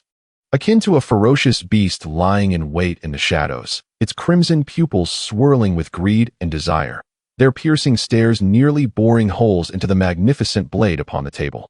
The intensity of their gazes seemed palpable, igniting waves of heat against the chilling light of the blade, warping the very air under the weight of this nearly tangible longing. I extend my heartfelt gratitude to all esteemed martial arts friends for gracing our humble abode with your presence amidst your busy schedules to partake in this sword-testing grand event. It is indeed a moment that elevates our humble establishment, and I, Yun, am profoundly honored. As is widely acknowledged, our establishment has dedicated over a millennium to the pursuit of the art of forging weapons. Generations of artisans have poured their heart and soul into this craft, tirelessly passing down their life's work, ensuring that this exquisite knowledge continues to thrive and reach ever greater heights. Fortuitously, the heavens do not forsake those who labor diligently, and at last, we have forged a divine weapon of extraordinary power through our mortal efforts. Chapter 60. The Spirit Weapon. A sudden gasp echoed through the square, causing the crowd's pupils to constrict and their faces to darken with solemnity. The words Spirit Weapon struck like a heavy hammer upon the hearts of everyone present. This legendary artifact, said to connect with martial arts masters and command the powers of the five elements, was about to manifest in reality. Such a treasure could compel even the most valiant heroes to shatter the heavens and stain their paths with blood, willing to sacrifice everything to possess it. As the blade was forged, it resonated with the roars of dragons and tigers, shaking the earth and dimming the heavens. A truly extraordinary spectacle. Thus, Zhuangzhu named it Long'an. The master of Guiyun Zhuang stood with his hands clasped behind him, his dark sleeves billowing in the fierce wind, brushing past the blade that emitted a chilling gleam. In an instant, the sword hummed like a dragon's roar, startling the distant copper bells into a chime. He then clasped his fists and bowed to the four corners, his voice like thunder reverberating across the square, stirring echoes upon the stone tiles, startling nearby crows to take flight and rendering the assembled heroes breathless. The square erupted into a clamor, discussions bubbling like a boiling pot. Some grasped their swords at their waists, their eyes glinting with greed and caution. Others stood on tiptoe, whispering to their companions, speculating about the spirit weapon, while some audacious individuals laughed loudly, their voices mingling with the noise, intensifying the undercurrent of tension, even causing the lanterns hanging in the corridors to sway gently in the uproar. The spirit weapon, said to be usable only by those of celestial martial prowess? It was astonishing that Guiyun Zhuang's skills had reached such heights. Indeed, this journey was not in vain. Who among them would be the true fortunate one? Or perhaps the unfortunate fool? In a corner of the square, someone lowered their voice to inquire of a companion. Shall we seize it? The reply came. Now is not the time to defy the heavens. This is the spirit weapon. We shall discuss it later. Elsewhere in the square, Shi Yunhe had also arrived, his eyes gleaming with fervor as he beheld the divine weapon. Beside him, his second-in-command, Zai Xianin, was deep in contemplation. Xiang Yichen from Xiangshan Heifeng stood quietly, slightly more composed than the others. At that moment, someone beside him whispered, "Master, this item is extraordinary. Should we prepare to seize it?" Xiang Yichen glanced in a direction, then gently shook his head. Seeing the crowd buzzing with discussion, yet lacking dissent, Yun Zhongzi spoke again. "If that is the case, we shall adopt this name. Regardless of which hero obtains the divine object, I implore you to extend a helping hand in our time of need. I thank you all in advance." Next came the selection of the weapon's master. Please, everyone, release your protective true energy to resonate with the spirit weapon. As his words fell, the true energy surrounding the crowd surged forth, seemingly anticipated for a long time. Yun Zhongzi's gaze swept across the crowd like lightning, nodding slightly, and then he gripped the blade firmly, giving it a gentle shake, causing the long knife to hum like a dragon. He moved like a specter in the center of the square, the blade flashing like a suspended galaxy, its cold light swirling. Long'an seemed to possess sentience in his hands, blossoming with energy. Each swing produced a howling wind, the blade brushing against the air, faint golden light flickering. The surrounding crowd was captivated by the fierce aura of the blade, holding their breath, their eyes following Yun Zhongzi's figure as though drawn by an invisible force. The square fell silent, save for the sound of the blade slicing through the air. Suddenly, he hurled the long knife skyward, long and spiraling in the air before darting towards one individual. Observing this, the nearby onlookers could no longer suppress their greed and leapt forward to intercept the blade. In a flash, Long emitted a brilliant golden light, slicing the greedy assailant in two, their protective true energy crumbling like paper, while the intended recipient caught the blade effortlessly, and with a surge of true energy, Long vanished from sight. The spirit weapon, nurtured within the Danshin, was a unique skill reserved for celestial warriors. The crowd's gaze fixated upon the figure who had claimed it, noting his stern visage, sculpted features, and sharp brows that seemed to pierce the air like cold stars, emanating an awe-inspiring presence. Clad in armor not of governmental design, he radiated an atmosphere of lethal intent, as if he were a master hidden from the world, exuding an air of indifference that inspired both reverence and fear. With the acquisition of the divine weapon, this figure did not display a flicker of emotion, but simply approached Yun Zhongzi and bowed, saying, "I am Chonghua, grateful for the master's gift." Yun Zhongzi studied the cold countenance marked with scars, his eyes reflecting a complex mix of emotions. He had not anticipated that Long would choose such a person. The crowd's expressions were a tapestry of envy and resentment, and discussions erupted. How ridiculous that a mere second-tier earthling has claimed it. Strange. This person has no martial roots, yet has reached the earth realm. Truly unfathomable. Who is he? Does anyone know him? He seems an obscure nobody. Humph. With such strength, possessing the spirit weapon, he may not live long. What a pity, such a pity for the divine weapon. As the dust settled, Yun Zhongzi proclaimed, "Since the spirit weapon has chosen its master, according to our customs, Guiyun Zhuang will celebrate for 3 days. During this time, all goods will be half price. Friends, feel free to linger for a few days and seek your own fortunes at the spirit weapon pavilion. Perhaps your own spirit weapon awaits you there. Remember, Guiyun Zhuang is always your friend. The mountains are high, the rivers long, and our paths will cross again." Yun Zhongzi bowed to the crowd, then gestured to the fortunate individual before turning to depart. No matter who obtained the extraordinary weapon, Guiyun Zhuang would offer them protection, and he was no exception. Just as Zhu Jiao and his companions were preparing to leave, Xiang Yichen and Shi Yunhe approached with their subordinates, having sensed the release of true energy amidst the throng. Zhu Jiao introduced the two, both expressing surprise and exchanging pleasantries. The names carried weight. One was a notorious underworld overlord, the other a formidable bandit, and naturally, they were familiar with each other, feeling a mix of late acquaintance and mutual respect. As the crowd in the square gradually dispersed, the attendants of Guiyun Zhuang swiftly sprang into action. Some bore the lifeless bodies, while others wielded buckets to cleanse the bloodstains from the ground. The acrid scent of blood mingled with the earthy aroma, permeating the air. "One cannot force what does not belong to oneself," a voice murmured among the throng. "Who can truly discern whether the deceased harbored grievances or not?" With a shake of the head, the individual trudged heavily towards the outskirts of the estate. Chapter 61. Blood Luo Sect. As a few individuals engaged in fervent conversation, preparing to toast and share drinks, Yun Zhongshan approached, stating that Yun Zhongzi had invited them to gather at the manor. Thus, the group followed him to the main hall of the manor, where Yun Zhongzi had already prepared fragrant tea, while the fortunate individual seemed to have mysteriously vanished, presumably having been arranged for by Yun Zhongzi. After a round of introductions and polite exchanges, it was clear that those in their circle were well aware of each other's backgrounds. Even without uttering a word, their understanding was as clear as day. It is widely acknowledged that knowing the truth of many matters is one thing, while feigning ignorance is another. Yet, despite their inner comprehension, they hypocritically adorned their conversations with superficial pleasantries and feigned concern, all mere theatrics on this grand stage. But who could truly remain unaffected? The world is thus a tapestry of truth and falsehood, where, even when one sees through it all, they are compelled to continue performing on this illusory stage, carefully concealing their true feelings amidst the undercurrents of deceitful machinations.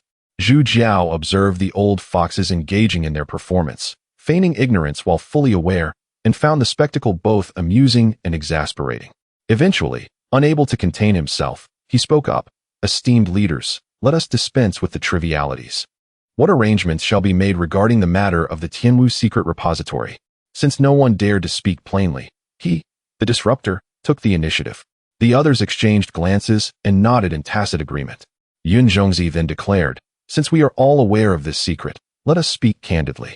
Recently, the imperial family conducted a minor probe of our Guiyun manor, and there is mutual apprehension. I intend to send this young man to the capital to negotiate and open the repository, as the current air of mystery is quite unsettling. Xiang Yiqin nodded in acknowledgement, but remained silent, while Shi Yunhe interjected, I possess limited knowledge regarding that matter. I was drawn into it by these young ones. At that time, I was isolated and concerned about the imperial family silencing us. Now that you are all aware, we are fortuitously aligned. By uniting our forces, we shall not be at a disadvantage against the imperial family. Shi Yunhe had not anticipated that Zhu Jiao would lay his cards on the table, an approach that could only benefit him without any detriment. The imperial family had concealed this secret for so many years that they would not simply acquiesce. Without their cooperation, we could not ascertain the repository's location or the keys to it, Yun Zhongzi added. Do you know what lies within the repository? Shi Yunhe inquired hastily. How could anyone know? Perhaps even the imperial family is unaware of everything. It is precisely this ignorance that breeds fear. If there exists something extraordinary within that allows the imperial family to give rise to Tianwu, our days of peace may be numbered, Yun Zhongzi responded. Xiang Yiqin nodded once more, but then posed a question. What was Jin Lixian's purpose for coming here last time? His intent was not the negotiations known to the outside world, but rather to authenticate the keys. I would not allow him to succeed, Yun Zhongzi retorted with a cold snort. That is excellent news. For us at Guiyun Manor, the decision to open or not open the repository is of little consequence.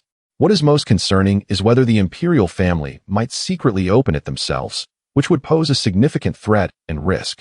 I am unaware of your intentions, so I implore you to speak frankly, Yun Zhongzi stated with a serious demeanor. I have been trapped in the realm of the tyrant for many years, endlessly yearning for the path of Tianwu. I surmise that the Jin family's ancestors must have retained their own methods for advancement. If we could glean insights from them, it would be most advantageous. I hold considerable anticipation regarding the opening of the repository. Xiang Yiqin elucidated. For us practitioners of martial arts, all worldly matters may be cast aside, save for the path of Tianwu, which shines like a guiding light in the dark night, a steadfast obsession that leads us through mountains and rivers, enduring hardships. Even if it leads to our demise, it is a sacrifice we willingly embrace, Shi Yunhe continued. In my youth, I was fortunate to witness the battles of Tianwu, where feats of moving mountains and filling seas unfolded, akin to divine or celestial marvels. Since both of you share this sentiment, let Guiyun Manor take the lead in compelling the imperial family to open the repository. However, prior to that, we must enlist another force to ensure our success, Yun Zhongzi proposed. What formidable ally do you suggest? Both Shi Yunhe and Xiang Yiqin inquired in unison. The Yuan Kingdom, Blood Luo sect.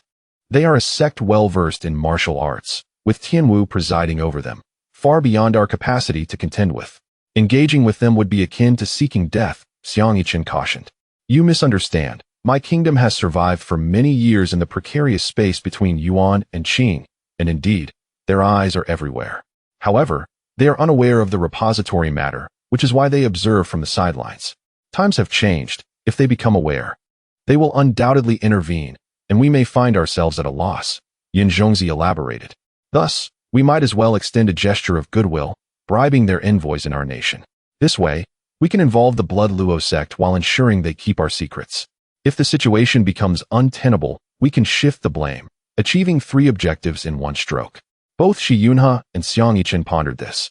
While involving more forces might press the imperial family, it could complicate matters further, ultimately leading to a loss that outweighs the gains. They both began to grasp Yun Zhongzi's intent, to stir the waters and see if any fish would swim to the surface. If the repository contained what they needed, they could act. If not, they would let it be, avoiding unnecessary worry. Does the Manor Master know who the envoy from the Blood Luo sect is? Xiang Yiqin inquired once clarity settled in. Their official envoy is Meng He, but I shall not disclose the details of the clandestine connections. I have my own arrangements, Yun Zhongzi replied with a smile. Since the Manor Master has contemplated this matter, I shall await good news. If cooperation is needed, I am at your service, Xiang Yiqin nodded, and then turned to Shi Yunhe, who remained silent. Thus, he spoke plainly. In that case, I shall take charge of this affair. If assistance is required, do not hesitate to inform me. Once the matter is accomplished, we shall each take what we need. Yun Zhongzi, seeing that the matter had been settled, confirmed their agreement. Zhu Jiao let out a long sigh of relief. Such discussions among the high-ranking had left him feeling lost in a cloud of confusion, and now it seemed they were finally coming to an end. What is the Blood Luo sect? He whispered to Bei Yi. They are our Qing kingdom's arch-nemesis, much like our Qing Yu sect, renowned for their rigorous cultivation of martial arts. Their blood and bone refining techniques are unparalleled and formidable. They are not to be underestimated, Bei Yi explained. How do they compare to your Qing Yu sect? Zhu Jiao inquired. It is said that they are numerous and powerful, yet in terms of secret techniques, we hold a slight advantage, Bei Yi replied. Now I see. Chapter 62. A good blade. Upon hearing the words, Zhu Jiao lowered his head in contemplation, still somewhat perplexed. It is often said that the humility to ask questions is a virtue, yet the courage to inquire of those in higher positions is also commendable. Hailing from a remote town, Xiaoko possessed limited knowledge of the world and boldly sought the wisdom of the esteemed elders, asking, "The Yuan kingdom lies thousands of miles away. What brings its envoys here?" The crowd chuckled at his question, and then Yun Zhongzi began to elucidate. The highest form of conflict is through strategy, followed by diplomacy, and then military might. The siege of cities is the lowest form of warfare. Thus, the grand strategies of great nations often manifest as invisible struggles. While one may see the tendrils of the blood-robed sect of the Yuan kingdom extending into our land, they remain oblivious to the equally far-reaching influence of the Qing kingdom into the Yuan Tianmai. The reason is quite straightforward. The Jin kingdom shares numerous borders with the Qing kingdom, and Yuan Tianmai shares many with the Yuan kingdom, which is the root of proxy wars. For countless years, the wars between our Jin kingdom and Yuan Tianmai have never ceased, not due to our unwillingness, but because the Yuan and Qing kingdoms do not permit us peace. In this light, it is indeed a sorrowful plight for us, the citizens of the Jin kingdom. Zhu Jiao felt a sense of helplessness. Whether in his personal life or the grand affairs of the nation, he could not escape the fate of a mere pawn. The universe is vast and boundless. One must not allow a single leaf to obscure their vision of the majestic Mount Tai. Nor should one's limited perspective lead them to disregard the expansiveness of the world. With aspirations akin to a soaring swan, one should pierce through the fog to observe the world beyond, to gaze upon distant lands. Yun Zhongzi's commanding words resonated through the hall, igniting fervor among the listeners, dispelling their earlier melancholy. As practitioners of martial arts, they are imbued with fervent passion, concealing their power within, embodying the ideals of valorous men. Their innate yearning for the outside world and the pursuit of the highest realms is a lifelong endeavor. Witnessing the spirits of the crowd uplifted by these words, Yun Zhongzi nodded in satisfaction and bid farewell to each person. 3 days later, Zhu Jiao and his companions embarked on their journey to the capital. Lanting Pass stands majestically between two towering mountains, its steep cliffs resembling giants embracing the fortress nestled among the clouds and mist. The pass's walls stretch like a dragon's spine, with blue bricks and dark stones forged by fierce flames, treated with tung oil, enduring the ravages of time while remaining as steadfast as a fortress of gold. The crenellations rise like wolf fangs, and the watchtowers pierce the sky, a constellation of beacon towers. The northern winds swept through the gorge, carrying mournful sounds that crashed against the city walls, producing a resonant echo akin to the clash of metal. This formidable pass, one of the 3 great barriers of the Jin kingdom and the gateway to the capital, has long been renowned for its impenetrable strength. After an arduous journey, the group finally arrived at the foot of the pass. Although it was not a time of war, security was still stringent, with wanted posters plastered on the walls, compelling passers-by to glance at them. A long queue had already formed at the pass, with horse-drawn carts laden with goods continuously entering, creating a congested scene. As this was a government stronghold, heavily guarded, they could not afford to act recklessly. The group, being of good character, patiently lined up and awaited their turn. Just as they were growing weary, a loud shout erupted ahead. "Capture the enemy scouts!" Instantly, soldiers reacted, arrows flew through the air, and cries of anguish followed. Unaware of what transpired, the companions swiftly mounted their steeds. Gazing into the distance, they beheld a lone figure before the pass, clad in dark iron armor exuding an aura of lethal intent. In a flurry of movement, blood splattered as soldiers fell like straw around him. It was him. The crowd recognized this individual as Chonghua, who had triumphed at the sword trial and acquired the divine weapon. It was unexpected that he, bearing such a precious treasure, would brazenly appear here without disguise and engage in conflict with the authorities. As the battle unfolded, chaos ensued, with nearby carts and pedestrians retreating in disarray. On the city wall stood the commander of the pass, Tung Machuan, whose formidable presence was unmistakable. With a wave of his hand, he summoned several elite soldiers, all of whom possessed strength beyond the Earth's spirit realm, to engage in combat in the newly vacated space. The lone warrior faced 5 foes without fear, his vital energy shielding him, bolstered by his armor, rendering him momentarily safe. Seeing the authorities resorting to overwhelming numbers, Shi Hongyi found it intolerable. As a fellow strongman, he naturally desired a fair battle. The notion of enemy scouts seemed to him merely a ruse to deceive the uninformed public. He could not accept that mere armor would suffice to label one as an enemy scout. If matters continued down this path, Zhu Jiao, who bore even more conspicuous armor, would surely fall victim to the same fate. Furthermore, what kind of scout would be so foolish as to brazenly approach the pass without concealing their identity? It was evident that someone had unveiled his identity, seeking to covet his divine weapon, a blatant robbery orchestrated by the authorities, provoking his ire. Tung Machuan observed the stalemate below with a cold gaze. Noting that his elite soldiers were struggling against this formidable opponent, he lightly tapped the dark iron ring concealed in his sleeve against the city's azure stones, producing a clear, resonant sound. At his command, General Pan Wu's physique trembled like iron, and as he clasped his fists, the sound of metal clashing echoed through the air. Before he could complete his formalities, he leaped down from the Zhonghai city wall. Upon landing, the earth trembled violently, cracking in a 10 radius as dust and debris swirled, creating a pit a zhang deep, with sand and stones cascading onto the general's armored shoulders, akin to a falling star from the heavens. "Stand back," he commanded, drawing his sword to attack the lone warrior. Chonghua, witnessing the prowess of his opponent, felt a surge of gravity in the atmosphere. Surprisingly, amidst the chaos, he removed his armor and engaged in combat. Once unarmored, his speed doubled, making the fierce attacks of the armored general appear sluggish. All his strikes deftly evaded. Thus, it was revealed that his armor had served merely as a weight. His remarkable perseverance explained how he had reached the Earth realm with an ordinary body, a truly impressive feat. Beiyi could not help but exclaim in admiration. Such a diligent practitioner deserved utmost respect. Shi Hongyi's eyes gleamed with fervor, for the people of Zhalangzai held a deep-seated respect for the strong, as if it were etched in their very bones. Shall we assist him? Not yet. He has not yet unleashed his full potential. The armored general, frustrated by the opponent's constant evasion, intensified his onslaught. In the realm of the earthly spirits, confronting Panwu truly allows one to look down upon the multitude, which elucidates why the divine weapon chose him. This is the most genuine thought nestled deep within the hearts of all who recognized his identity. As time trickled by, Chonghua gradually began to reveal signs of fatigue under the relentless onslaught of General Panwu, his speed correspondingly diminishing. He understood that maintaining this struggle had reached its zenith, and with a flicker of thought, the divine weapon long materialized. Upon witnessing the emergence of this formidable weapon, the Panwu general's eyes gleamed with fervor, intent on seizing this opportunity to vanquish his foe. However, he found his opponent no longer evading but boldly advancing to deliver a decisive strike.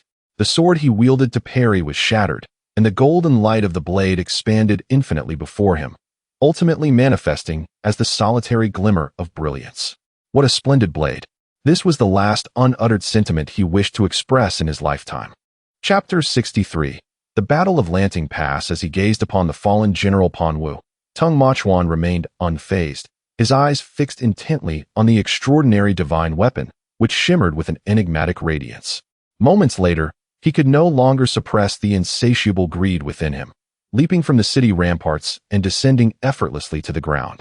Unlike General Panwu, his landing stirred not a speck of dust, as if he were merely strolling through a garden.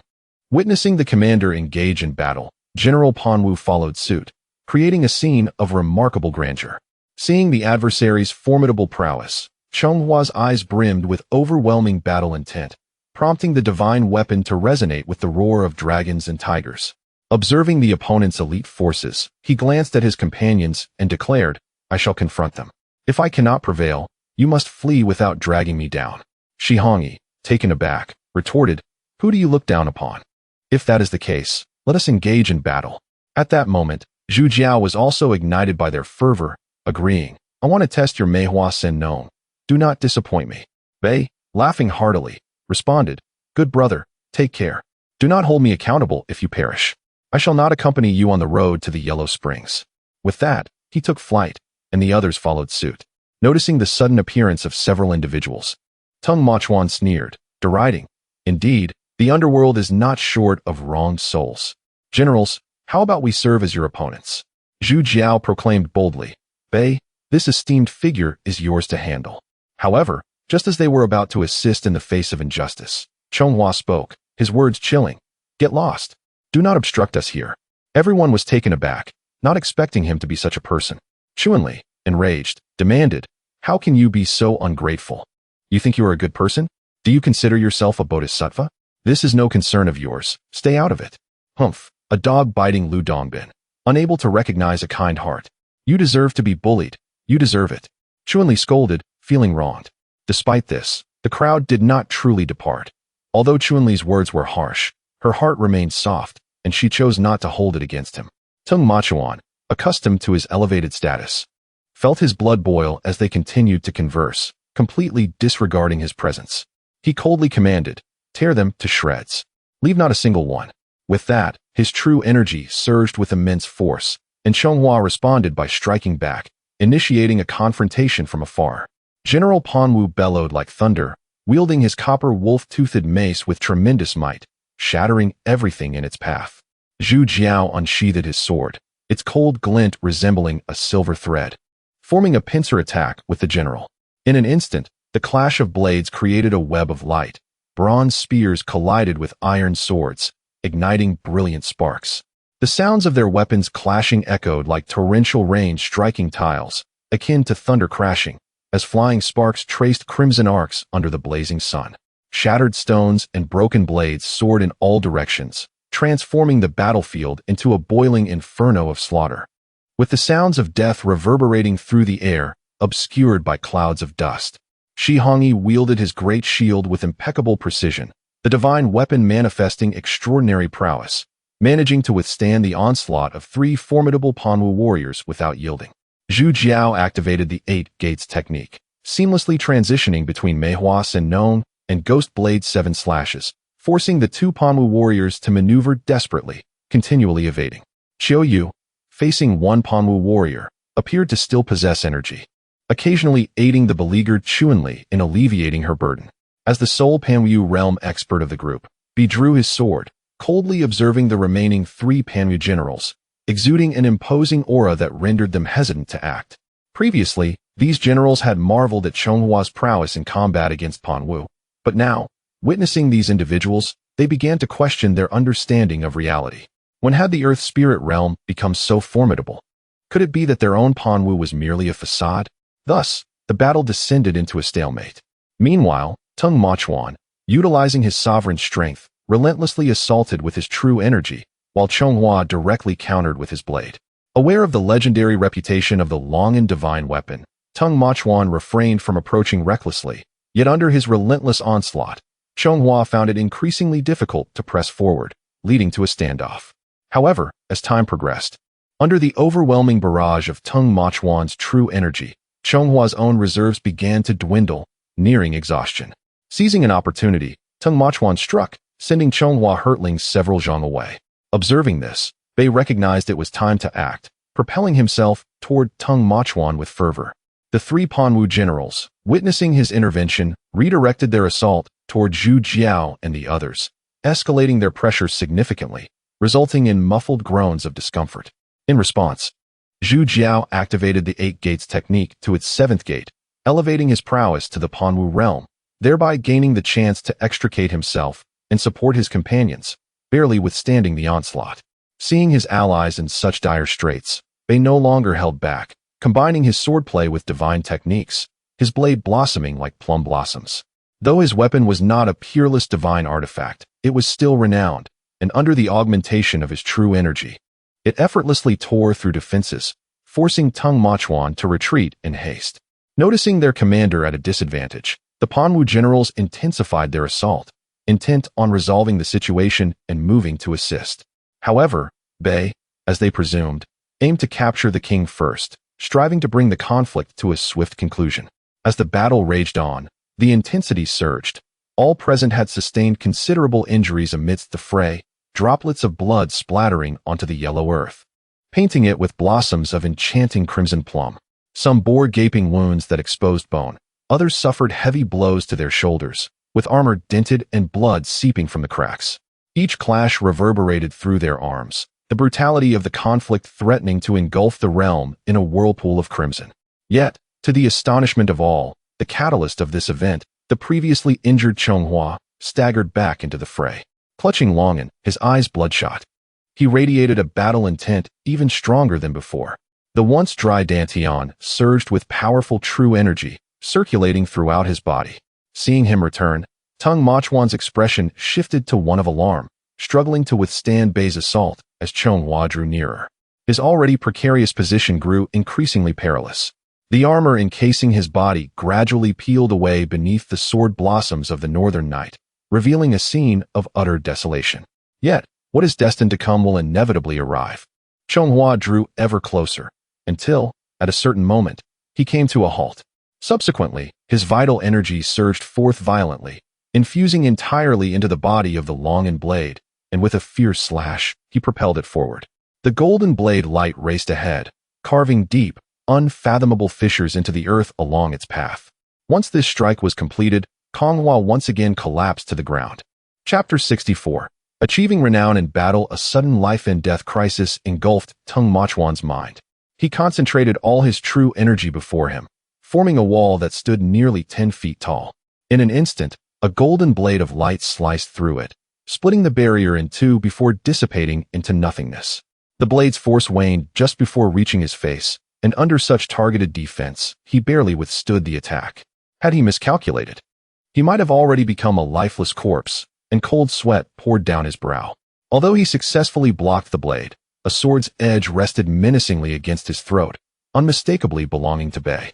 Observing his predicament, the surrounding generals ceased their attacks and slowly retreated, allowing Zhu Jiao and his companions to breathe a sigh of relief. After dispelling the 8 gates technique, Zhu Jiao collapsed weakly to the ground, an excruciating pain coursing through him, prompting him to cry out in agony. At that moment, the spectators erupted in thunderous cheers, their voices rising in a chorus of praise. Well done, brave warriors. You are heroes, chivalrous knights. Fearless women stand shoulder to shoulder with men. Shout your names so we may sing your praises. Any act of defiance against authority would be lauded, for no one enjoys being ruled, especially when oppression masquerades as protection. Seeing Zhu Jiao writhing in pain on the ground, Chun-Li disregarded her own condition and rushed to assess his injuries, while Qiuyu retrieved a healing pill to administer to him. Among them, only Shihongyi appeared to suffer from severe depletion of true energy, without any visible wounds. He silently marveled at the choice of divine weapon, which had spared him from serious harm, and then lifted Zhu Jiao, intending to carry him away. Kind-hearted bystanders approached, bringing the horses of the fallen warriors. Qiuyu glanced at the unconscious Zhonghua, exchanged a look with Chun-Li, and after a moment of contemplation, moved to his side. At that moment, Zhonghua lay on the ground, gazing skyward with a smile upon his face, the divine weapon long and having vanished, presumably returned to his Dantian. How grievously injured must he be to smile in such a state? Qiuyu pondered, quietly cursing him as she placed a healing pill in his mouth before turning away. Nearby spectators brought his horse, and together they hoisted him onto it, giving the horse a gentle nudge to carry him toward the gate. The horse was as unremarkable as its rider, so ordinary that one might struggle to recognize it even in a stable. As they journeyed, the crowd instinctively parted to clear a path, allowing one rider and his steed to pass unobstructed, eventually disappearing from view. My lord, shall we proceed? He did not lower his sword, maintaining his grip on Tung Machuan as they approached the gate. You could put the sword down. I have already surrendered, Tung Machuan remarked. That is not an option. Even an old dog has a few teeth left, and I cannot gamble your life on your goodwill, Bei decisively replied, having learned from his previous miscalculations. As the imperial marshal, it would be quite embarrassing for me to be treated this way. One must choose between face and substance. It is impossible to have both. Bei scorned those lacking resolve, speaking without restraint. Of course, the lack of resolve is subjective. For instance, Zhu Jiao also lacked resolve, yet he found it oddly endearing, highlighting the distinction between friends and foes. Moreover, he had a disdain for pretentious individuals, particularly those who could outshine him in arrogance. To capture a national marshal so nonchalantly was, in his eyes, a display of might, and he was reluctant to let this opportunity slip away. Thus, the group departed amidst the envious and admiring gazes of the onlookers, leaving a legend to drift on the winds. Shortly thereafter, they caught up with Zhonghua's horse, following it into a small town. The term following was used merely because he was oblivious to the situation. To call it protection would be an insult. After a brief period, they arrived at a quaint town, settling Zhonghua and Zhu Jiao before hastily consuming a meal and retreating to their quarters to recuperate. This delay lasted 7 or 8 days, and when Zhu Jiao finally managed to recover, it became apparent that he had ascended 2 levels, a fact that seemed commonplace to everyone. Another promotion? Chun-Li teased. Indeed, I have ascended 2 levels, Zhu Jiao replied, seemingly oblivious to her underlying meaning. At this rate, when will it end? Chun-Li continued. Do you think I desire this? You have no idea of the torment I endured, Zhu Jiao feigned ignorance. If you do not want it, you can give it to me, Chun-Li suggested in a different tone. I heard you were injured as well. Let me see how severe it is. Are there any scars? Zhu Jiao was aware of the locations of her injuries, on her waist, buttocks, and chest, including the sensitive areas.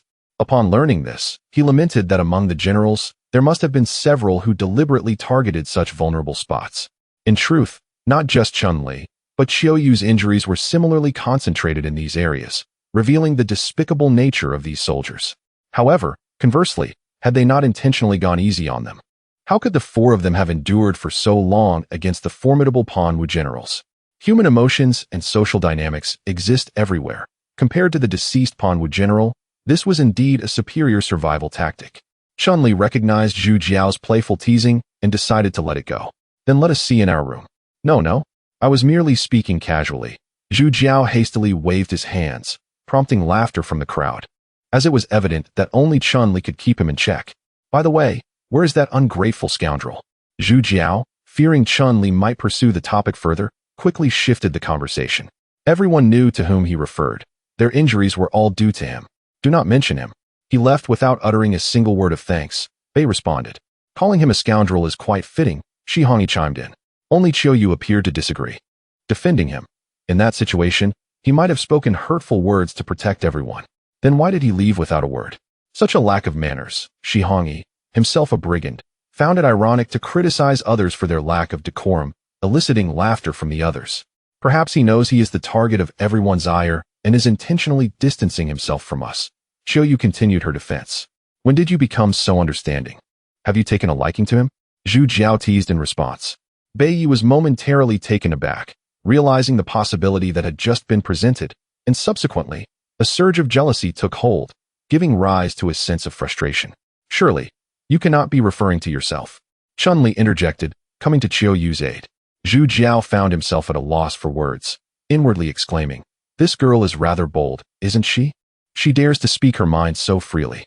One cannot entirely blame Chun-Li. For years ago in Yong'an, he had personally showcased his remarkable skill of understanding the human heart in her presence, and at that time, he had felt quite proud, even bestowing upon it a poetic title, The Wind and Flower Unraveling Hands.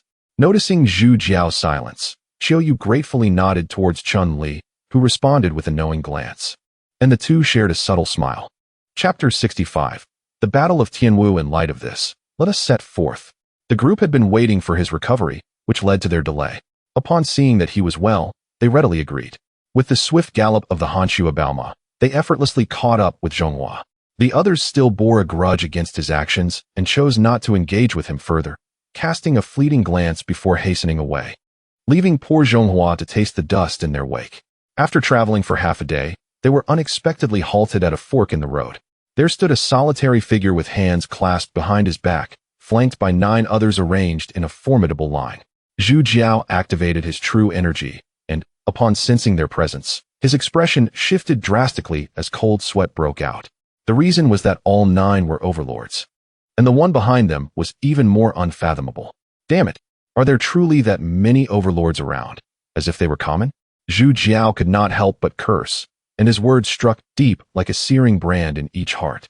In the suffocating silence, the gaze of the group trembled, their pupils swirling with turbulent waves of despair, akin to an inky tide surging over their hearts, consuming the last vestiges of their fighting spirit.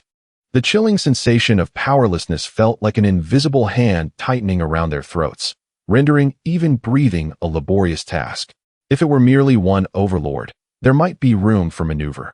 Even two could be dealt with through gritted teeth and calculated strategies. Yet now, a multitude of overlords materialized like phantoms, as if the heavens had collapsed, leaving all in disbelief. Was this absurd scene a divine plot to seal their fates? Do not panic, my disciple. They have come for me. A voice resonated through the void as an elderly figure clad in Taoist robes, with hair and beard as white as snow, slowly appeared. Master, how did you come to be here? Bei Yi exclaimed upon recognizing the newcomer. I was concerned for you, so I made the effort to come and see. The elder replied, his tone laced with irritation. At that moment, the figures waiting behind revealed malevolent smiles. And one leaped into the air, exclaiming, Xingyang, old dog, I have been patiently awaiting your arrival for quite some time. I did not expect you to find yourself in such a predicament. Ah, young one, I had no idea that a thoughtless act from 20 years ago would still linger in your mind. What a pity. Xingyang Zhenren replied slowly. To understand the enmity between them, one must return to the Yuantian Mai. It is well known that Yuantian Mai is a land of lush pastures, abundant with livestock, the source of fine warhorses for both countries, a rare treasure indeed. Once winter descends upon the grasslands, they would engage in plundering, causing much distress to the Yuan nation, which resulted in repeated incursions by the Swaluo sect. Unbeknownst to them, this was a scheme orchestrated by Xingyang Zhenren. When the Swaluo sect approached with confidence, they fell into Jinjiang's ambush, returning in disgrace. And the sect leader, Tong Zhengang, suffered a grievous blow, recovering only until now.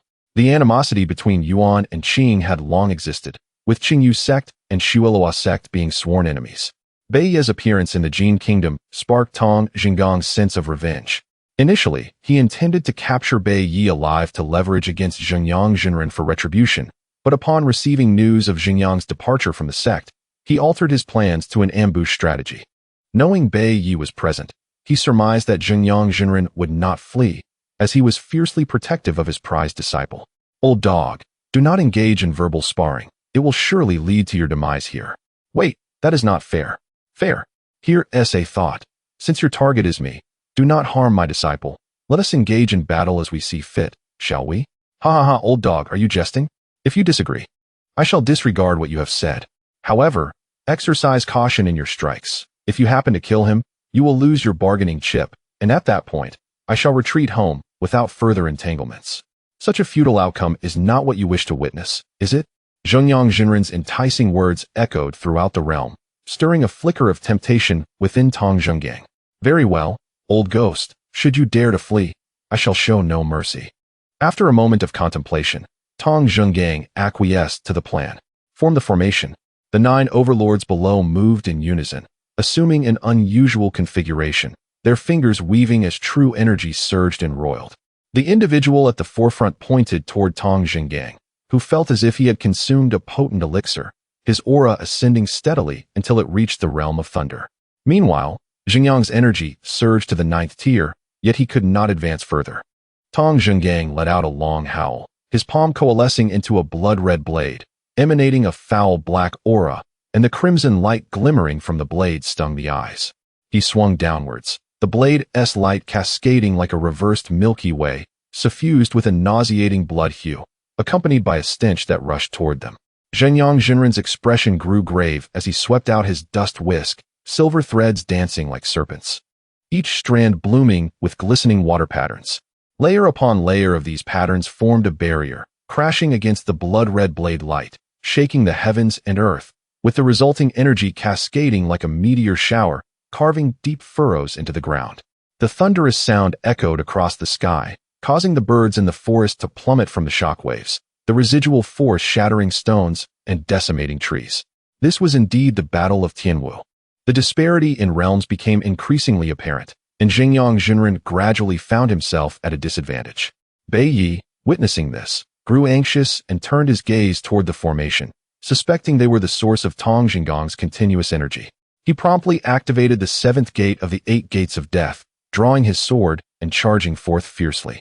One among the nine let out a cold snort, striking out with a palm towards the oncoming Bai Yi. And in an instant, a blood-red palm descended upon him.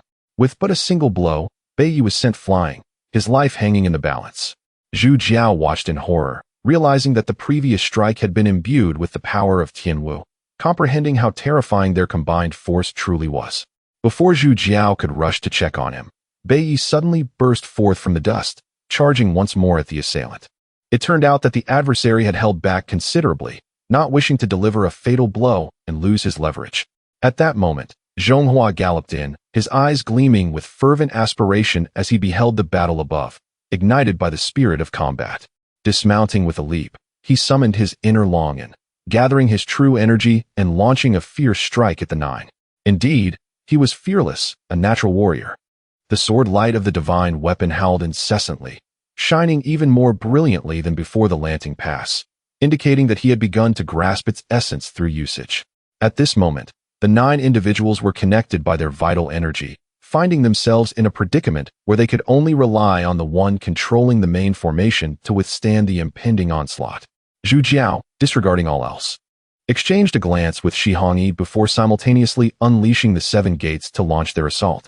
Although the nine possessed formidable cultivation and their attacks were exceptionally fierce, managing both the formation and the defense rendered them somewhat flustered. This disarray caused the realm of Tong Zhenggang to fluctuate erratically, offering no advantage in his battle against Jinyang Jinren. Old dog, your disciple is courting death. Do not blame me. Chapter 66. The departure of spring and the absence of flowers. Upon uttering these words, he found a gap and unleashed a powerful palm strike downwards. Initially, the strike was merely the size of a hand, but it gradually expanded, ultimately enveloping the entire battlefield below, including the nine sovereigns. Jinyang Jinren was unable to protect everyone. With a sudden surge of true energy, he flung Bei out of the strike's reach. Alas, the others were not as fortunate. As the palm descended, the ground abruptly caved in, embedding the individuals within the earth, their bones shattered beyond measure, leaving them devoid of any combat capability. The innocent steeds, the noble Hanshua Baoma, perished under this strike. The nine individuals, however, being of higher cultivation and bolstered by the formation, formed a protective shield with their true energy, sustaining only minor injuries. Disciple, flee. Your presence here distracts me. No, master. I shall fight by your side until the end. The command to flee indicated the master's own peril. Even someone as dense as Bei could discern this logic, making departure impossible. What a foolish disciple. Jinyang Jinren observed the injured Bei charging once more towards the nine, feeling both helpless and appreciative. At that moment, Chonghua's eyes gleamed with a blood-red intensity. Despite his grave injuries, he crawled out from the pit, wearing a bloodthirsty smile. Resembling a vengeful spirit from the depths of the underworld, or a battle-hardened deity returned from the Shura field. His unwavering courage and tenacity, refusing to yield to anyone or any force, stirred profound emotions. He raised his blade once more, and with a mighty swing, the golden streaks of energy surged forth, slicing through the air. He struck, again and again, until his true energy was exhausted. The nine no longer maintained their composure. The leader of the formation hastily attempted to defend, but ultimately, the streaks of energy tore through their defenses, severing the chains of true energy that connected to the heavens. The backlash of the formation surged forth, causing the nine to spew blood, collapsing in disarray. With the loss of true energy support from those below, Tong Zhengang's aura plummeted, settling at the 7th tier of Yunshao. Pathetic. He swiftly retrieved a crimson pill, consuming it. And his energy surged back to the 8th tier, rejoining Jinyang Jinren in battle. Old dog, your true essence must be running low. How much longer can you endure? Naive child, always so inquisitive. Why not take a guess? As the formation crumbled, Jinyang Jinren felt a flicker of confidence. The speed of Fuchen Wu increased dramatically, a shimmering water shield enveloping him, appearing flawless. Tong Zhenggang, though puzzled, did not truly believe. After all, he was a cunning fox of a millennium, not one to be easily deceived. Chonghua, observing the fallen nine, advanced slowly with his blade, and Bei followed suit. Fear manifested in the eyes of the nine. The backlash had shattered their meridians, crushed their bones, rendering their true energy unable to circulate, their bodies immobile. Kill! Kill! With a decisive swing of his blade, heads rolled, and despair spread among the remaining souls until none were left standing. Once devoid of adversaries, he collapsed, succumbing to unconsciousness, as if the battle had not been his, but merely a manifestation of his will. Bei rushed to inspect, only to find Chonghua's life force feeble, akin to a dying flame. After a brief search, Bei retrieved a box from his pocket, a gift from his master meant to preserve life. The Longxue Fuxing Dan, rumored to resurrect the dead and preserve life even after the opening of the 8 gates. A true treasure beyond measure. Thus, regardless of the dangers faced previously, he had kept it with utmost care, never employing it. However, now was not the time for hesitation. Regardless of the man's attitude towards him and his companions, he had undeniably saved their lives, and Bei could not stand idly by. After consuming the pill, it melted slowly, its potency penetrating Chonghua's internal organs, reigniting the spark of life within him, fulfilling the legends of its miraculous power. At that moment, the battle in the skies intensified. Just as Tong Jinggang thought he could outlast Xinyang Zhenren, an unforeseen change occurred. Xinyang Zhenren's aura suddenly surged to the next tier, reaching the realm of Lei Fu, as the floating dust in the sky dispersed, resembling a vast net, within which thousands of water swords coalesced, hurtling towards Tong Jinggang at great speed. A chill ran down Tong Jinggang's spine. An ominous premonition gripped him. Had this old dog hidden his strength? Had he fallen into yet another trap? Once bitten by a snake, he was wary of rope for 10 years. He wasted no time, channeling his true essence to flee rapidly. Seeing Tong Jinggang escape, Xinyang Zhenren displayed a glimmer of satisfaction but chose not to pursue. Instead, he hastily descended from the clouds to check on Bei's injuries. "Disciple, are you unharmed?" "I am fine. But these friends of ours are in trouble. Your safety is paramount. Quickly leave with me." "That rascal was merely frightened away by my presence, and if I do not pursue, he will surely sense something amiss and return, putting our lives and those of our friends in grave danger." Bei glanced at the others, then turned decisively and followed suit. Observing this, Xinyang Zhenren unleashed his true energy, enveloping Bei and soaring into the sky, fleeing the scene. Before long, an enraged Tong Jinggang returned, only to find no trace of Xinyang Zhenren or Bei, unleashing a thunderous roar as he sped after a certain direction. The sky darkened ominously, thick clouds gathering. Although it was merely early April, ominous thunder rumbled in the distance. Zhu Jiao had not relinquished her struggle, channeling her energy to mend her body. Gradually, carriages appeared along the road, their occupants unaware of what had transpired. Merely gazing in panic at the blocked path and the surrounding devastation, standing bewildered. They witnessed the strange phenomena in the sky and the corpses strewn about, understanding that a battle had occurred, yet they could not fathom what conflict could unleash such destruction, nor could they conceive who might provoke such divine beings. Half a day later, Zhu Jiao clawed her way out of the deep pit, her face etched with urgency as she approached Chunli, meticulously inspecting her. The overwhelming concern that had lingered in her heart transformed into a stark reality. Among the assembly, she alone possessed the weakest cultivation, yet to ascend to the realm of Di, she was incapable of summoning her protective true qi. How could she withstand such a formidable assault? In that moment, Chunli had already lost her breath. Suddenly, the heavens erupted with thunder, a bolt of lightning cleaved the sky, and raindrops fell like pearls. Zhu Jiao remained silent for a long while, gazing upward, allowing the rain to cascade down upon him. The glistening on his cheeks, one could not discern whether it was tears or raindrops, slid down languidly. "Look, those are the valiant heroes before Lanting Pass. They are injured. Quick, let us assist them." A startled cry emerged from the crowd obstructing the path, followed by a chorus of shouts. The seeds of indifference sown by fate had now borne fruit. The caravan realized that it was they who had come under attack, and they hastened to pull the injured from the earth, placing them upon the carts. Unaware whether this skirmish was orchestrated by the authorities, they cared not for the calamities that might ensue from their rescue. They acted purely from the depths of their hearts.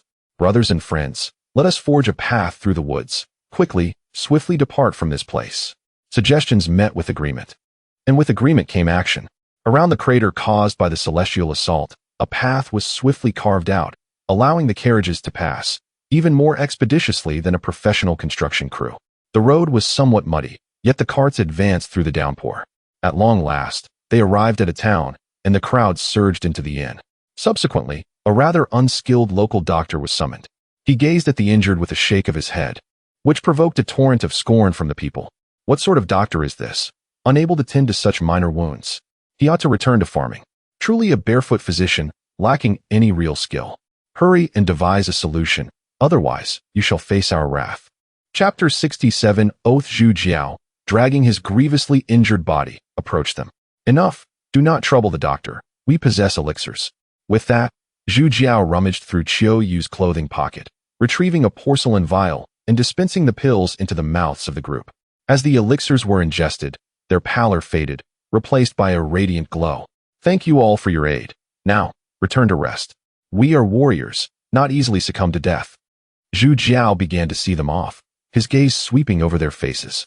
The group recognized the extraordinary nature of this band and, adhering to Zhu Jiao's instructions, departed the room. Each person began to cultivate their injuries, save for Chun Li and Chonghua. The latter lay in a deep stupor, while Chun Li had drifted into eternal slumber. The spring breeze once caressed the long willow strands, as Li Shui reflected the cold sun. The purple swallow sought the old dreams, while the blooming flowers wept dew, staining the fading fragrance. The jade bones buried in dust, the soul departed far away. The silk garments lay upon the ground, shadows turned to sorrow. In this moment, the laughter of Chun Li was absent. Only the weeping cuckoo could sever the heartstrings. Zhu Jiao's sorrow was palpable, rendering even his excruciating fractures trivial. The convergence of physical and emotional pain was profound. Yet he bore it alone, yearning to succumb to oblivion like Chonghua, to find solace in sleep, but reality proved unyielding to his wishes. Thus, he cradled Chun Li's lifeless form, sitting quietly through the night. The following day, as the morning sun ascended, the merchant caravan began preparations for departure. Zhu Jiao gathered his sorrow and commenced healing his wounds. One caravan after another departed, carrying their legends into the distance. Yet among them was a singular individual, Yu Yongkang. Since childhood, he had reveled in wielding swords and admired the unrestrained ambition of warriors, yet was ensnared by his family's business, thwarting his dreams. At this moment, as he observed the departing throngs, he resolved to make a decision that would alter the course of his life. Zhu Jiao did not leave, nor did he. A day passed. Rise, everyone. We must bid farewell to Miss Chun Li. Zhu Jiao noted the waning light and addressed the group directly. Regardless of their injuries, they must collectively lay Chun Li to rest. Both Qiu Yu and Shi Hongyi struggled to rise, determined to move rather than remain prone. As several opened the door, Yu Yongkang approached them. Sir, how may I assist you? His demeanor was humble yet sincere. Choose a suitable place for me, Zhu Jiao replied without hesitation. I shall not fail your request. Yu Yongkang understood and slowly retreated, summoning the caravan's attendants to begin arrangements. The modest inn bustled with activity, the tales of the few already beginning to spread. Acquaintances and strangers alike contributed. Those with wealth offered gold, those with strength provided labor, yet not a single smile graced any face, as if sorrow had been etched into the very walls of the inn. Soon after, Zhu Jiao was led to a location, bathed in sunlight on three sides, with great mountains standing sentinel like stars surrounding the moon. What is this place called? Luo Wang Mountain. Remember this place. Zhu Jiao's words echoed. He had made a vow to ensure that the entire Shui Luo sect would accompany her in death. This was his first display of anger, and his first oath. The damp earth flew beneath the spade, gradually covering the delicate features of the departed. At that moment, Chonghua awakened slowly, gazing at the ceiling, lost in silence as he silently cultivated to heal. Once all was concluded, they returned to the inn, where Zhu Jiao paused and inquired, "What is your name?" Yu Yongkang. I shall remember that. Zhu Jiao returned to his room, dedicating himself entirely to healing. No one could fathom that within a mere 3 days, his injuries had completely healed, and he had ascended 2 more levels, reaching the 9th tier of Diling. Zhu Jiao observed the motionless Chonghua in silence, then turned to Qiu Yu, who, like Chonghua, lay still. Shi Hongyi fared better due to his shield. How is everyone? We are fine, continue to heal. Days swiftly passed, and Yu Yongkang awaited in the hall, while servants advised him. Young master, we have delayed for over 10 days. The master will surely be displeased. Ah, I know, cease your prattle, will you? But we cannot simply wait here. Enough, enough, eat and drink as you please. I shall bear any consequences. At that moment, inside the room, Qiu Yu, Shi Hongyi, and Zhu Jiao were engaged in discussion. How is everyone doing? Nearly recovered. Should we rest a few more days? Let's just go. The deaths of Chun Li and Bai Yi cast a shadow over their hearts. Leaving this place swiftly was a shared desire. Very well, let us depart. However, before we leave, we must pay respects to that individual. After all, he may lack compassion, but we cannot act unjustly, Zhu Jiao suggested. Subsequently, the group proceeded to Chong Hua's room, which lay empty. The individual had already departed, and they exchanged glances, each sighing. Truly an odd person. In that case, we shall not concern ourselves further, and they returned to the hall. Yu Yongkong rose to greet them upon their arrival. We can leave now. One does not strike a smiling face. Zhu Jiao had already accepted Yu Yongkong's demeanor. Your steeds are no longer fit for use. Why not ride with me, and we shall reconsider our plans upon reaching Lianqing City? Yu Yongkong proposed. Zhu Jiao nodded, and Yu Yongkong quickly called for the servants to prepare, filling the hall with commotion. Soon after, the caravan set forth, jostling its way to Lianqing City. During the journey, Zhu Jiao inquired of Yu Yongkong, "Why do you assist us? Do you not realize this may cost you your life? A true man, living in this world, must know when to act and when to refrain. If everyone were to chase after fame and fortune, what meaning would life hold? I admire the chivalrous. I cherish loyalty. I yearn to traverse the world with a sword, to shout against injustice, to bleed for ideals, and to fight for beliefs. Such a life is truly living and allows one to depart without regrets. There are countless mundane individuals in this world, more than can be counted. Thus, my presence matters little. I cannot shine as brightly as you, leaving behind a legend, yet I too wish for my life to possess a touch of color." Upon hearing his words, the group could not help but express admiration. Indeed, life is like that, as fragile as an ant. Yet one must aspire to lofty ambitions, acknowledging the fragility of existence while maintaining an indomitable spirit. Those who teach you to recognize reality often offer excuses after breaking their own backs. The so-called recognition of reality serves merely as a veil for their compromise with mediocrity. The true world does not adhere to any predetermined form.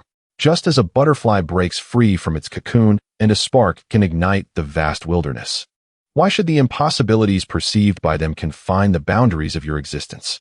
The ordinary world perpetually propels the valiant forward. When you shatter the shackles of reality, you will come to understand that genuine awakening lies in the audacity to transform the delusions defined by others into answers that can upend the world. Upon hearing these words, Zhu Jiao felt the echo of a vow resonate within his heart. Regardless of the might and grandeur of the Shueluo sect, one must still repay the blood debts in kind. Chapter 68. Clouds gathering. After spending a night in Qinglian City, they resumed their journey, following the caravan of Yu Yongkong towards Xinyang City. Xinyang City, an ancient city with a history spanning thousands of years, is said to have been the former capital of a bygone dynasty. It boasts vast fertile lands that once nourished the entire Jin kingdom, while the mountains at its rear could conceal millions of soldiers. Strategically located at the heart of the realm, it serves as a vital conduit for trade and travel.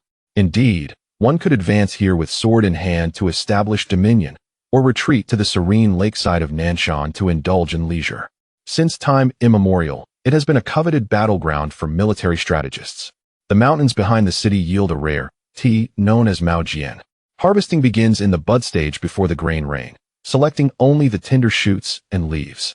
After meticulous processes of withering, roasting, and rolling, it transforms into a treasure of unparalleled worth.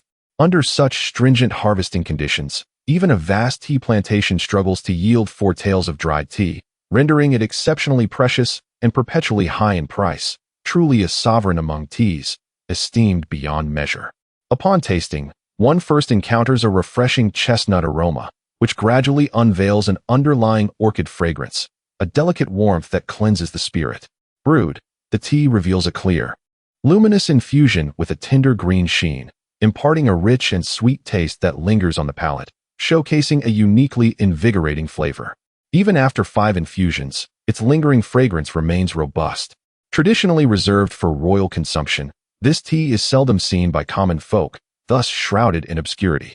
Yet, literati, affluent merchants, and even royal descendants are well aware of its existence.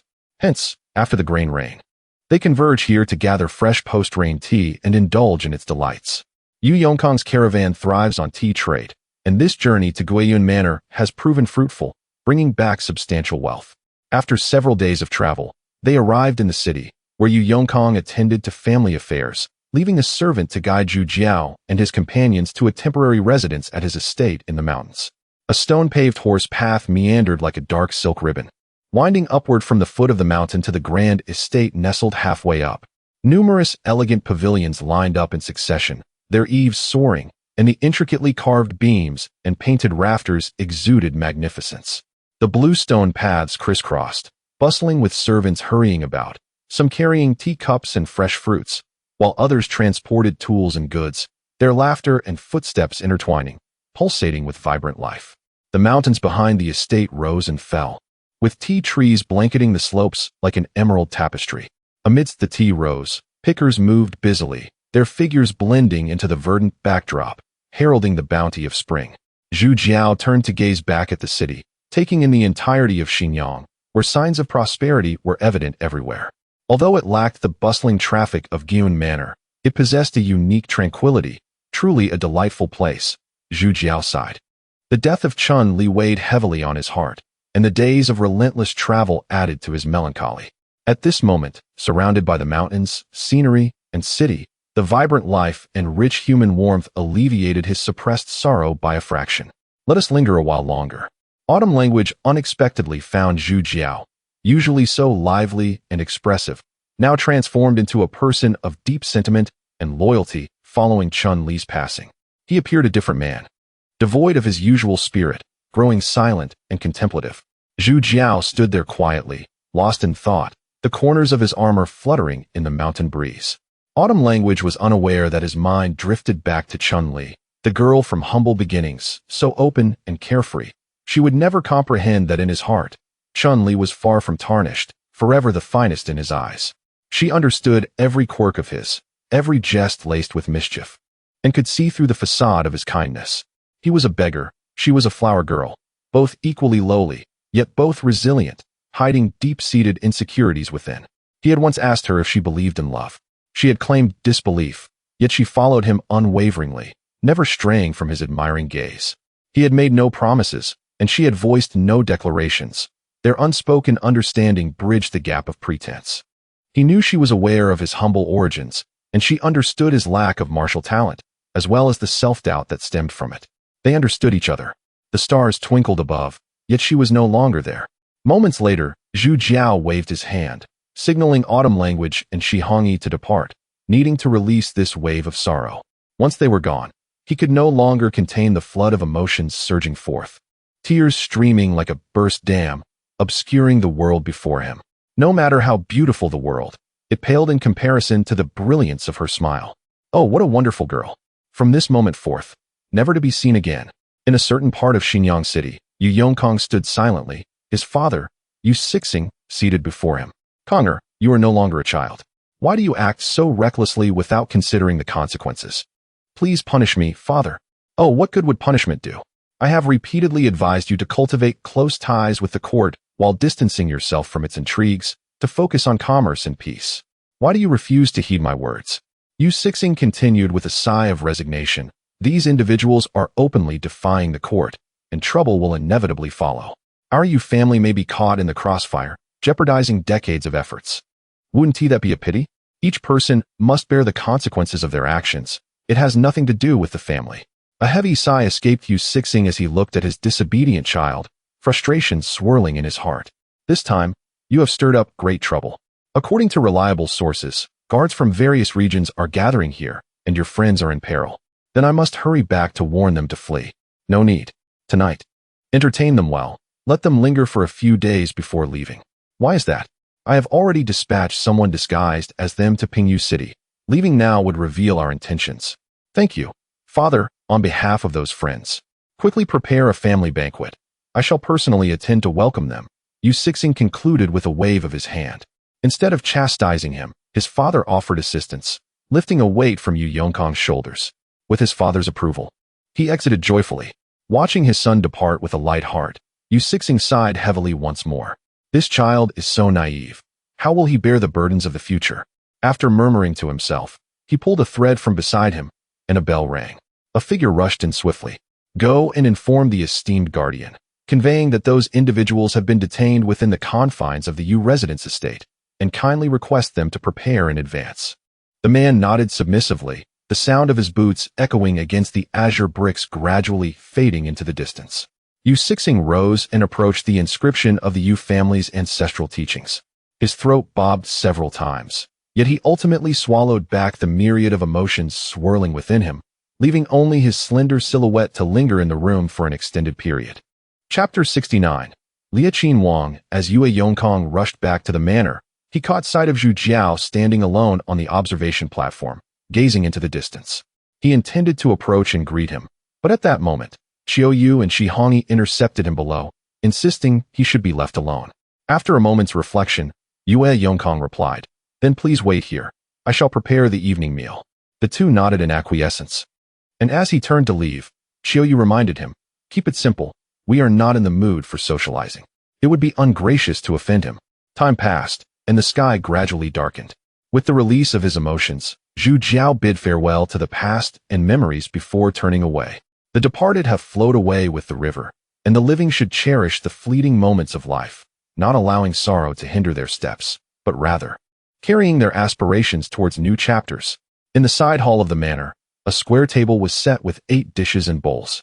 Zhu Jiao drank quietly, enveloped in a somewhat heavy atmosphere. Soon, Yue Sixing arrived, engaging in superficial pleasantries before the conversation began. Naturally, it was Qiu Yu who skillfully navigated the social waters, her adeptness and poise evident in this moment. Zhu Jiao excused himself, carrying the wine jug once more to the high platform, where he gazed at the myriad stars, pondering the future. Years ago, upon departing from Yong'an, Chuan Li expressed her desire to see the world, prompting their adventures which subsequently spiraled into an endless vortex. Though troubles abounded along the journey, the bond among them remained genuine, allowing them to find joy amidst hardship. Now, with Chuan Li gone and Bei Ye and his master as fates uncertain, Zhu Jiao found himself consumed with concern. In truth, he cared little for the so-called Tianwumit song. What mattered to him was the camaraderie with friends and the beauty of daily life. Yet in a world bustling with chaos, who could remain unscathed?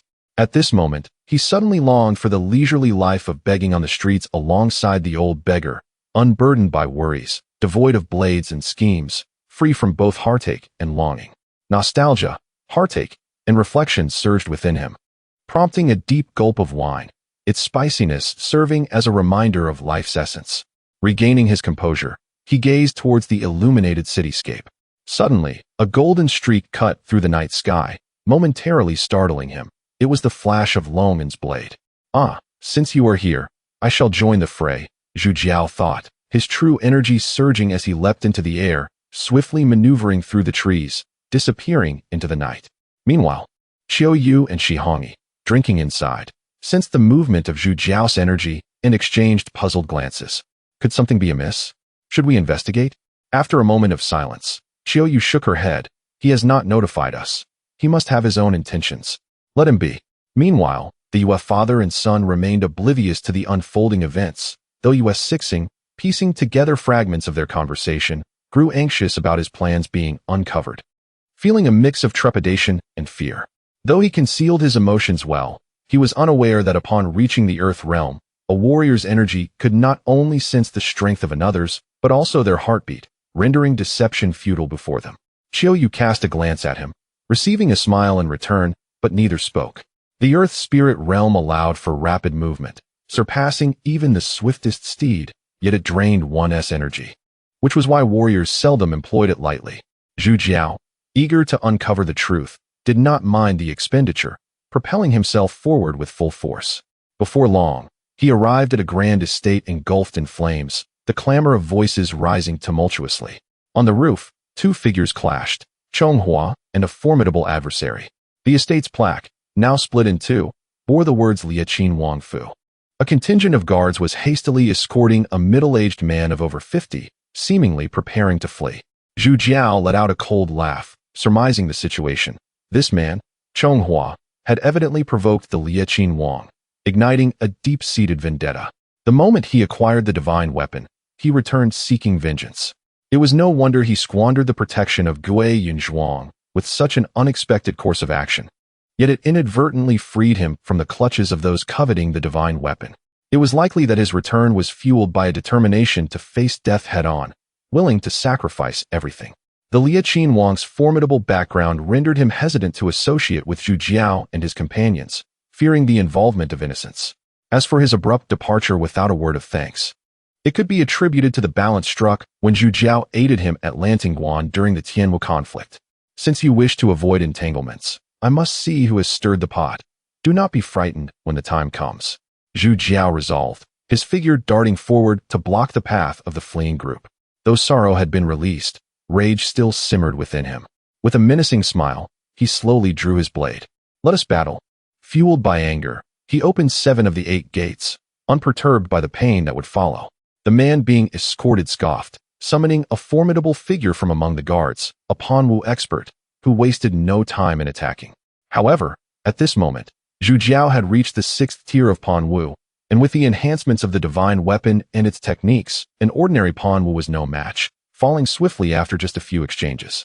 The other 2 Panwu guards exchanged glances and nodded, rushing to assist, but within moments, they too fell to Zhu Jiao's blade. Having dispatched 3 Panwu in an instant, the fear in the eyes of the escorted man grew exponentially, while those beneath the earth realm trembled in terror. Liaqin Wang, indeed, return the way you came. A friend awaits you. Thus, Zhu Jiao single-handedly led the group back along their path, soon arriving at the battleground where Chonghua fought. Meanwhile, atop the roof, witnessing the reappearance of the Liaqin Wang, Chonghua felt the flames of revenge blaze fiercely within him.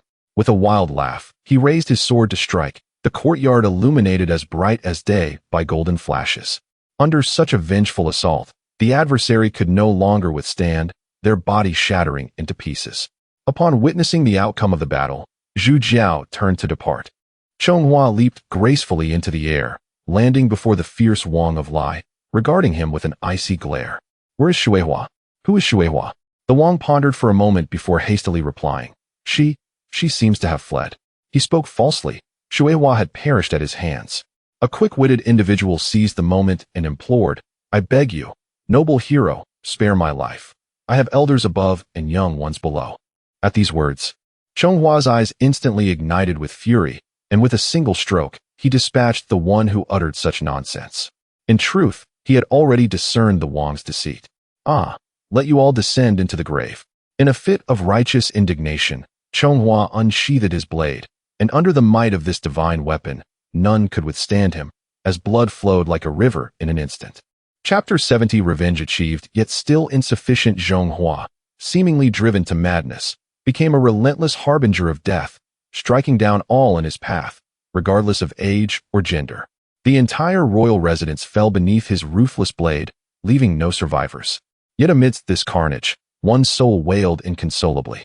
The cries echoed through the desolate halls, akin to the mournful winds sweeping over barren bones, infused with a profound sorrow that reverberated in the empty palace. They resembled a solitary vessel adrift on a tempestuous sea, filled with despair and helplessness, each lament seemingly torn from the deepest recesses of the soul, suffused with boundless grief and indignation, piercing the hearts of those who heard them, rendering them heartbroken. This individual sat paralyzed beside the lifeless bodies, tears mingling with blood upon their face, their hands instinctively clutching the earth, the pitch of their cries fluctuating as if protesting against the cruelty of fate. Outside the courtyard, the city's military commander had surrounded the royal residence, yet refrained from assaulting it, opting instead to wait in silence. Commander, should we not venture inside to investigate? One asked. Excellent. Since someone volunteers, you shall go, Commander Chai Yao retorted with a cold smirk. The individuals suddenly clutched their stomach, a mournful expression crossing their face as they lamented, alas. I am unwell and must relieve myself. I cannot hold it any longer. Without awaiting the commander's nod, they scurried off, and Commander Chai Yao, understanding the ruse, merely scoffed and proclaimed, this is a once-in-a-lifetime opportunity for glory and honor. Who among you seeks to earn merit? The spots are limited. Now is the time to sign up. A gust of wind laden with the stench of blood swept through, striking fear into the hearts of the onlookers, none daring to respond. What manner of place is this? The royal residence of Prince Lai, where masters abound and formidable warriors tread. Even a dog emerging from here would be extraordinary, Who would dare to commit murder in such a place? Those who might would surely be the most skilled, reckless enough to disregard their lives. This thought lingered in the minds of all present. Meanwhile, Commander Chai Yao muttered inwardly, "Oh dear, why do you linger there crying? Hurry and depart. If you do not leave soon, how shall I explain to the court? This hat of authority may fall, yet if they pursue the matter, it could cost me my head." Zhu Jiao returned to the elevated platform, resuming his indulgence in wine. The intense pain coursing through his body from opening the 7 gates coupled with his longing brought an unusual sense of pleasure. Ao Yu sensed his return and, accompanied by Shi Hongyi, brought forth 2 more jugs of wine, and the trio began to drink heartily. In truth, emotions are universal. He was not the only one sorrowful. Yu Yongkong, finding their drinking without purpose rather dull, ordered a small table be brought forth along with several dishes. Remarkably, this arrangement imparted a unique ambience. Beneath the starry sky, observing the city ablaze with lights, savoring the myriad flavors of life, an extraordinary taste lingered in their hearts. After an indeterminate time, an unexpected visitor arrived. Zhonghua. "Is the task complete?" "It is complete. Shall we drink?" Indeed. Beyond simple dishes, stories also accompany wine. After several rounds, he finally unveiled his past. Originally a humble tea farmer from the mountains, his ancestors had cultivated the land, amassing a few acres of tea garden. Though not wealthy, they lived harmoniously, 5 family members sharing a simple life amidst the mountains. One day, Prince Lai, surveying the mountains, encountered his sister, shattering the family's happiness thereafter. Prince Lai, a member of the imperial family, ruled over this land like a local monarch, surrounded by an abundance of beautiful women, with wives and concubines aplenty. To add to this, he was nearing 50, having squandered his health on wine and pleasure, viewing women as mere playthings to be toyed with and tormented for amusement. Countless innocent women had perished at his hands under the guise of taking concubines, a well-known secret in the region. Thus, Zhonghua's father resolutely declined the prince's proposal. Following this, the authorities came to seize the land, claiming all belongs to the emperor, and their tea garden was no exception. The hard work of generations was thus rendered meaningless. The old father journeyed to the capital to seek justice, but was slain en route. His mother succumbed to despair and illness in the wilderness, while his wife returned to her family for refuge, only to meet misfortune as well. Creditors forcibly took his sister away as collateral. Although he understood this was all part of Prince Lai's scheme, as a commoner, he was powerless against the triple pressures of wealth, power, and violence, rendering his cries for help unheard. He could only retreat into the depths of the mountains to evade persecution. He vowed to survive and exact his revenge. Faced with such a formidable adversary, he found the path to vengeance more daunting than reaching the heavens, yet he remained undeterred. Thus, he toiled each day in the mountains, honing his physical potential. Lacking formal techniques, he devised his own methods, repeatedly testing his body, occasionally disguising himself as a beggar to ambush isolated martial artists and force them to divulge their techniques. Through piecing together what he learned, he gradually uncovered some insights, and thus, time passed without respite. Indeed, heaven does not forsake those who toil diligently. A person with ambition shall ultimately succeed. He finally transcended to the realm of extraordinary individuals, yet this was merely the beginning. With genuine energy coursing through him, he felt emboldened when confronting true warriors. His targets escalated in difficulty, those at the Taidu and Longxiang realms, while he amassed an increasing repertoire of techniques. Operating from the shadows, each of his assaults appeared random, much to Prince Lai's frustration, prompting an increase in guards around him. However, during one of his assaults, an unforeseen event occurred. He was detected by an expert at the Earth realm. A fierce battle ensued, and although he ultimately triumphed over his opponent through his extensive combat experience and indomitable will, he emerged grievously injured, nearly losing his life. Yet, in that moment, he discerned the vast chasm that separated them and the profound intricacies of Earth realm energy. This revelation turned his hopes for revenge into a mirage, plunging him into profound despair. The strategy of stealth attacks became glaringly apparent under the perception of true energy, and resolving battles swiftly transformed into an unattainable luxury. Yet, he possessed an indomitable spirit, vowing to shatter the chains of destiny. Retreating once more into the mountains, he remained hidden for 5 years, repeatedly using his body as a test subject, wagering his life. Ultimately, he succeeded, advancing to the Earth's spirit realm with an ordinary body devoid of martial roots. Thus, his vengeance resumed, mirroring his previous methods, akin to a venomous serpent in the night, incessantly devouring lives within the Prince Lai's residence. During this period, he fortuitously learned of the impending Jian test at Gui Yunzhuang, where divine weapons would select their masters. With the possession of an unparalleled divine weapon, one could shatter the tortoise shell of the earthly realm. He resolved to take a gamble. Thus, he acquired an aged steed and hastened to Guyunzhuang. The subsequent events unfolded as expected, yet with a notable difference. Following the Tianwu War, the old horse met its demise. After his recovery, he relied solely on his physical prowess to return to this place. Along the journey, in order to maintain his peak condition, he refrained from utilizing his true energy, relying entirely on his formidable physique to make the trek, which is why he arrived ahead of others. Chapter 71. The siege. Upon hearing his tale, the listeners were filled with an overwhelming sense of melancholy. Now that vengeance had been avenged, where would one go next? In this world, I hold no lingering attachments. My purpose here is merely to express gratitude to those who have extended their hands in assistance on numerous occasions. It seems I shall never be able to repay such kindness in this lifetime. Having just listened to your story, I, too, wish to share a tale of my own before making any decisions. Pray do share. Zhu Jiao recounted his experiences, from Yong'an to Zhalongzai, then to Giyunzhuang, Lanting Pass, and finally to this very place, including the death of Chuanli and the departure of Bei, as well as that nearly public secret. After listening, Chonghua remained silent, only remarking that we are all wanderers in this vast world, and what significance does prior acquaintance hold? It is easy for one to give up, yet to forge ahead requires immense courage. Zhu Jiao continued, thus your troubles are but trifles before us, and our burdens shall not weigh heavily upon you. Why not venture forth together and explore the extent of the heavens and the earth? Let us inquire of those celestial beings why this vast world fails to accommodate a group merely seeking a tranquil existence.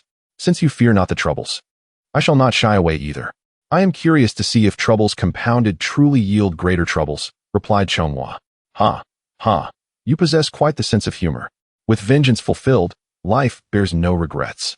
Why not assist me in avenging my grievances as well? Chonghua fell into silence, seemingly contemplating this proposition earnestly. Observing his demeanor, Zhu Jiao smiled faintly, raising his wine vessel in a gesture of camaraderie. And the group lifted their cups in unison. To the luminous moon above, to the gifted individuals of this land, to fellow travelers traversing the ends of the earth. When one desires to drink, myriad justifications abound, until eventually, there is little left to honor, and one finds themselves toasting to cockroaches, crickets, calluses upon hands, and blisters upon feet. Thus, the group continued to raise their cups until they succumbed to inebriation, collapsing into slumber upon the high platform. The jade cups flowed freely as the night lingered, and drunken songs lamented their heartaches. As dawn broke, the melodic chirping of birds in the mountains roused the dreamers. Chonghua opened his eyes, wielding his blade. For a disciplined individual, habit is life itself. However, Zhu Jiao suddenly erupted with cries of distress, exclaiming, "Oh my! How unbearably sore! Pain, itchiness, acidity, numbness, and dizziness surged through him all at once, compelling him to wail uncontrollably." The others awakened and carried him to a bed in a side chamber. His peculiar ability to sustain injuries had become common knowledge among them, and he too had discovered this oddity, which allowed him to recklessly employ the 8 gates technique. Indeed, 2 days later, he ascended to the realm of Panwu. Yu Yongkong proved to be truly hospitable, diligently preparing ample food and drink over the following days, leading the group on leisurely excursions through the mountains. When fatigue set in, they would feast and drink, collapsing into slumber when intoxicated, reveling in sheer bliss. The verdant mountains and azure skies provided a soothing balm, allowing them to gradually forget the world's clamor and their own sorrows. Meanwhile, Yu Sihong pondered deeply in a certain part of the city, surrounded by silent companions. Are you certain the military commander has been informed? Absolutely. Was it relayed by someone else? Negative. The military commander knows me and met with me personally. Strange. Why have they yet to take action? Could it be that the incident involving Prince Lai has delayed them? That is possible. Recently, Xinyang City has exhibited extraordinary peculiarities, as if a significant figure has arrived. I have heard rumors that the Grand Marshal of the Kingdom has personally come here. Are there any other accounts? Another suggests that an elder from Gyunzwang has arrived, along with a notorious figure from the underworld. From where did you acquire this information? I was entirely unaware. Have you forgotten that we conduct business with Gyunzwang? They are our major clients, and whenever I have the chance, I visit their branch. They caution me to be vigilant and not disrupt their production. Well done. Should you acquire similar news in the future, ensure you notify me in advance. Upon receiving this information, Yu Sihong's expression fluctuated between uncertainty and alarm. Such monumental events transpired without his knowledge, making him feel increasingly out of touch. At that moment, Grand Marshal Wu Xingzi sat within the military command hall, while the commander, Chai Yao, remained as silent as a grave. Speak of what you know. In response to the Grand Marshal, I submitted a report immediately upon receiving the intelligence. Those individuals are still within the Yu family estate. I am inquiring about the residence of Prince Lai. At that time, I arrived too late. The assailants had already fled. You dare to lie before me? Take him out and execute him.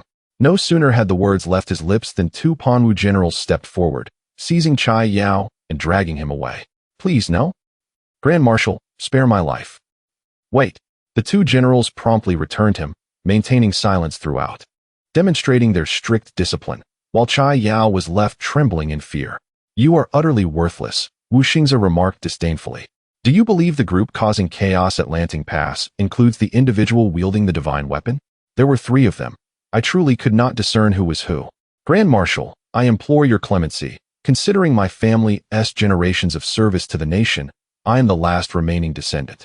Allow me to survive and continue serving you alongside my offspring. Chai Yao pleaded desperately. Leave, you pathetic wretch. Chai Yao, receiving the order, fled in haste, fearing for his life. Once outside the military camp, he breathed a sigh of relief, internally muttering, that was a near miss. Who would want to serve in this court? I shall not endure it any longer. Inside the hall, Wu Xingzi remained perplexed, lamenting internally the lack of reliable individuals, foreseeing the eventual demise of the court. After a brief moment, Wu Xingzi shook his head, deciding that if he could not comprehend the situation, he would not dwell on it. Issue orders to besiege the Yu family estate at the hour of the snake tomorrow. The following day dawned, the sun's rays piercing and painful. Zhu Jiao opened his eyes, having indulged in another night of merriment on the mountain. Upon seeing him awake, Qiu Yu approached with a smile, saying, You truly can sleep. Come, look at what lies below. Zhu Jiao focused his gaze and exclaimed in astonishment, My word, so many people have arrived. Are they preparing for battle? Shall we flee, or venture down to investigate? Let us wait and see. At that moment, Chonghua, filled with martial fervor, believed that these military forces had come solely for him. Yu Sihong and Yu Yongkong paced anxiously in front of the manor, their hearts heavy with trepidation. Father, did you not say you would divert them? Oh, foolish child, do you still not comprehend? I deceived you. These individuals have come here because I alerted them. But why would you do such a thing? For the sake of the countless generations of our lineage, for the preservation of our vast family, my child. You must embody a sense of responsibility and accountability, and it would be wise to use your intellect more judiciously. I do not care. I must inform them and urge them to flee at once. Chapter 72. Who emerged victorious before long. The resplendent armored figure of Wu Xingzi arrived, riding alongside 4 of his subordinates, the Panwu generals. Yu Sihong, observing the departing Yu Yongkong, sighed deeply and hurried forth to greet him. Unaware of the marshal's presence, he expressed his regrets for not having offered a proper welcome. Spare the pleasantries. Where are they? On the mountain. Order them to surrender at once. I shall attend to it immediately. Yu Sihong dashed up the mountain, anxious that the others might flee. Behind him, the servants, unaware of the unfolding events, dared not emerge, whispering among themselves in the courtyard. At that moment, 5 figures leisurely descended from the mountain trail. Among them were Xiang Yiqin and Yun Zhongshan, accompanied by their respective subordinates, Zhu Jiao. Upon seeing them, Zhu Jiao smiled slightly and remarked, I anticipated their arrival. How did you know? Autumn Yu inquired, feigning curiosity, though her demeanor revealed no surprise. They are not here to rescue us. Rather, they are intrigued by the victor of the Tianwu battle. Ah, I see.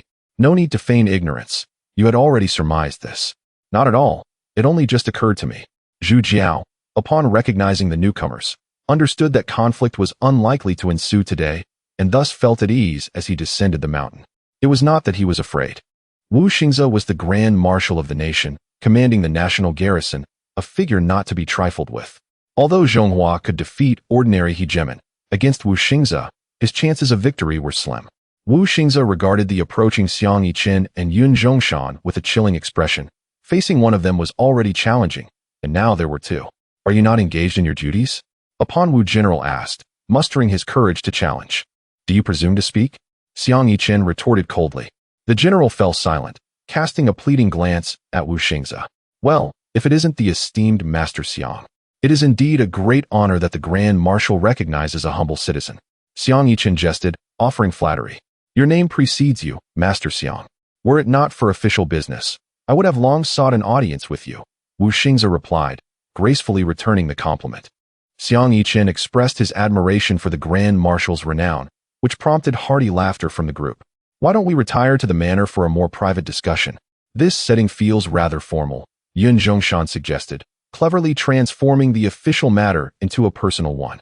Wu Xingze pondered briefly. The current circumstances were not within his control, so it was wise to acquiesce, and he nodded in agreement. Yu Yongkong arrived at the mountain, shouting from afar, "Run! The officials are coming! Quick, flee!"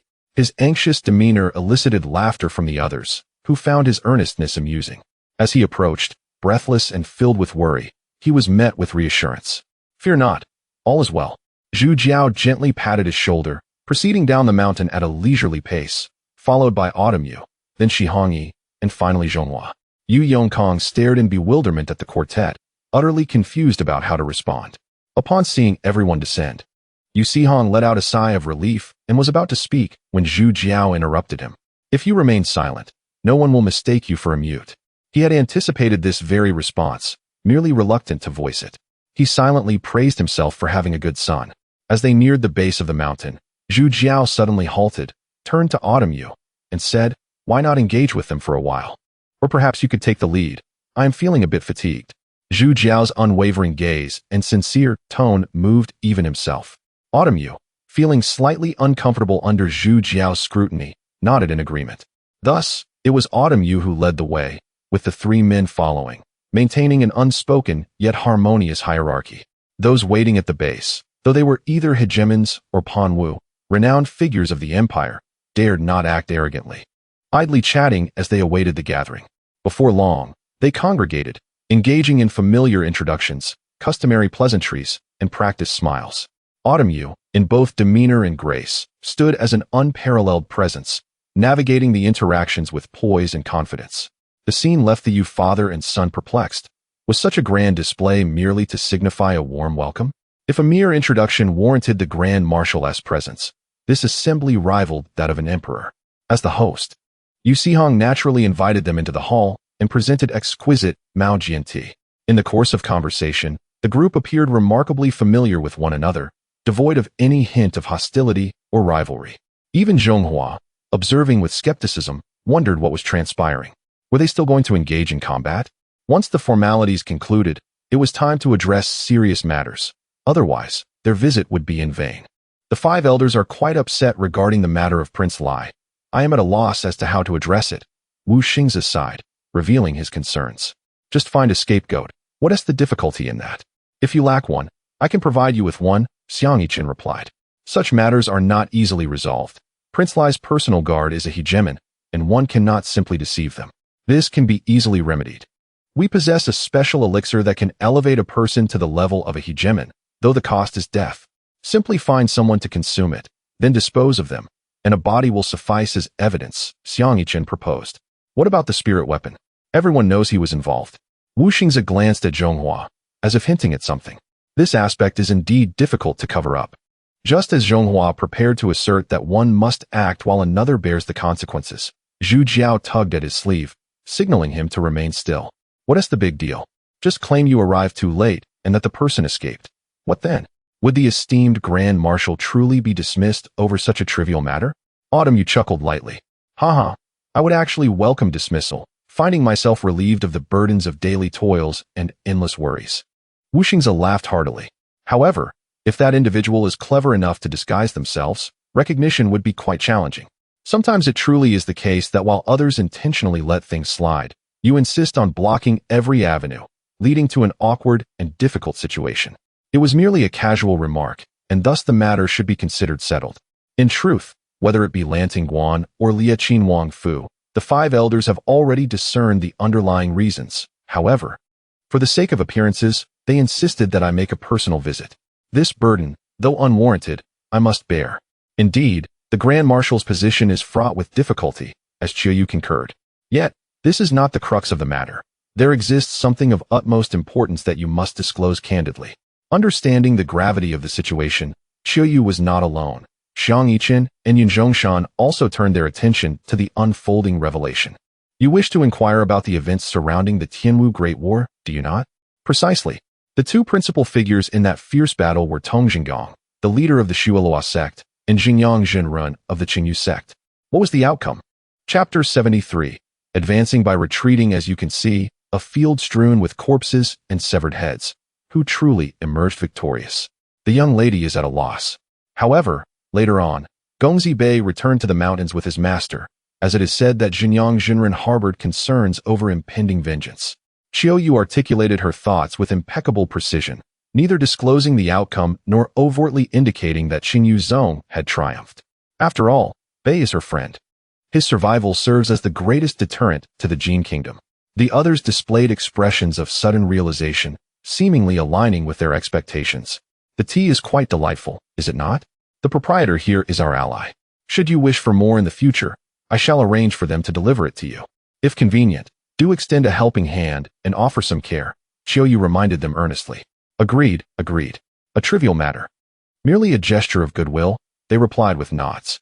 This consensus among representatives of the underworld, the righteous path, and the mercantile realm signaled the ascent of the Yu family. With matters clarified, the group lost interest in idle chatter, rising one by one to take their leave. As they departed, Xiang Yiqin addressed them in front of the others. Within the borders, circumstances differ greatly from beyond them. This is the heart of the Jin Kingdom, a realm under the imperial authority. In future endeavors, exercise caution, for the atmosphere is fraught with suspicion and trepidation. Should misunderstandings arise, chaos may ensue. Understood, I shall proceed with caution. However, you must also make arrangements, for if uninvited trouble arises, should I kill or spare them? As prominent figures, it would be prudent to provide some form of identification. Those recognizable by their insignia may be spared, while those unknown to us should be dealt with decisively. Zhu Jiao made his point audibly, serving as a reminder. Qiuyu's approach to dealings and conversations is commendable, yet it is both a strength and a flaw. For instance, in situations where she could easily gain an advantage, she would adamantly refrain from doing so.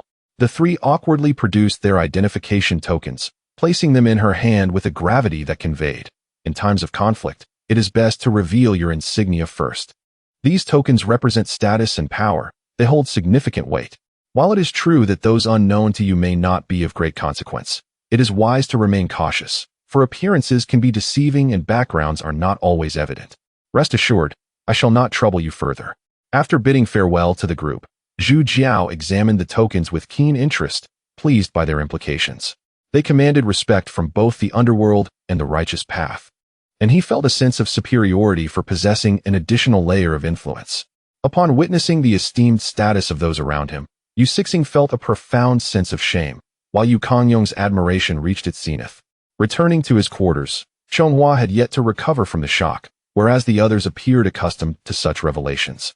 How could this be? Knowing the perpetrator stands before us, yet they feign ignorance?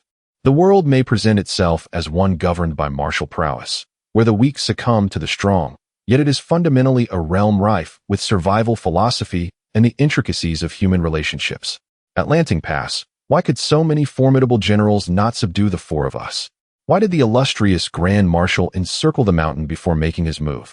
Zhu Jiao's relentless questioning only deepened Chenghua's confusion. Those in power often exploit the labor of those beneath them, while the latter, yearning to ascend, must learn to present themselves as effective tools, sharp and formidable. Yet, fine blades are for display, not for use, for each wielding risks dulling or breaking. Ultimately, human selfishness prevails, always positioning oneself in the most advantageous light. In the absence of such positioning, one must choose the lesser of two evils. When rules favor them, they will exploit them. When facts align in their favor, they will emphasize them.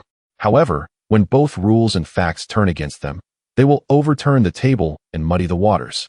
Thus, One discovers that the true bullies are often those who are beyond reproach, and those bold enough to strike first are typically insurmountable foes. Ponder this deeply, understanding it will spare you from many future troubles.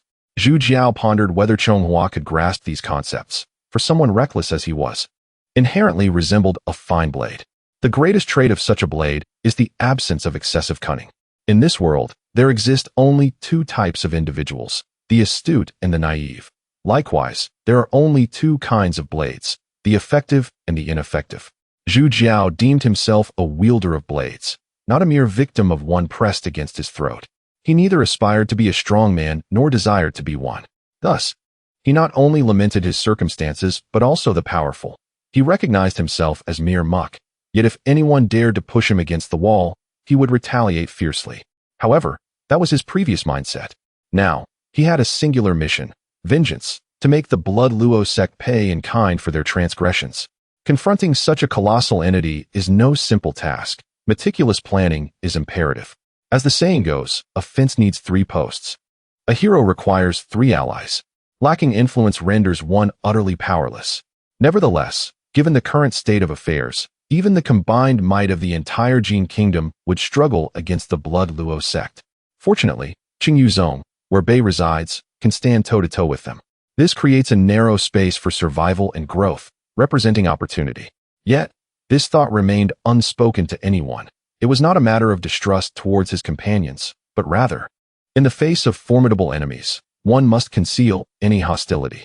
Should the enemy detect even a hint of threat, they would undoubtedly extinguish it in its infancy, crushing him as effortlessly as one would squash an ant.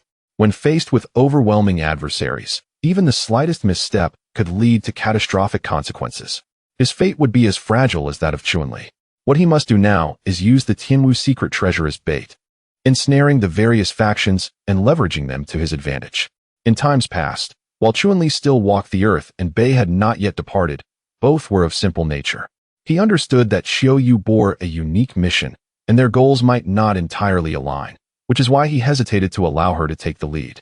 Yet, in weighing their options and feeling compelled, he reluctantly assumed the mantle of leadership, all to safeguard the purity of their bond and shared purpose. However, the unforeseen upheaval of the Tianwu war shattered all plans like a thunderclap. In the wake of such turmoil, he felt utterly drained and resolved to retreat from the limelight, willingly ceding authority and voice to push Qiu Yu into the forefront. Being of the royal lineage and the object of Bei's affections, she could better consolidate the limited forces at hand and mobilize additional resources.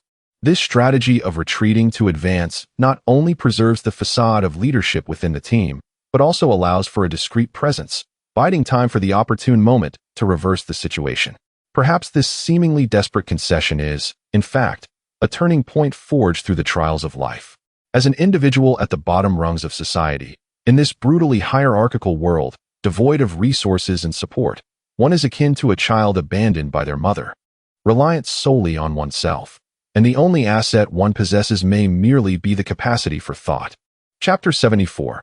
Origins. Though events seemed to have reached a conclusion, the individuals present did not depart. Qiu Yu awaited someone, and Zhu Jiao was aware of her anticipation. She recognized that Zhu Jiao knew she was waiting, yet remained steadfast in her patience. In the Xiangshan Heifeng, Zhu Jiao audaciously overturned the table, catching her and her backing factions off guard, resulting in the entire imperial family being thrust into a passive position. She was cognizant of the anger brewing in certain individuals and understood the repercussions of such ire, yet she tacitly permitted the situation to unfold, allowing Zhu Jiao to proceed according to her own designs. The reason was simple. As a woman, despite her superior intellect, she shared the common feminine frailties of lacking courage and accountability, much like her ambivalent stance toward Bei, neither proactive nor dismissive, nor willing to take responsibility. Zhu Jiao's decision to relinquish control was obvious to Qiu Yu, as two astute individuals together often rendered much dialogue unnecessary. However, the brilliance of both led to an absence of profound trust and bonds, compounded by Bei's affections for Qiu Yu, which prompted the two clever souls to maintain a respectful distance. She recognized that in this seemingly harmonious little team, as long as Zhu Jiao did not genuinely trust her, she would forever remain an outsider. In the past, she was indifferent. These matters held little significance for her. Yet now, She perceived a different reality, one that embodied the very emotions she had often scorned. The connections between individuals could flourish to such an extent that merely sharing a few days together could forge bonds of life and death, or engaging in revelry could unite them against the storms of fate. The simplicity of this truth lay in the profound sentiments shared among people. As Zhu Jiao had previously articulated, trust begets trust. If one harbors grudges, all will remain outside the gates of one's heart. The initial encounter between individuals represents the finest opportunity to cultivate trust. Qiyu understood she had missed that opportunity to become friends with them, and now they were more akin to partners in collaboration. She mused that had she perished in the Tianwu War, the scenario might have been vastly different. Zhu Jiao would likely raise a toast, jesting with Bei, saying, "Brother, the world is vast, and many flowers bloom. Why cling to but one? The forest is grand. There is no need to hang oneself on this solitary tree. I shall find you a better one." Meanwhile, Bei would not weep profusely but would lament while drinking. "I haven't even had a chance to rest. Isn't it rather tragic to die now?"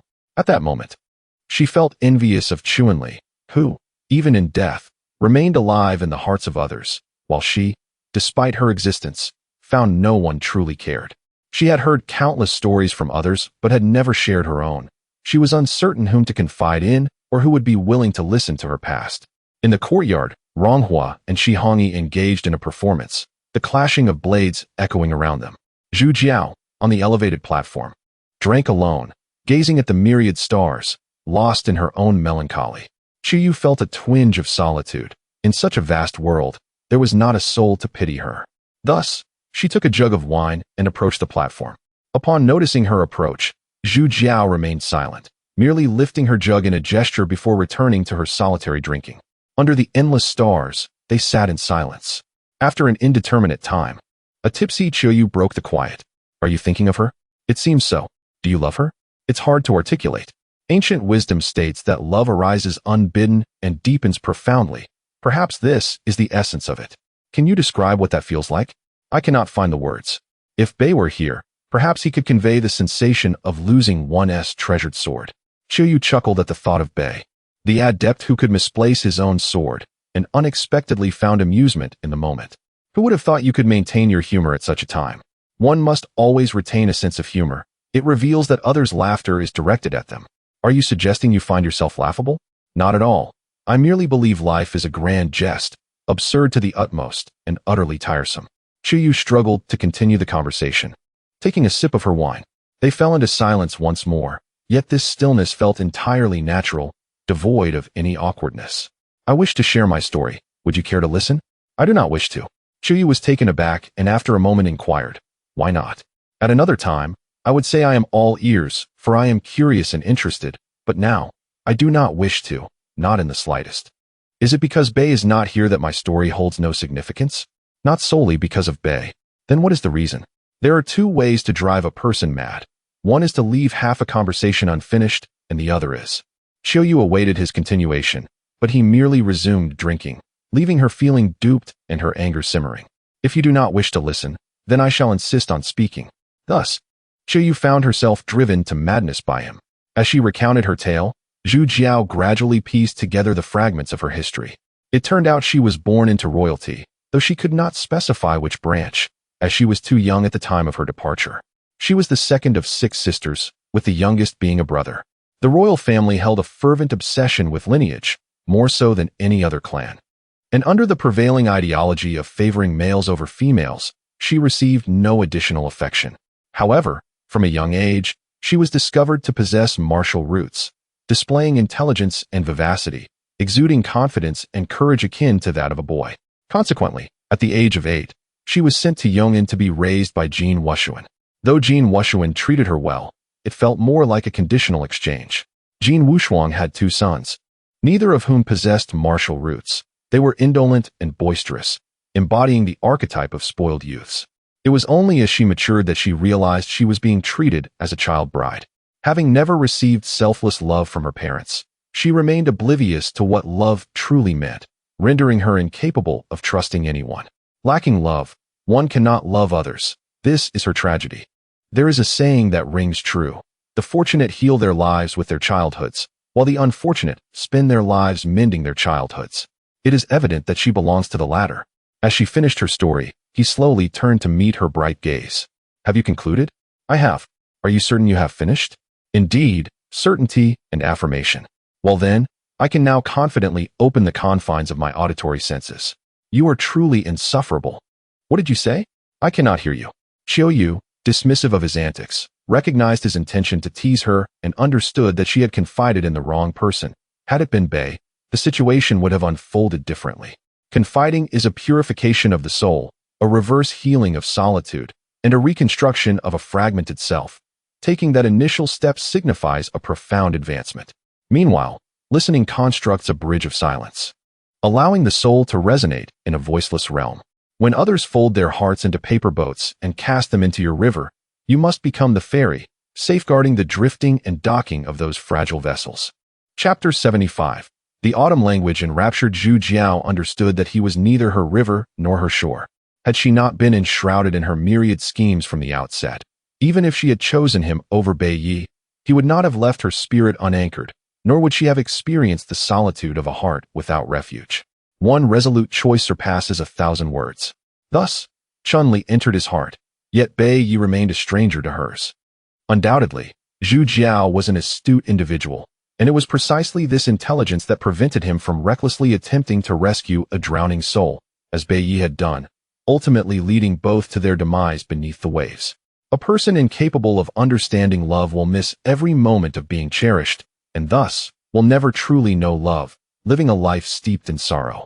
Love is instinctual, not a mere choice. Restraint is not wisdom, but folly. Such truths were beyond Zhu Jiao's ability to articulate to her, leaving her to discover and redeem herself in solitude. I have shared my story. Now it is your turn. What have I to share? It is all well known. Then speak of that which we do not know. For instance, the lady of Huanyinlu. Her. Her name is Su Qinghe, my childhood companion from my days at Ba Daomen. Childhood sweethearts? One might say so. Do you love her? Who do you favor more, her or Chun-Li? Your question reveals your ignorance of men. Naturally, I harbor affection for both and desire both. Desire? For what? Their bodies or to marry them? Haha, certainly. The former must come first. Only after that can one contemplate marriage. What a scoundrel you are. It is the nature of man. But what if one desires the body and then has no wish to marry? That is sheer nonsense. Women are best in numbers. One can wash while the other cooks. At this moment, Qiu Yu realized that this man was genuinely loving when he loved, and truly scoundrelly when he acted as such. Seeing him revert to his true nature brought her a measure of comfort, for he was far more entertaining now than in his sorrowful state. Let me ask you, if every man in the world were to perish and all women were at your disposal, what sort of woman would you choose first? I would choose to remain single. Why? I wish to see them all languishing in solitude, yearning for me day and night, while I remain the unattainable man they can never possess. Are you jesting with me? You started the jest. Their laughter erupted, revealing the delightful absurdity of discussing women with men. Thus, in a state of 3 parts sobriety and 7 parts intoxication, their conversation grew increasingly candid. Why do men always fixate on matters of the heart? That is because you have yet to experience it. Once one has tasted its essence, it becomes irresistible. But I have not seen you engaged in such pursuits lately. Have you not managed to restrain yourself? Restraint is imperative. Do tell. I cannot. Without your words, I can still surmise. Oh, then you may conjecture. You fear returning to the ordinary. Fear? Me? I merely consider it a base pursuit. Someone of my caliber ought to aspire to loftier ambitions. A sudden burst of laughter erupted from Qiu Yu, causing wine to spray from her mouth. You? With aspirations? That is utterly incongruous. Why not? Cannot I wait until I achieve fame and success to contemplate family and career? Well said. With such lofty aspirations, I shall reluctantly believe you. Qiu Yu's praise left Zhu Jiao feeling somewhat abashed. Even with his thick skin, he found it challenging to bear, and thus fell silent. Then let us discuss how to achieve fame and success. Let us conquer the world. In the haze of intoxication, Qiu Yu's cheeks flushed a gentle crimson even beneath the night sky. Suddenly, a thought struck her, and her demeanor grew serious. You first share your thoughts. I wish to await a response from the royal family, then determine my course of action. I understand. However, they currently show no intention of reaching out to me. Do you think I have become their pawn? Not at all. They are merely posturing. Perhaps. Those lofty individuals, accustomed to dictating the fates of others, mistakenly believe themselves to be the players in this game. Having been upended by us, they surely wish to regain control. Are you dissatisfied with my upsetting the chessboard? I was at first, but I have since come to terms with it. To speak candidly, do not take offense. Although you are quite clever, you remain a pawn on fate's chessboard, manipulated by the will of others.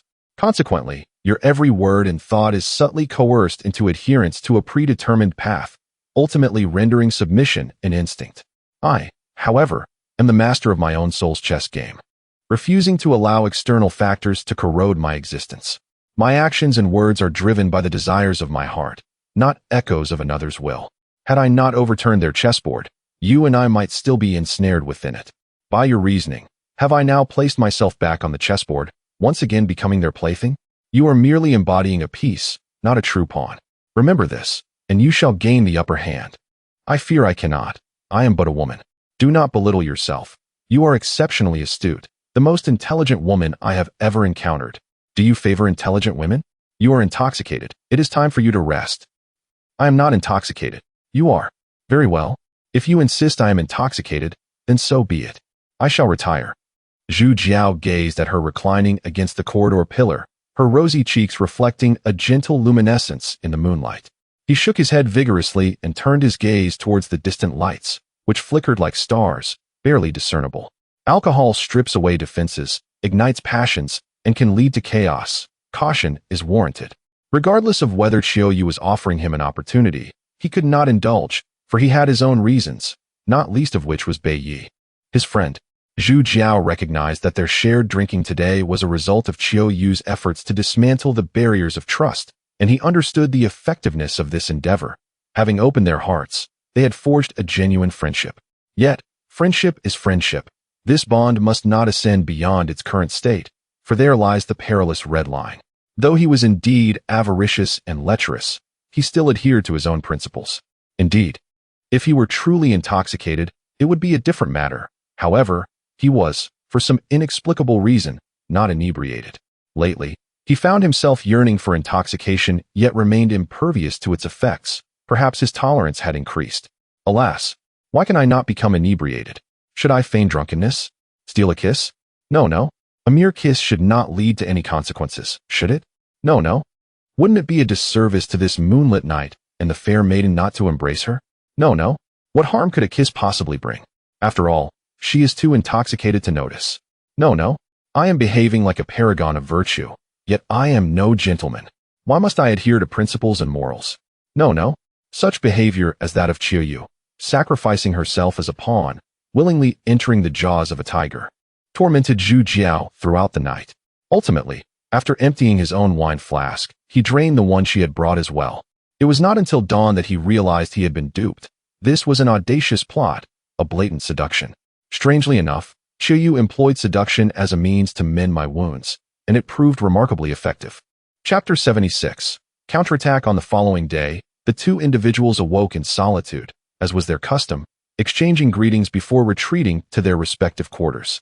After waiting for half a month, Qiu Yu had yet to see the person she longed for. Observing her growing impatience, Zhu Jiao resolved to take action, summoning several individuals to a designated hall. Yu Yongkang. The sudden gravity in Zhu Jiao's tone caught Yu Yongkang off guard, yet he complied dutifully, raising his hand in salutation.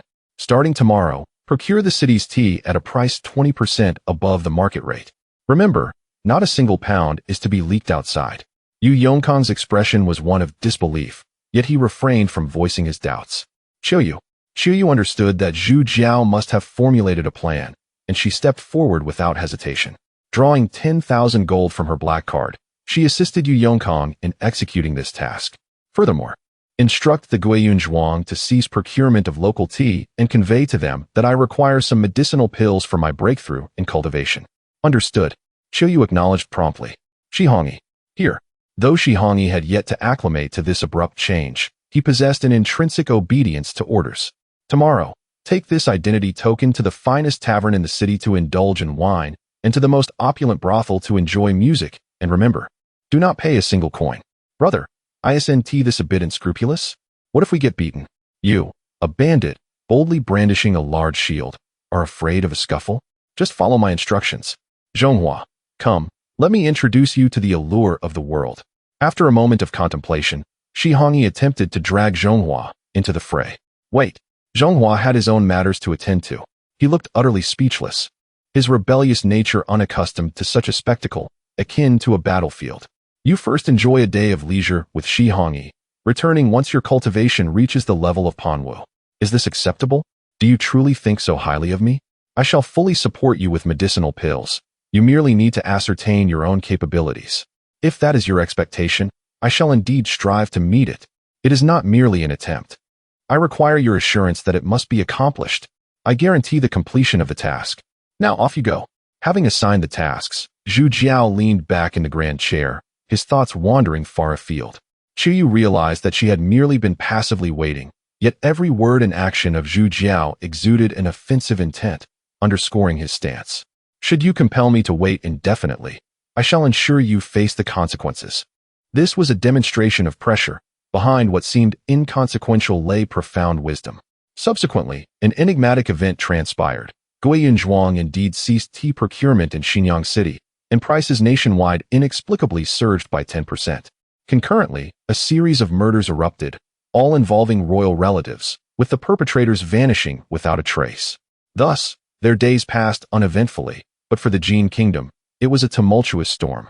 One day, Yu Yongkang reported that a significant client sought to purchase all their inventory and specifically requested a conversation with the enigmatic Qiyu. Aware that the mastermind behind the scenes was growing anxious, she approached Zhu Jiao to share this good news. However, upon finding him, he was indulging in wine, dismissing her concerns with a casual air. If the client exhibited any arrogance, let them depart. Qiyu was uncertain of his confidence. Yet his demeanor infused her with immense courage and assurance. Since she had begun to remember, she had never felt as formidable as she did now. It is essential to recognize that this was not without purpose. Zhu Jiao's financial backing stemmed from Guiyun Zhuang, while his martial power was bolstered by the deterrent forces of Bei and Qingyu sect. Additionally, the collaboration with the underworld magnate, Xiang Yuchen, rendered the so-called authority inconsequential before him, devoid of any qualification to be arrogant. Regrettably, the aged members of the royal family seemed trapped in bygone times, oblivious to the fact that this grand chess game was no longer solely their domain. Those who have lingered in high positions for too long often commit a foolish yet fatal error, becoming lost in the honeyed words of subordinates who report only good news and flatter excessively, breeding a self-serving arrogance while gradually losing touch with the true world and genuine control over the situation. Such an echo chamber of information is more insidious than conspiracy and more impenetrable than walls, quietly distorting the foundations of decision-making. It leads them to mistakenly believe that their current possessions stem from their own brilliance and unique prowess, ultimately forgetting that their flesh is as vulnerable as anyone else's, capable of feeling pain. The reasoning behind why this seemingly unremarkable maneuver could unsettle the entire Jin Kingdom is equally comprehensible. On the surface, various factions appeared indifferent to their survival, lurking in the shadows, yet they were silently monitoring every move. Once he took action, they too would respond. A living piece on the chessboard is far more valuable than a deceased one. If they did not provide the necessary cooperation, the situation would become stalemated, a result no one desired. In a certain location in the capital, Jin Lixian, one of the 5 elders, sat in his study, while a man knelt before him, respectfully delivering a report. Guiyun Zhuang has refused to engage with us. Those sent have been dismissed, as they only recognize their chosen individuals. Their envoy now remains inactive in Xinyang City, leaving us uncertain of their intentions, and the other factions show no clear signs of contact. The third faction's Jin Yunxiang has quietly traveled to Xinyang City to procure tea, presenting a significant opportunity for contact, and is currently under close surveillance. As Jin Lixian listened to the report, his fingers rhythmically drummed against the table, as if his thoughts were tumultuous. Suddenly, he seemed to recall something and inquired, were the assassins sent by the second faction intercepted? The man appeared to have vanished without leaving a trace. It's merely a deceased prince. They would not resort to deploying the Dark Dragon assassins unless they had ulterior motives. Continue the investigation. Based on the existing clues, the individual dispatched is likely Yuan Qingya, the most elite assassin and my senior. How does his capability compare to yours? Several times greater. Impossible. Several times, even dozens of times. In that case, We must exercise caution, should his objective be the envoy from Guiyun Zhuang. The opening of the hidden treasure could be delayed indefinitely, and the longer it drags on, the more troublesome it becomes. Could Huang Lao allocate the crow to his subordinate? With our combined strength, we would undoubtedly thwart Yuan Chunye's ambitions. No, unless absolutely necessary, the crow must not be deployed. The subordinate understands. You may leave now. Watching the departing figure, Jin Lixian let out a helpless sigh, his thoughts drifting to Jin Feiyang, the descendant of that illustrious family, who vanished without a trace along with the key 60 years ago. Had he been present, we would not find ourselves in such a passive predicament. Chapter 77. The Five Dragons of the Empire. In a different courtyard within the capital, Xian Lao Jin Li Rong and Qing Lao Jin Li Yi were engaged in a game of chess. A seemingly insignificant move by a predecessor had inadvertently ensnared the second, third, and fifth brothers. Unexpectedly, the fifth brother's key had found its way to Guiyun Zhuang, complicating matters significantly. Reflecting on this, I find it perplexing that, despite having clear knowledge that Jin Feiyang had taken the dragon pendant and the key, after his demise, all leads vanished. For a moment, I nearly believed my plans had been uncovered. In the past, Jin Feiyang was clever, yet he fell victim to a ploy designed to lure the enemy. Conversely, one might argue he was foolish for devising a deceptive strategy that left the third and fifth brothers oblivious to its flaws for many years. This intricate maneuver left me bewildered. I have heard that the third brother has dispatched his own men to contact that pawn. They will undoubtedly be taken aback when the truth unfolds. Merely recalling this brings a smile to my face. Such folly. It is regrettable for that young descendant of the family who has spent nearly a decade in vain as an undercover agent. Those matters are of little importance now. We have already secured 3 keys. When shall we act for the final one? Perhaps we should first provoke the snake in the grass and observe its reaction. If it possesses enough wit, it will come to us. By the way, the second brother has sent forth his dark dragon darts, presumably to eliminate the envoy from Guiyun Zhuang. Should we intervene? Those insignificant pawns are merely distractions. Their lives matter little. Once we obtain the third brother's key, we can lay our cards on the table. Guiyun Zhuang has persistently provoked us, and this presents an opportune moment to ensnare them all, thus averting future troubles. This is the lineage of the 5 dragons of the empire. The first, Qing Long Jin Li Yi. The second, Bai Long Jin Li Zhe. The third, Zhu Long Jin Li Kong. The fourth, Xian Long Jin Li Rong. And the fifth, Huang Long Jin Li Xian. As the situation evolved, they could no longer restrain themselves. In a certain inn in Xianyang City, 3 individuals sat across from each other, seemingly engaged in hushed conspiracies. Little did they expect that the young man, having acquired the spirit weapon, had become formidable enough that even the most powerful could not contend with him. Even the guards of Prince Lai had perished at his hands. Yet we are not ordinary individuals. We can manage him with ease. The crux of the matter now is whether our method remains effective against the spirit weapon. This technique for refining the divine weapon originates from the Blood Luo sect. We 3 brothers have all experimented with it, and have each acquired our own unparalleled divine weapons. However, this method has yet to be tested on the spirit weapon, but I believe it should pose no significant issues. The spirit weapon, capable of concealing a sword within one's body, is drastically different from other divine weapons. Should we fail, it would be a fruitless endeavor. Over the years, we have seized no less than 5 divine weapons. Even if we fail, it merely results in 1 more death. What is so grave about that? Since we are all of the same mind, let it be so. When shall we strike? Let us wait a bit longer. Their estate has been unsettled lately. It is best to act when they venture out of the city. What if they never leave? In that case, we shall have no qualms and will unleash a massacre. Another day passed. Qiuyu returned from the city, alone in her room, contemplating. The merchant from the capital was none other than her biological father, Jin Yunxiang. Qiuyu approached the window, her fingertips unconsciously brushing against the creases of her sleeves, while the leaves of the phoenix trees outside fluttered down onto the blue bricks. The scene of their meeting at the tea house replayed vividly in her mind. Jin Yunxiang, clad in a deep blue satin long gown, rapped his knuckles on the pearwood tea table, the beads on his wrists softly clinking, reminiscent of her mother's beloved golden silk wood. Qiuyu, my dear. Master Jin, do you recall the events of your childhood? Some I remember, some I do not. I am your father. Once, perhaps, but not any longer. After all these years, I have truly put you through hardship. Please, do not say that. I am unworthy of such pity. Jin Yunxiang observed Qiu Yu's cold demeanor, understanding that the bond of kinship had long since faded, and he sighed heavily. I have come here to inquire about a matter. Speak freely. Have you obtained the key to Jin Wushuang? Master Jin does not possess the key. He is merely a pawn ensnared in another's trap.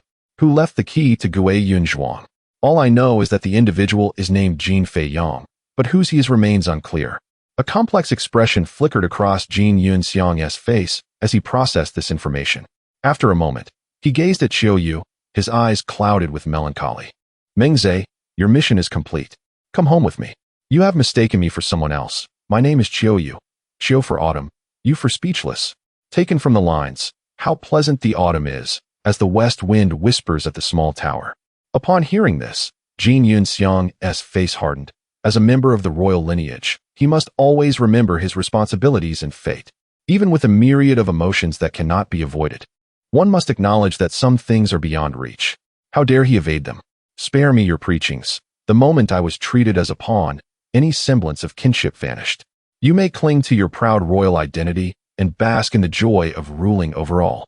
I have told you all that I needed to say. You may leave. I do not wish to see you again. Do not say I did not warn you. Stay here. And you will die? That has nothing to do with me.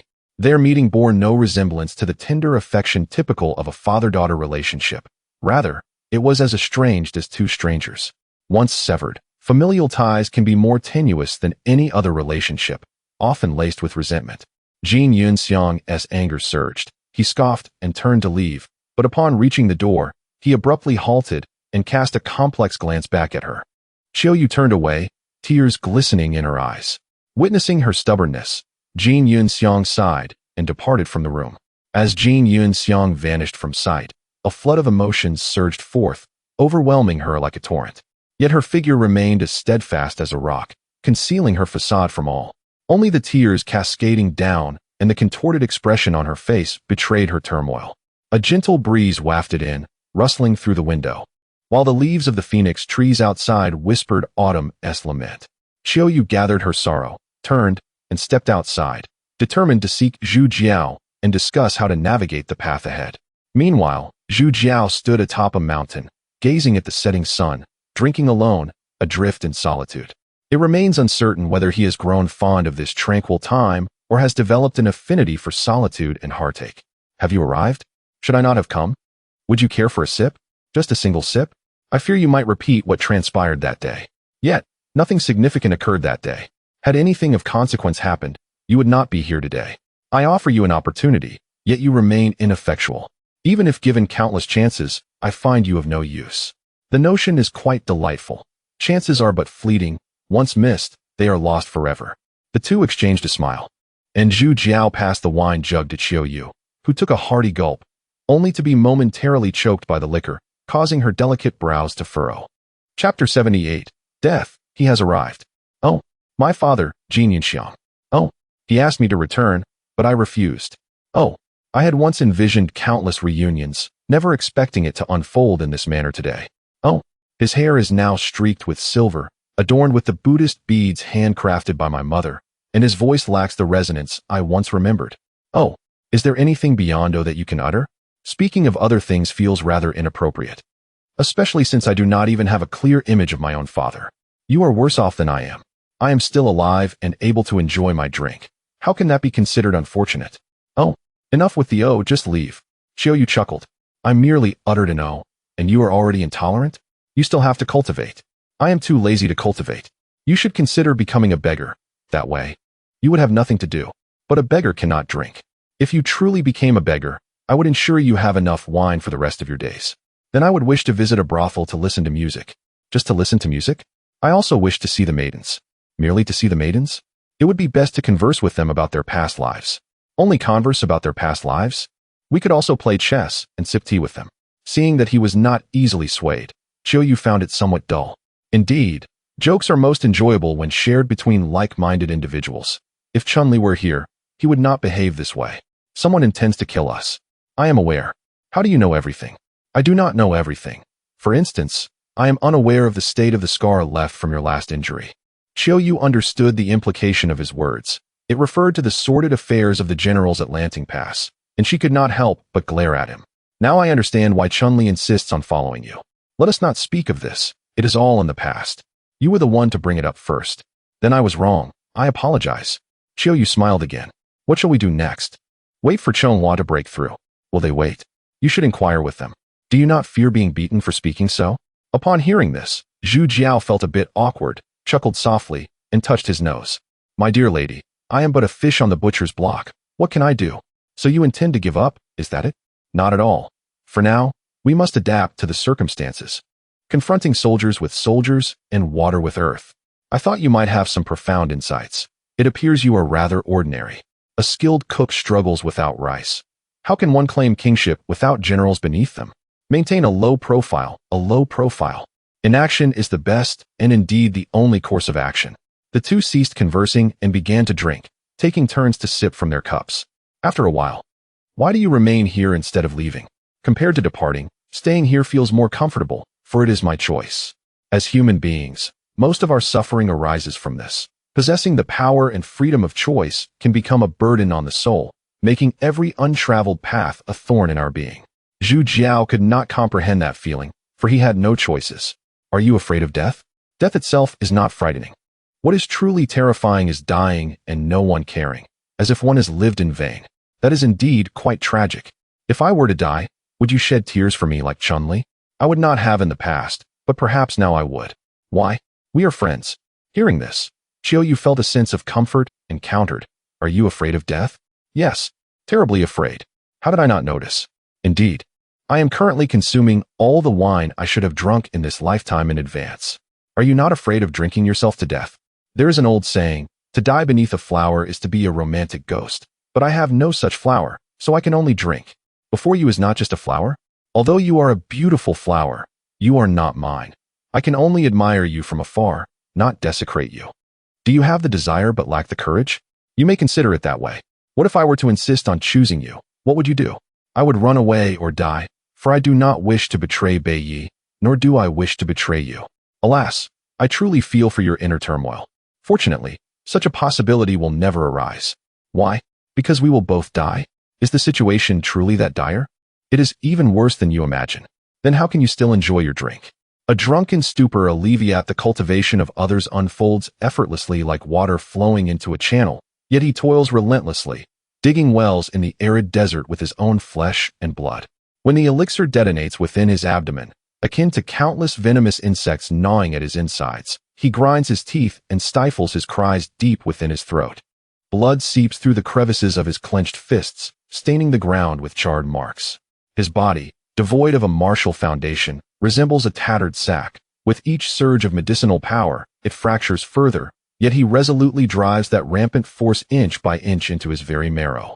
Zhu Jiao remains oblivious to how profoundly weighty his seemingly simple request is for Chonghua. Naturally, Chonghua will not reveal the immense cost he must bear for it. From the moment he vowed vengeance, his former self perished. Now, he is reborn and destined to blossom in all his glory. Chapter 79. The malevolent presence. Yu Yongkong, as was his custom, returned to the estate after attending to family affairs in the city. The rhythmic clattering of hooves accompanied by the creaking of wheels filled the air, interspersed with shouts from passers-by, yet these sounds failed to reclaim his wandering thoughts. He reminisced about the past when their family merely sought to amass wealth through the cultivation of tea gardens and the trading of tea leaves, though modestly prosperous. They remained relatively obscure in the vast expanse of Xinyang City. However, in recent days, their business had surged unexpectedly, drawing the attention of not only the city lord's office, responsible for overseeing local affairs, but also the garrison charged with maintaining public order, as well as unsavory figures from the underworld and magnates from the business realm, all clamoring to engage in commerce with them. This sudden elevation in status left his father, Yu Sixing, both astonished and reluctant to decline such overtures. Consequently, their ventures expanded to include wineries, brothels, gambling houses, transport services, and even the maintenance of the dam at Nanwan Lake. Those who personally visited for negotiations were none other than influential figures capable of shaking the very foundations of the local community. Their method of conducting business was remarkably peculiar. They required not a single coin from the Yu family, nor the dispatch of any personnel. Merely a signature on a contract, and profits would effortlessly flow into their coffers. This was hardly a negotiation. It was akin to being presented with a gold ingot thrust into one's embrace. Yu Sixing understood that this windfall was brought on by several esteemed guests, prompting him to elevate the standards of hospitality, treating his visitors with an unprecedented politeness rather than the usual reprimands and commands. Yet, with great stature comes great peril. The cautionary tale of the fierce prince lingered in his mind, inciting a sense of unease. The family had always adhered to the principle of conducting business with integrity, employing only common folk as workers and servants, with not a single capable warrior among them. Thus, he pondered the notion of recruiting some martial protectors. Suddenly, the carriage jolted violently, accompanied by the cries of distress and angry shouts, causing his train of thought to cease abruptly. He lifted the curtain of the carriage to gaze outside, where he beheld a man gripping the reins of the horses, glaring fiercely. The individual appeared to be in his 30s, adorned with a sword at his waist and a wine jug in hand, clad in the garb of a martial artist, exuding an aura that suggested he was not to be trifled with. "Are you blind?" The carriage driver, having sensed the Yu family's rising prominence and recent rumors, retorted arrogantly, "Is this road owned by your family? Am I not allowed to pass?" The man shot back, unceremoniously, "Do you know whose carriage this is? I care not who you are. You nearly ran into me. Are you looking for trouble? Are you the one seeking a fight? You seem to be asking for a beating." As the two engaged in a heated argument, Yu Yongkang prepared to dismount and mediate. However, as he rose, the man summoned his strength and struck the horse's head with a fierce blow. The unfortunate creature collapsed to the ground without a sound. The man then swiftly advanced to the driver, seizing him by the throat, his tone chillingly cold. "Tell me, who is seeking death?" After delivering a series of slaps to the driver's face, he continued his interrogation. "Who seeks death?" The driver, unaccustomed to such brutality, felt a burning pain across his face. Rendered speechless by fear, realizing that those who boast often face the harshest consequences. "Hero, please stop. Allow me to speak." The man turned his gaze toward Yu Yongkang emerging from the carriage, raising an eyebrow. "Are you his master?" "Indeed. Indeed. I implore you, noble hero, to spare him for my sake." The man's fury diminished somewhat as he responded with a forceful shove, sending the driver stumbling backward, clutching his face in silence. "You are quite courteous. However, you must manage your own dog." Observing the man's capabilities, Yu Yongkang surmised he was indeed a martial hero, possessing considerable strength. A plan began to form in his mind. "Your words are perplexing. Disputes are merely verbal exchanges. Yet you not only struck him, but also caused my horse's demise, which is fundamentally unjust. He threatened me. There are many who boast. It is merely talk. Otherwise, chaos would reign." The man pondered for a moment, recognizing the validity of Yu's words. After a brief contemplation, he inquired, "What do you propose?" "Naturally, compensation is required. Name your price." "This horse has been my companion for 5 years, filled with spirit and loyalty, akin to family. Who knows if I shall ever encounter such a remarkable steed again? Surely you are not attempting to swindle me?" The man responded, suspicion etched upon his face. "I have not even stated a price. How can it be called a swindle? Money has its worth, yet bonds of friendship are priceless. How do you propose to compensate me for that which cannot be quantified? You see, my horse has perished and my driver is injured. However, given my busy schedule, I shall forego your compensation if you accompany me back to the estate to work for 2 days. What say you?" This is exceedingly humiliating. As the saying goes, a hero should act like a hero. This is the hallmark of true manhood. How could one deem it disgraceful? After speaking, Yu Yongkang remained silent, anticipating the man's response, knowing that warriors possess a fierce sense of honor and dignity, requiring time to adjust their mindset. The man hesitated for a lengthy moment before ultimately nodding in agreement to the proposal. Upon witnessing his acquiescence, Yu instructed the driver to tend to the horse and provided him with funds to seek medical attention, leading the man back to the estate. At the very moment they returned, the secluded Zhonghua abruptly opened his eyes, a fierce combat spirit emanating from within. Indeed, it was a battle fervor. Just moments ago, he had sensed a profound malevolence, an imprint left by countless deaths. This was a force beyond the mere elemental powers. Those who perished bore grievances, resentment, hatred, and curses, invisible forces that eternally followed the perpetrator. This was the essence of malevolence. If sufficiently potent, such malevolence could become one of the perpetrator's strengths, surpassing even the weight of fear. If inadequate, it would render the perpetrator restless, plagued by torment. It was evident that the malevolence emanating from that man was formidable, strong enough to ignite a competitive spirit in Zhonghua. His ability to perceive malevolence stemmed from the many lives he had taken. As he too carried a significant burden of malevolence, they were kindred spirits. After a quiet, sardonic chuckle, Zhonghua resumed his arduous training to master the potent elixir, vowing to ascend to the realm of Panwu. Once a promise is made, it must be fulfilled, regardless of the hardships endured or the sacrifices required. While others may value their words in gold, he possessed no such wealth, only his life. For the adept practitioners of the martial arts, the external manifestation of true energy to form a protective barrier is an essential course of study. Equally, the sensitivity to true energy is a requisite skill. When a martial artist unexpectedly arrives at a secluded villa, it naturally does not escape the notice of a few perceptive individuals. Shi Hongyi wore an expression of curiosity, while Zhu Jiao appeared perplexed, and Xiao Yu murmured softly, "Who is this newcomer? What are their intentions? Are they friend or foe?" Yu Yongkang remained oblivious to the implications of his arrival at the villa. He only recognized that he had successfully lured a martial artist, who now served as his steed, a matter that brought him considerable joy. Chapter 80. The Dark Dragon Assassin. The visitor was none other than the most formidable assassin of the Jin Kingdom, Yuan Xingye. The visible powers of the empire included the Bingma Si, responsible for commanding the nation's military forces, the Xiaofu, which maintained public order, the Lanji Imperial Guards, under direct royal command, the Kuoguan, which nurtured and supplied strength to the empire, and the Qiaqua Wei, among others. However, beyond these entities, there existed a particularly clandestine force, the Dark Dragon Assassins, an organization dedicated to executing the dirtiest tasks for the imperial family. Consequently, only 5 individuals at the pinnacle of power were aware of their existence. They operated in secrecy and with utmost discretion, almost imperceptibly. Yet, each of their operations was accompanied by strange occurrences, such as a high-ranking official suddenly succumbing to illness or a powerful figure mysteriously vanishing. Yuan Xingye was a standout within this organization, known by those in the know for his flawless track record. As an assassin, Yuan Xingye understood better than anyone that his prowess did not stem from brute strength, but rather from an acute understanding of human nature. In his eyes, whether a mighty warrior or a prepared army, they were merely foolish pawns, wielded as weapons by others. He was the one who wielded the knife, a tool solely for taking lives rather than engaging in combat. Upon entering the manor, he identified his target, a smile subtly gracing his lips. Of course, his entry into the estate was intentional. If he desired, there were at least 100 ways to reach this place, yet he deemed his method the most rational among them. However, he underestimated his target. Both Qiao Yu and Zhu Jiao were exceedingly intelligent individuals, and intelligent people only considered the outcome of events, disregarding the process. The result was that he had arrived.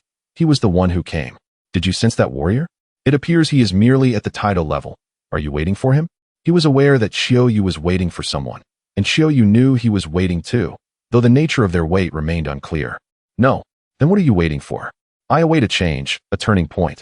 A moment that will liberate us from the fate of pawns. Shouldn't opportunities be created by our own hands? In the presence of some, opportunities abound. Yet, for others, there are none at all, such as us. This is akin to being sheep led to slaughter. Otherwise, what do you think you are? I once believed myself to be human, an ordinary person, or perhaps a mere pawn or puppet, at least free from the burden of thought. You think too much. Then what do you say we are? We are nothing.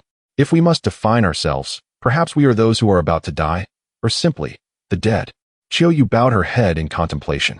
In their line of work, they lacked martial prowess and had no qualifications to be anyone's weapon. They possessed no resources, thus lacking any value. Although we may seem useless, we have the deterrent of Bei Yi. They would not act so ruthlessly, would they? We can believe in the existence of loyalty, but we cannot treat it as a card in our hands. When you regard loyalty as a card, that card ceases to exist. It becomes mere wishful thinking. Do not speak in such lofty terms. Let us consider what we can do. There exists a type of elixir in Guiyun Manor, known as the Gui Min Dan. Once consumed, one enters a state of false death, and all presence will vanish. Are you suggesting a golden cicada shedding its shell?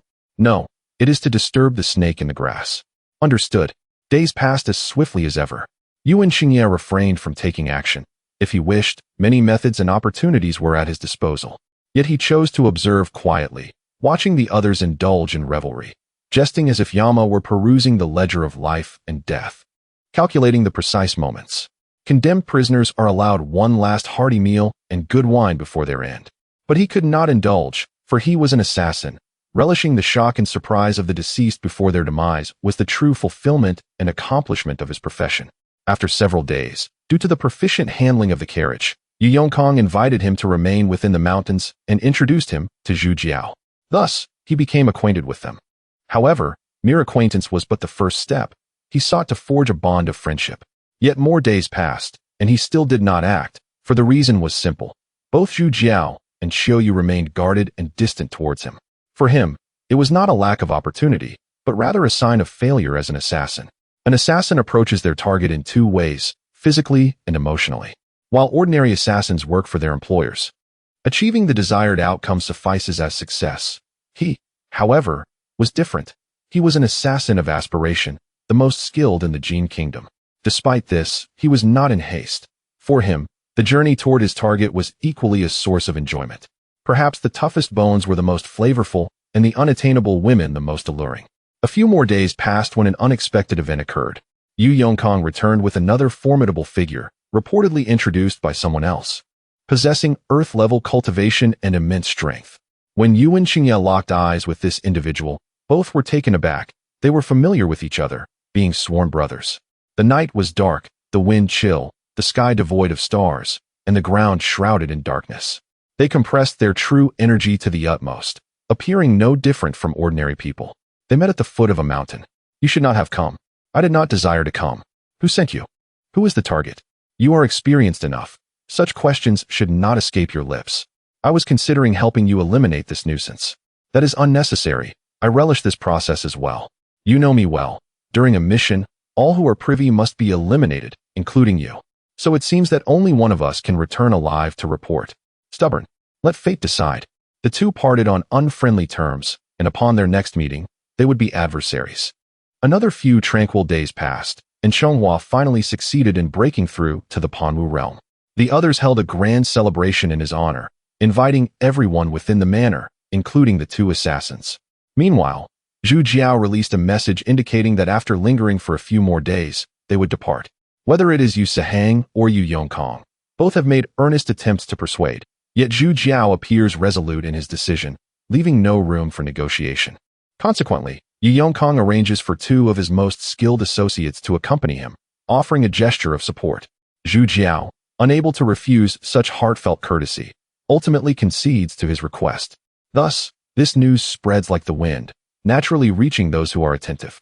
In the following days, several individuals busily prepare non-existent luggage, bidding farewell to acquaintances with whom they share little connection. Chapter 81.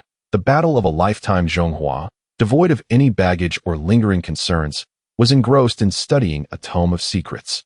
On the day he broke through his limits, Zhu Jiao had gifted him a treasure from Bei, the 8 Gates of Death's Desires. If this technique were regarded as the unspoken secret of the Qingyu sect and the treasured jewel of the sect, it ceased to hold that status the moment it was passed from Bei to Zhu Jiao. Zhu Jiao cared little for such regulations. His priority was the preservation of his own life. Upon encountering Zhonghua, he recognized him as a formidable weapon, and fortuitously, that weapon wielded another fine blade. Having paid the price for one weapon, he had acquired two, a most advantageous arrangement. In the present, he had further refined this excellent blade, adorning it with embellishments that ensured it was not only visually appealing, but also remarkably effective. Once the preparations of the group were complete, they set forth towards an unremarkable dwelling, a destination that seemed peculiar. Suddenly, the presence of Zhu Jiao, Xiao Yu, and Shi Hongyi vanished as if they had never existed. Only Zhonghua remained, seated before the house, his spirit brimming with martial fervor. The moment Yu and Qingya sensed the disappearance of their auras, panic engulfed him. He believed he had been deceived. The group had seemingly constructed a facade while stealthily retreating through a secret passage. Another assassin shared the same sentiment, bewildered as he attempted to discern the surrounding anomalies, scrutinizing every blade of grass and tree, yet to no avail. It was evident that the target had escaped, and his mission had failed for the first time, an outcome he found intolerable. Thus, he was compelled to approach the house to seek clarity. Zhonghua awaited at this location because Zhu Jiao had imparted a crucial message, Any individual arriving here was an enemy, and enemies ought to be eliminated. Not long after, 3 figures appeared before the door, those who had conspired to seize the spirit weapons in the city. They lingered, hesitating extensively, but upon realizing the absence of the other 3, their impatience grew, compelling them to act. They feared their quarry might vanish as well, a cooked duck taking flight, an outcome they could not accept. Aware of the many formidable individuals and spies in the vicinity, they remained undeterred, for they were the pinnacle of the Jin kingdom, the triad of tyrants, Wen Jiekai, Wu Jiese, and Sha Jiedao.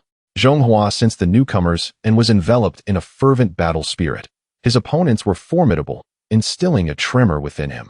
Meanwhile, Yu Wenqingye had also arrived, yet his focus was not on Zhonghua or the 3 adversaries, but rather on one of the vanished trio. The other assassin, however, aimed his sights on Yu Wenqingye, the man bearing the title of the world's foremost assassin, a secret not to be disclosed to outsiders. Thus, before the dilapidated house, 5 individuals had gathered. Yet this was merely the beginning, as the 6th, 7th, and 8th soon followed, culminating in a gathering of 15 or 16. Once all anticipated arrivals had materialized, Zhonghua rose to his feet, long and manifested in his grasp, its gleaming blade radiating a fervor akin to his own battle spirit. The 3 adversaries, upon seeing Long Un, felt their own fervor ignite, revealing their own divine weapons. 3 unparalleled divine weapons emerged simultaneously, marking an extraordinary moment. All present were formidable beings, and the sight of these 3 weapons drew gasps of astonishment. Though they may not have recognized the trio before them, they were well aware of the legendary status of the divine weapons, which surpassed their own fame. The trio exchanged glances, their expressions cold, then surveyed their surroundings, murmuring, "I detest being observed while killing. It makes one feel like a mere monkey. Let us first eliminate the lesser fish," Wen Jiekai declared, casually pointing his sword towards Yu Wenqingye. Yu Wenqingye offered a wry smile, saying, "My friend, what have I done to give you the impression that I am a soft target? You are mistaken. You are not the soft target, but rather the chicken meant to serve as a warning. And who is the monkey? Naturally, it is the one standing before us." With this understanding, Yu Wenqingye relinquished his restrained aura, revealing himself to be a 9th-level tyrant, and in an instant, the 2 clashed. The remaining 2, witnessing the confrontation, displayed no signs of concern. Rather, they appeared somewhat bored. Thus, Wu Jiese pointed his sword, selecting his opponent, another assassin, Kuang Mengxiao. Kuang Mengxiao shook his head in disbelief, a bitter smile gracing his lips, finding this moment to be the most absurd of his life. With that, only Sha Jiedao remained, his gaze piercing as he surveyed the area, realizing there were no worthy opponents left. Rolling his eyes in disdain, he smirked. Suddenly, a movement caught his attention. Blood spattered as a figure's head was severed from its body. Despite the multitude surrounding them, they belonged to different factions with varying motives. Some were tracking, some coveted the divine weapons, and others had been ordered to protect, their resolve wavering while still observing. The result was a series of swift defeats for those individuals. These 3 were exceptionally powerful, not merely strong, but extraordinarily formidable, possessing secret techniques, divine weapon skills, and unparalleled divine weapons. Even one of these attributes could render them invincible within their ranks. With 2, they could combat foes beyond their level, and with all 3, they could be deemed unparalleled beneath the heavens. Indeed, their combined strength could even instill caution in those of higher realms. Thus, their arrogance was justified. They were audacious because they possessed the means to be so. Yet, beyond their prowess lay greater challenges. Neither Yu Wenqingye nor Kuang Mengxiao were ordinary warriors. They were professional assassins, having taken more lives than the trio combined and possessing greater strength. Consequently, the aura of menace surrounding them was palpable. In this realm of power, each move was a lethal strike, their combat devoid of embellishment. Zhonghua remained transfixed, his expression grave as he observed the battle unfold. Aware that he was the weakest among them, he approached with caution, attentively watching every response from each combatant. He was learning, absorbing techniques, and evolving amidst this rare spectacle of combat. Had it not been for the tragic demise of his entire family, he would never have embarked on the path of vengeance, nor would he have discovered his innate talent for martial arts. Though devoid of a martial root, he has, through relentless efforts, comprehended his own unique path. It is precisely this attribute that distinguishes him from the multitude of ordinary martial artists. allowing him to ascend to the realm of the advanced. Moreover, he has now progressed to the pinnacle of Panwu. With each breakthrough, he shatters his own limitations, transforming the impossibilities defined by others into stepping stones beneath his feet, allowing the doubts to dissipate like whispers in the distance. It is not an absence of fear that propels him forward, but rather a conscious decision to venture into the lair of the tiger. Fully aware of the dangers that lie ahead, it is not a lack of weariness, but an unwavering belief that beneath the vast sky, no peak is insurmountable. There exists only the self yet to awaken. Chapter 82. Killing Path. Not long after, Sha Jiedao returned to the front of the house, flicking his long sword with a flourish, leaving a glaring scarlet mark of congealed blood upon the ground. He cast a glance at Wen Jiekai and Wu Jiese, who were still locked in combat, and a cold snicker escaped his lips. When his gaze turned to Chonghua, his brows arched slightly. It was quite intriguing that this middle-aged man, devoid of martial roots, had managed to break into the Panwu realm in such dire circumstances. You are quite impressive. Sha Jiedao lightly flicked the sword body, emitting a melodious hum. To reach this point without martial roots is indeed remarkable. Unfortunately, he deliberately elongated his last word, but Chonghua did not even flutter his eyelashes. With a derisive laugh, Sha Jiedao suddenly leveled his sword forward. This sword is named Hupa. 3 feet in length, it possesses innate heavenly fire. As the blade turned, sparks of golden light flickered like falling stars. Should one be wounded by it, their flesh would transform into amber, not only beautiful, but also fragrant. He inhaled deeply, revealing an intoxicated expression. Chonghua silently raised his longan, the dark azure blade shimmering with faint dragon scale patterns. This blade is called Long Un, and its length. You need not introduce it. Sha Jiedao abruptly interrupted, the Hupa sword tracing a half circle like a blazing sun in the air. He retreated his left leg, the sword tip pointed to the ground, adopting an unprecedented starting stance. We have come precisely for it. Chonghua's pupils constricted. He sensed the seriousness of his opponent. A wave of life-and-death crisis surged into his heart, and without hesitation, he activated the 8 gates technique. Wind surged and clouds shifted as they launched their respective assaults. Sha Jiedao spun, wielding his sword, and the Hupa blade erupted with crimson flames, the air warping under the intense heat, creating mirages. As Chonghua blocked with his blade, the azure edge of Long and cleaved the flames apart, the 2 blades clashing and scattering sparks in all directions. A lock of hair, caught by the sword's energy, instantly curled and charred. The scent of burnt flesh wafting toward Chonghua's nose. He abruptly retreated, noticing his left sleeve had been torn open by the sword wind, exposing a bare forearm that glimmered with an eerie glass-like sheen, evidence of flesh instantaneously vitrified by extreme heat. Sha Jiedao suddenly pointed his sword skyward, and the lava patterns on the Hupa blade began to glow one by one, the ground erupting with 3 pillars of fire. Molten rock coiling around Chonghua's feet like a giant serpent. Yet at that moment, Long Un emitted a clear resonance, and Chonghua instinctively thrust its tip into the ground. Clang! The metallic aura burst forth in a fan shape, solidifying the molten rock into obsidian where it passed. Chonghua charged across the crystalline surface, tracing a perfect arc with Long Un. It was an exquisite sharpness, and before the blade even reached him, Sha Jiedao's chest had already begun to split with a fine seam of energy. A fine blade indeed. Sha Jiedao laughed maniacally, changing his tactic as the Hupa sword suddenly softened like a red serpent, its sinuous path ensnaring Long Un. The molten-like blade glided along the spine of the dagger, but just before it reached the skin, it was violently repelled by the rising blade's aura. Seizing the fleeting opening, Chonghua pivoted and swung down, while Sha Jiedao retreated, albeit a fraction too late. As the energy tore, a line of blood appeared from his left shoulder down to his abdomen. Oddly, no blood flowed from the wound, for Long Un's metallic sharpness had severed the blood vessels directly, leaving a smooth, mirror-like cut. The bloodlust surged in Sha Jiedao's eyes as the Hupa sword slipped from his grasp, igniting in pale flames, instantly reducing the surrounding flora to ash. Chonghua felt the Long Un in his hand become scalding hot, the dragon pattern on the hilt emanating a ghostly light that devoured energy. As the fire sword lunged at him, Chonghua did not retreat but advanced, striking the sword's core with the tip of Long Un, unleashing a barrage of metallic aura like thousands of silver needles.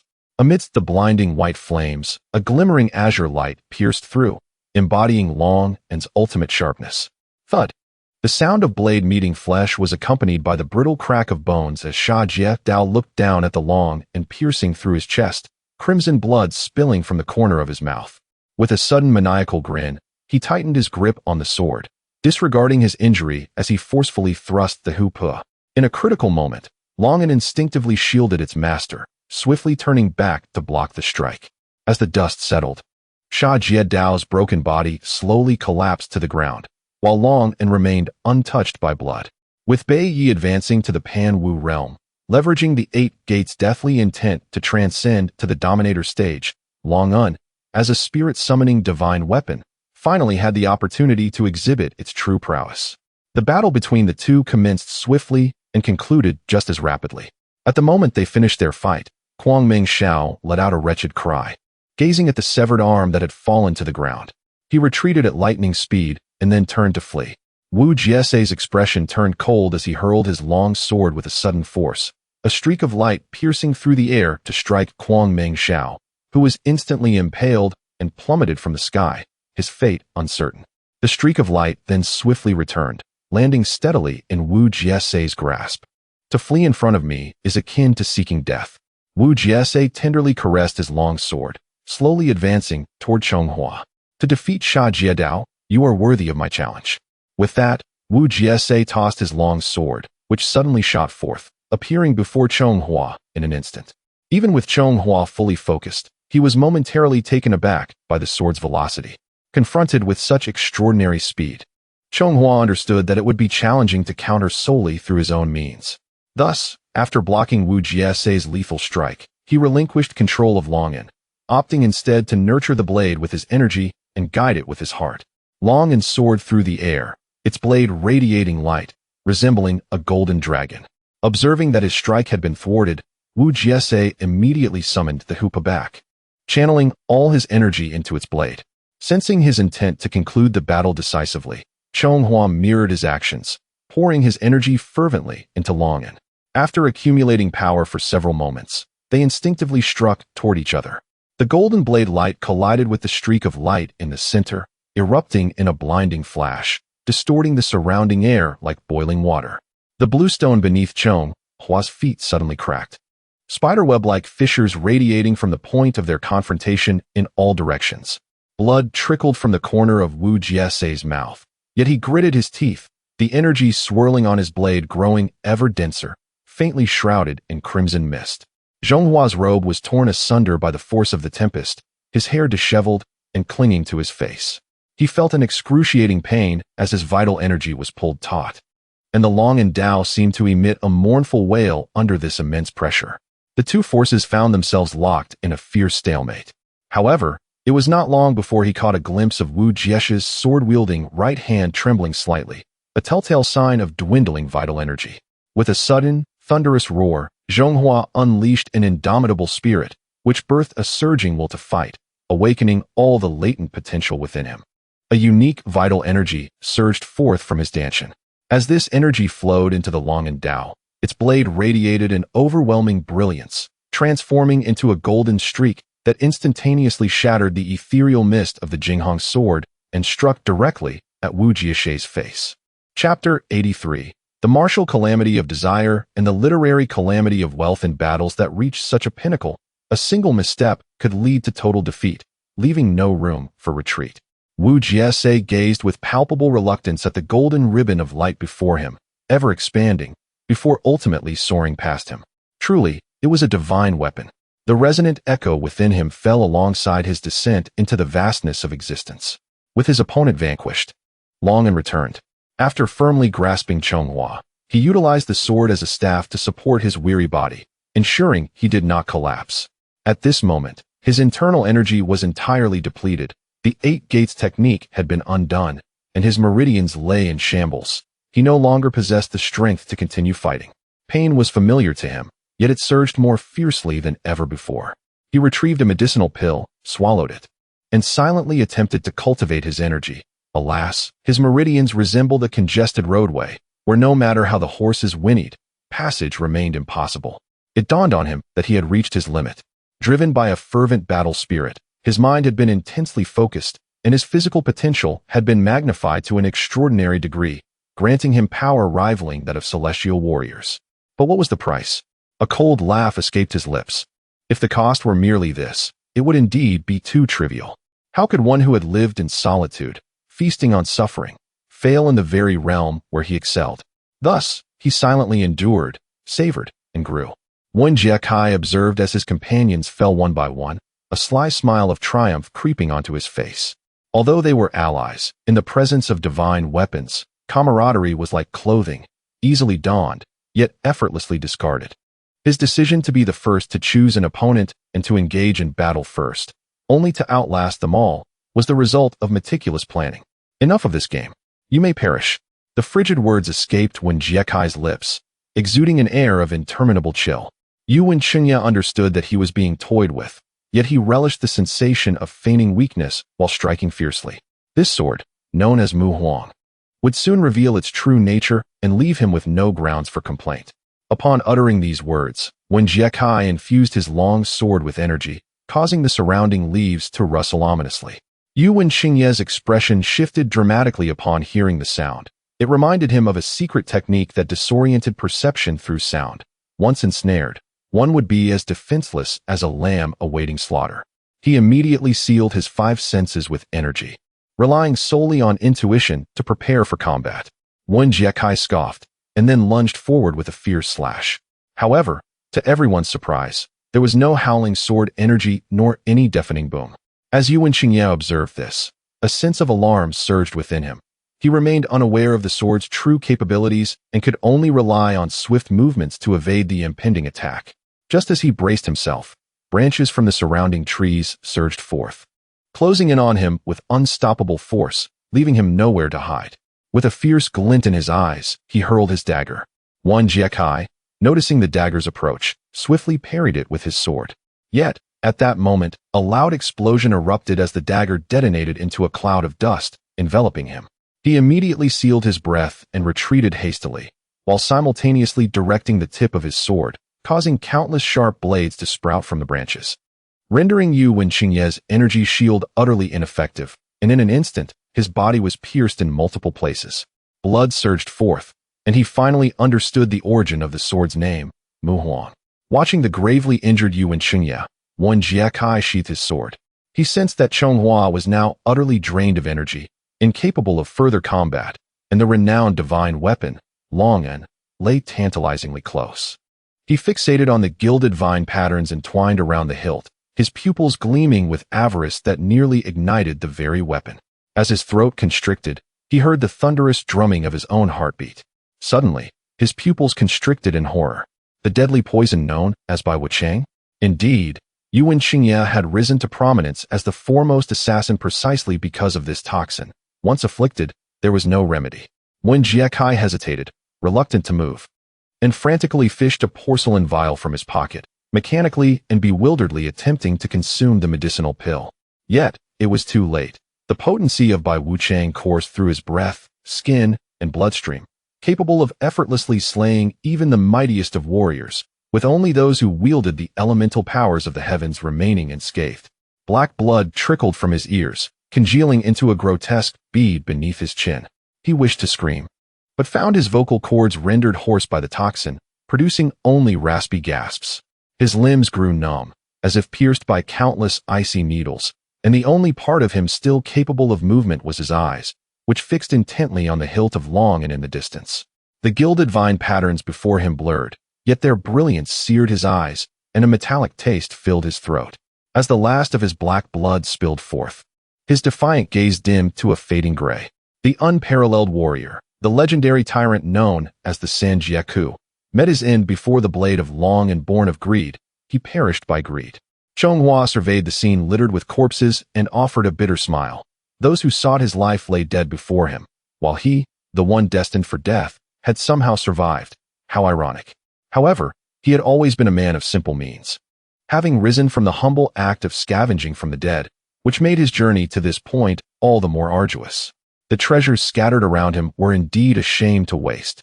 Thus, he dragged his severely injured body, methodically examining and searching for anything of use. When he arrived before Yu Wenqingye, He beheld the latter's pitiable state and took out a medicinal pill, offering it to him. After all, they shared a bond. And the distinction between foe and friend seemed less significant. A dying horse could be treated as a living one, and the fate of life and death lay in his own hands. 3 months later, on a certain dusk in a courtyard within the capital, Shi Hongyi sat vacantly on a stone bench in a pavilion, gazing at the sunset, his thoughts adrift in unknown realms. Observing his idle demeanor, Kong Hua approached and inquired, "Brother, shall we continue our practice?" "It is meaningless. I shall not practice anymore." "What troubles you?" "A wounded pride can lead to prolonged melancholy." "Ah, I just conceived a brilliant stratagem, yet now it cannot be tested. I have a question for you." "Speak. Are you not curious about what Zhu Jiao is up to?" "He is gathering intelligence, as you and Xiao Yu have inquired of him numerous times." "Do you truly believe that? Who inquires about intelligence and only returns at dawn? Intoxicated every time? What do you mean by that?" "He must be using the pretext of gathering information to sneak out for indulgent escapades. Since you harbor suspicions, why not follow him and see for yourself?" "I dare not. What if I am discovered and assigned a grueling task? Unlike you, I am not so capable and would surely crumble under pressure." "What are you afraid of?" "He would not harm you, while he may not harm me. He could make my life difficult, causing me to suffer significantly." After saying this, Shi Hongyi seemed to recall a clever idea. His eyes twinkled as he proposed, "How about you accompany me? If something goes awry, you will take responsibility. After all, he cannot overpower you and would not dare to retaliate. You know I have little interest in such matters." "Come on, my good brother.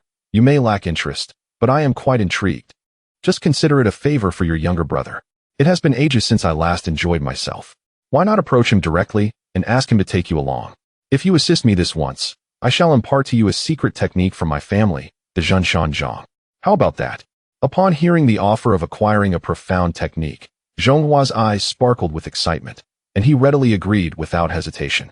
Chapter 84. The regulars. There, after a while, dusk descended, and the two stood before a magnificent and luxurious pavilion. The plaque bore the name Zayas Tingxiang Lu, from within which wafted the melodious sounds of songbirds and the harmonious notes of stringed instruments. "Are you certain he is inside?" Although Shi Hongyi's gaze was fervent, he still inquired with caution. "Though I have deliberately altered my aura and suppressed my realm, I can still ascertain that it is indeed him." "Ah, speaking of this, it vexes me. Why must you rummage through the relics of the deceased, unearthing these esoteric texts, making him even more cunning and difficult to fathom? You did not hold this attitude when you were learning, so why blame me now?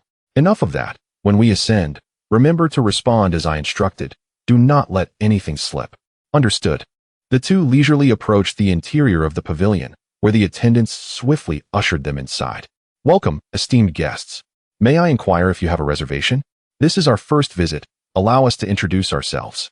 This establishment is divided into 3 sections: wind, elegance, and poetry.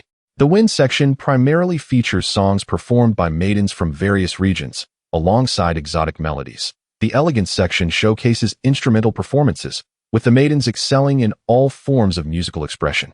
And the poetry section is the favorite of literary scholars, where if one were to conjure a fine verse, our establishment offers gifts in return. Upon hearing this, the two exchanged bewildered glances, questioning whether they had mistakenly arrived at a legitimate establishment or misjudged Zhu Jiao. "To be frank, we are here to seek someone." "What is the room on the 3rd floor?" "Oh, if you had mentioned it earlier, that is our esteemed guest's exclusive chamber, reserved for young Master Bei Yi, and outsiders should not disturb him lightly." "What? Bei Yi is here?" Shi Hongyi exclaimed in disbelief. "Indeed, he visits almost daily, though he seldom stays overnight." "Quickly, take us upstairs," Shi Hongyi urged. However, the attendant remained stationary, gazing at them expectantly. Having experienced such situations before, Shi Hongyi discerned that the attendant was awaiting a tip, so he casually tossed a note of 50 taels of silver. The attendant's demeanor transformed instantly, his eagerness palpable as he dashed upstairs, seemingly unbothered by any potential reprimand. Upon entering the room, they were greeted by nearly 10 maidens, some dancing, others singing, while a few played the qin and poured wine, creating a lively atmosphere. Zhu Jiao seemed to sense their arrival beforehand and appeared unperturbed. The two gazed at Bei Yi, surrounded by the maidens, their expressions a mixture of complexity. Since mastering the art of transformation, Zhu Jiao had remarkably donned the guise of Bei Yi, bearing a striking resemblance. Unbeknownst to the distant Bei Yi, He had inadvertently acquired the reputation of a libertine and a rogue. Stop standing there in a daze. Sit down, sit down. Bei Yi hastily beckoned them, addressing the surrounding beauties. Quickly pour wine to welcome my two brothers. Shi Hongyi had eagerly awaited this moment, so he wasted no time in taking a seat. While Chonghua appeared somewhat reserved, resembling a newcomer. Brother, why did you sneak away to indulge in such pleasures? What nonsense. I am engaged in cultivation. Is this truly cultivation? Is this how one cultivates? My brother, you may not understand. My cultivation method differs from yours. It is a form of dual cultivation. As long as there are beautiful maidens around, my blood surges with vitality, akin to a restorative elixir. Look, I have ascended 2 levels already. Your justifications are indeed flawless, but do you not fear losing your focus and undoing all your efforts? Did that scoundrel Bei Yi tell you this? Zhu Jiao immediately caught on and blurted out. Are you not Bei Yi? Ah, in my haste, I nearly forgot that detail. Brother, you have the autumn language, which is something many covet. Let us not be like this. Leave the opportunity for your brother, and I assure you I will serve you well. I almost forgot to ask, why are you two not diligently cultivating and instead here? Zhu Jiao inquired, puzzled. At this moment, Chonghua stepped forward and replied, we passed by and sensed a suspicious aura, which is why we came to investigate. Zhu Jiao scoffed, I believe you as much as I believe a ghost. Now that you are here, enjoy yourselves, but remember to return to your cultivation afterward. The path of cultivation is long and arduous. So do not fall into depravity. As they nodded in agreement, they thought to themselves, you should focus on your own affairs. With that head of white hair, who are you calling a demon? Brother, you speak wisely. I shall heed your teachings. Zhu Jiao nodded with satisfaction and began to encourage more drinking. After 3 rounds of wine, the conversation turned to nonsensical banter. Brother, you come here daily. Have you gleaned any useful information? Of course. What kind of place is this? Whose territory is this? I wouldn't know. This is my first visit. Ladies, enlighten him. Zhu Jiao raised an eyebrow, seemingly proud as he addressed those around him. This is the domain of the 4th prince. He will arrive shortly. What? A prince? Our identities are not suited for this. Shi Hongyi scoffed. Shu, be quiet. Who do you think you are? Stop acting so pretentious. Zhu Jiao feigned anger. Our brother Chonghua here is unmatched beneath the heavens. What is a mere prince to us? Shi Hongyi continued to boast. Be low-key, be low-key. Chonghua felt the weight of his own words and waved his hands dismissively. Just as they conversed, a figure entered. For those in the realm of Earth, they had long been aware of his presence. Otherwise, their dialogues would not have transpired as they did. Ah, new friends have arrived? The 4th prince awkwardly cleared his throat, pretending not to hear. Oh, speak of the devil, and he shall appear. Allow me to introduce my 2 brothers. This is Shi Hongyi, the young master of Zhulongzai, whose father is a formidable figure of the 7th rank, and this is Chonghua, the victor of a legendary battle and the wielder of the divine spirit weapon. Sir, a pleasure to meet you. Speaking of that legendary battle, the Jin Kingdom suffered the loss of over a dozen formidable warriors, akin to a cataclysm. Even Zhu Jiao himself had not anticipated that a mere ploy would lead to such a staggering number of elites falling.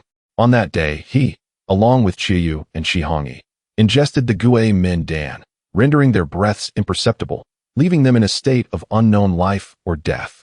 They were entirely oblivious to the events that transpired that day, only to later discover a ground strewn with corpses. Upon inquiring with Chonghua, they gleaned a rough understanding of the situation. The original plan was straightforward. Should it succeed, they would flee from this place of turmoil. Should it fail, they would resign themselves to fate. Clearly, he had emerged victorious in his gamble, for today they found themselves in this locale, surrounded by wine, meat, and beauty. Though he was the 4th prince, in this capital, even a mere brick tossed could strike the affluent and powerful, rendering his status rather inconsequential. However, despite their presence for over half a month, not a single individual from their allied forces had made contact. Guiyun Zhuang, the underworld, and the royal family remained as silent as the grave, leaving them in suspense regarding whatever sinister schemes were being concocted. Chapter 85. The world's foremost assassin. Thus, Zhu Jiao decided to act without delay, disregarding the perils ahead, boldly declaring his arrival. With the support of Chonghua and the wealth of Guiyun Zhuang, he felt confident, knowing that even the most powerful must consider the presence of Bei. The pretense of being Bei could be described, in flattering terms, as luring the snake from its hole. In less flattering terms, it could be termed as leveraging the power of another. Many were aware that he was not Bei, yet none dared to challenge him. At that moment, his self-identification as Bei was accepted as truth. When he claimed to be Zhu Jiao, he was indeed Zhu Jiao. Should he assert he was a turtle, others could only nod in agreement, acknowledging the peculiarity of this turtle. This exemplified true power, the ability to dictate reality. The fourth prince was oblivious to their true identities, unaware that the so-called legendary battle was merely a ruse. He merely sensed Zhu Jiao's remarkable prowess, which prompted him to seek friendship. The fourth prince felt no need for excessive formality, stating that they were all simple folk and not skilled in deceit. If he required assistance, he should feel free to ask. "Hero, you flatter us. I merely admire you and wish to befriend you," Zhu Jiao replied. "We are not in want of friends, nor do we care for an additional one. Should you continue this formality, we shall not hold back, as we can manage our expenses here. Please do not misconstrue my intentions, for I do have a matter to discuss with you. Speak. As you all know, I am merely the fourth prince, yet I aspire to the esteemed position of the crown. However, the crown prince has occupied his position for 7 years, and I have yet to find an opportunity to displace him. Do you have any insights? We have no interest in your royal conflicts. However, if you wish, I can eliminate him for you," Zhu Jiao stated nonchalantly, as if it were a trivial task. You misunderstand. Our royal struggles are a battle of wits, and such actions cannot be taken. How should I address you? Zhu Jiao retorted, his irritation evident. Recently, tensions have escalated at the borders, and I wish to invite you all to visit. If we achieve great merit there, I shall possess enough leverage to compete with the princes, thus increasing my chances. Whether we go or not is inconsequential. The key lies in your words. What do the Wulong wish? The fourth prince's pupils dilated in shock. Not many in Dajin were aware of Wulong. I see. You wish to meet Wulong? Very astute. You have guessed correctly. Since you are aware of Wulong's existence, I shall not conceal it further. Even my father, the emperor, is not easily accessible. Zhu Jiao, perceiving the fourth prince's lack of awareness, dropped a bombshell. Young man, do you know of the Tianwu secret vault? Who are you? Who we are is of little importance. What matters is that we are far stronger than you can imagine. Now I understand. Do not dwell on understanding. In the future, refrain from pretending around us. Each of us is beyond your capacity to provoke. Should you cross us, it would be futile, as your princely status will offer you no protection. Zhu Jiao suddenly adopted an air of arrogance, determined to assert his dominance. It was absurd for the players to toy with such trivial characters. Yet, he had indeed misjudged the fourth prince, who had yet to earn the right to be a pawn. The ancient beings observed, bewildered, as a mere pawn crossed the river, transforming into a formidable dragon. They were at a loss, uncertain how to address this unexpected turn of events. Seeing the fourth prince's incredulous expression, Zhu Jiao's frustration boiled over. "Chonghua, show him your skills." Chonghua, with his singular focus, complied without hesitation. With a mere flick of his finger, a distant lantern fell soundlessly to the ground. The fourth prince could only stare in disbelief, his eyes unblinking. "Xiao you too. Demonstrate your abilities." Shi Hongyi extended his thumb, summoning a flickering flame at his fingertip, reminiscent of a candle or torch, wielding the elemental power unique to Tianwu. Following their battle, Chonghua had discovered a tome among the fallen, titled Blood Sacrifice Refinement Technique, dedicated to the crafting of divine weapons. The overlord of the three calamities had also left behind legendary armaments, Mu Huang, Jing Hong, and Hu Pe, now in the possession of the group. Now, each had exchanged their lesser weapons for these extraordinary armaments. Zhu Jiao claimed the Jing Hong sword, Shi Hongyi chose the Hu Pe sword, and Qiu Yu wielded the Mu Huang sword. Only then did the fourth prince realize that those before him were not ordinary individuals. His opportunity had arrived.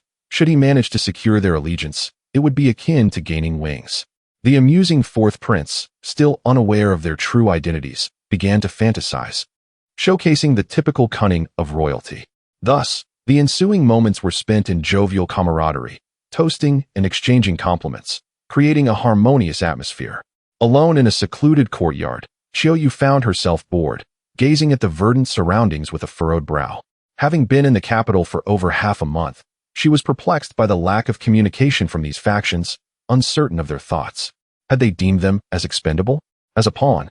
She was left without guidance, utterly at a loss. Moreover, she found herself increasingly confounded by Zhu Jiao, who frequented the flower houses daily, fully aware of her inability to contribute, indulging in futile pursuits. Was he not inviting trouble upon himself? Yet, should he manage to restrain himself, it would be acceptable. If he lost control, it would only benefit outsiders. Although she did not harbor strong feelings for him, a peculiar sentiment lingered, inexplicable in nature. This strange feeling intensified after the death of Chun-Li, resembling the notion that if she could not possess something, then neither should anyone else, even if she did not desire it. Qiuyu shook her head, internally lamenting, "What has come over me? Clearly, Bei is admirable. Why am I so preoccupied with Zhu Jiao?" While she was lost in thought, a figure approached silently from behind. Miss Qiuyu. Startled, she turned, realizing how carelessly she had allowed someone to approach without notice. She glared coldly at the intruder. "Who are you?" "I am Yuan Xingye, the world's foremost assassin. Why do you approach us?" "My intention in approaching you is simply to eliminate you. Why have you not yet made your move?"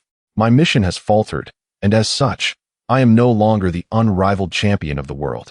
"What brings you here?" "You have rescued me, and for that, I extend my heartfelt gratitude. Additionally, I wish to ascertain whether anyone besides myself possesses the capability to vanquish you." "What if we refuse?" "In that case, I shall remain here indefinitely. Are you not concerned that my companions might return to eliminate you? If your intent is indeed to take my life, why did you rescue me in the first place?" Qiuyu found himself at a loss for words. He spoke with undeniable truth. Since they chose not to end his life then, it seems even more unnecessary to do so now, especially considering that they were the ones who saved him. That day, before the small cabin, all were adversaries. The choices of killing or saving were merely options, not outcomes. With that in mind, let us await their return before making any decisions. Please, come in and enjoy a cup of tea. Chapter 86. The Imperial Edict. After several individuals returned from the flower house, it was already the early hours of the morning. Upon seeing Qiuyu and Yuan Xingye waiting for them, Shihani discreetly took a step back. "You actually came back? It is rather late." Zhu Jiao scratched his head, offering an awkward smile. "If you enjoy drinking and admiring beautiful women so much, why not consider me? I can accompany you for drinks and even perform a dance." He jested. "That is absolutely out of the question. If Bei finds out, he will surely have my head." Zhu Jiao recognized her sarcasm and wisely refrained from agreeing. "Young Master Shi, if you wish to go, you may do so on your own. Why drag Zhonghua into this?" Qiuyu admonished, noticing Zhu Jiao's capitulation and turning her reprimand toward Shihani. "It is merely because I have never been and wish to experience it for myself." Shihani retorted defensively. "Indeed, it is all my fault. I take full responsibility," he added hastily. Sensing the tension, Zhonghua quickly intervened, having anticipated this scenario. "Are you jesting? Can anyone be like you?" Qiuyu concluded her scolding, her voice tinged with a hint of grievance. "How can you all so easily leave me, a girl, at home alone? What if something were to happen?" Upon hearing this, everyone turned their gaze towards Yuan Xingye, their expressions somewhat unfriendly. "Friends, do you believe me when I say I have done nothing?" he asked. They all shook their heads in unison, waiting for his explanation. "I truly have done nothing," he insisted, yet the group remained skeptical, their stares unwavering. With a resigned sigh, he turned to Qiuyu, saying, "Miss Qiuyu, it would be best if you clarified your words to avoid any misunderstandings." She shot him a glance before continuing, "Allow me to introduce him. His true identity is Yuan Xingye, the foremost assassin of the Jin Kingdom, who approached Yu Yongkang under the pretense of assassination against us. However, he claims his mission failed and now wishes to join us to see who might succeed. Do you believe that?" Zhonghua had mentioned that he was one of those who had killed during the triad of catastrophes. "Keeping such a dangerous individual in our midst would be courting death," Zhu Jiao interjected. "I agree." Shihani concurred. Witnessing their attitudes, Zhonghua's thoughts shifted, and with a flourish, Longan appeared in his hand, his fighting spirit igniting. In Zhonghua's eyes, he could save the man or end his life. It was merely a matter of choice. "You best provide us with a reasonable explanation. As a top-tier assassin, you surely have your own principles. Mine is that I do not kill the same person twice. If I fail once, there shall be no second chance." Yuan Xingye paused before continuing. "If I harbored malicious intent, I would not present myself in this guise before you. If I desired, I could masquerade as any one of you." With that, Yuan Xingye's features twisted unnaturally, transforming into an exact replica of Zhu Jiao. "How about that?" he asked, his voice perfectly mimicking Zhu Jiao's. Then, with a surge of energy, even his aura became indistinguishable. The onlookers were left utterly astonished. "Now, Reveal your true self. Zhu Jiao, somewhat disheartened by this remarkable display, urged. Yuan Xingye then emitted a series of cracking sounds from his joints, morphing into a strikingly handsome man in his 30s. Very well, if you wish to accompany us, then so be it. Zhu Jiao pondered for a moment before nodding in agreement. Regardless of whether he could become a friend, it was preferable that he did not turn into an enemy. Such an adversary would be far too formidable. This is of little consequence to me. To ensure my failed target does not succeed, that is sufficient. The title of the world's foremost assassin shall remain mine, he declared. You are quite intriguing. And you as well. By the way, do teach me this remarkable skill of yours. Zhu Jiao, ever the opportunist, was eager to learn. You aspire to be an assassin? Not at all. I simply find it entertaining. In comparison to your clumsy techniques, mine is indeed superior. If you are interested, I am willing to share, Yuan Xingye replied, indifferent, as these minor skills held little significance for him. It is settled then. Once a promise is made, it is not easily retracted. Zhu Jiao nodded in agreement before adding, it is late. We should all retire for the night. Zhu Jiao dismissed everyone to rest, having had a fulfilling day. The following day, Zhu Jiao indeed refrained from venturing out for revelries and instead sought to learn from Yuan Xingye. Shi Hongyi and Zheng Hua also engaged in sparring, gradually uncovering the intricacies of shield techniques, their prowess improving at an astounding rate. Zheng Hua, a fierce character who had clawed his way back from the brink of death, had encountered numerous bizarre manuals and was deeply passionate about research, reaching an almost obsessive level. The two practiced daily, validating each other's progress and fostering an atmosphere of mutual growth. The mysteries of the divine weapon were also partially unveiled, as Zheng Hua effortlessly wielded Long'an, its power amplified beyond that of merely grasping a blade. As several days passed, a sudden commotion arose outside the courtyard. A group had arrived, led by a eunuch named Lu Chun, who reverently held an imperial edict in both hands. One individual knocked on the door, calling out, "Is anyone home? We are here." Upon their arrival, the occupants of the courtyard were already aware, and Shi Hongyi hurried to open the door, inviting them inside. The imperial edict has arrived. The group exchanged glances, taken aback by the formality of the occasion. Why are you not kneeling to receive the edict? The accompanying guard bellowed. Zhu Jiao raised an eyebrow, producing the identity token of General Wu Xingze, glaring at him as he retorted, "Speak if you wish. But if not, be gone. Do not flaunt your authority here." The eunuch, feeling awkward, shook his head and offered a wry smile. "Esteemed heroes, please do not be angered. This is the protocol. If it is not followed, I am unable to provide an account." Qiyu shot Zhu Jiao a disapproving glance before stepping forward to kneel, ready to receive the edict. "By the will of heaven, the emperor decrees, summon Miss Qiyu, young master Zhu Jiao, and young master Shi Hongyi to enter the palace at the hour of the snake to meet his majesty." Thus decreed, Qiyu acknowledges the edict. Upon receiving the edict, Lu Chun felt his duty fulfilled and hurriedly departed. "You seem to be rather irritable lately. I cannot stand these individuals who bully others and act superior.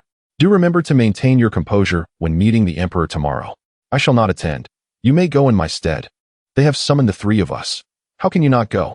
I shall claim that I have a stomach ache and am unable to attend. Are you truly not going?" "I am indeed not going. I must admit, I feel a bit anxious. After all, he is the emperor, the nominal ruler of the entire realm. Fear not, for he is but a mere puppet. He may manage the mortals adequately, but when it comes to us, he pales in comparison to the weight of the Zhen Gui Yuan Shui. That said, it is imperative to maintain a facade of respect. Thus, I propose that you two should go. I fear that witnessing the emperor's pretentiousness may provoke my ire, leading to unnecessary complications." "Very well, then, it shall be just the two of us. After all, we find ourselves in the capital, a realm teeming with formidable individuals. Should you incite any disturbances, the consequences could be quite severe." Chapter 87. The unwilling prince consort. The reason for the prince consort's reluctance to depart is not solely as he stated. There lies a significant underlying factor. Among the 4 individuals, 3 were summoned, leaving Zheng Hua excluded, which carries an air of divisive strategy. After all, Zheng Hua possesses the highest combat prowess among them, serving as their bastion of safety. Moreover, he bears the blood debts of the Lai Qinyang family. Should he remain behind, it is plausible that it could be a ploy to lure the tiger from its den. Naturally, Zhu Jiao harbored doubts, and thus conceived a plan to act without imperial command. In his view, while you may rely on power to set the rules, I too can amend the rules through strength. You may tread your broad path, while I traverse my narrow bridge. What? You assert the path has narrowed? Is not the wide road occupied by you? Is there no way to walk the narrow path? If this proves unfeasible, then we must resort to our respective tactics. You possess Zhang Liang's stratagem. I have my wall-climbing ladder. Let us watch the unfolding drama as we ride the donkey. The following day, Qiu Yu and Shi Hongyi went to the palace to pay their respects, leaving 3 men in the courtyard. Ah, who was that? Yuan Qingye? You may also call me by my courtesy name, Boyi. That is more acceptable. A name of 4 characters is rather cumbersome to pronounce. It was bestowed by my parents. There is no remedy for that. Let us not dwell on this. There is a matter I find perplexing. Is it permissible to inquire? Do you assassins spend your days idly? Is there not another task to undertake upon failing one? Furthermore, does failing a task not incur consequences? You pose 3 questions. Feel free to answer whichever you prefer. Then I shall inform you that I differ from other assassins. I am the world's foremost assassin. Who conferred that title upon you? It is an industry consensus. Did the emperor affix his seal to that? Would a figure of greater stature suffice? The 5 dragons? Indeed. If you have access to the 5 dragons, why did you not mention this sooner? We have come to seek the 5 dragons. Your efforts to find them are futile. They must seek you. Which dragon seeks to kill us? That I cannot disclose. It pertains to professional ethics. Given your failure, will they send others? The likelihood is low, for I am the world's foremost assassin. If I have failed, how could anyone else succeed? Could you refrain from constantly mentioning your title of the world's foremost assassin? It diminishes your worth. I speak only the truth. I still do not comprehend. You assert you did not lift a finger, yet how do you deem it a failure? Though I did not act, I exposed myself before taking action. That constitutes failure. Are you suggesting that true success lies in our demise before we realize you are an assassin? Precisely, that is my creed. Does this imply you will reappear in a new guise to eliminate us? You are astute. However, you are mistaken. You saved me, and I believe in repaying a small kindness with a great favor. I have come to settle this debt. I find your words quite dubious. Zhu Jiao shot him a glance and remarked, your secret technique is indeed impressive. I too can now effortlessly transform into anyone I desire. Mere mimicry, for each individual possesses distinct characteristics, some of which even they may be unaware. Observation is still required. Altering one's aura and true energy is somewhat challenging. Any action may betray the disguise. This requires extensive practice. Without a decade or more of diligent effort, achieving perfection is nearly impossible. How many individuals have you eliminated using this method? It is the simplest and most expedient method. I used to employ it frequently. Yet, as I killed more, the thrill diminished. Devoid of challenge or intrigue, it became exceedingly tedious. In this regard, you and Zhonghua share a similarity, one obsessed with martial arts, the other with killing. I am not his equal. Then I beseech you to eliminate someone. My price is considerable. I can afford it. Is this individual formidable? Extremely, terrifyingly so. Is this person a woman or a child? Neither. Who is it? Tong Zhengong, the leader of the Blood Luo sect. I suspect you are attempting to use me as a tool for assassination. Are you afraid? I am but a blade of the dark night, not the frost of the daytime chopping block. Should this succeed, the first assassin of the Jin Kingdom would become the world's FO upon hearing Qiu Yu's words and reflecting on them. I could not help but internally commend. This argument is indeed plausible, as it allows for a rejection that leaves no trace while portraying oneself as profoundly principled. That scoundrel possesses a remarkably quick wit. In this scenario, you have tarnished your reputation, and thoughts of pursuing women henceforth should be carefully reconsidered. What is there for me to contemplate? The most pressing matter is to extricate myself from this predicament. Otherwise, I may find myself meeting an untimely demise without comprehension of how it occurred. Very well, I shall venture into the palace once more tomorrow to elucidate matters with His Majesty, the Emperor. Chapter 88. Mu Zhenxing having successfully pacified Qiu Yu, Zhu Jiao returned to his chamber, lost in contemplation. The opposing party's scheme of alliance was indeed astute, and unraveling it would be no simple task. His previous words merely served to temporarily soothe Qiu Yu's heart. Soon enough, she would awaken to the harsh truth. The imperial family would never acquiesce to such a proposition. Even if it were true, the emperor would undoubtedly send his own daughter to the grave without hesitation. The intent behind this was patently clear. Zhu Jiao would be branded by the imperial family, irrevocably bound to them in a web of interests, becoming part of a true familial unit. What they sought was precisely this superficial kinship, which would isolate him completely from all his previous relationships. Not to mention, even the most solid of alliances would likely crumble under such division, let alone mere friends. While all others struggled in the mire, he would suddenly ascend to great heights, embraced by a beauty, reaching the pinnacle, who could remain unmoved. Indeed, those of the imperial family were not easy adversaries. Their strikes were direct and merciless. Zhu Jiao felt a splitting headache, grappling with an insurmountable conundrum. This was a straightforward and legitimate ploy, seemingly flawless. Deep within the palace, the grand halls loomed ominously. A woman glared fiercely, standing beside the reigning emperor, Jin Wujun. You linger daily at the Guowu Guan, and I am well aware of your intentions. Let me be frank. This matter is absolutely impossible. Father, the woman's voice quivered with sorrow. What wrong have I committed for you to be so heartless? Am I not your own blood? The brutes of the Guowu Guan are merely pawns risking their lives for a future. How could they be worthy of you? But the suitor you have chosen for me hails from a remote border town, not even of noble lineage. Why is he acceptable, while I am not? This is a decree from our ancestors. Those who catch the eye of our forebears are far from ordinary. But why must it be me? Did you not say that I am your most cherished? Precisely because of that, such fortune is yours alone. No, father, I implore you to reconsider. Wang, Jin Wujun's tone turned icy. Do not trouble me with such trifles. I will not allow these matters to vex me. With that, he waved his sleeve and departed, not forgetting to sternly instruct the guards outside. Watch over the princess closely. Should there be the slightest oversight, bring me their heads. In a secluded courtyard within the capital, the fragrance of tea lingered. Xian Lao and Qing Lao sat opposite each other, sipping their tea. What do you think? Upon receiving this joyful tidings, is that lad crying or laughing? In my opinion, if he is clever enough, he must be frowning deeply, troubled to the point of graying his youthful hair. He could not have anticipated our maneuver. I am sure that Guiyun Zhuang is also in disarray. In a few days, they will undoubtedly send someone to the capital. Our influence cannot penetrate Guiyun Zhuang, nor can their hands extend into the heart of this capital. One who comes will be slain. Ha. Does this not count as shooting oneself in the foot? Qing Lao clapped his hands in hearty laughter, his pride evident. The two exchanged knowing smiles, satisfaction gleaming in their eyes.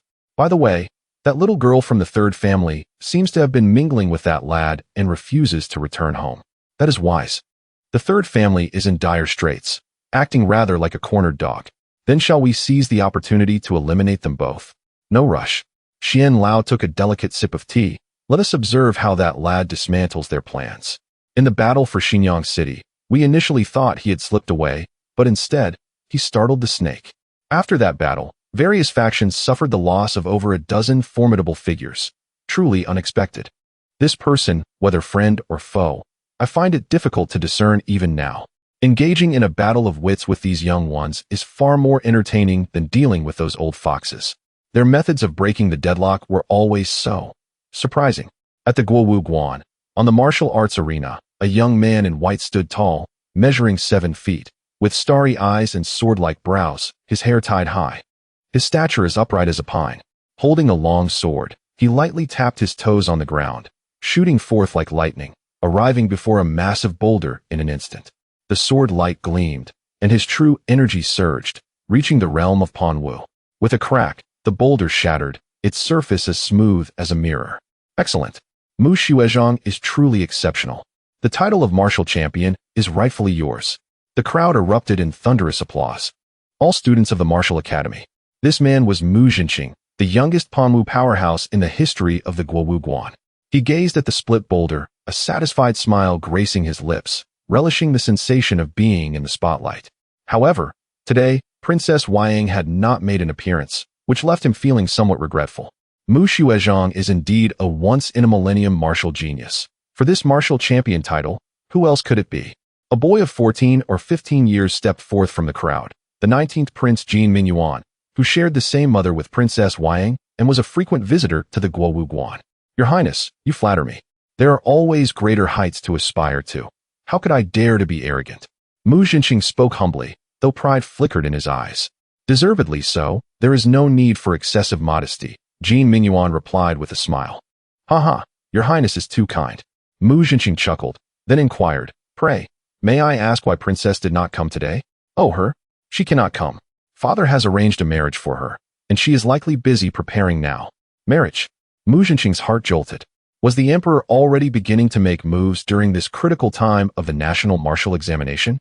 The Guowu Guan held its grand examination every 3 years. Those who emerged as champions could be bestowed significant positions, wielding military power over prefectures. Those in the top 3 ranks historically ascended rapidly, gaining prestige and bearing the heavy responsibility of safeguarding the nation, an aspirational path for all martial artists. Even more enticing was that after each examination, the emperor would appoint one among the outstanding candidates as a son-in-law. A gesture that showcased the emperor's willingness to govern alongside those from humble beginnings while also demonstrating his benevolence towards the realm, a momentous occasion that captured national attention. In this upcoming examination, Mu Zhenqing was determined to claim the champion's glory. Your Highness, do you happen to know who the candidates for the son-in-law position are? Mu Zhenqing feigned calmness, probing for information. Not entirely sure, Jin Mingyuan shook his head. I only heard that he hails from a small place, unknown and unremarkable. It is rumored that he is also in the Panwu realm. Hey, I reckon there's an 80 to 90% chance that it's you, senior. Upon hearing this, ripples stirred in Mu Zhenqing's heart. If that were the case, his chances would be immensely high. A secret thrill began to blossom within him. Me? He feigned shock. Princess Huayang is of noble birth. How could I, a mere martial artist, dare to aspire to such heights? Senior, you are mistaken. If you are unworthy, who else in this world could be? Jin Mingyuan asserted confidently. Your Highness, you flatter me. Oh, by the way, Mu Zhenqing suppressed the surging emotions within him and changed the subject. Have you practiced your lessons today, Your Highness? Ah, I forgot. I shall go do that now.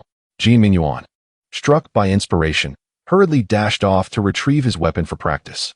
Observing the youthful figure in a rush, Mu Zhenqing could no longer suppress the smile blossoming upon her face. Her thoughts had already soared away, and before her seemed to materialize a grand throne, flanked by valiant soldiers on either side. The Princess of Weiyang, with utmost care, presented a jade cup filled with exquisite nectar, standing obediently by. He took a modest sip, his brow slightly furrowing. This wine is not warm to the appropriate degree. Remove it and start anew. Chapter 89. The Blue Bird is here in a private room of an outside Guowu Guan. The Blue Bird, now adorned in the guise of a daughter, awaited in tranquil anticipation. The flickering candlelight illuminated her unparalleled beauty, reminiscent of a celestial maiden descending from the moon palace. Her sparkling eyes were enough to captivate one's heart, as if time stood still in her gaze. At this moment, her brows and corners of her eyes betrayed the joy and warmth that flowed within her. She awaited her cousin, Mu Zhenqing, the most prominent figure in the current Guowu Decao. Mu Zhenqing hailed from a humble farming family, yet his fortunes changed when his aunt, renowned for her beauty, married into the same family as the Blue Bird. Through various encounters, the two young souls grew fond of one another, and she even secretly bestowed upon him her family's martial arts teachings. Mu Zhenqing, living up to her expectations, diligently practiced day and night, ultimately gaining the recommendation of a military officer, thereby entering Guowu Guan and transforming his fate. The Blue Bird journeyed a great distance to the capital, solely to witness her beloved's triumph in the Guowu Decao, held once every 3 years. This was not merely his personal glory, but a brilliant testament to their love. Before long, Mu Zhenqing entered the room, swiftly shedding his mask and cloak. Without hesitation, he embraced the Blue Bird, pressing his fervent lips against her fair neck, his heavy breathing causing her heart to race. Cousin, this is inappropriate, the Blue Bird murmured, struggling slightly. My dear sister, grant me this. Mu Zhenqing's voice was hoarse, tinged with an undeniable urgency. I want only you. I wish to be with you forever. Seeing his overwhelming emotion, fearing a change of heart, the Blue Bird forcefully pushed him away, her expression now tinged with anger. Suddenly rejected, why do you turn away from me? We share mutual affection. We shall be husband and wife sooner or later. Mu Zhenqing's countenance darkened, his voice rising in frustration. Wait until you achieve fame, until you return in glory, until you come to marry me in a grand procession, the Blue Bird gently reassured. That would be the most perfect moment. Why rush? Wait. Year after year. I see you have no intention of being with me. Mu Zhenqing scoffed. Do you not understand my feelings? Tears glistened in the Blue Bird's eyes. How can I understand? Mu Zhenqing pressed on aggressively. For you, I disregarded my family's warnings, left my home, journeyed thousands of miles. Is my intention not clear enough? The bluebird's voice trembled. Such sweet words. Mu Jinqing retorted, his gaze sharp as a blade. You came merely to ascertain whether I could achieve the title of top martial artist and bring you honor. You are merely waiting for the right price. Cousin, the bluebird felt as though struck by lightning, tears streaming down her cheeks. How can you view me in such a light? Do not argue. I ask you one final time. Mu Jinqing fixed his gaze upon her. Will you give, or will you not? I shall eventually belong to you. Can you not wait a little longer? The bluebird's voice choked, yet her stance remained resolute. Seeing her unwavering resolve, the last semblance of tenderness in Mu Jinqing's eyes extinguished. He donned his black cloak again, his expression cold, and stormed out, slamming the door behind him.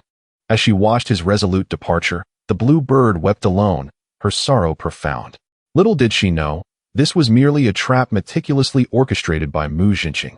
Should he succeed, all would be well. If not, he would use this as an excuse to sever their ties completely. Cousin, you have wronged me. The bluebird whispered through her tears, overwhelming guilt consuming her. I am not as you perceive. In her heart, she repeatedly questioned herself in agony. Have I erred? Unbeknownst to her, the one who wronged her was far more aware of her innocence. The one who cast dirt upon her was far more corrupt than the filth he poured. The following day, Qiuyu returned from the palace, her countenance as dark as storm clouds, seemingly capable of squeezing rain from the air.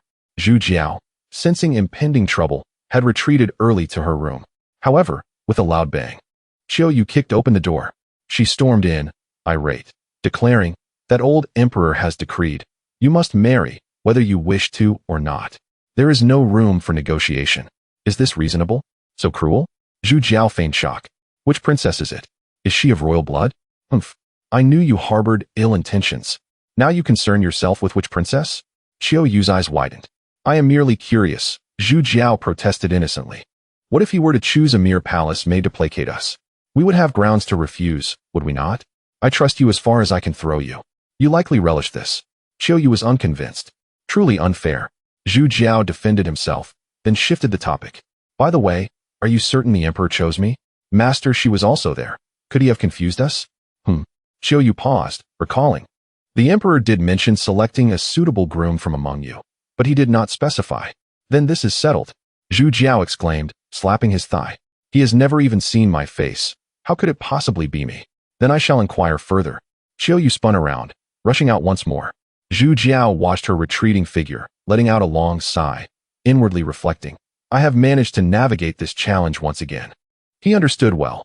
Behind Shi Hongyi lurked the Jiulong Zhai, a force to be reckoned with, albeit still a loose alliance. Should the emperor choose him, he might gain some advantage, but it would not suffice to dismantle their tenuous coalition. In this group, only he, Zhu Jiao, was the most suitable and lethal piece on the chessboard, one that even Bei Yi could not rival. Qiuyu was inherently intelligent, yet matters of love often cloud one's judgment, leading to confusion and resistance to acceptance. Thus, Zhu Jiao predicted that Qiuyu would inevitably face another setback.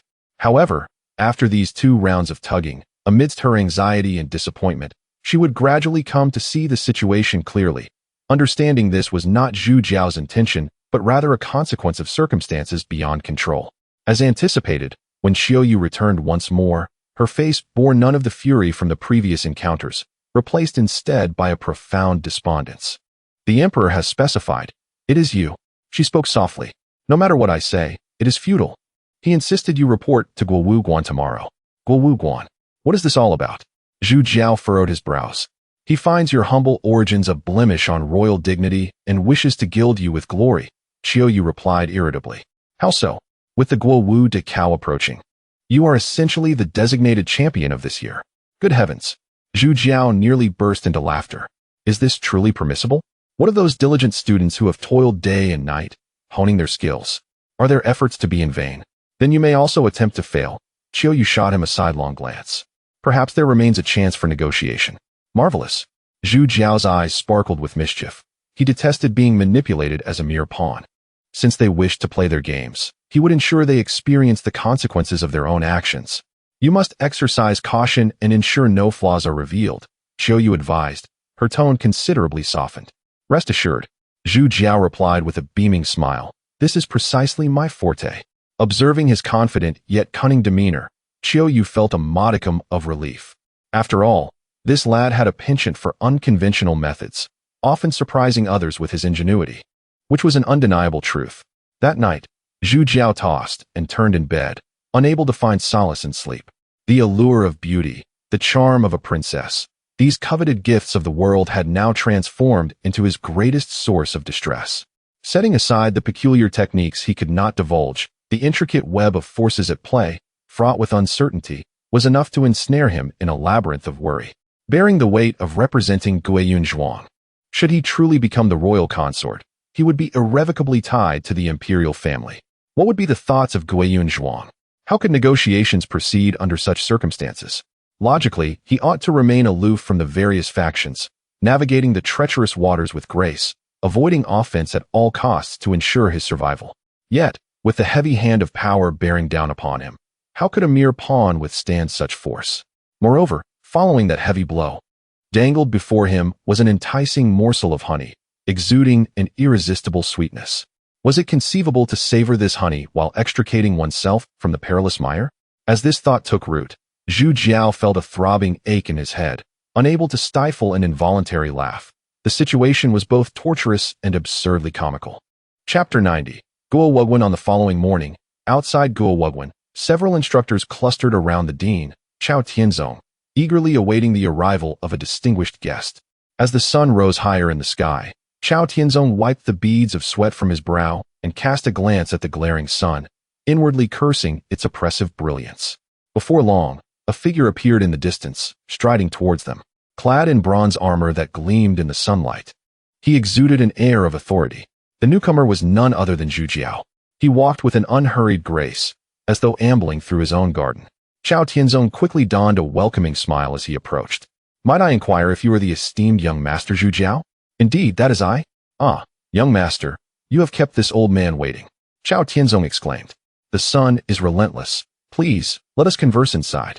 His demeanor was as warm as if greeting a long-lost family member, ushering Zhu Jiao into the corridor while engaging in pleasantries. "Why do you await me? With the imperial mandate upon you, how could one refuse?" "Ah, it is merely a formality. There is no need for such gravity. Having received the emperor's bounty, one must naturally serve him loyally and share in his concerns." "Quite the loyal hound." "Cough, I misspoke, a fine official. I am but an unworthy old man, Chao Tianzong, serving as the dean. I hope you might speak favorably of me before His Majesty in the future. You have reached the position of dean. How much higher can you ascend? I do not dare to hope for titles or high office, but perhaps my stipend could be increased a bit? Very well, I shall take note of this. I will mention it to His Majesty and see to your salary raise." "Young master, such words cannot be spoken so plainly. They must be couched in subtler terms. What would be a more tactful approach? For instance, you might comment on how my official robe is worn and unseemly, or perhaps mention that my carriage is old and frequently causes delays. Such expressions are the way of things. Such a sly old fox." Zhu Jiao teased with a laugh. "But I am curious. How can you be so certain that I am a significant figure? What if I have no acquaintance with His Majesty?" "That cannot be. Since the establishment of Guo Wugwen, such an exceptional occurrence has never happened before. Does this mean I am particularly fortunate?" "Fortunate hardly describes it. You are blessed beyond measure." Listening to Chao Tianzong, Zhu Jiao felt a sense of elation wash over him. No wonder everyone chased after the lofty and singular allure of power. It was truly exhilarating. Thus, within Guo Wugwen, an unusual scene unfolded. Dean Chao Tianzong wore a fawning expression as he guided a young master on a tour, followed by a throng of instructors. The spectacle rivaled a royal visit, drawing the attention of students who gossiped from a distance. "Senior, do you recognize that person? Not at all familiar. Given this grandeur, could he be the crown prince?" "I have seen the crown prince. He does not resemble this." "Then why the air of authority? Even the dean is so deferential. He is a formidable figure. I too am puzzled. Who could this be?" The students gathered around Mu Jinqing shook their heads, finally turning their gaze to the 19th prince, Jin Mingyuan. "Don't look at me. I do not know him either," Jin Mingyuan replied. "Strange, he appears to be at the Pawnee realm. Yet I have never encountered him." Curiosity filled the air as they speculated on various possibilities. After a thorough tour, Zhu Jiao and Chao Tianzong arrived at the hall to rest. "This Guo Wugwen appears quite respectable," Zhu Jiao remarked as he surveyed his surroundings. I sensed the presence of many at the Earth realm. Truly, it is the cradle of the Empire's talents. Chao Tianzong's face flickered with pride upon hearing this. He had noticed that Zhu Jiao's humble bronze armor seemed rather modest. Thus he made a conscious effort to align his words with the aspirations of the less privileged. I, being unworthy, can only strive to maintain this dignity, providing opportunities for the children of humble origins to excel. I have a friend who is devoted to martial arts. I wish to ask the dean to grant him an opportunity to study here. Of course, of course. Do you remember this person? Zhu Jiao produced a token given to him by Yang Ruiqing during his time in Yong'an. He had long been curious about whether Yang truly embodied the noble ideals he professed. Yang Ruiqing, a distinguished student of our Guo Wugwan, possesses great ambition and is a rare talent. Please investigate him further. Ascertain whether he is truly a dragon or merely a shrimp. Chao Tianzong was momentarily taken aback. Realizing he had misunderstood Zhu Jiao's intentions, mistakenly believing he was advocating for Yang, it seemed prudent to leave some ambiguity in future conversations. Very well, this matter is manageable. Having explored and examined, does His Majesty have any further instructions? The examinations will commence in 7 days. You need not participate in the preliminary selection. You will meet directly with the top 3 candidates for a formality. Understood. I shall send my friend tomorrow. Please ensure that no martial arts manuals are withheld, and kindly share your knowledge freely. Absolutely. Thank you for your efforts. I shall take my leave now. After escorting Zhu Jiao from Guo Wugwan, the instructors and Chao Tianzong exhaled with relief. Dean, who exactly is this person? His stature is quite imposing, yet you seem burdened by it. It is simply outrageous. Shu, speak carefully. Please, enlighten us. To be honest, I am unsure. But there are whispers suggesting he bears the favor of the heavens. What? The others understood that the heavens referred to the esteemed Zhongluan or Wulong, entities with the power to dismiss even the emperor. Upon hearing this, they silently rejoiced, relieved that they had not displayed any overstepping behavior or uttered inappropriate words. Before long, Guo Wugwan issued a notice, announcing that this year's martial arts examination would feature a special imperial examination, ranking alongside the Tianjia champion. The emperor would also seek a consort for the beloved Princess Wei Yang from the candidates. This news struck like thunder, rapidly spreading throughout the entire capital. Everyone was aware that Princess Wei Yang was the emperor's most cherished daughter. Not only was she of noble birth, but she was also exceptionally talented and stunningly beautiful, the paragon of every eligible bacheloress dreams. While it was common for royal suitors to be selected in the past, those occasions often felt more like a grandiose show of imperial favor, with the princesses presented usually lacking in beauty or possessing peculiar traits that rendered them less desirable. It was easy to imagine that such princesses would hardly attract a glance from ordinary folk. How could the emperor possibly hold affection for them? He was not a fool. This time, however, was different. This was the genuine article, the emperor's most beloved princess. A true jewel to be cherished and protected. Once this news circulated, Guo Wugwan erupted in excitement. The young scions of esteemed families, who would typically hesitate for a considerable time before seeking opportunities to learn and take examinations, are now converging upon the Guo Wugwan, fearful that a late registration may result in a loss of their coveted spots. The cracks between the blue bricks of the Guo Wugwan seem to exude a palpable restlessness. And even the copper bells at the eaves resonate with a startled chime, transforming what was once a solemn martial arts examination venue into a tumultuous cauldron of fervor and excitement. Chapter 91. The recruitment notice. Gazing at the freshly inked notice, Mu Zhenxing could hardly suppress the smile tugging at the corners of his mouth. A wave of fervent vitality surged within his chest, causing his fingertips to tremble slightly. In the esteemed Guo Wugwan, who was unaware that the Princess Wei Yang was his ardent admirer, the fleeting glances and subtle hints of affection had long since become an unspoken secret among the halls. Was it not the emperor himself who was paving the way for him? Reflecting upon his humble beginnings and the arduous journey he had traversed to reach this point, he felt profoundly fortunate. Destiny had chosen to bestow such favor upon him, indeed a stroke of serendipity, ensuring that he would not squander the trials he had endured. Senior Mu, a junior disciple, squeezed in front of the notice, chuckling as he turned around. The emperor must be worried you wouldn't make the top 3, so he especially opened a ladder to the heavens for you. Such thoughtful intentions. The tone was as if proclaiming an undeniable truth. Indeed, Senior is truly favored by fortune. With the princess's admiration and the emperor's tacit approval, such opportunities are enough to incite envy. Another chimed in. It seems our senior will surely ascend to great heights in the future. We mere mortals are hardly worthy to call you brother, someone else remarked. Quite right. As our senior rises to greatness, do not forget us old classmates. The playful banter surged like waves, causing Mu Jinqing's heart to flutter, feeling as if he were floating among the clouds. Outside the imposing vermilion gates of the Guowugwen, Qingyao looked upon the martial arts sanctuary, her delicate brows furrowed, her eyes filled with an inescapable worry. Her cousin Mu Jinqing, it seemed he was truly angered. She had naturally heard the news that shook the capital, yet she refused to believe that the cousin who had grown up cherishing her would be a man driven by greed for fame and fortune. Even if the emperor had indeed chosen him, he would surely cast aside the overwhelming wealth and glory for her sake. Yet, why did her heart feel as though it were burdened by a heavy stone? Why did the unease grip her so fiercely upon hearing the news? She pondered repeatedly whether her rejection that day had been too resolute, breaking his heart and compelling him into the arms of the princess. A single thought burgeoned within her, to seek him out.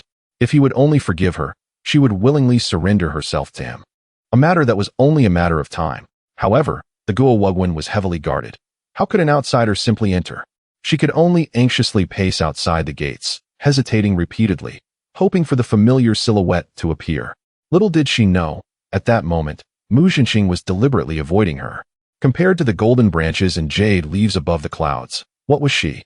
He even secretly rejoiced, thanks to Qingyao's persistent rejections. He had never crossed the line with her. Otherwise, should their complex past be unearthed, it would not only strip him of this once-in-a-lifetime opportunity, but also obliterate the glory and future that belonged solely to him. When Zhu Jiao returned to the courtyard, several individuals awaited him. Qiuyu had calmed considerably. As a pawn in the game, accepting one's fate was her forte.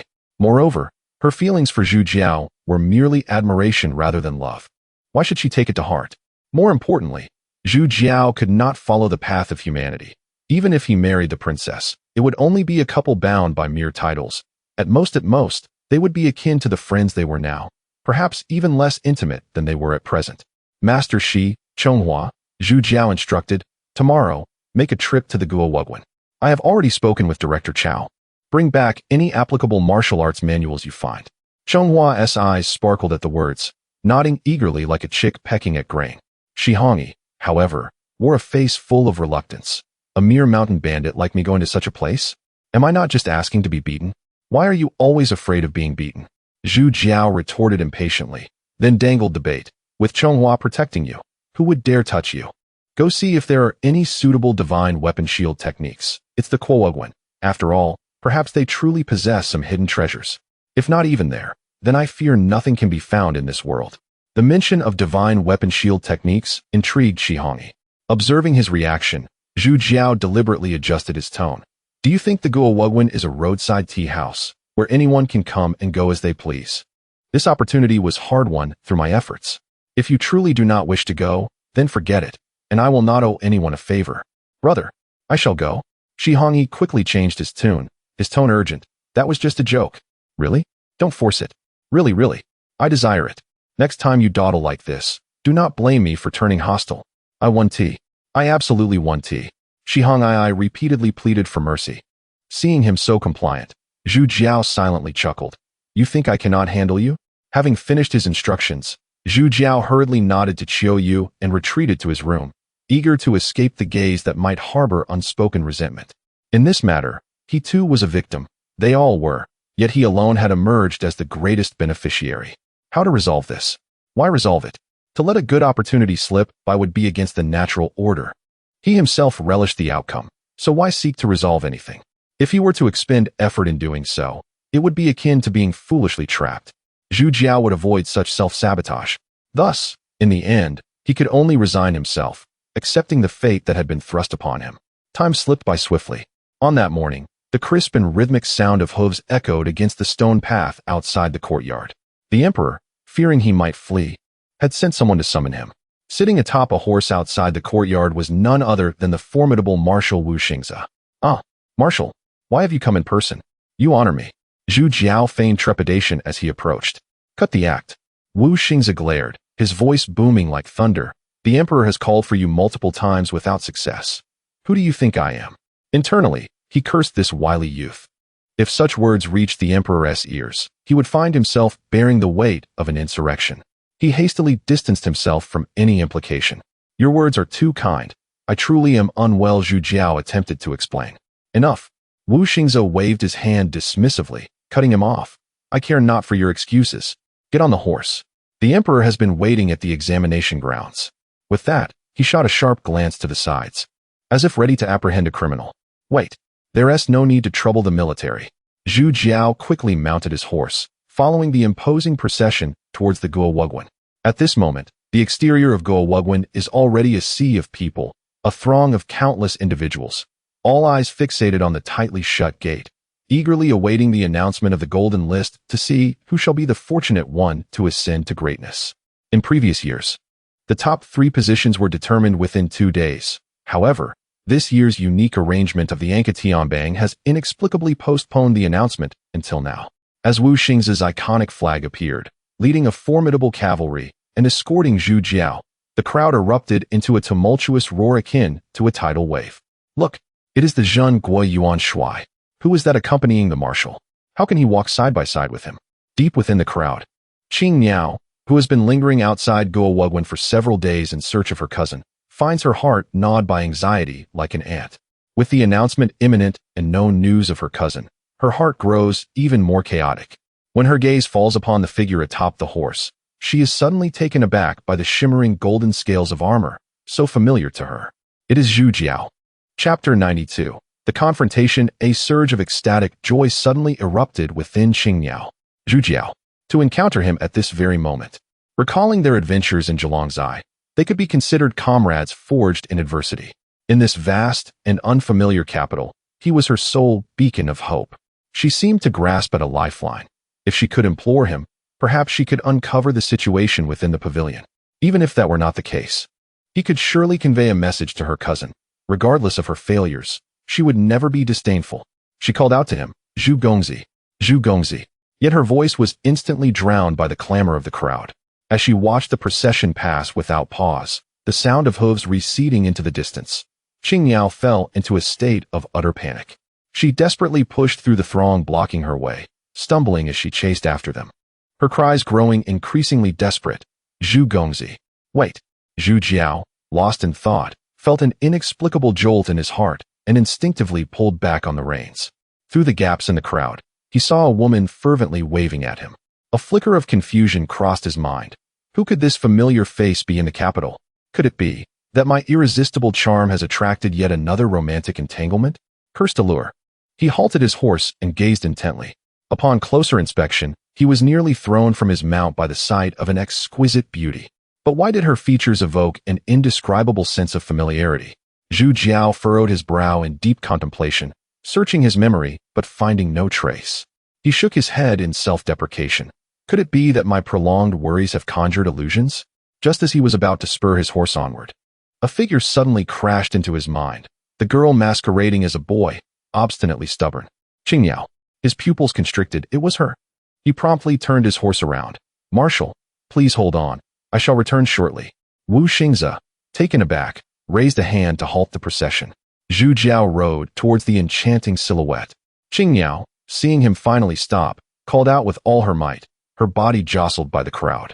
Her anxious demeanor tightening Zhu Jiao's heart. Suddenly, he bellowed, stand aside.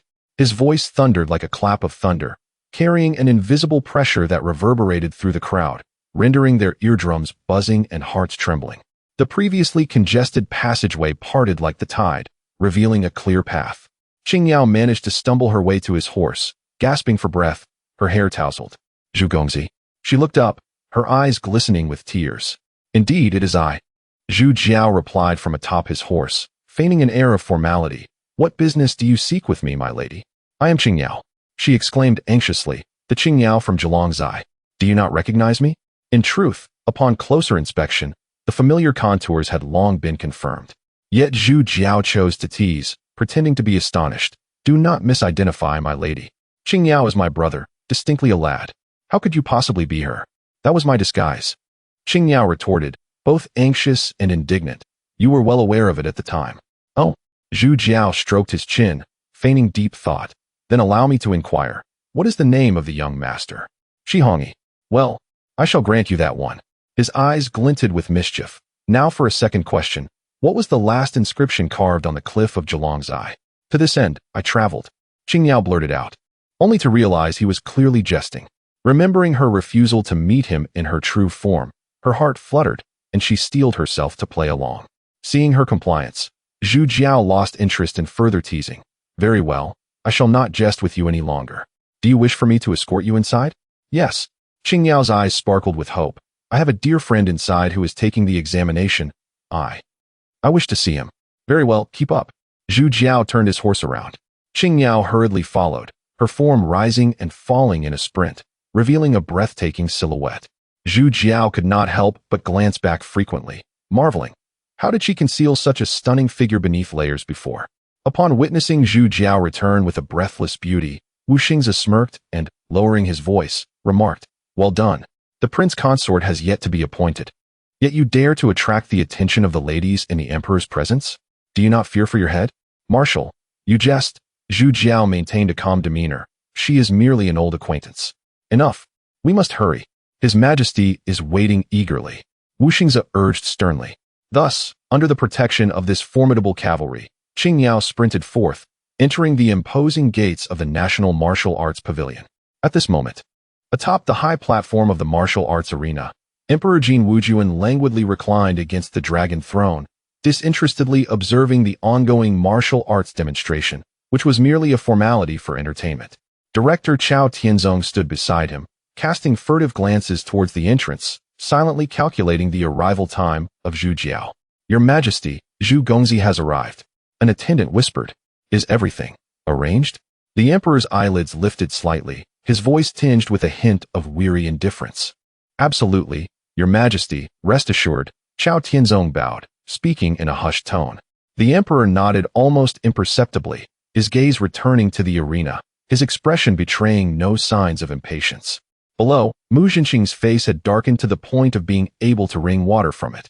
The previous heartfelt conversation with the director had pierced his heart like ice picks. He must lose in the forthcoming performance to make way for the unexpected top candidate. Should he comply, the title of top scholar would be his for the taking.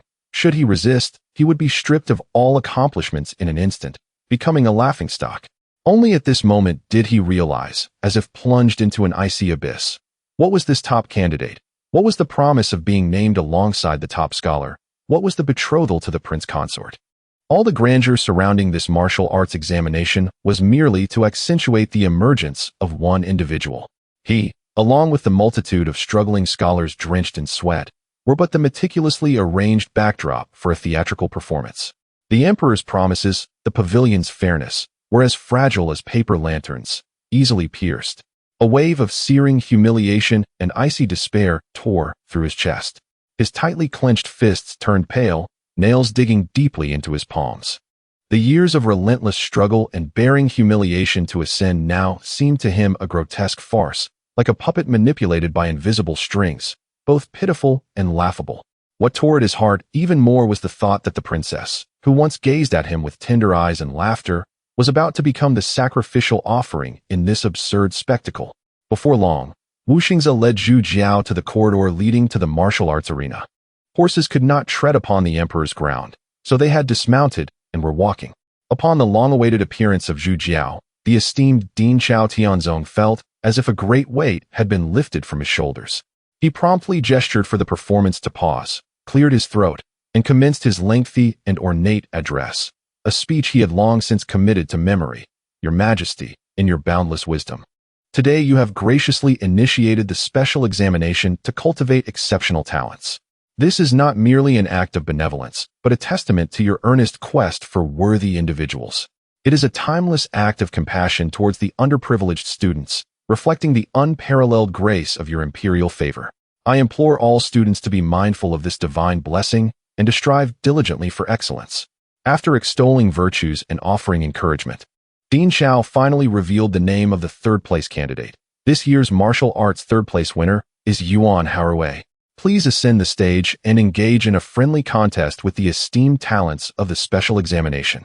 Upon hearing this, Yuan Haowei's face illuminated with joy. He executed a graceful somersault onto the stage, his movements agile, eliciting a chorus of applause.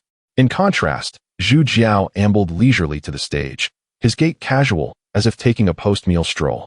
The two stood facing each other, clasping fists in greeting. Yuan Haowei inhaled deeply, his internal energy surging forth, coalescing into a resplendent layer of golden armor around him. In an instant, he propelled himself forward, darting across the arena with ghostly speed, leaving behind a flurry of afterimages and the whistling sound of his punches. His form was dynamic and swift, poised to unleash a thunderous strike at any moment, prompting gasps of astonishment from the audience. Yet, Zhu Jiao remained lazily rooted in place, unmoving. This preordained farce bored him to no end. He even found himself wishing for a single punch to send him tumbling off the stage, so that this tiresome spectacle could come to an end. However, Yuan Haowei merely danced nimbly a few feet away from him, his movements ostentatious, as if he were desperately evading an attack that was non-existent. Suddenly, Yuan Haowei halted in his rapid motion, transforming into a blurred afterimage, accompanied by the piercing sound of air being sliced. He charged directly at Zhu Jiao. The potent energy concentrated at the tip of his fist emanated an alarming intent to kill. Here it comes. He was about to become serious. The audience, consisting of individuals with even a modicum of skill, could clearly sense the genuine peril that was far from mere performance. Chapter 93. It wasn't an act at all. Just as Yuan Haowei's fist, imbued with fierce true qi, was about to strike Zhu Jiao's chest, a sudden change occurred. Yuan Haowei seemed to be struck by an invisible giant hammer, instantly transforming from a frenzied forward charge into a broken kite, flying backward in an exaggerated arc. With a dull thud, he crashed heavily several meters away. Amid the swirling dust, he was seen curled up like a shrimp, clutching his abdomen tightly, letting out a pig-slaughtering howl. Arc. The arena fell into dead silence, followed by a collective, thunderous gasp. Hiss. One move. Just one move. Fast. Too fast. Impossible to see clearly. Is this the strength of the Anka Tianbang? Truly terrifying. Exclamations of awe and reverence surged like a tidal wave. Even Zhu Jiao himself was stunned, inwardly exclaiming, "Good heavens! This acting! Flawless and seamless. Admirable. Utterly convincing." Next, the second-ranked Yuan Jingluan stepped forward. The moment the two completed their ceremonial bow, puffed. Yuan Jingluan suddenly spewed a mouthful of blood, the crimson mist glaring under the sunlight. His eyes rolled back, and as if his bones had been pulled out, he collapsed stiffly to the ground, twitched twice, and lay still. Heavens! What happened again? No one saw the opponent make a move. Too fast. Faster than the limits of perception. Unbelievable. Truly a supernatural feat. The arena erupted into chaos. The students stared in stunned silence. Though they didn't understand what had happened, the ironclad reality before their eyes was undeniable. Any doubt about the strength of the Anka Tianbang now seemed foolish and inappropriate. Amid the self-persuasive murmurs, Zhu Jiao's unfathomable image was wildly elevated. Only Mu Zhenqing, with a cold, almost overflowing disdain curling at the corner of his mouth, clenched his teeth tightly, swallowing all his resentment. Finally, it was his turn. The top martial scholar, Mu Zhenqing.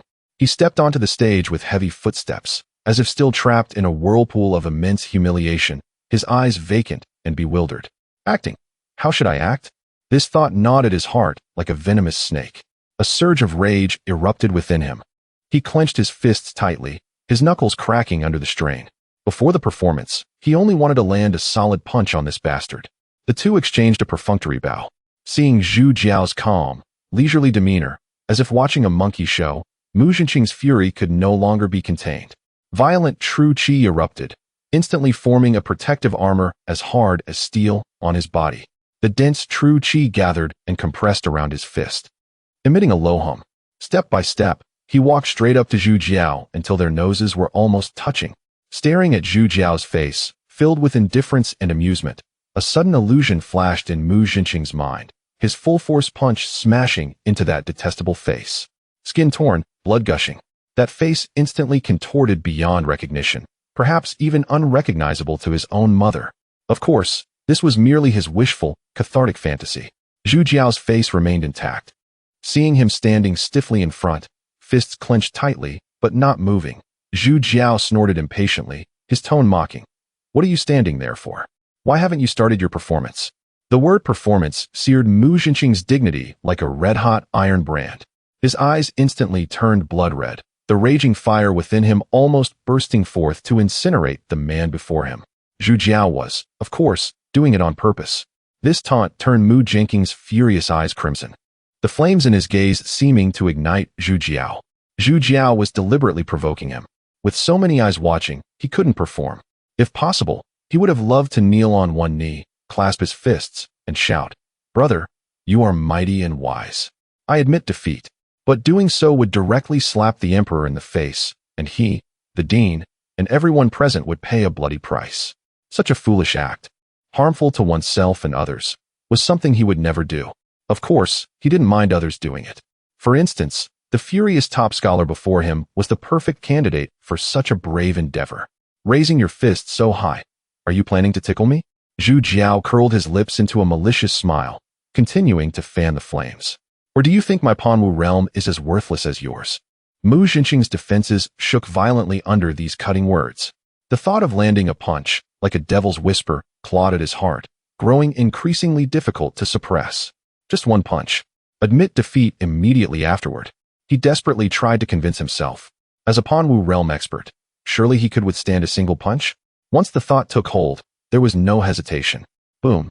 The punch shot out like thunder, tearing through the air, carrying all of Mu Jinqing's humiliation and hatred straight toward Zhu Jiao's detestable face. Direct and solid. Thud. A dull, heart-wrenching sound of flesh and bone colliding echoed.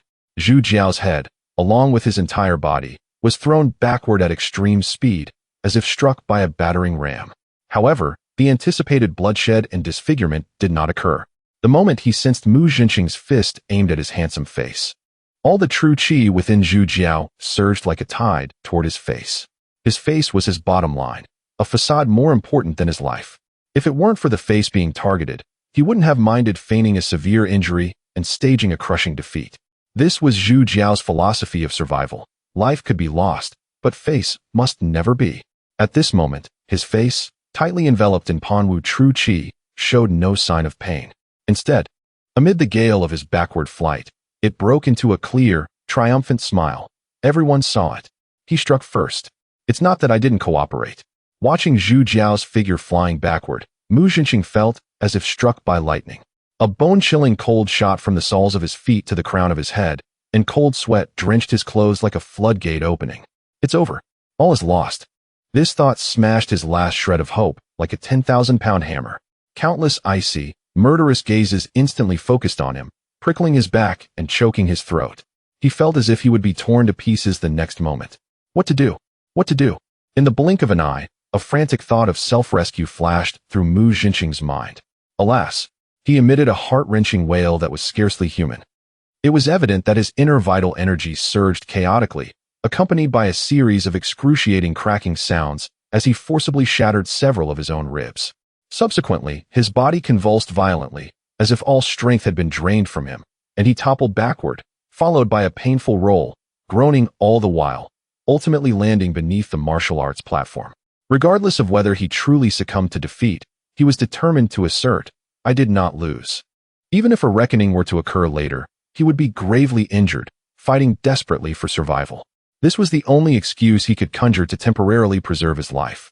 Meanwhile, witnessing Zhu Jiao being hurled backward, Wu Xing's, who had been observing the battle like a hawk, transformed into a blurred shadow, leaping into the air to catch Zhu Jiao with unwavering steadiness, gracefully returning to the platform. One of his core missions on this journey was to guard against any unforeseen events. After a careful examination confirmed that Zhu Jiao was unscathed, Wu Xing's subtly nodded in acknowledgement. Zhu Jiao steadied himself, his gaze falling upon Mu Jinqing, who was still writhing in pain below, and he let out a long, resigned sigh. Alas, the first two were merely performances, but this one is all too real. His tone was saturated with sympathy. Had Mu Jinqing been aware of Zhu Jiao's sentiments at that moment, he would likely have spat blood in rage. Why did he have to strike there? If not for that, his self-inflicted torment might not have salvaged the situation. A perfectly orchestrated defeat had been tragically transformed into a calamitous spectacle of rebellion. At that moment, thunderous applause erupted from below, akin to a tidal wave threatening to lift the roof. If there had been any lingering doubts during the previous two matches, the third match left no room for uncertainty. Everyone clearly witnessed the formidable blow Mu Jinqing delivered to Zhu Jiao's face, a strike devoid of any embellishment. Yet, what was the outcome? Zhu Jiao merely flew backward, entirely unharmed. Meanwhile, Mu Jinqing was left reeling from the backlash, his bones shattered, howling in defeat. This was undoubtedly a devastating victory, an unequivocal display of overwhelming strength. Ding Xiao Tianzong suppressed the overwhelming urge to leap from his throat, exerting all his might to steady his trembling hands and legs. With a voice that was loud yet faintly raspy, he proclaimed, "The esteemed Zhu Jiao of the Anka Tianbang, victorious in 3 battles. The imperial favor is vast, and the heavenly might is evident. This is witnessed by all, a testament for sun and moon alike." Upon concluding the announcement, he swiftly wiped away the beads of cold sweat cascading down his forehead, shaken by the earlier spectacle that nearly caused him to lose composure.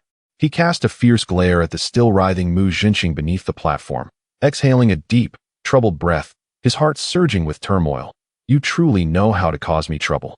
Just wait and see how I deal with you." Thus, the unfortunate Mu Jinqing found himself crushed beneath the relentless wheels of fate, enduring a merciless onslaught. Chapter 94: The Path to Death. As events unfolded according to plan, Emperor Jin Wujun nodded in satisfaction, though his gaze lingered on Zhu Jiao. Interesting.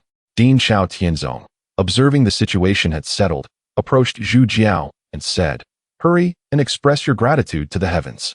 Upon hearing this, Zhu Jiao leisurely stepped forward, bowed deeply, and proclaimed, "I, Zhu Jiao, humbly thank the heavens. Long live our emperor."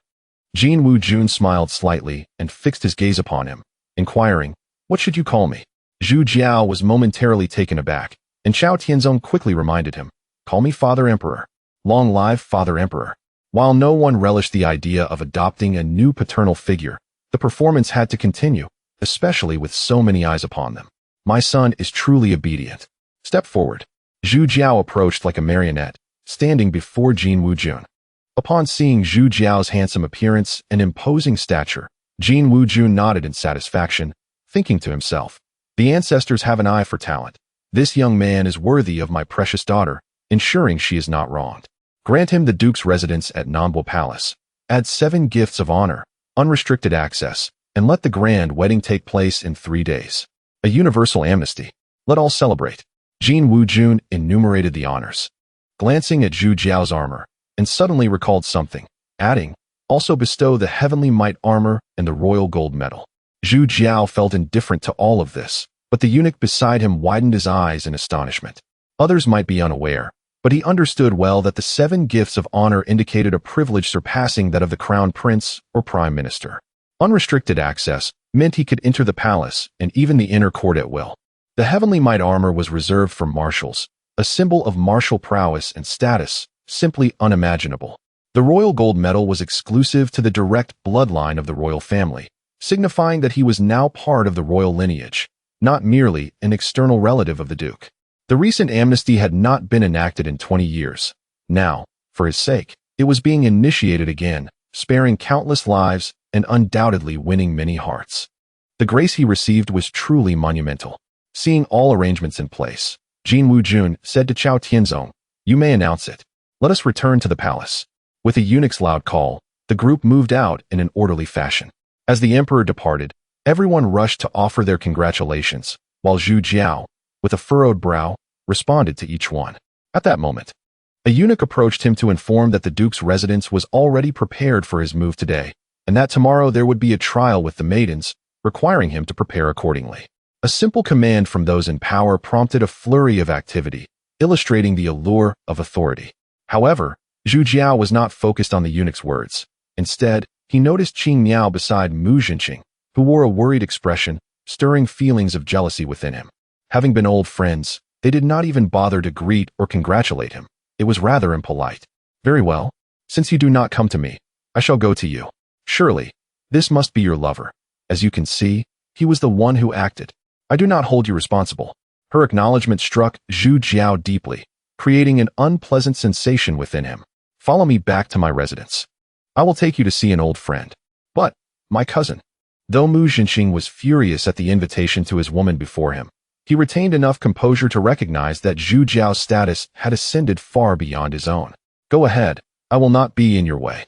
Seeing him nod, Zhu Jiao silently praised his understanding. This place is the Guowu Guan, where no idle individuals are permitted entry. Dean Xiao Tianzong immediately discerned Zhu Jiao's ill intentions, yet in the eyes of a cunning individual, there are no allegiances, only interests, thus he chose to assist.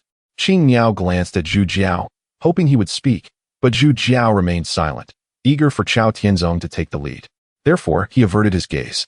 Qing Miao looked back at the injured Mu Jinqing, still showing concern, and did not respond to Zhu Jiao's suggestion. Since Miss Qing Miao is unwilling, I shall take my leave. Zhu Jiao feigned departure, and Xiao Tianzong promptly caught on, ushering the guests out. Take him to the medical hall for treatment. All outsiders, leave quickly. Do not treat this place as your own home, coming and going as you please. What an affront. Had it not been for Qing Miao's ungraciousness, Xiao Tianzong would not have dared to speak so boldly. Yet, as Zhu Jiao had brought her in, he found himself embarrassed in front of her, making his words all the more apt. Such is the art of language. Zhu Jiao could not help but inwardly commend Xiao Tianzong. It was no wonder this man had risen so high. He indeed possessed remarkable skill. Thus, Zhu Jiao took his leave, while the eunuch hastily called for the group to follow. Qing Miao, seeing this, had no choice but to reluctantly accompany him. As Zhu Jiao retreated, Mu Jinqing's eyes burned with hatred, vowing silently to himself that he would kill him with his own hands. Once the key figures had departed, Xiao Tianzong approached the medical hall and stood beside Mu Jinqing, telling the busy physicians, "You all may withdraw." Mu Jinqing suddenly felt a sense of foreboding, as a shadow of death loomed over him. "Dean, spare my life. I will obey your every command, devotedly following your lead." "Child, do not shout. I have merely come to chat." Xiao Tianzong's face radiated kindness, appearing exceedingly amiable. "I shall heed your teachings. How old are you this year?" "I am 21. Have you experienced matters between men and women?" Mu Jinqing instinctively wanted to conceal the truth, but felt too intimidated to do so. "I have visited the pleasure quarters and experienced such matters." "That is good. In my youth, I often went as well, though I lacked your talents.